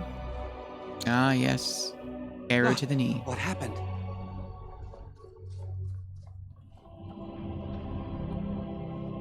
Divine smile. Take a look. Alright. Sell you ebony plate armor, 696. Elven helmet, 48. Ooh. Steel arrows, 13. Doesn't have enough.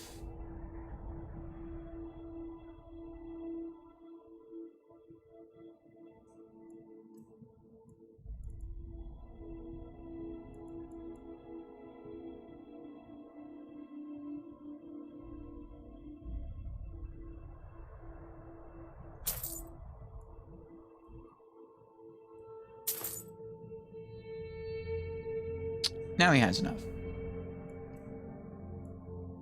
Glass battle axe, 391. Come back if you need steel.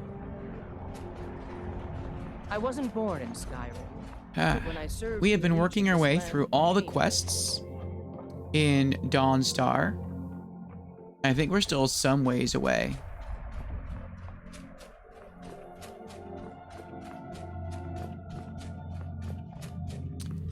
But we're making progress.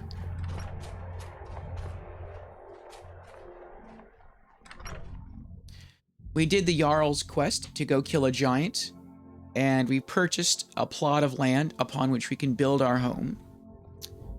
Our first built home in Skyrim it will be. Just a servant of Skald the Elder. We just Worthy finished of a time or bounty to kill a consideration. different giant elsewhere. I'm Skald's house. I've been in charge of Dawnstar for over 35 years. We've also become the Thane of Dawnstar. The giant at Tumble Arch Pass is dead. I'm here for the bounty. Excellent. You've done us a great service. Here is your reward. 100 gold. Don't bother me again unless it's important. My only aim is to keep the peace. We also have a house Carl appointed to us, though we're not taking him anywhere. And we don't have that many quests left in Dawnstar. We have, I think the big quest is going to be, I guess, our closer, is Pieces of the Past. touring the museum of the Mythic Dawn cult here in Dawnstar. But we have some miscellaneous stuff still to do.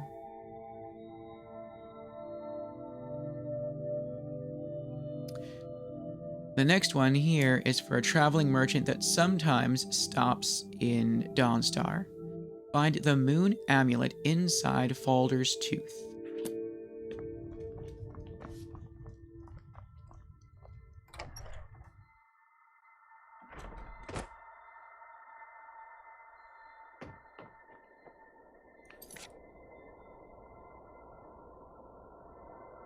How close to over encumbered are we?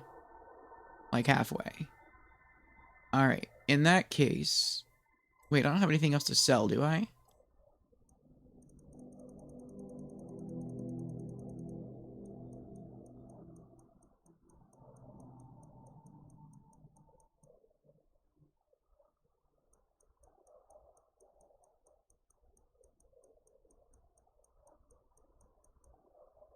No, we just have stuff to put away.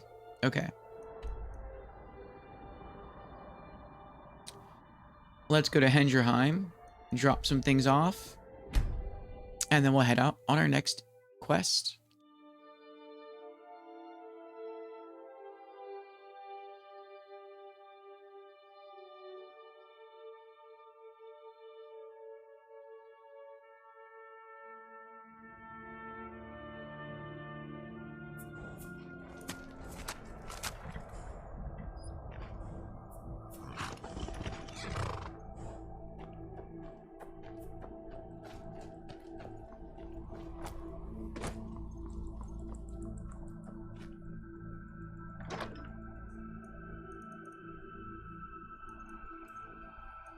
Bear pelt, cowhide, deer hides, dragon bones, dragon scales, goat hide, leather strips, mammoth tusk,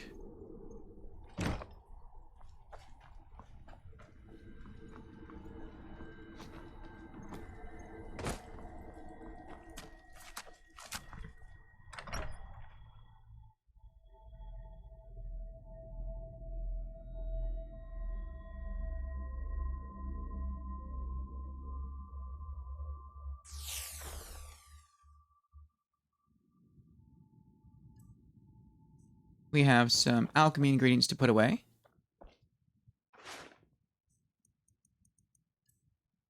Giant's toe, large antlers. We have some food to put away.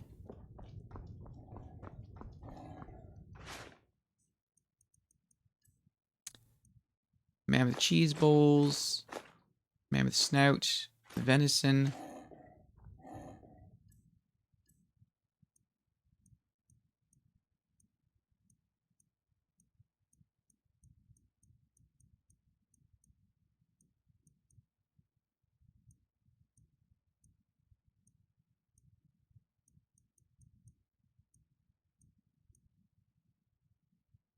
And we can put the bounty paper away.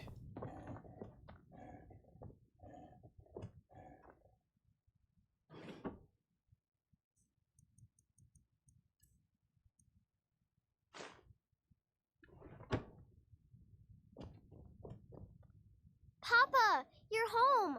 Could you give me an allowance? Of course. Here's 100 gold. You're the best. Thanks. Mm-hmm.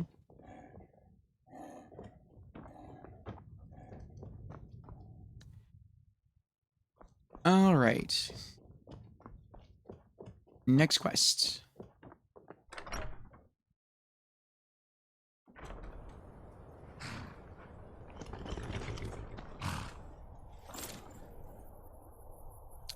And let's hard save.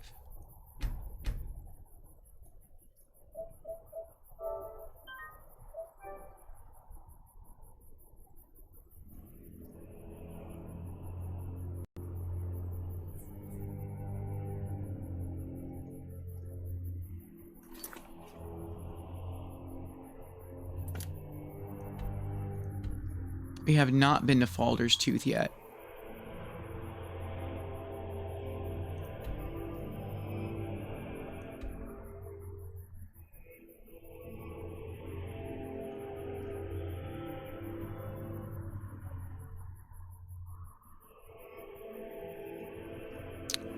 Let's travel there from Largashbur. Actually, no. Let's travel there from the Riften Docks.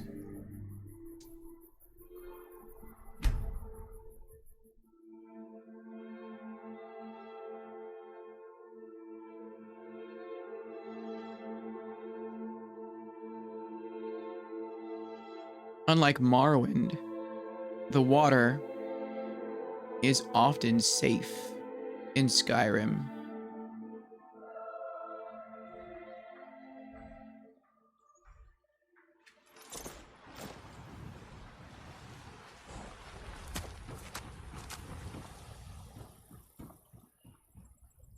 It is done. I won't go back to Avanshenzell. I won't.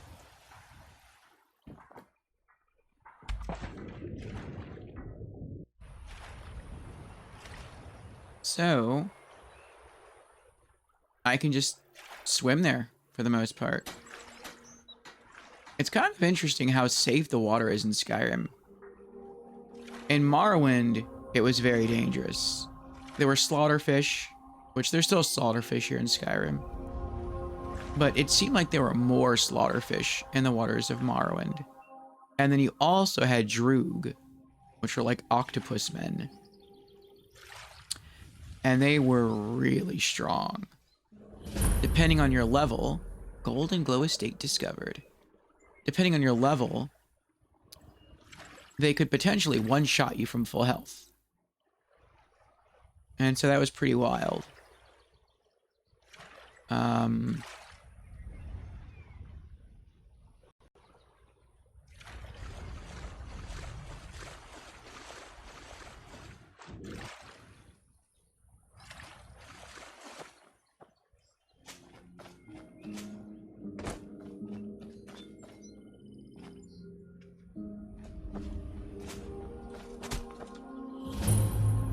Merryfair Farm discovered.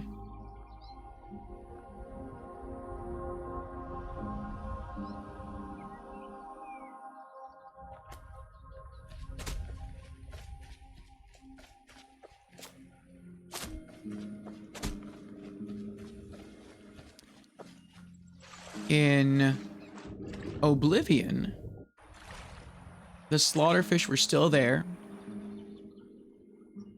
They still bit very hard. But it didn't feel like there was as many. And there were no Droog. There were land Droog, but not water Droog.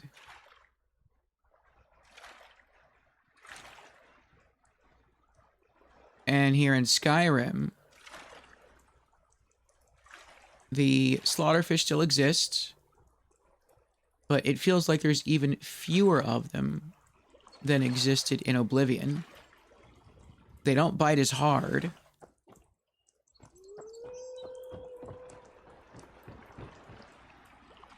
And there's no Droog.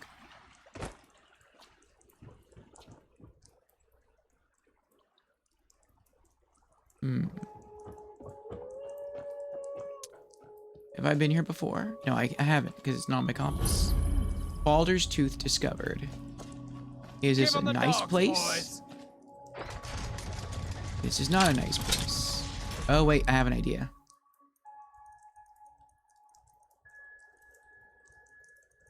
Animal Allegiance. It'll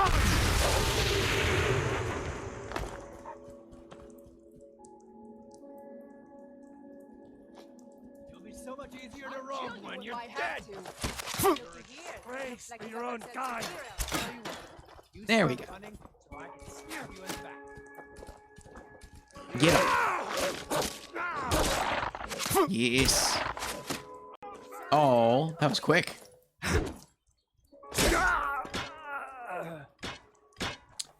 I thought the two wolves would be able to take down at least one person.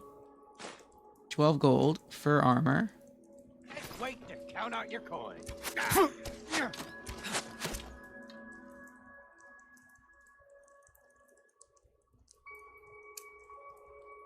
Time to die, hero. Not your best, huh? Death is highly overrated.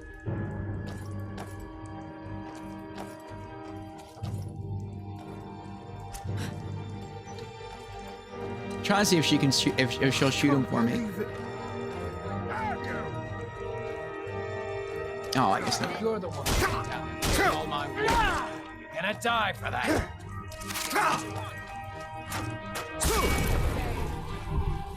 Die already, so I can take your stuff. That's all you got? Wow, she's like immortal. I was gonna say, like, she just wasn't going down at all. She wasn't even getting hit. That shield bash rocked my world.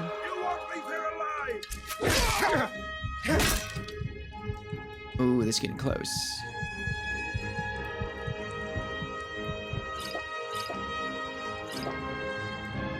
How dare you make me drink a potion?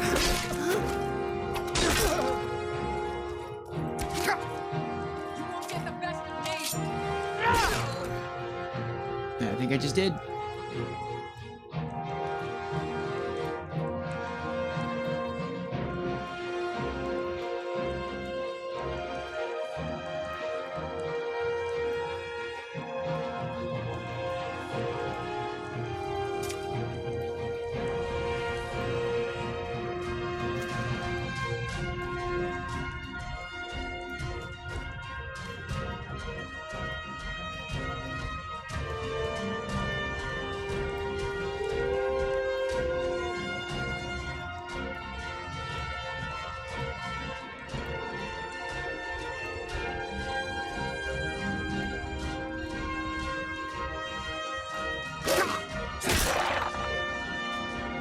Oh, I got rock joint.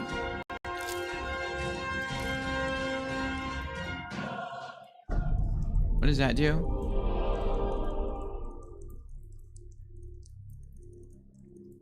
Reduced weapon skills. You're 25% less effective with melee weapons. Well, that's bad. Items. Potions. Potion of Cure Disease.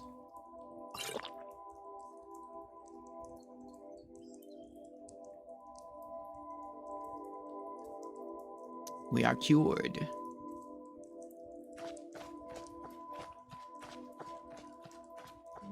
I want to get in there, but I'm now distracted by the symbol of this house on my compass.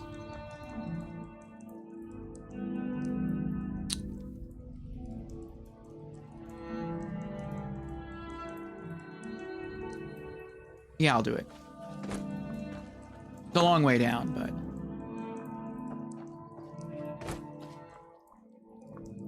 I feel like you don't really come across houses or house icons that often in Skyrim.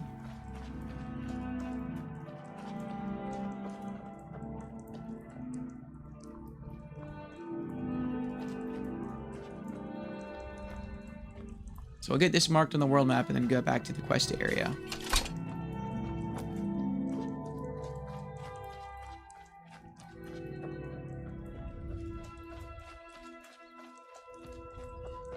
There it is.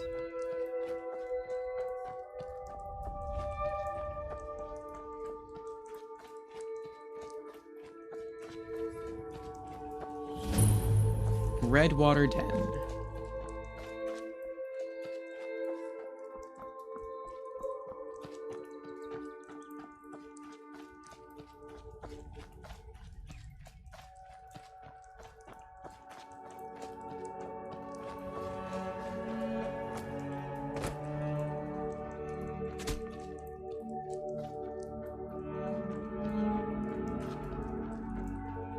Well, I guess we can just swim across to the watermill to get that on our world map. And then head over the bridge back to the quest area. Rasmus says, well, anyways, I just came to say hi. Got an outhouse build to finish. Take care. All right, Razman. It's kind of cool. You're building your own outhouse. Hope that works out for you. Happy crafting. Heartwood Mill discovered. What are you doing? It's just me and my mother at the mill here. My father is gone. We don't know what happened to him. That sounds like a quest. We're gonna hold off on that. We have other quests we are tackling at the moment.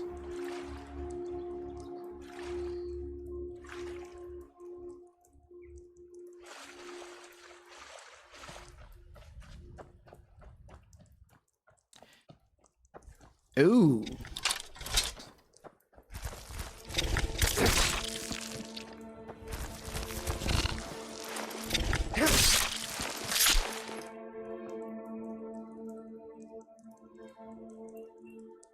The old one's starting to rot away.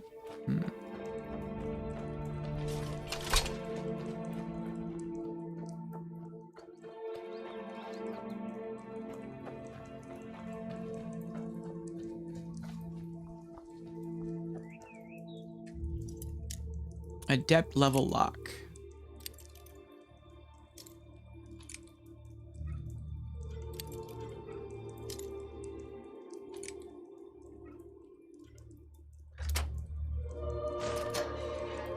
Baldur's Tooth key added.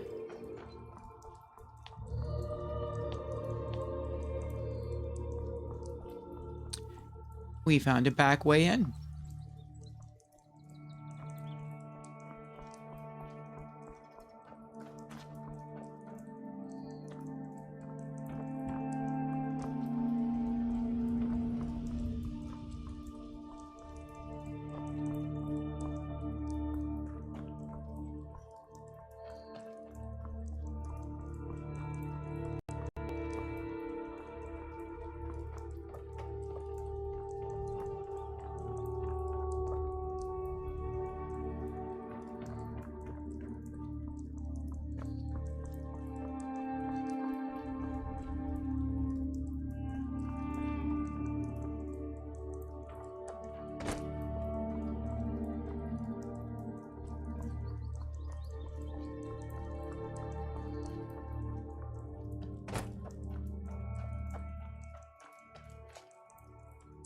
Alright, loot. Steel arrows, 9 gold. Fur armor.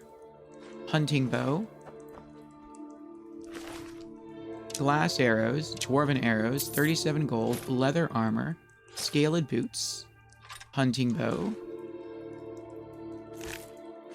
Wolf pelt. Another wolf pelt. Orcish arrows. Apple pie. 36 gold, couple of lockpicks, fur armor, Nordic bow,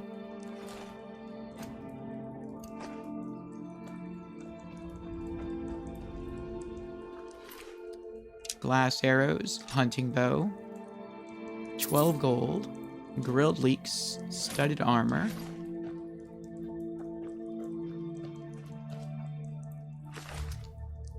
$48 gold, studded armor, glass arrows, iron war axe of cold, elven dagger, 261 gold, Nordic carved armor, Nordic carved helmet, orcish shield, Nordic carved boots, Nordic carved gauntlets. Alright, well hopefully this place isn't that big. But you know what? I bet it is big. I'm not gonna chance this. We haven't even gone... Oh. Well, now it says it's cleared. Maybe it is really small. If it's already registered as cleared, then that means I've already killed the boss. So I guess the bandit chief was the boss. So maybe there are other enemies in here, but they should be pretty easy. Well. There could still be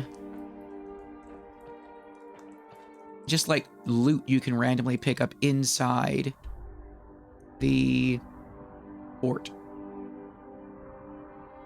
Alright, so this is like west of Riften. Alright, let's go to Whiterun. We'll do some business there. And then we'll come back.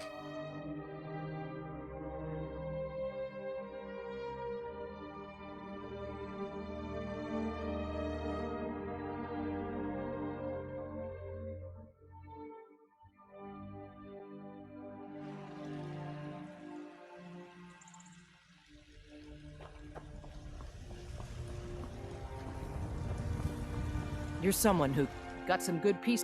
Take a look.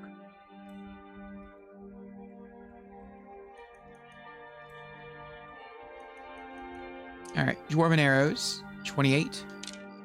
Elven Dagger, 41. Fur Armor, 22. Glass Arrows, 24. Hunting Bows, 22. Iron War Axe of Cold, 61. Leather Armor, 54. Nordic Bow, 252. Nordic Carved Boots, 96. Nordic Carved Gauntlets, 96.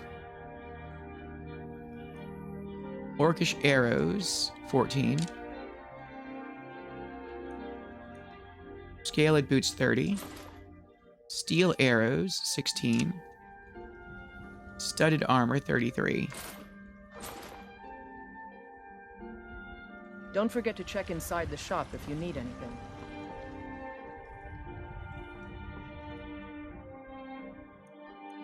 Let's wait 3 more hours.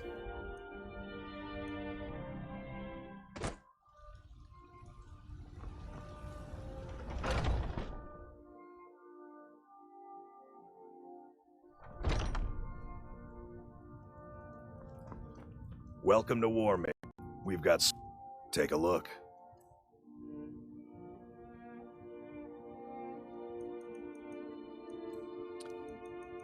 Alright. Nordic Carved Armor, 696. Helmet, 239.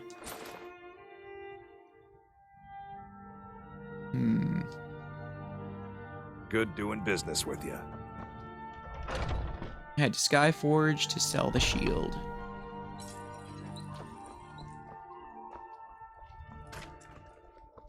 Lightly armored means light on your feet. Smart.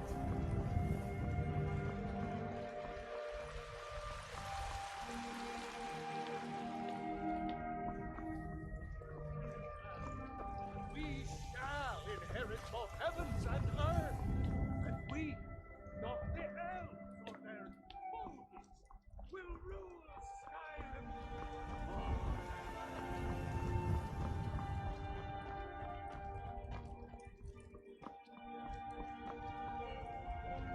And he's not here. I'll wait an hour. There he is.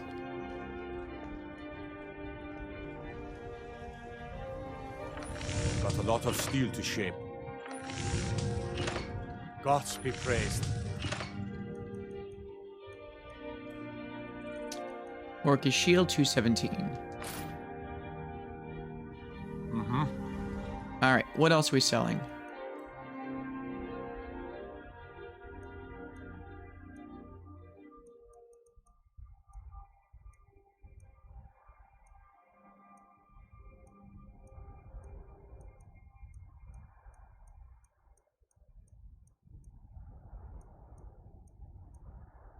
Nothing.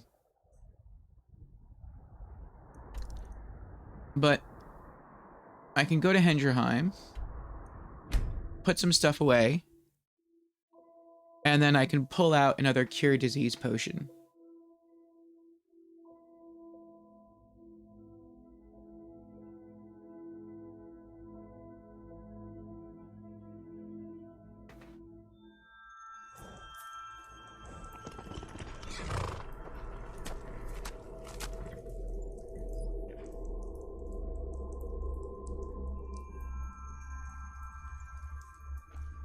Crafting materials.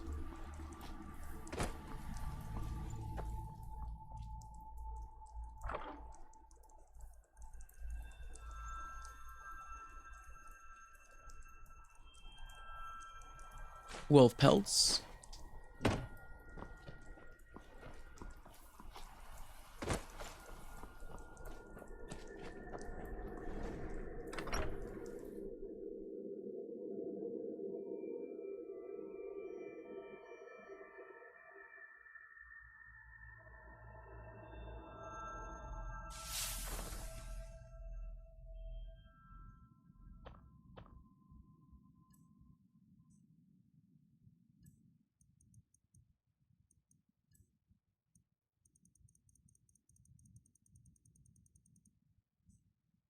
Put food away.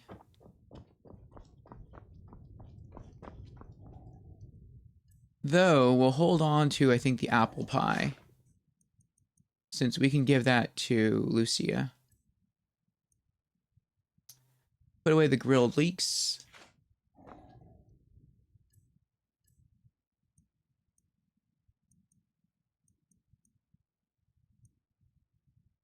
And we need to pull out a potion of cure disease. She hums.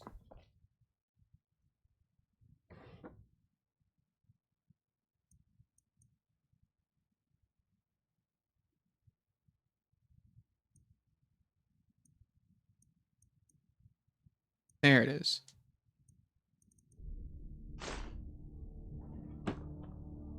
All right. What else am I putting away?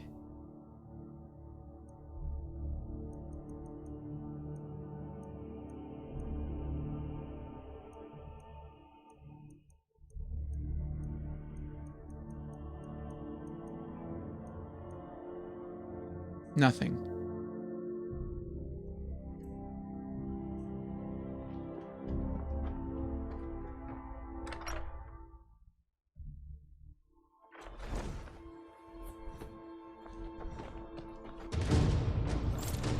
Oh.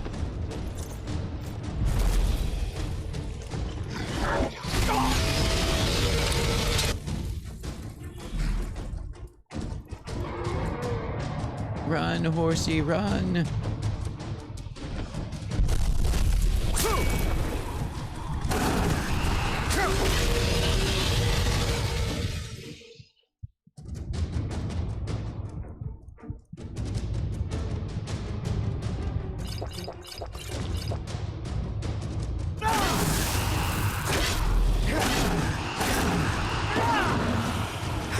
Got him.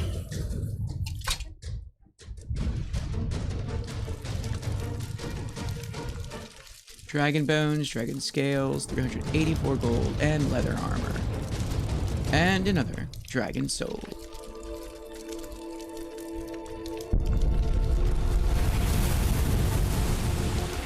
Orfeo, eater of dragon breath, indeed.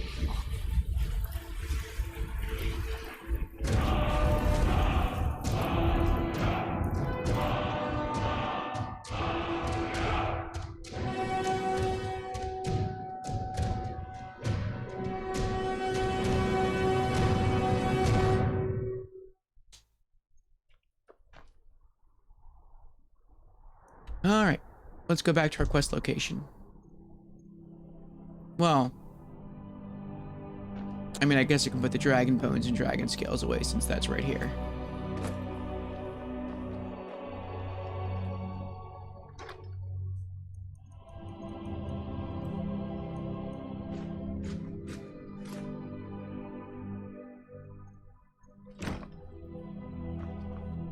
And then I'll sell the leather armor later. Alright. Fast travel back to Falder's Tooth.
What was that? Time to end this little game. Sure. It's ended.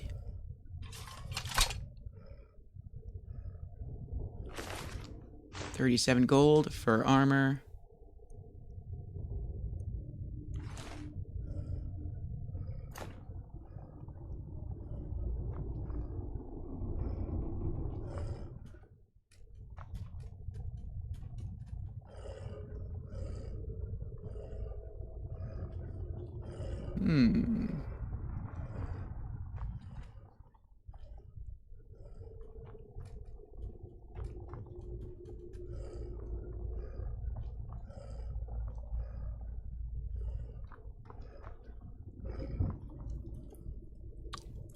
I could use the wolf.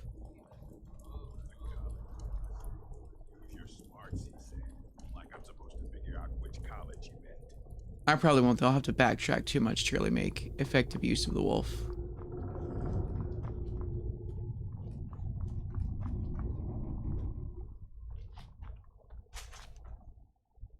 Aww. No item hiding on top of the straw.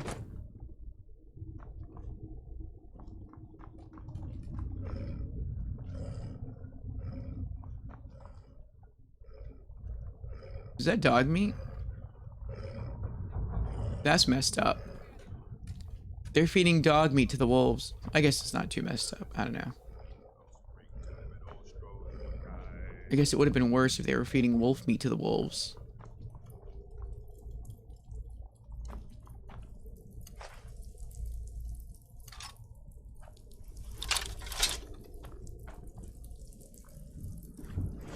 What was that?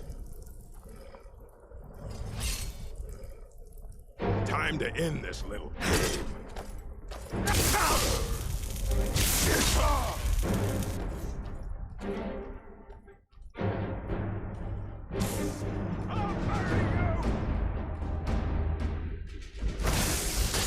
He zaps hard. Very hard.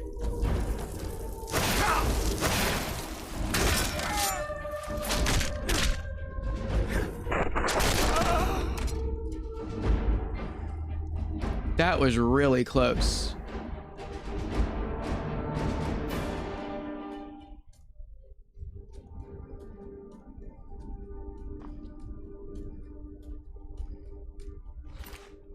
$140 gold, leather armor, scaled boots.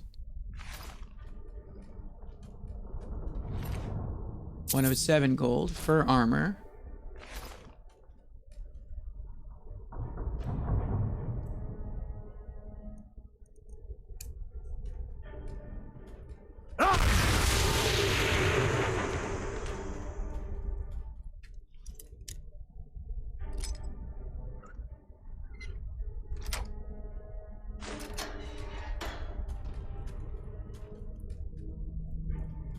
Alder's cage key added.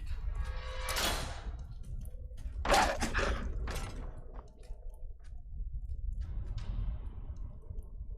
don't know what that was.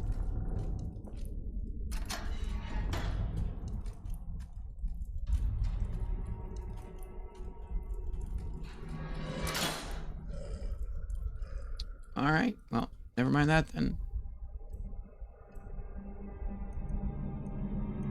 It looked like he glitched. Like he knew he was supposed to be in the cage. Now he's aggro.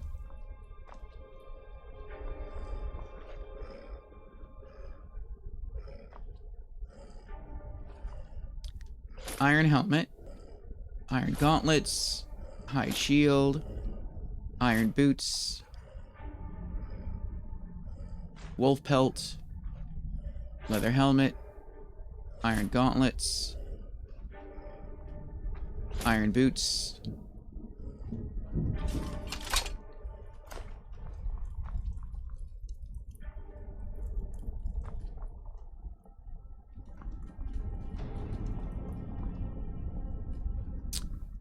Master lock.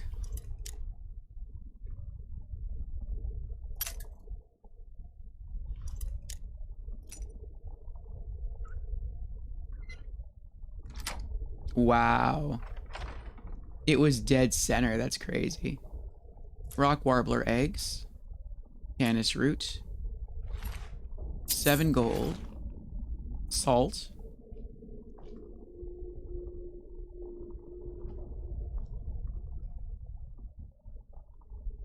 That did not deserve a master lock.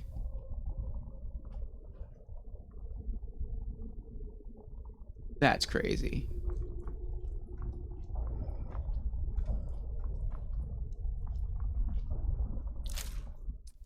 Wolf pelt, silver garnet ring.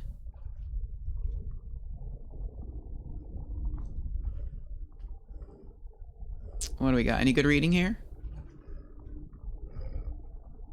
Song of Pelennial, Volume 3.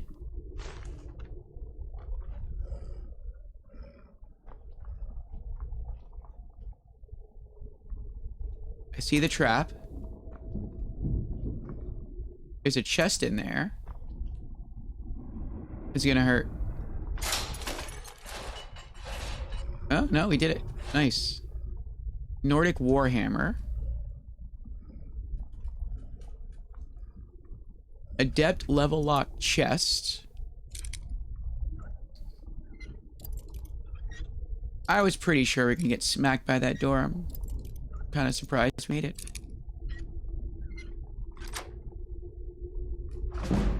Lock picking increased to 88. Dwarven arrows, 96 gold, 5 lock picks, nice.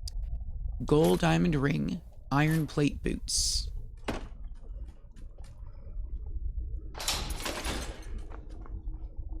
Oh, and it keeps it open, nice. What's this back here? Novice level lock door.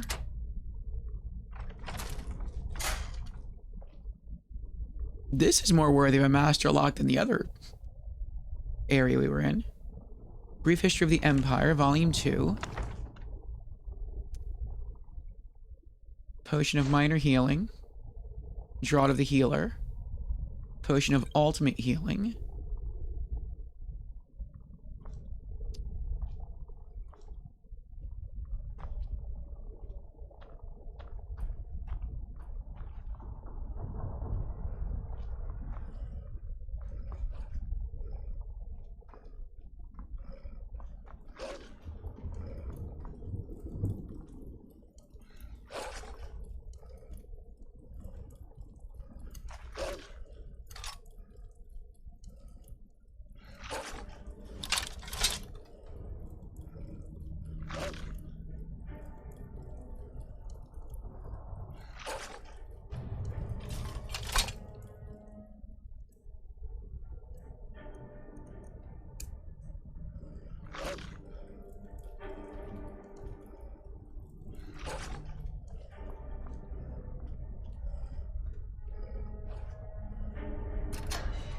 Oh, is it dead? Oh, it's dead.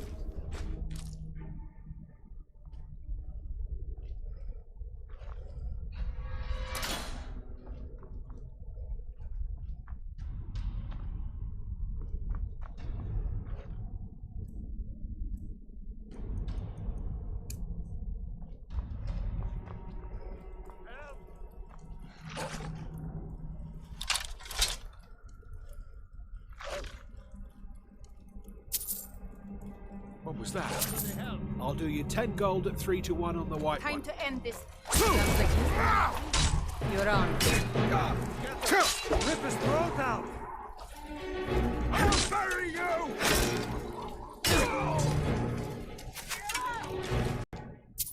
$145 gold, scaled boots, fur armor, elven sword.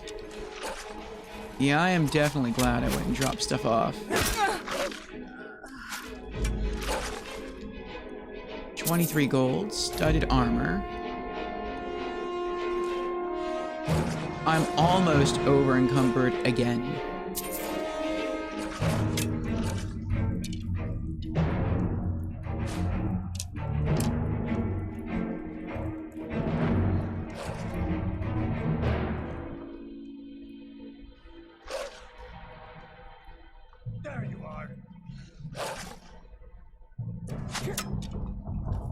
sure have mercy Oh, there you are. on you.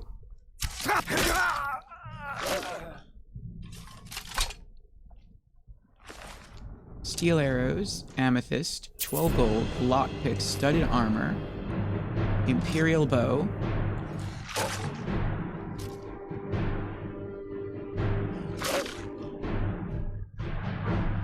I don't see any lockpicks in there.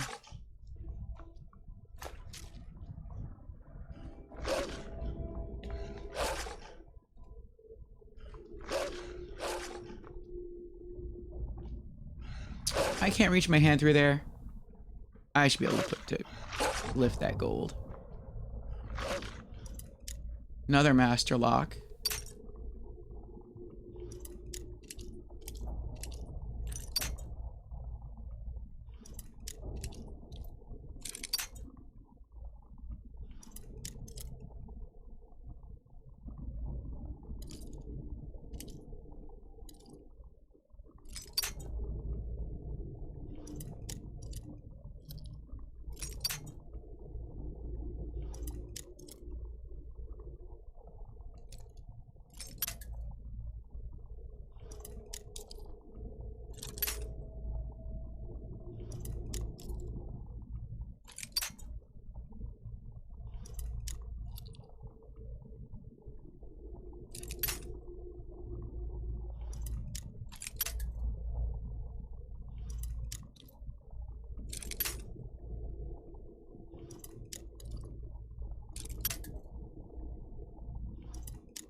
This is crazy.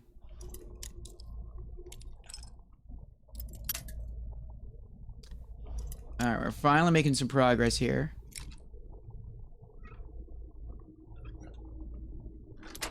Got it.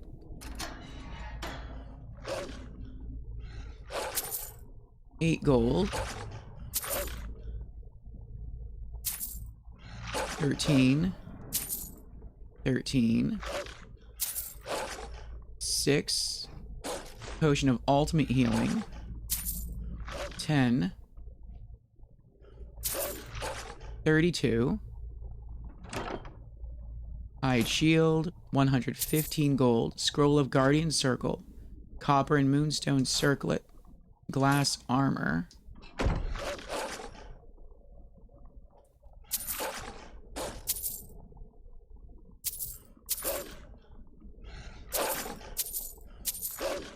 Elven bow.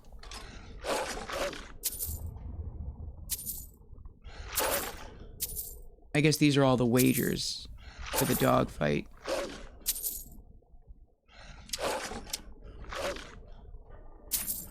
$18.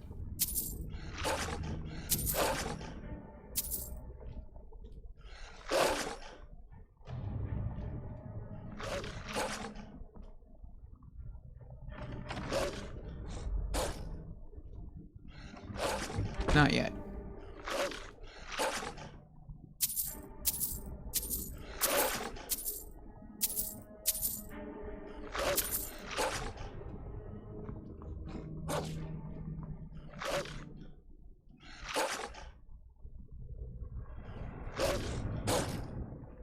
Take the grilled leeks. Dead dark elf. Lockpick. Guess he wasn't able to lockpick his way out of here.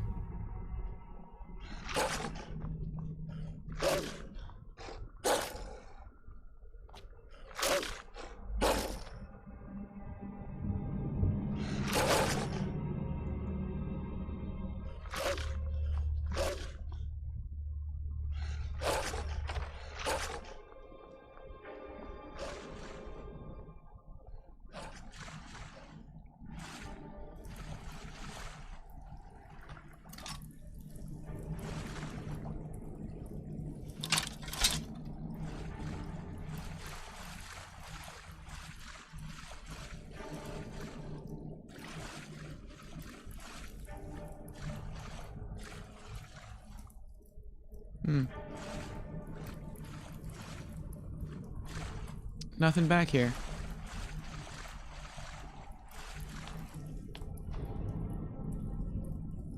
Aww. Wolf pelt. Dog meat.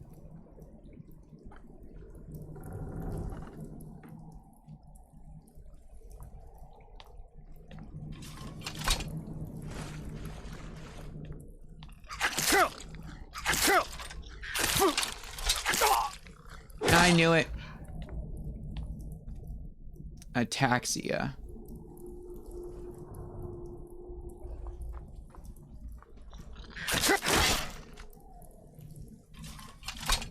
What does ataxia do? Reduced lockpick and pickpocket. Picking locks and picking pockets is 25% harder. Oh, now I'm glad I pulled out that other potion. Cure disease.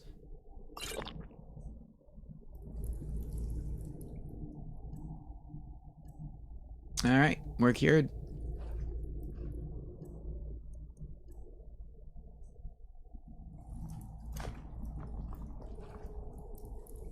Steel Mace of Cowardice.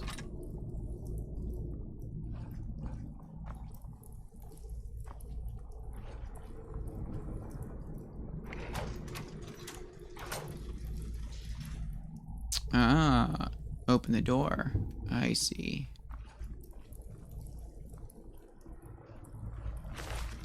Skeeter tail.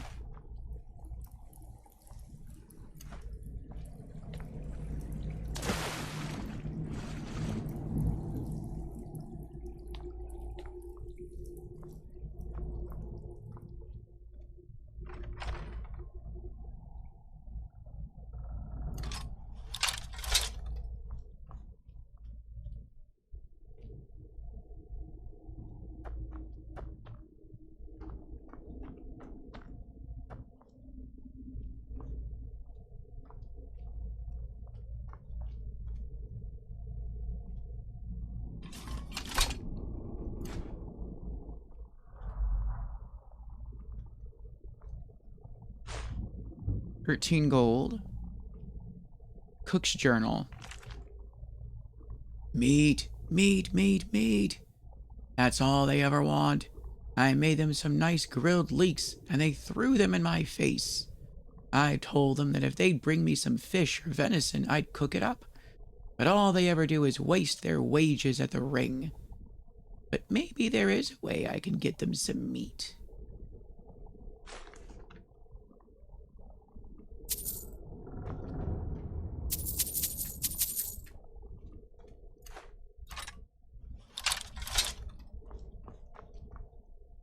Is someone there? Bandit Marauder.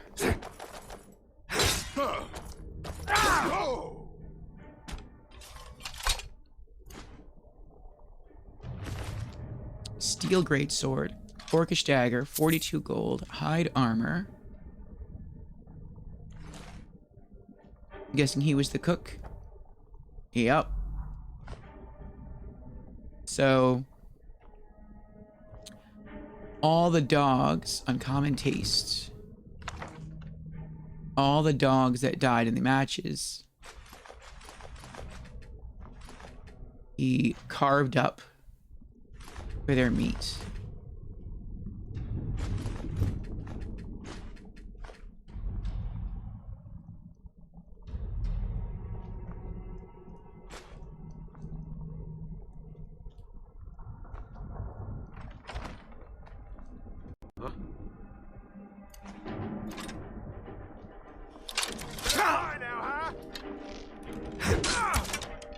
That the best you can do? Orcish arrows, $133 for armor. Elven bow. For a dungeon that's supposed to be clear, there's an awful lot of enemies in here. Now ain't this a surprise?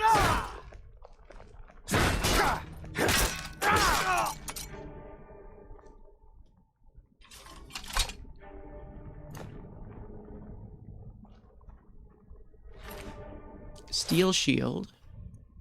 Orcish dagger, $88. Steel plate armor, steel plate helmet, steel plate boots. Iron boots.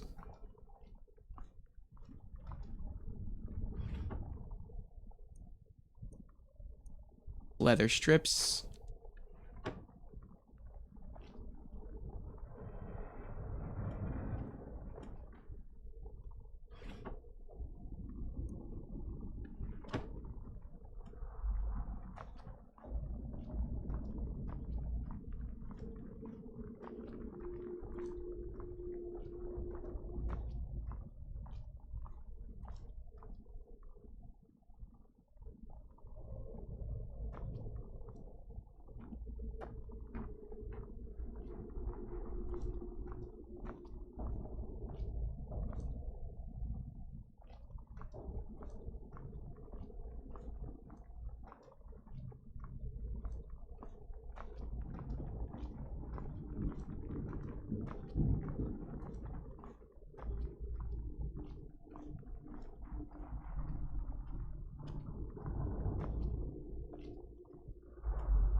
Hide helmet.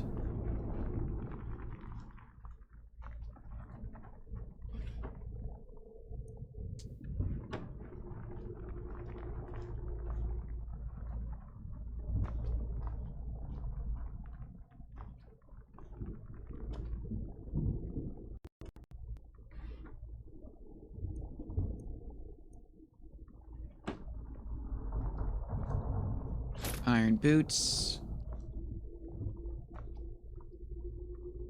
Potion of minor healing. Because everything's so close together, it doesn't really feel like we're moving that slow. And once we get out of here, the Madmen of the Reach. Mixed unit tactics. I think it'll be okay.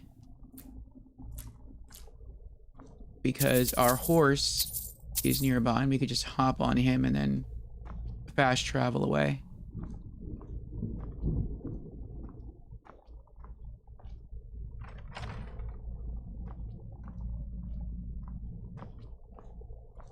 Now ain't this a surprise? Hide helmet.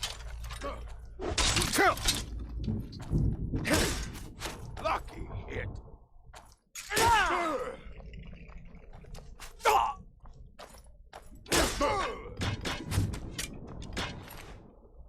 106 gold, studded armor. Orcish dagger. Blessed iron dagger. It's gonna stay over there? Alright then. Why'd you move? You won't get the best of me.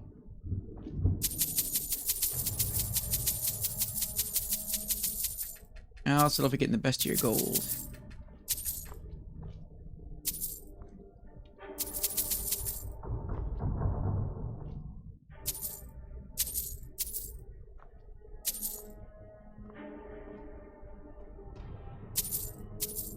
You won't get the best of me.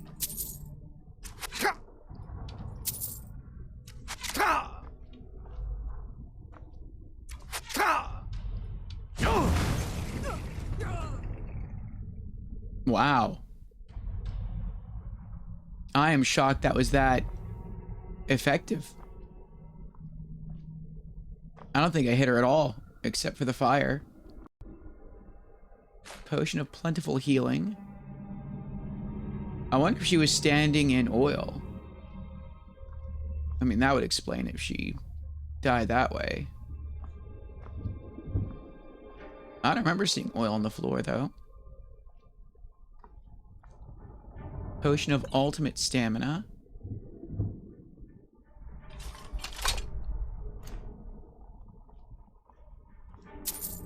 $14 gold.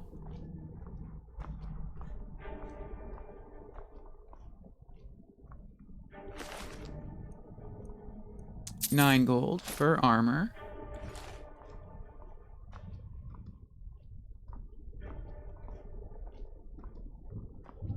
The marksmanship lesson.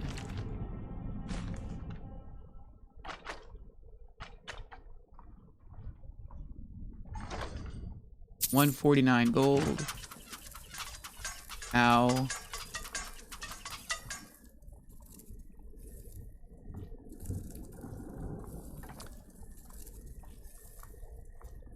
Yeah, I didn't see the trap over there.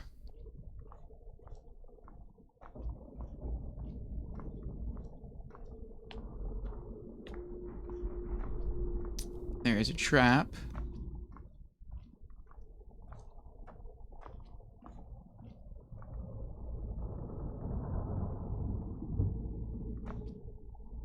Potion of minor healing.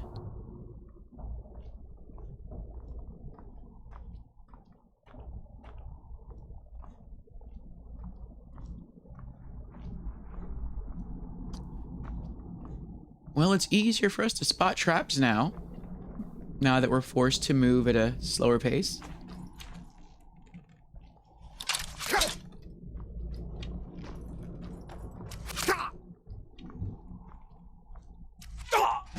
Wow! Light armor increased to 91. That was a really hard hit.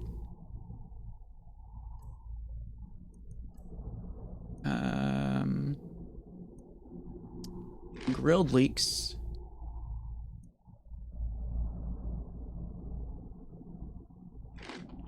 Why not? Let's eat some tasty dog meat.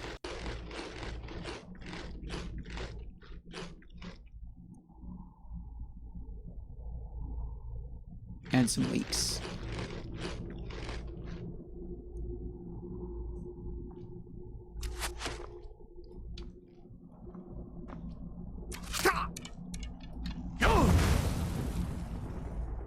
Picked a bad time to get lost, friend.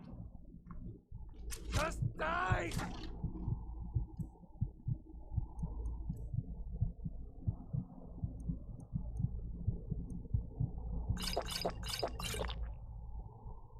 Oh, I got an idea.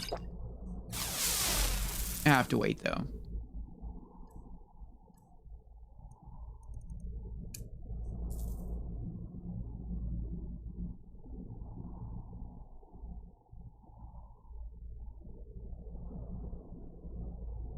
I'll carve you into pieces!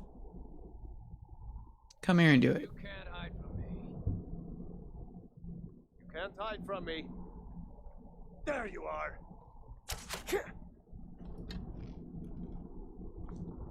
Tell you what, you start running.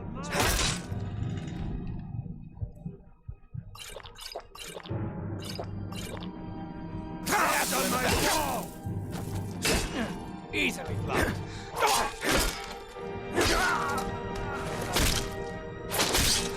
Oof.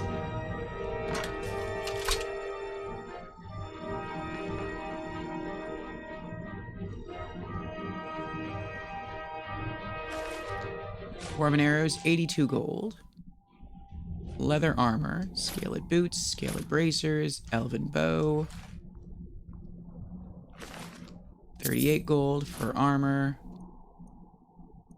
Orcish dagger.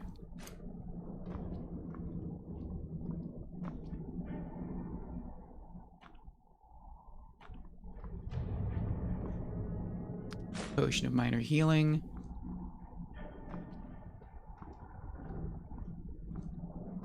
What's this? Biography of Baron Zaya, Volume 1.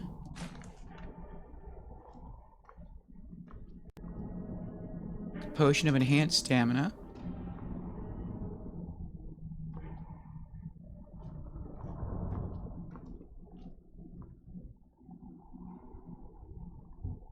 Potion of resist fire. Skooma.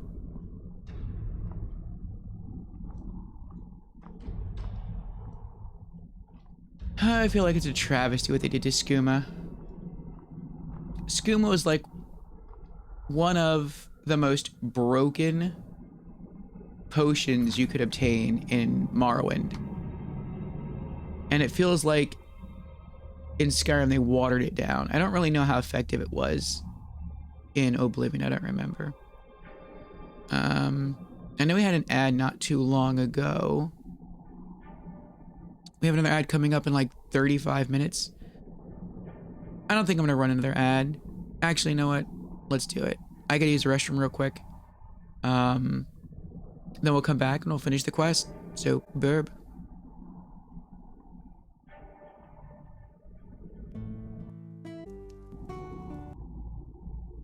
And we're back.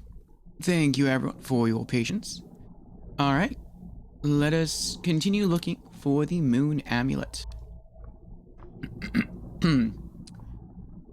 This is for a traveling Khajiit merchant.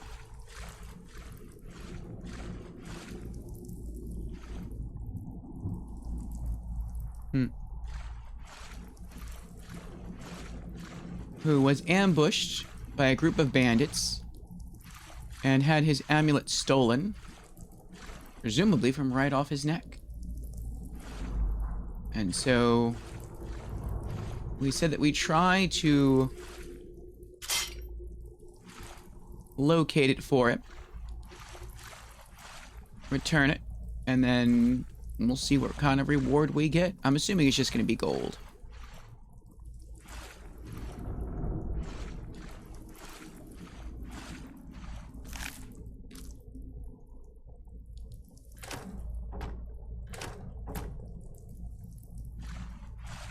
Oh. Oh, I can still jump though. That's right.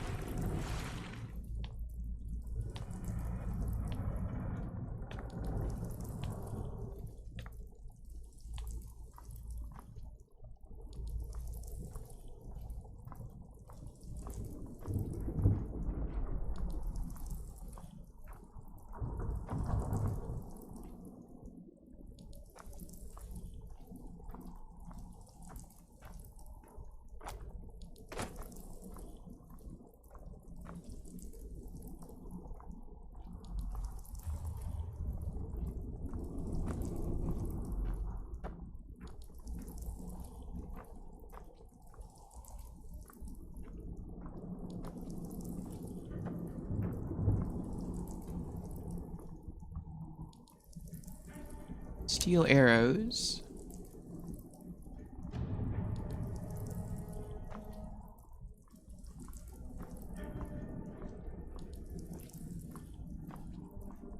Iron ore. Silver ore.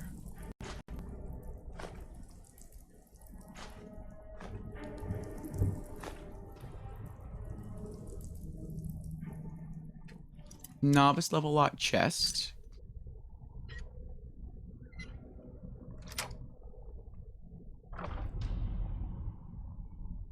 Elixir of the Warrior, 75 gold. Potion of Vigorous Stamina.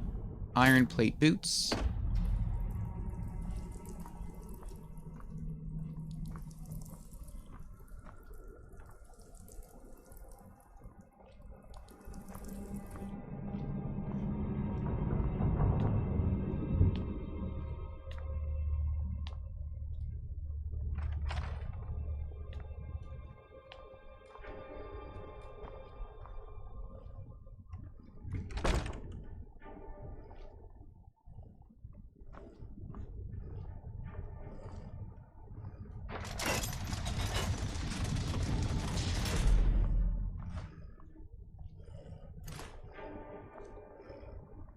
I think this is a shortcut back. Yeah.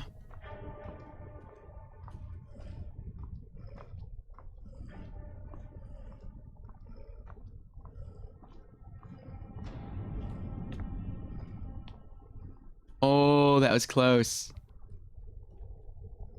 That tripwire causes that board to drop, and then a whole bunch of rocks fall on top of me. Had I not been moving slow due to being over encumbered, I would have tripped that trap.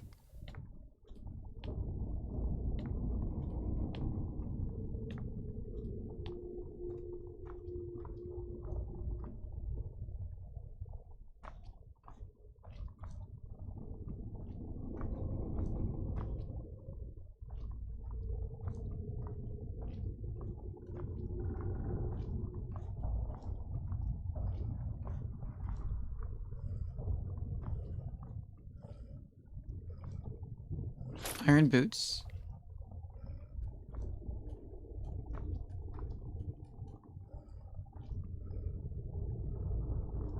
Oh, I'd like to see what's in that box.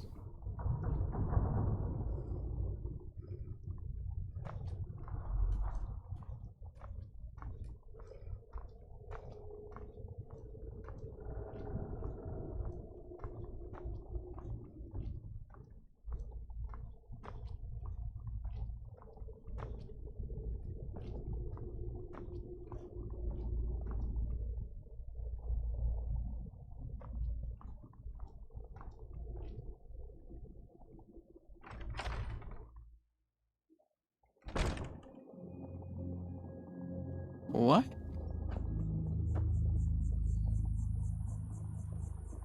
It says the necklace is out here.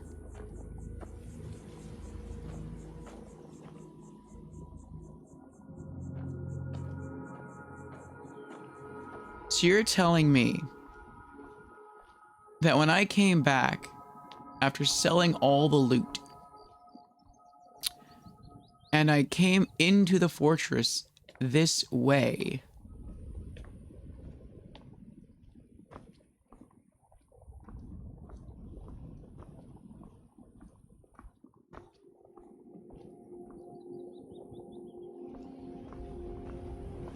that I never had to go back inside?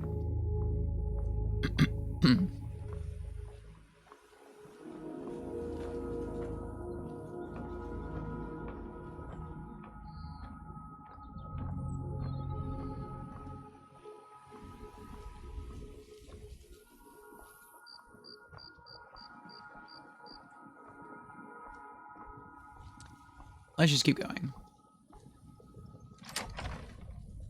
Unlocked with Falder's Tooth Key.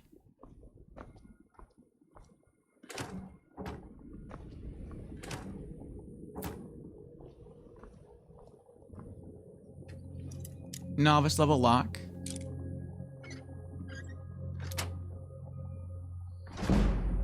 Lock picking increased to 89. 100 gold.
Hunter backpack with bedroll.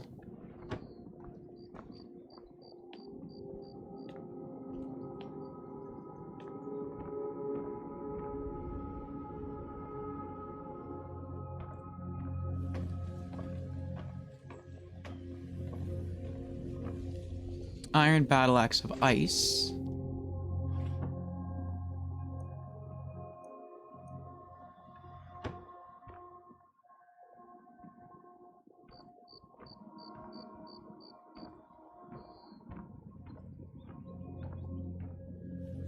The Wolf Queen Volume 2. The Lunar Lorcan. Alteration increased to 18.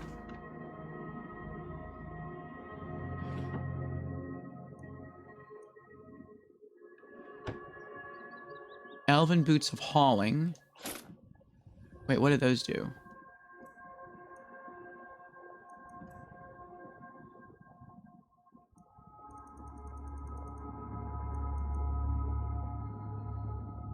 Oh, we're way over 30 points.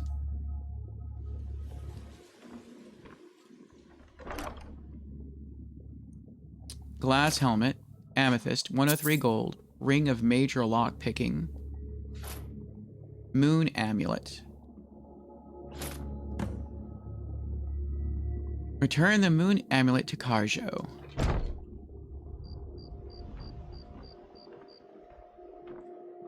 Proper lock design.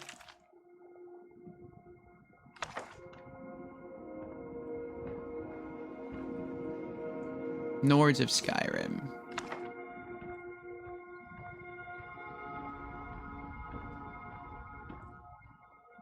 All right. We have what we came to get. Now we can get out of here.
See a chest over there.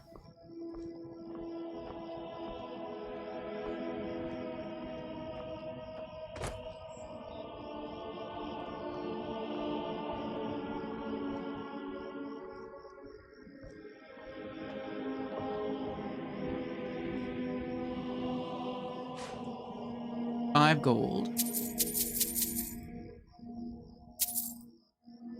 Another Folder's Tooth key. Apprentice level lock chest.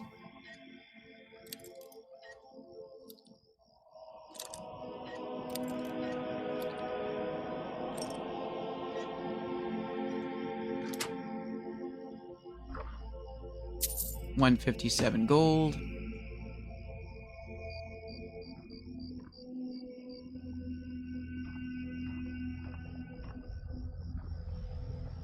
All right.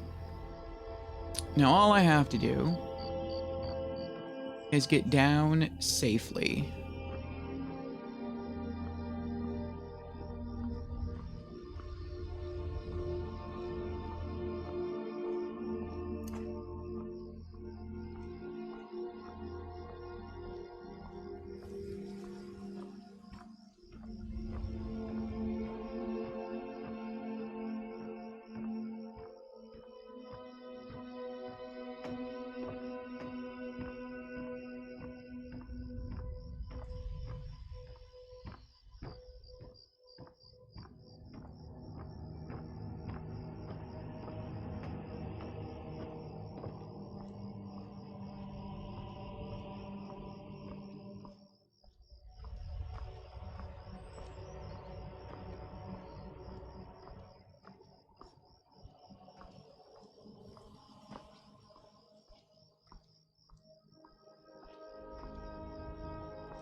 There's our horse.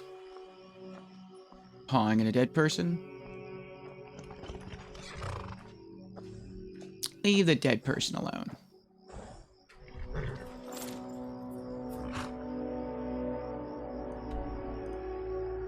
Alright.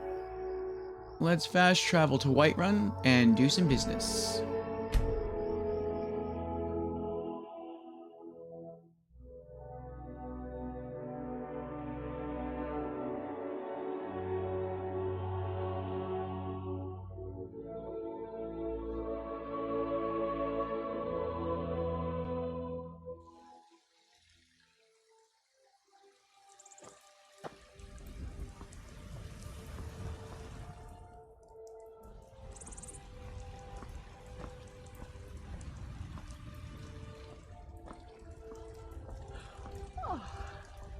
She's here early.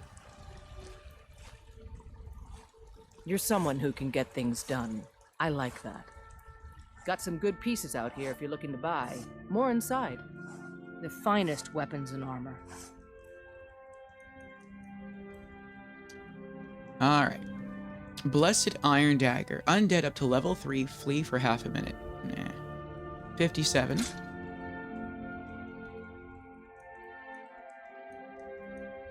Dwarven Arrows. 52. Elven Boots of Hauling. 386. Elven Bows. 204.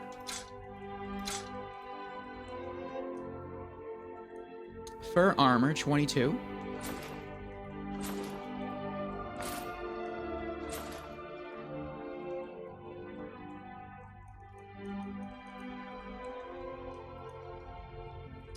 Iron Arrows.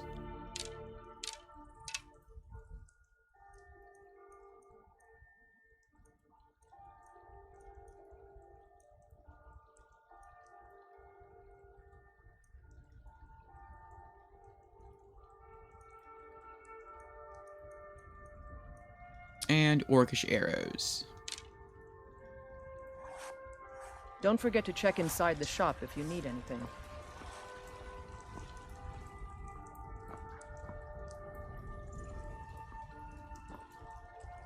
Here he comes.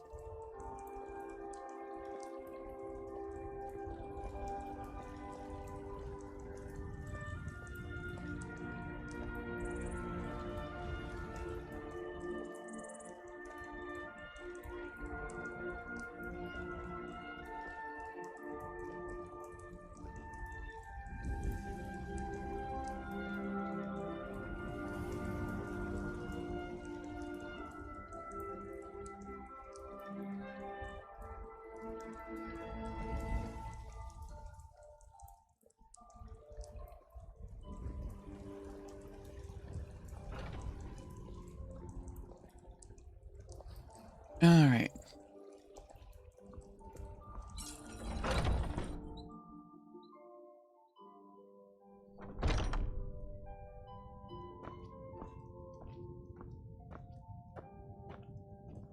Welcome.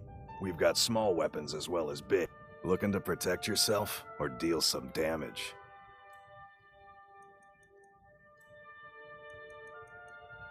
Elven Bow, 204.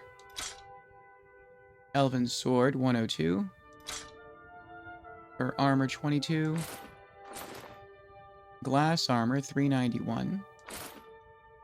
Glass Helmet, 196. Hide Armor, 22.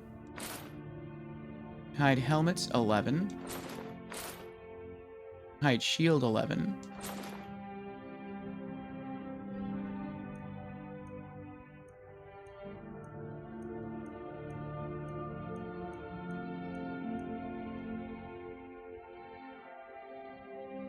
Orcish Arrows, 7.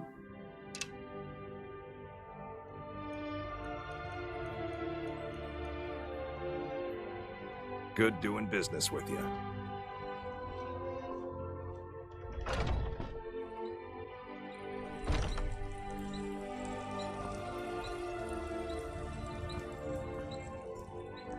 Now to the Skyforge.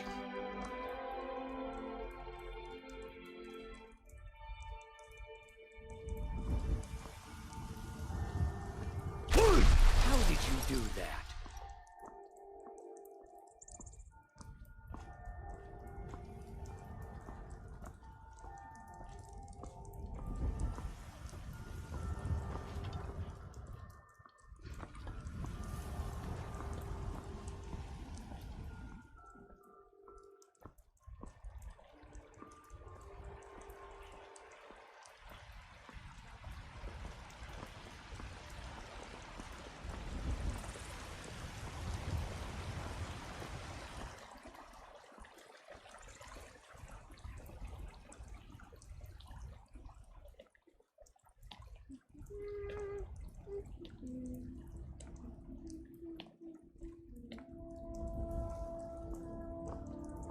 You couldn't possibly be the Dragonborn of legend, could you?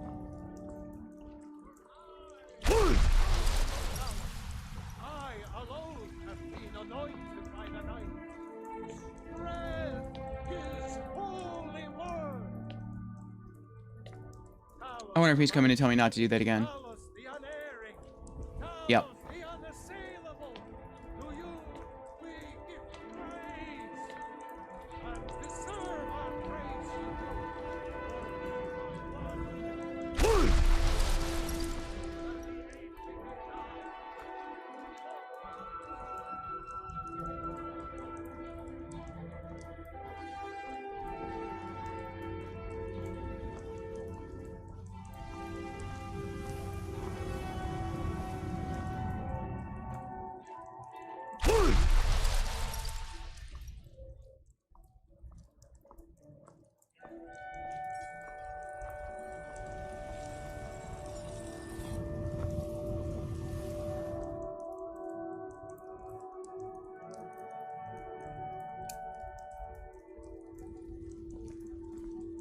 I need to ask you to stop. That shouting is making people nervous. Won't happen again. Good. Glad we straightened that out.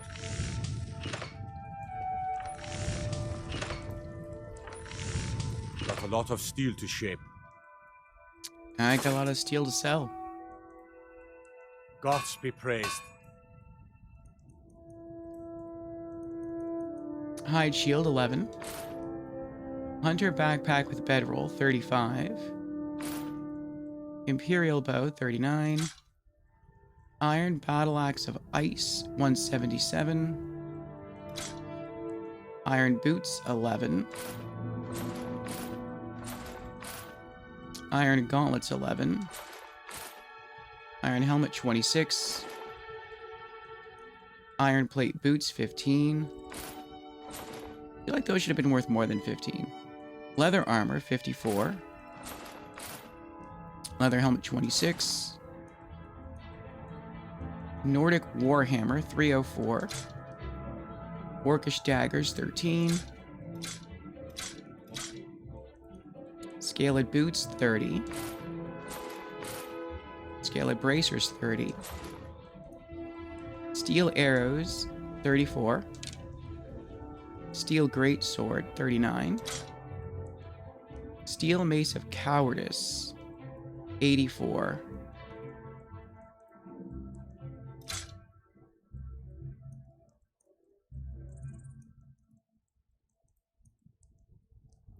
That's rare. It's rare that I hit up all 3 Forge Master merchants in Whiterun and I still have like weapons and armor left to sell. Can I at least move at a normal pace now? Yes. Okay. That's good. What else do we have to sell?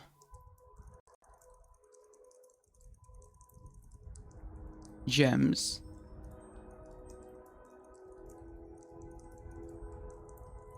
Jewelry. Let's go to the Mage Merchant and Dragon's Reach. You're that one from the college. Heard about you. Rule the realm.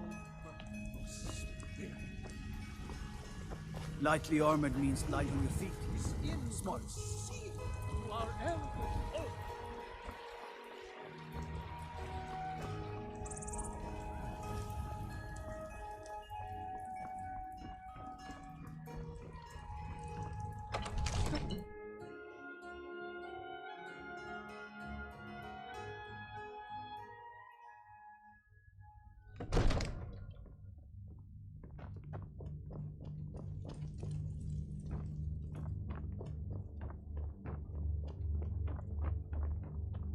Divine smile on you. I had you figured for a mage. I think you'll appreciate this.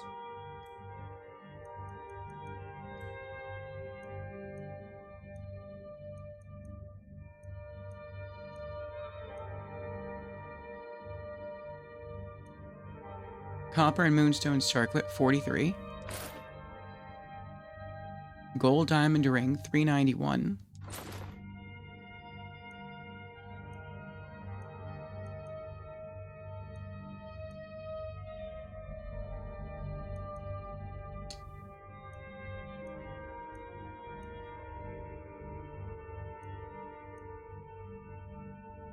That's it. You know, if you've got the aptitude, you should join the Mages College at Winterhold.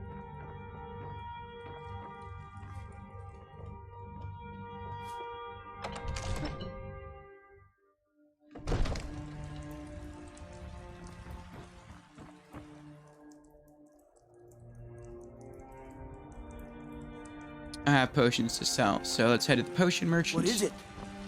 Dragons?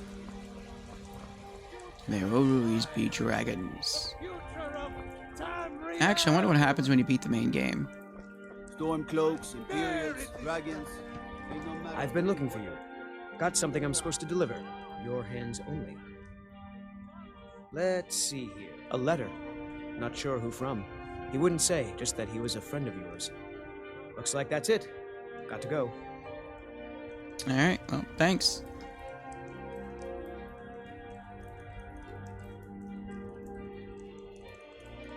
Letter from a friend. Find the source of power in Volthoom.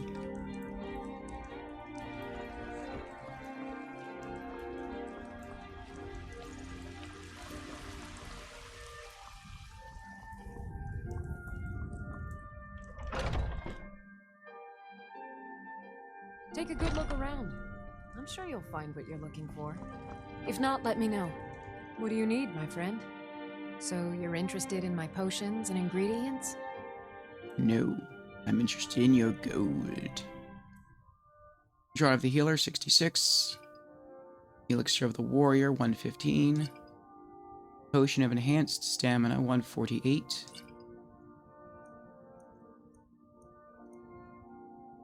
Potion of Resist Fire, 42. Potion of Ultimate Stamina, 65. Speech increased to 78. Potion of Vigorous Stamina, 41. I'm keeping the skooma. Come back anytime if you need a remedy. Alright, to Bellathor's.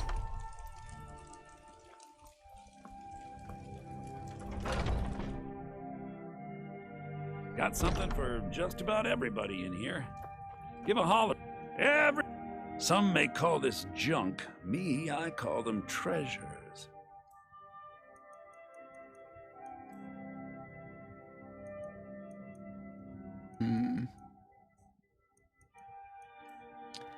Alright, Amethysts, 52.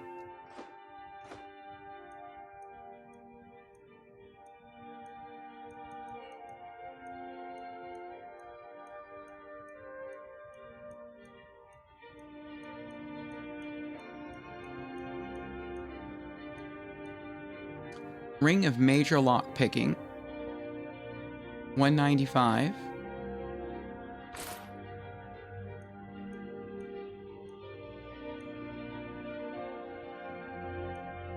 Silver Garnet Ring, 70.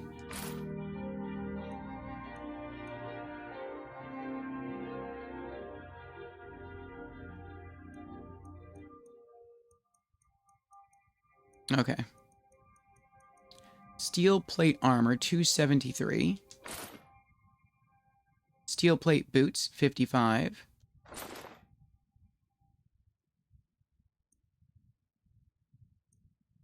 Studded Armor, 33.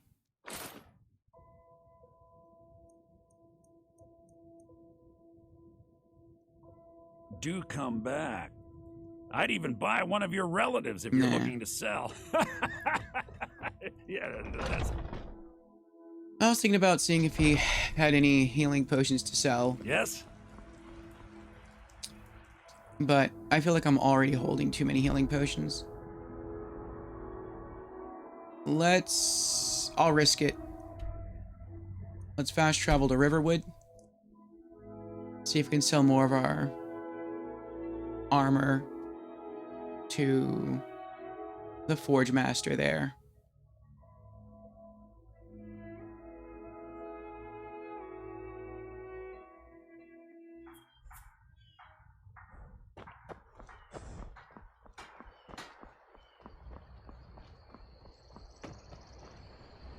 Whatever you need, buy you some. Take a look.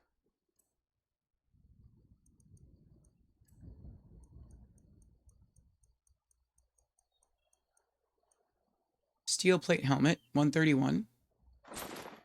Steel shield, 66. Studded armor, 33. Nice. What are you selling? Oh wow, he's actually selling dragon plate.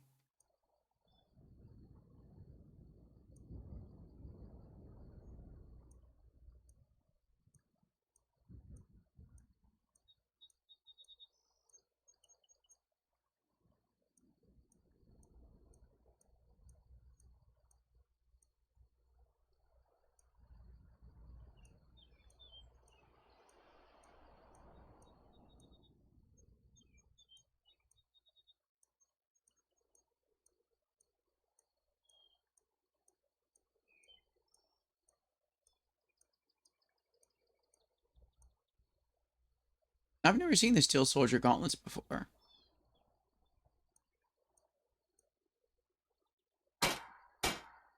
Mm-hmm. Alright, let's go put some stuff away in Hendrheim.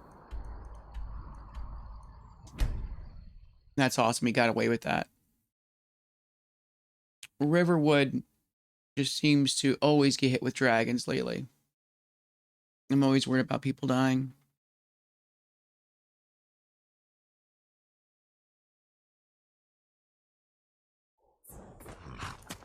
You're back. Wanna play a game? Isn't it past your bedtime?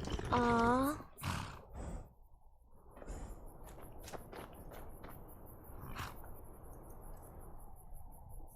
Crafting materials.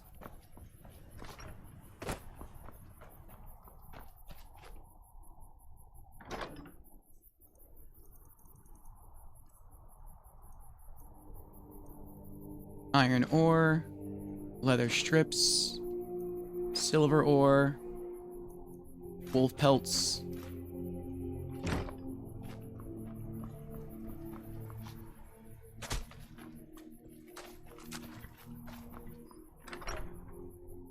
All right. Next.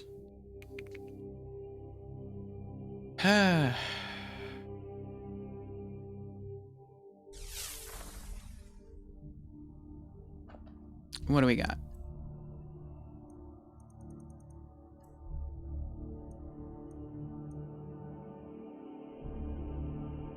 Books we haven't read yet.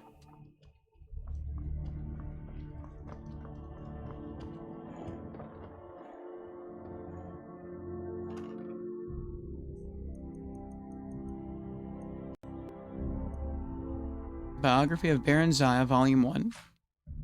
Brief History of the Empire, Volume 2.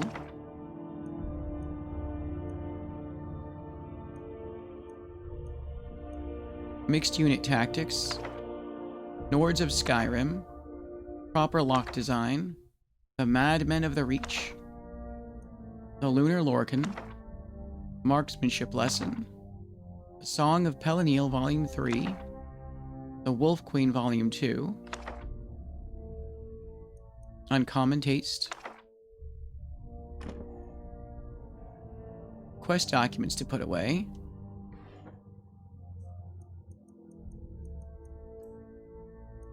Cook's Journal.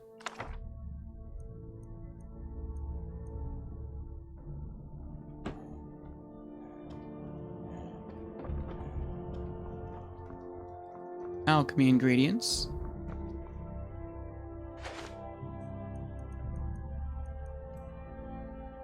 canis root, garlic, rock warbler eggs, salt, skeever tail, food that heals for less than 5. Actually, all food.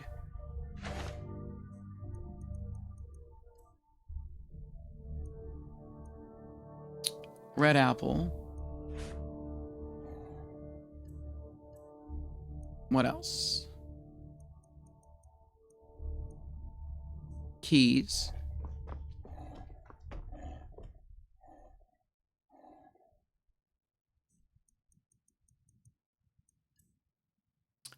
Baldur's Cage key. Baldur's Tooth key.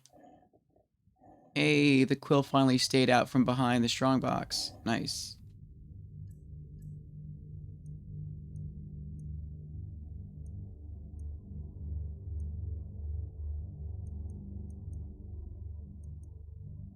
Moon Amulet seems to have no effect.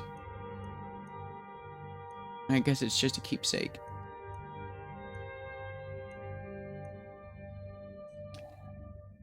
Niche scrolls.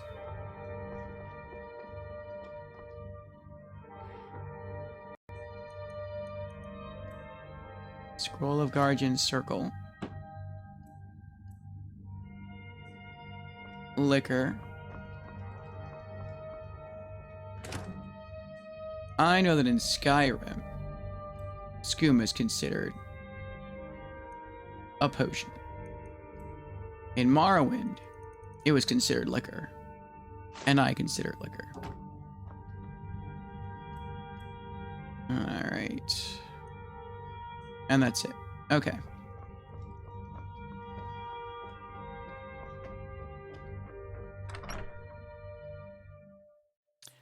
That was a lot of selling. It's a lot of sorting.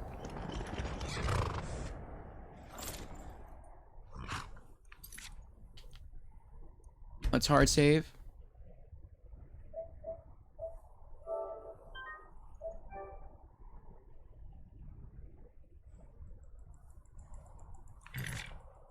And let's go complete the quest.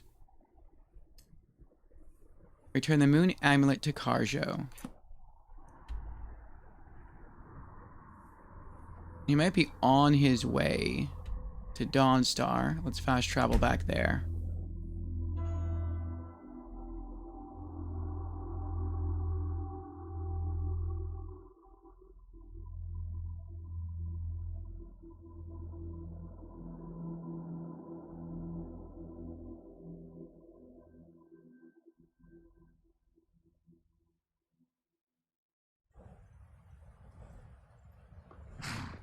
There he is.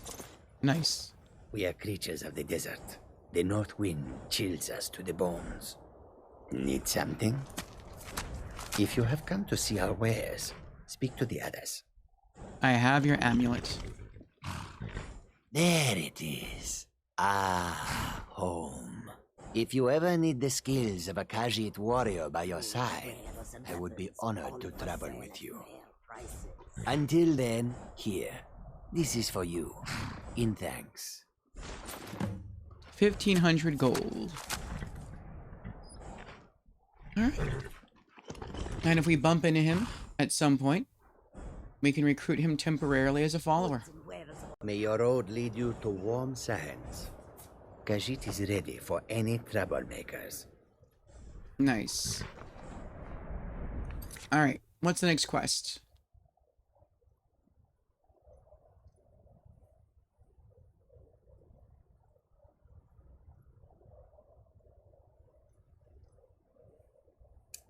I would say this one. It's not a Dawnstar quest, but we got it while doing Dawnstar stuff. I do want to check something real quick, though.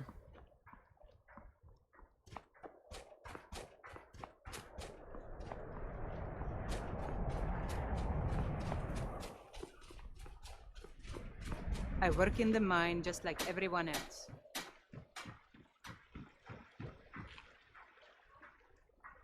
Everyone thinks I'm too young to be a ship's captain, but I'm going to prove them wrong. Do it. I don't buy all that talk about ship captains having to be stern and strict. I want my crewmen to enjoy their work. I inherited the ship when my mother passed away. She spent her life on the water, and now I do too. I'm good with stars and charts, but I admit I've got some things to learn about leading men.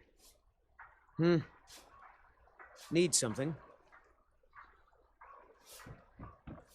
I plan to spend all the days I got left on the water. It's where I belong. Once sailing gets in your blood, it don't get out. I've been a sailor for so long I can navigate these rivers and seas blindfolded. Captain Wayfinder's as green as seaweed, but he's learning. Yes? Need something? I don't. I could run this ship better than that boy who calls himself a captain. Maybe one day I'll do something about it. The captain inherited the sea squall from his mother when she died. Maybe I can inherit the ship if he dies. Not a day goes by that I don't think about finding a new ship. I guess it's just easier to stay put. Yes. Yes, Sarah. Aw. Sarah. What's that over there?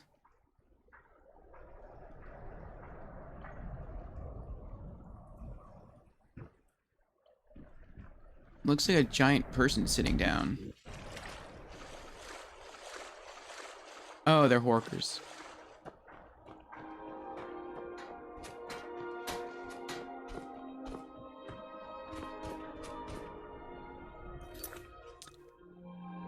Alright, find the source of power in Volthoom.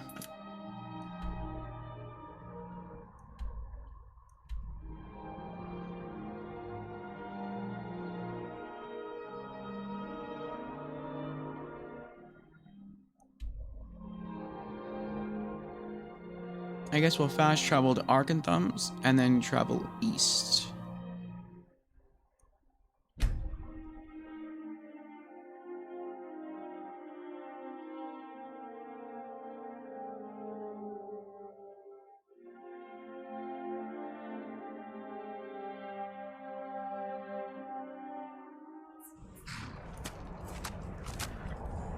And Pap is here. Welcome in, Pap. How you doing?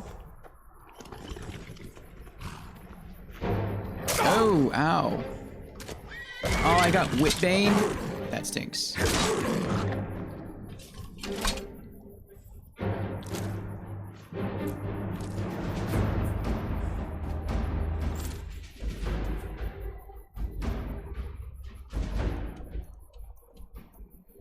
Fast travel back to Hendrheim. I forgot something. It's going all right, Pap. How's your day gone? That's not a bad idea. Not returning the amulet so you always know where the caravan is.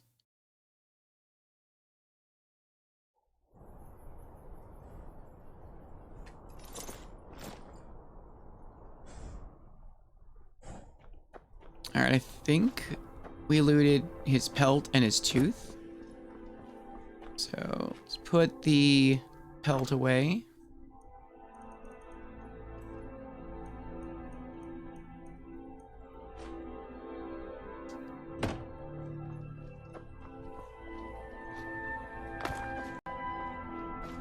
Just woke up making breakfast. Nice. What you making? You making bacon.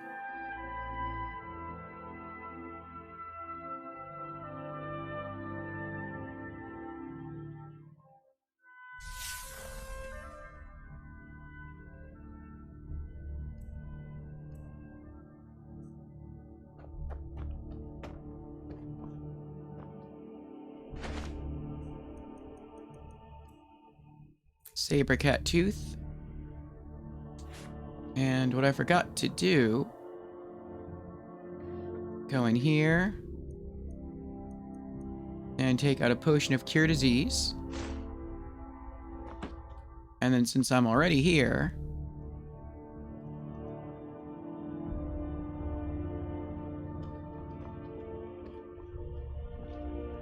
I might as well get a free disease cure.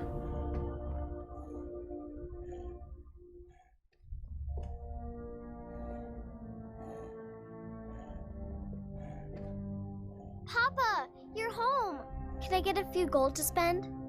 Please?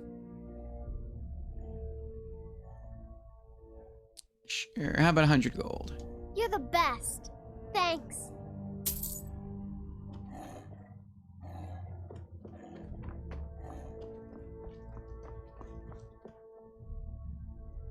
Yesterday was good because the football club I support appointed the manager I wanted in a big surprise. GG. They had to come to terms with another manager. President changed his mind last second. Oh.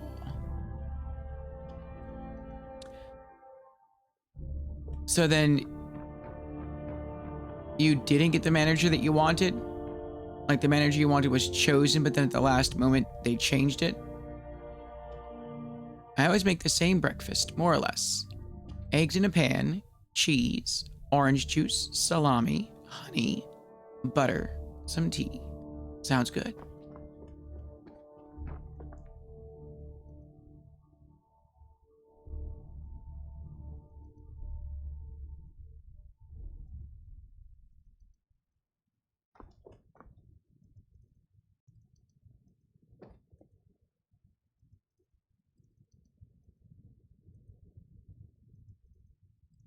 Is there no Daedric shrine here?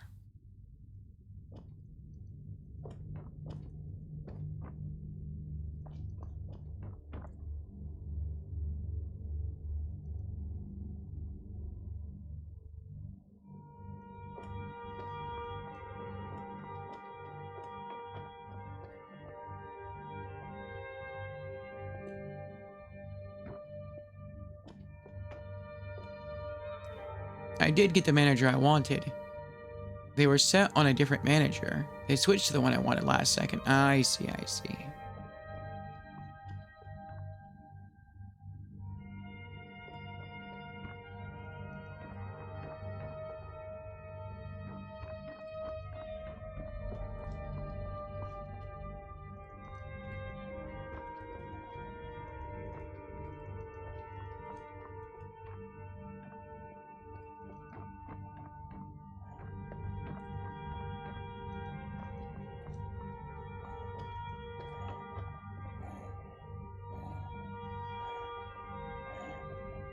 There we go.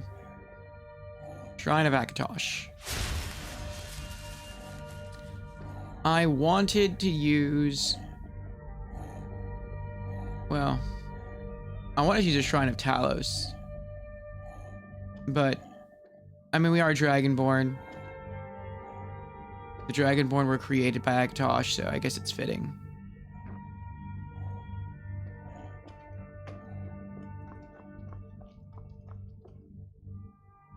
Do we get a buff from that?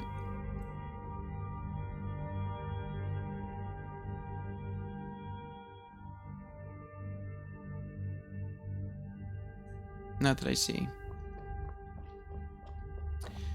Voice sounds weak. Is the sickness coming back? Well, I've been sick since Saturday night of last week. So, oh, I was on top of the buff. It's a 10% more magic regen. But I'm on meds. I think I forgot to take my medicine today. It's 1 pill every 24 hours. So I'm just gonna go to sleep soon, wake up, and then I'll take one. It's just over the counter stuff.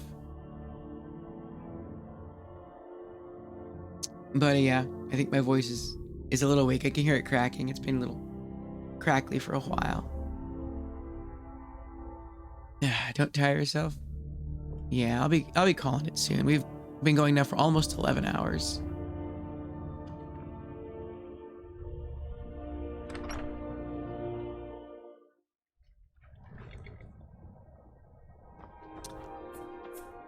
But so far today, we have completed Waking Nightmare.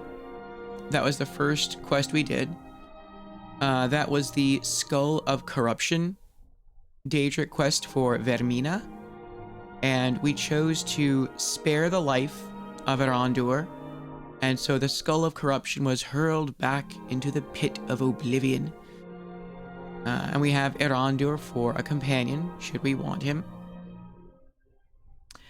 And then from there, we did all of the miscellaneous quests that you can do for Dawnstar that we're aware of. We returned a ring to the alchemy lady in Dawnstar. We killed a giant for the Jarl, and then he made us his Thane, assigned us a house Carl, and we then paid 5,000 gold for a plot of land to go and build a house upon, which we haven't done that part yet. We also retrieved the moon amulet. You caught us doing that, retrieving that for the Khajiit merchant that travels between Dawnstar and elsewhere.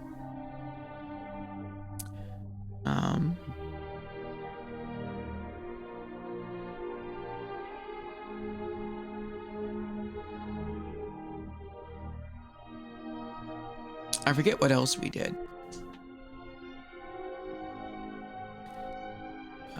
But most of the quests we did today were miscellaneous. I think we're going to set ourselves up for tomorrow to start with this quest, find the source of power in Volthoom. We were delivered a letter while selling loot in Whiterun. We were using our dash shout to fly around the city while over encumbered. And so we got delivered that letter. We also still have to do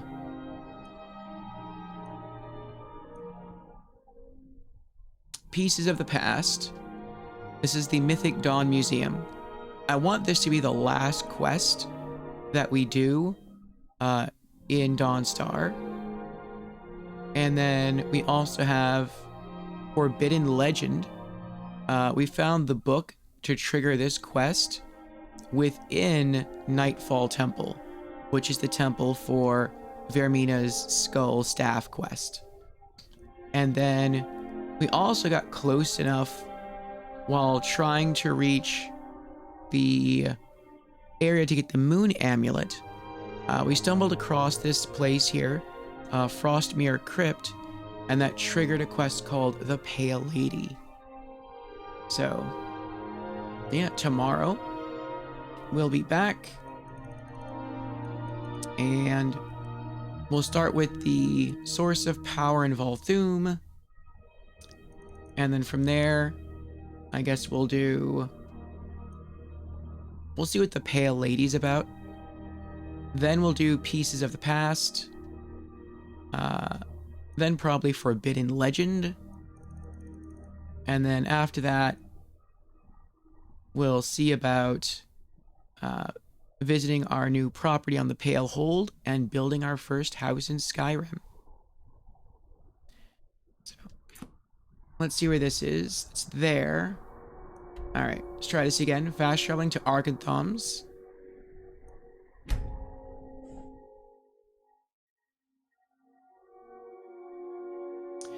We also reached character level 41. We're very close to character level 42, as you can see. We went to the College of Winterhold, and we gained another 5 training levels in enchantment. Oh boy.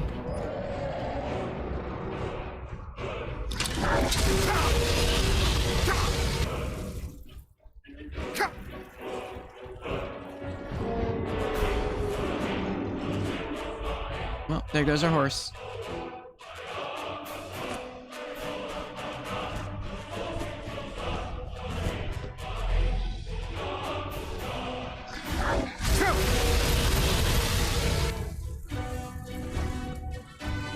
A blood dragon.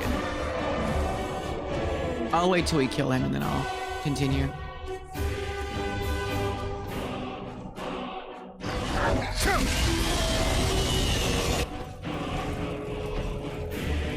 Drink lots of water.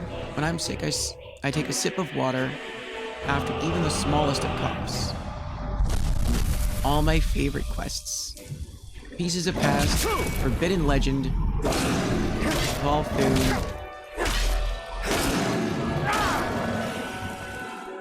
Oh, I did put the right shot back on.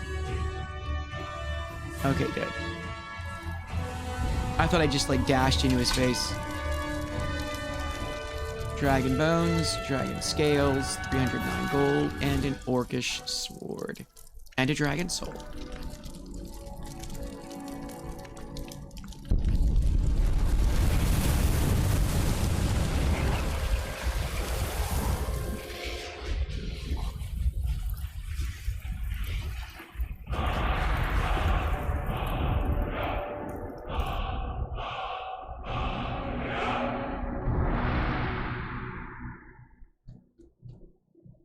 Well, I was hoping it wouldn't take very long to get where we wanted to get to, since we had horse transport, but we've lost that now, so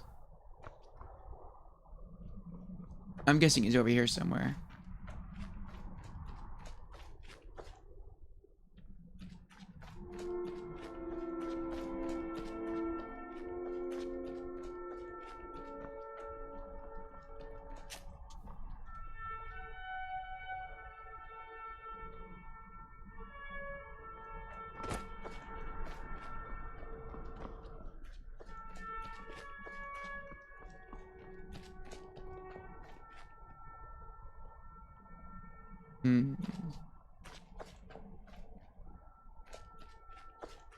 Ah, well. Let's just leg it on foot. Even if you fast travel... Oh, wait. Fast traveling again would make the horse pop up. Even if you fast travel where you already are. Let's give it a try.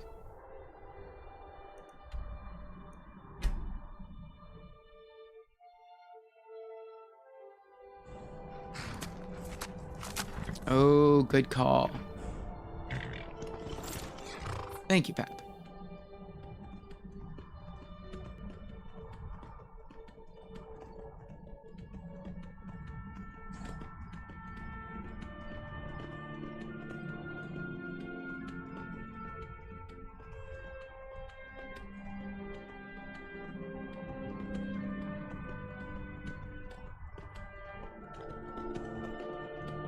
Once we got another 5 training levels via the enchantment trainer, which was the trainer at the College of Winterhold, he could no longer train us anymore in enchanting.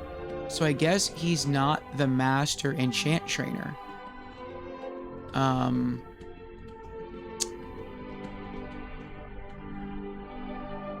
don't know where the master trainer is. I don't know if I necessarily want to know. It could be a bit spoilerish. Well, it would be a bit spoilerish. What I could just start doing... Hamal is master. I don't know who or where Hamal is, so... That doesn't really impact me. But I was thinking what I could do is I could just start experimenting with enchantment on the side to like slowly boost levels. And then every time I level up, I could just start pumping training levels into alchemy to start getting that up. In alchemy, we're only level 31. So, Volthoon discovered.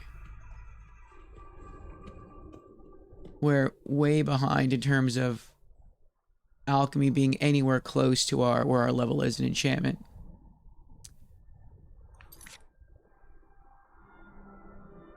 You like that, leveling it up without trainers?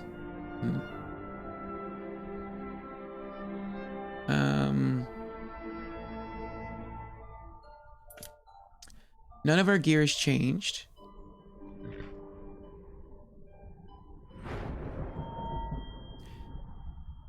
We also invested our very first perk point into enchanting. So, enchanter. Our enchantments are 20% stronger. And from now on,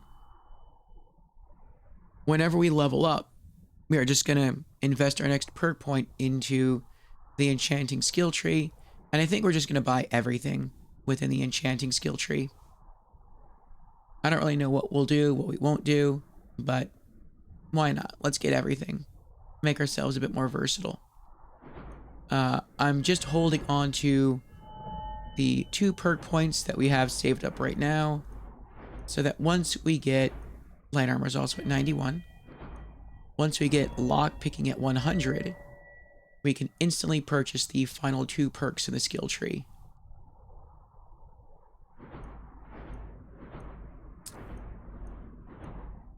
So we're getting there.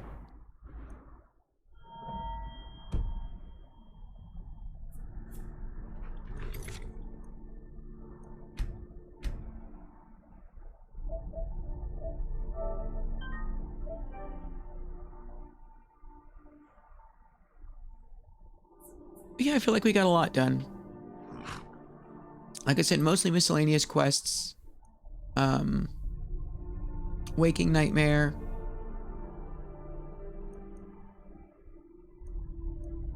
I wish it archived the miscellaneous quest that you completed. I want to say we found the source of power in another location, but I don't remember for sure.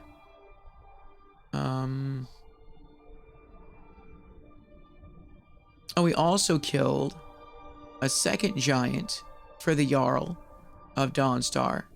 That was just a bounty, though. I guess it was a Radiant quest. And,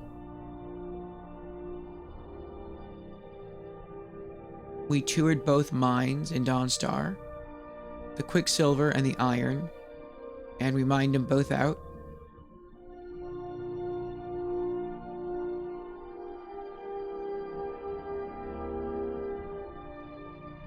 We discovered more locations in the world map. We obtained a new word of power. Well, not really a new word of power. We just upgraded one. That was Drain Vitality Leech. So, we got that.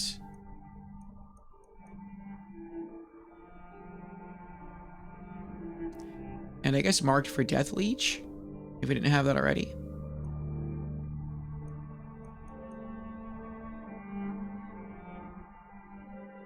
That Drain Vitality is bugged.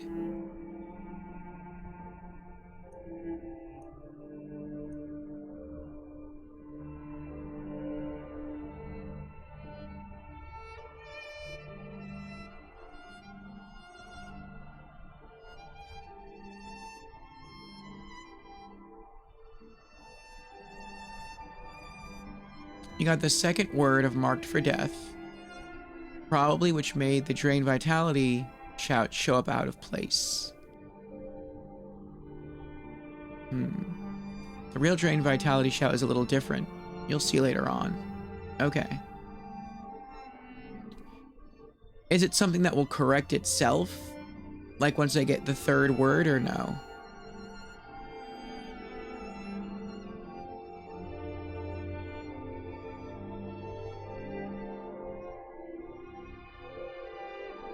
No, it'll show up as a new shout? Okay.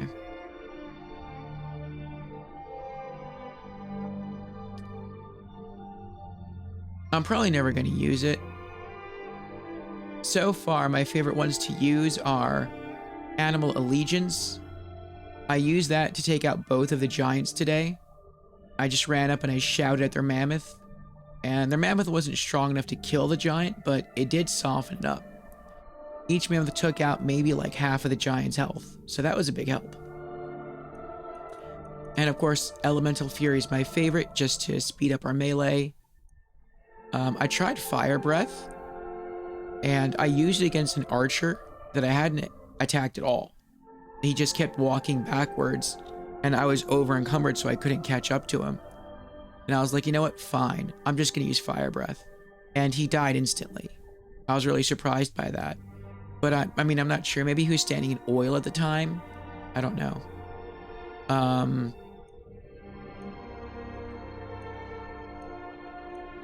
And then I like Whirlwind Sprint.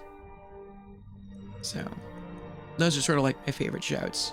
Though maybe if I fully upgrade Fire Breath, I might get more into it.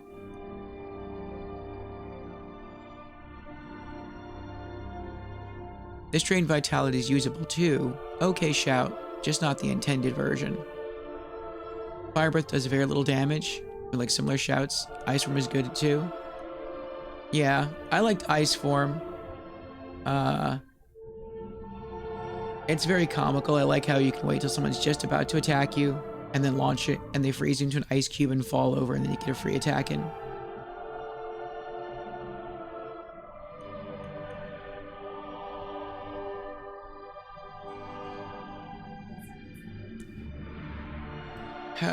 For items,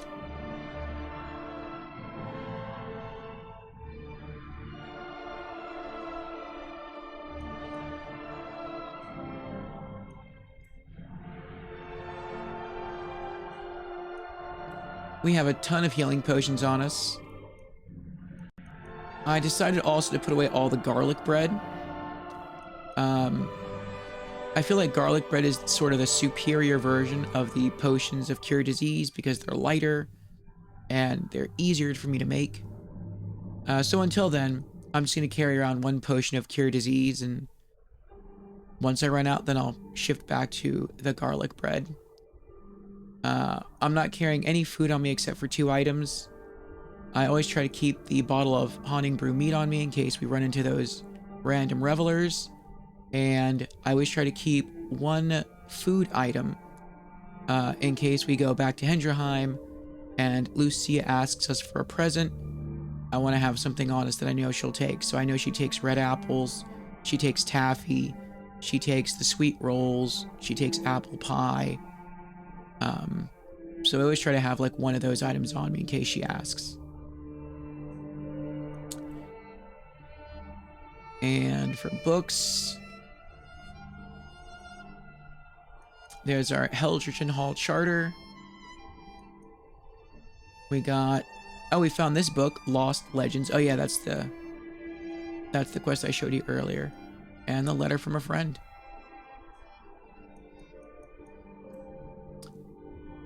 And we have over 125,000 gold now. Well, now since we can fast travel here, and this is going to be a new dungeon for us, I guess we can go put some stuff away real quick. And we have an item to sell.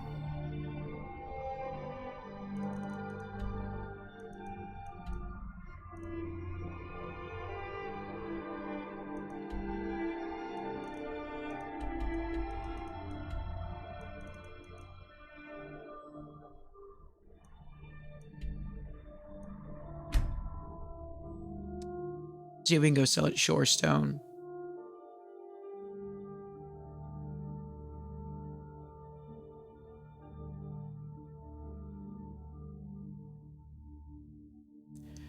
If you gift her something valuable, she reacts differently. I improve the enchant wooden swords for my kids sometimes. That's cool. I don't know what I could gift her that's valuable. I mean, I know she takes dresses because I gave her a dress. I know she takes dolls because I gave her a doll. Sorry. I hope you haven't arrived here looking for work in the mine. Blades, helmets, pretty much anything to suit your needs.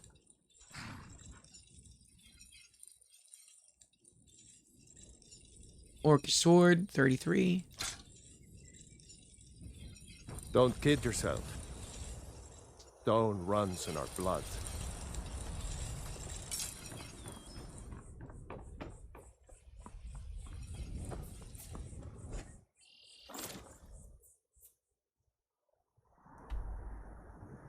Alright, let's go put some stuff away at Hendrheim. And then we'll probably call it there.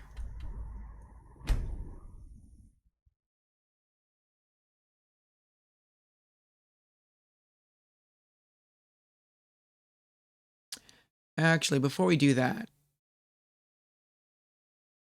let's fast travel back to the Golden Hills plantation to get more money.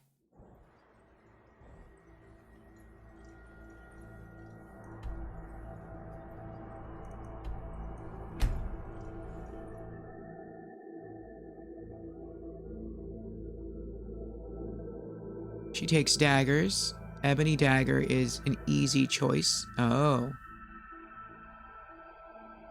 But I don't want her running around with real weapons, so I use smithing and enchanting to improve wooden sword value. I see.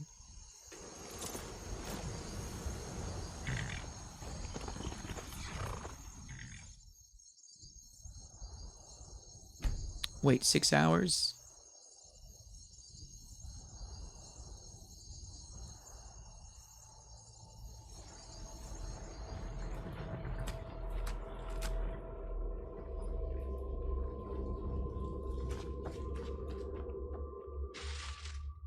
You're back! Great! Are we going on another adventure? Nope. Very good, sir. 4,216 gold. All right, then.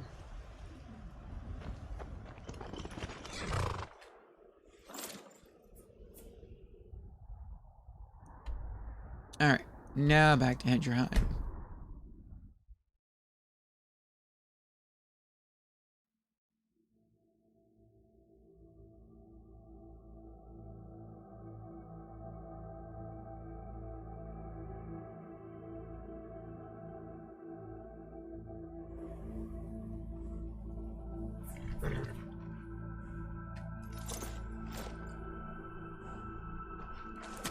You're home. Could you give me an allowance?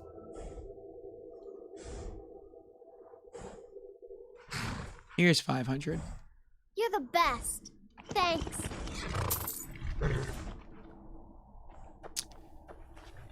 Alright. Put away more smithing stuff.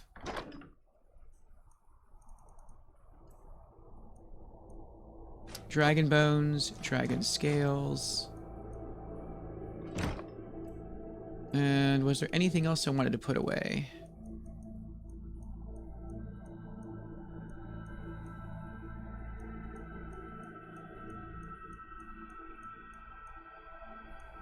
No.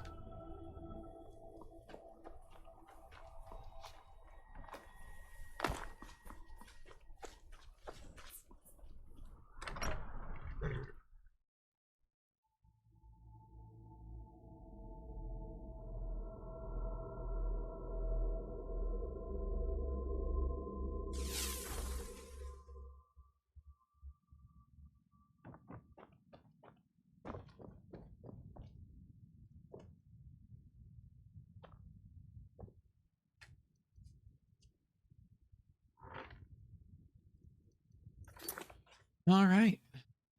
Let's have a look at that letter.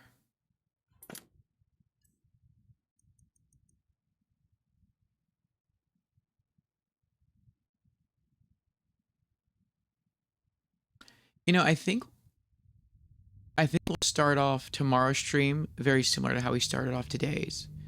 Today's stream, we were really close to gaining a character level, and it looked like all we had to do was mix one more potion and our alchemy level would increase.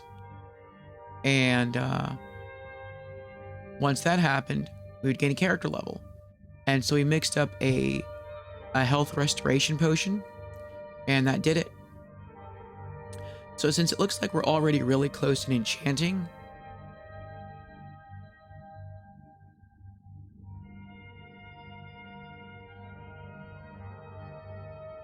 maybe we'll try to mess with enchanting tomorrow until we gain a level in enchanting.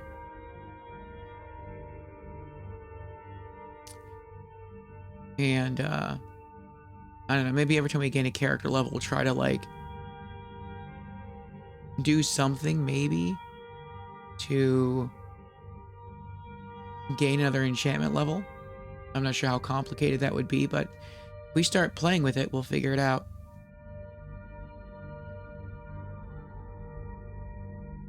Then I guess we'll go to Whiterun. We'll get 5 training levels in alchemy. And then we'll start our quests.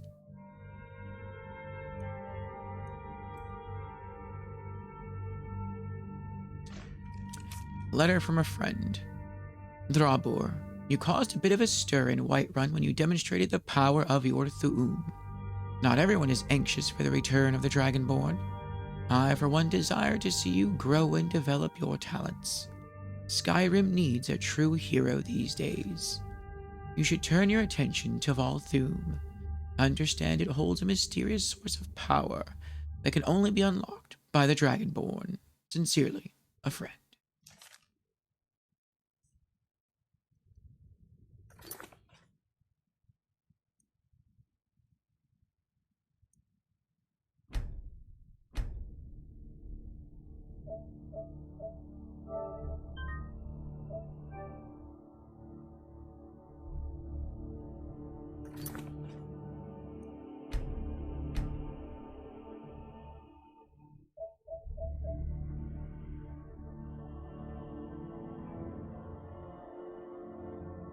Okay.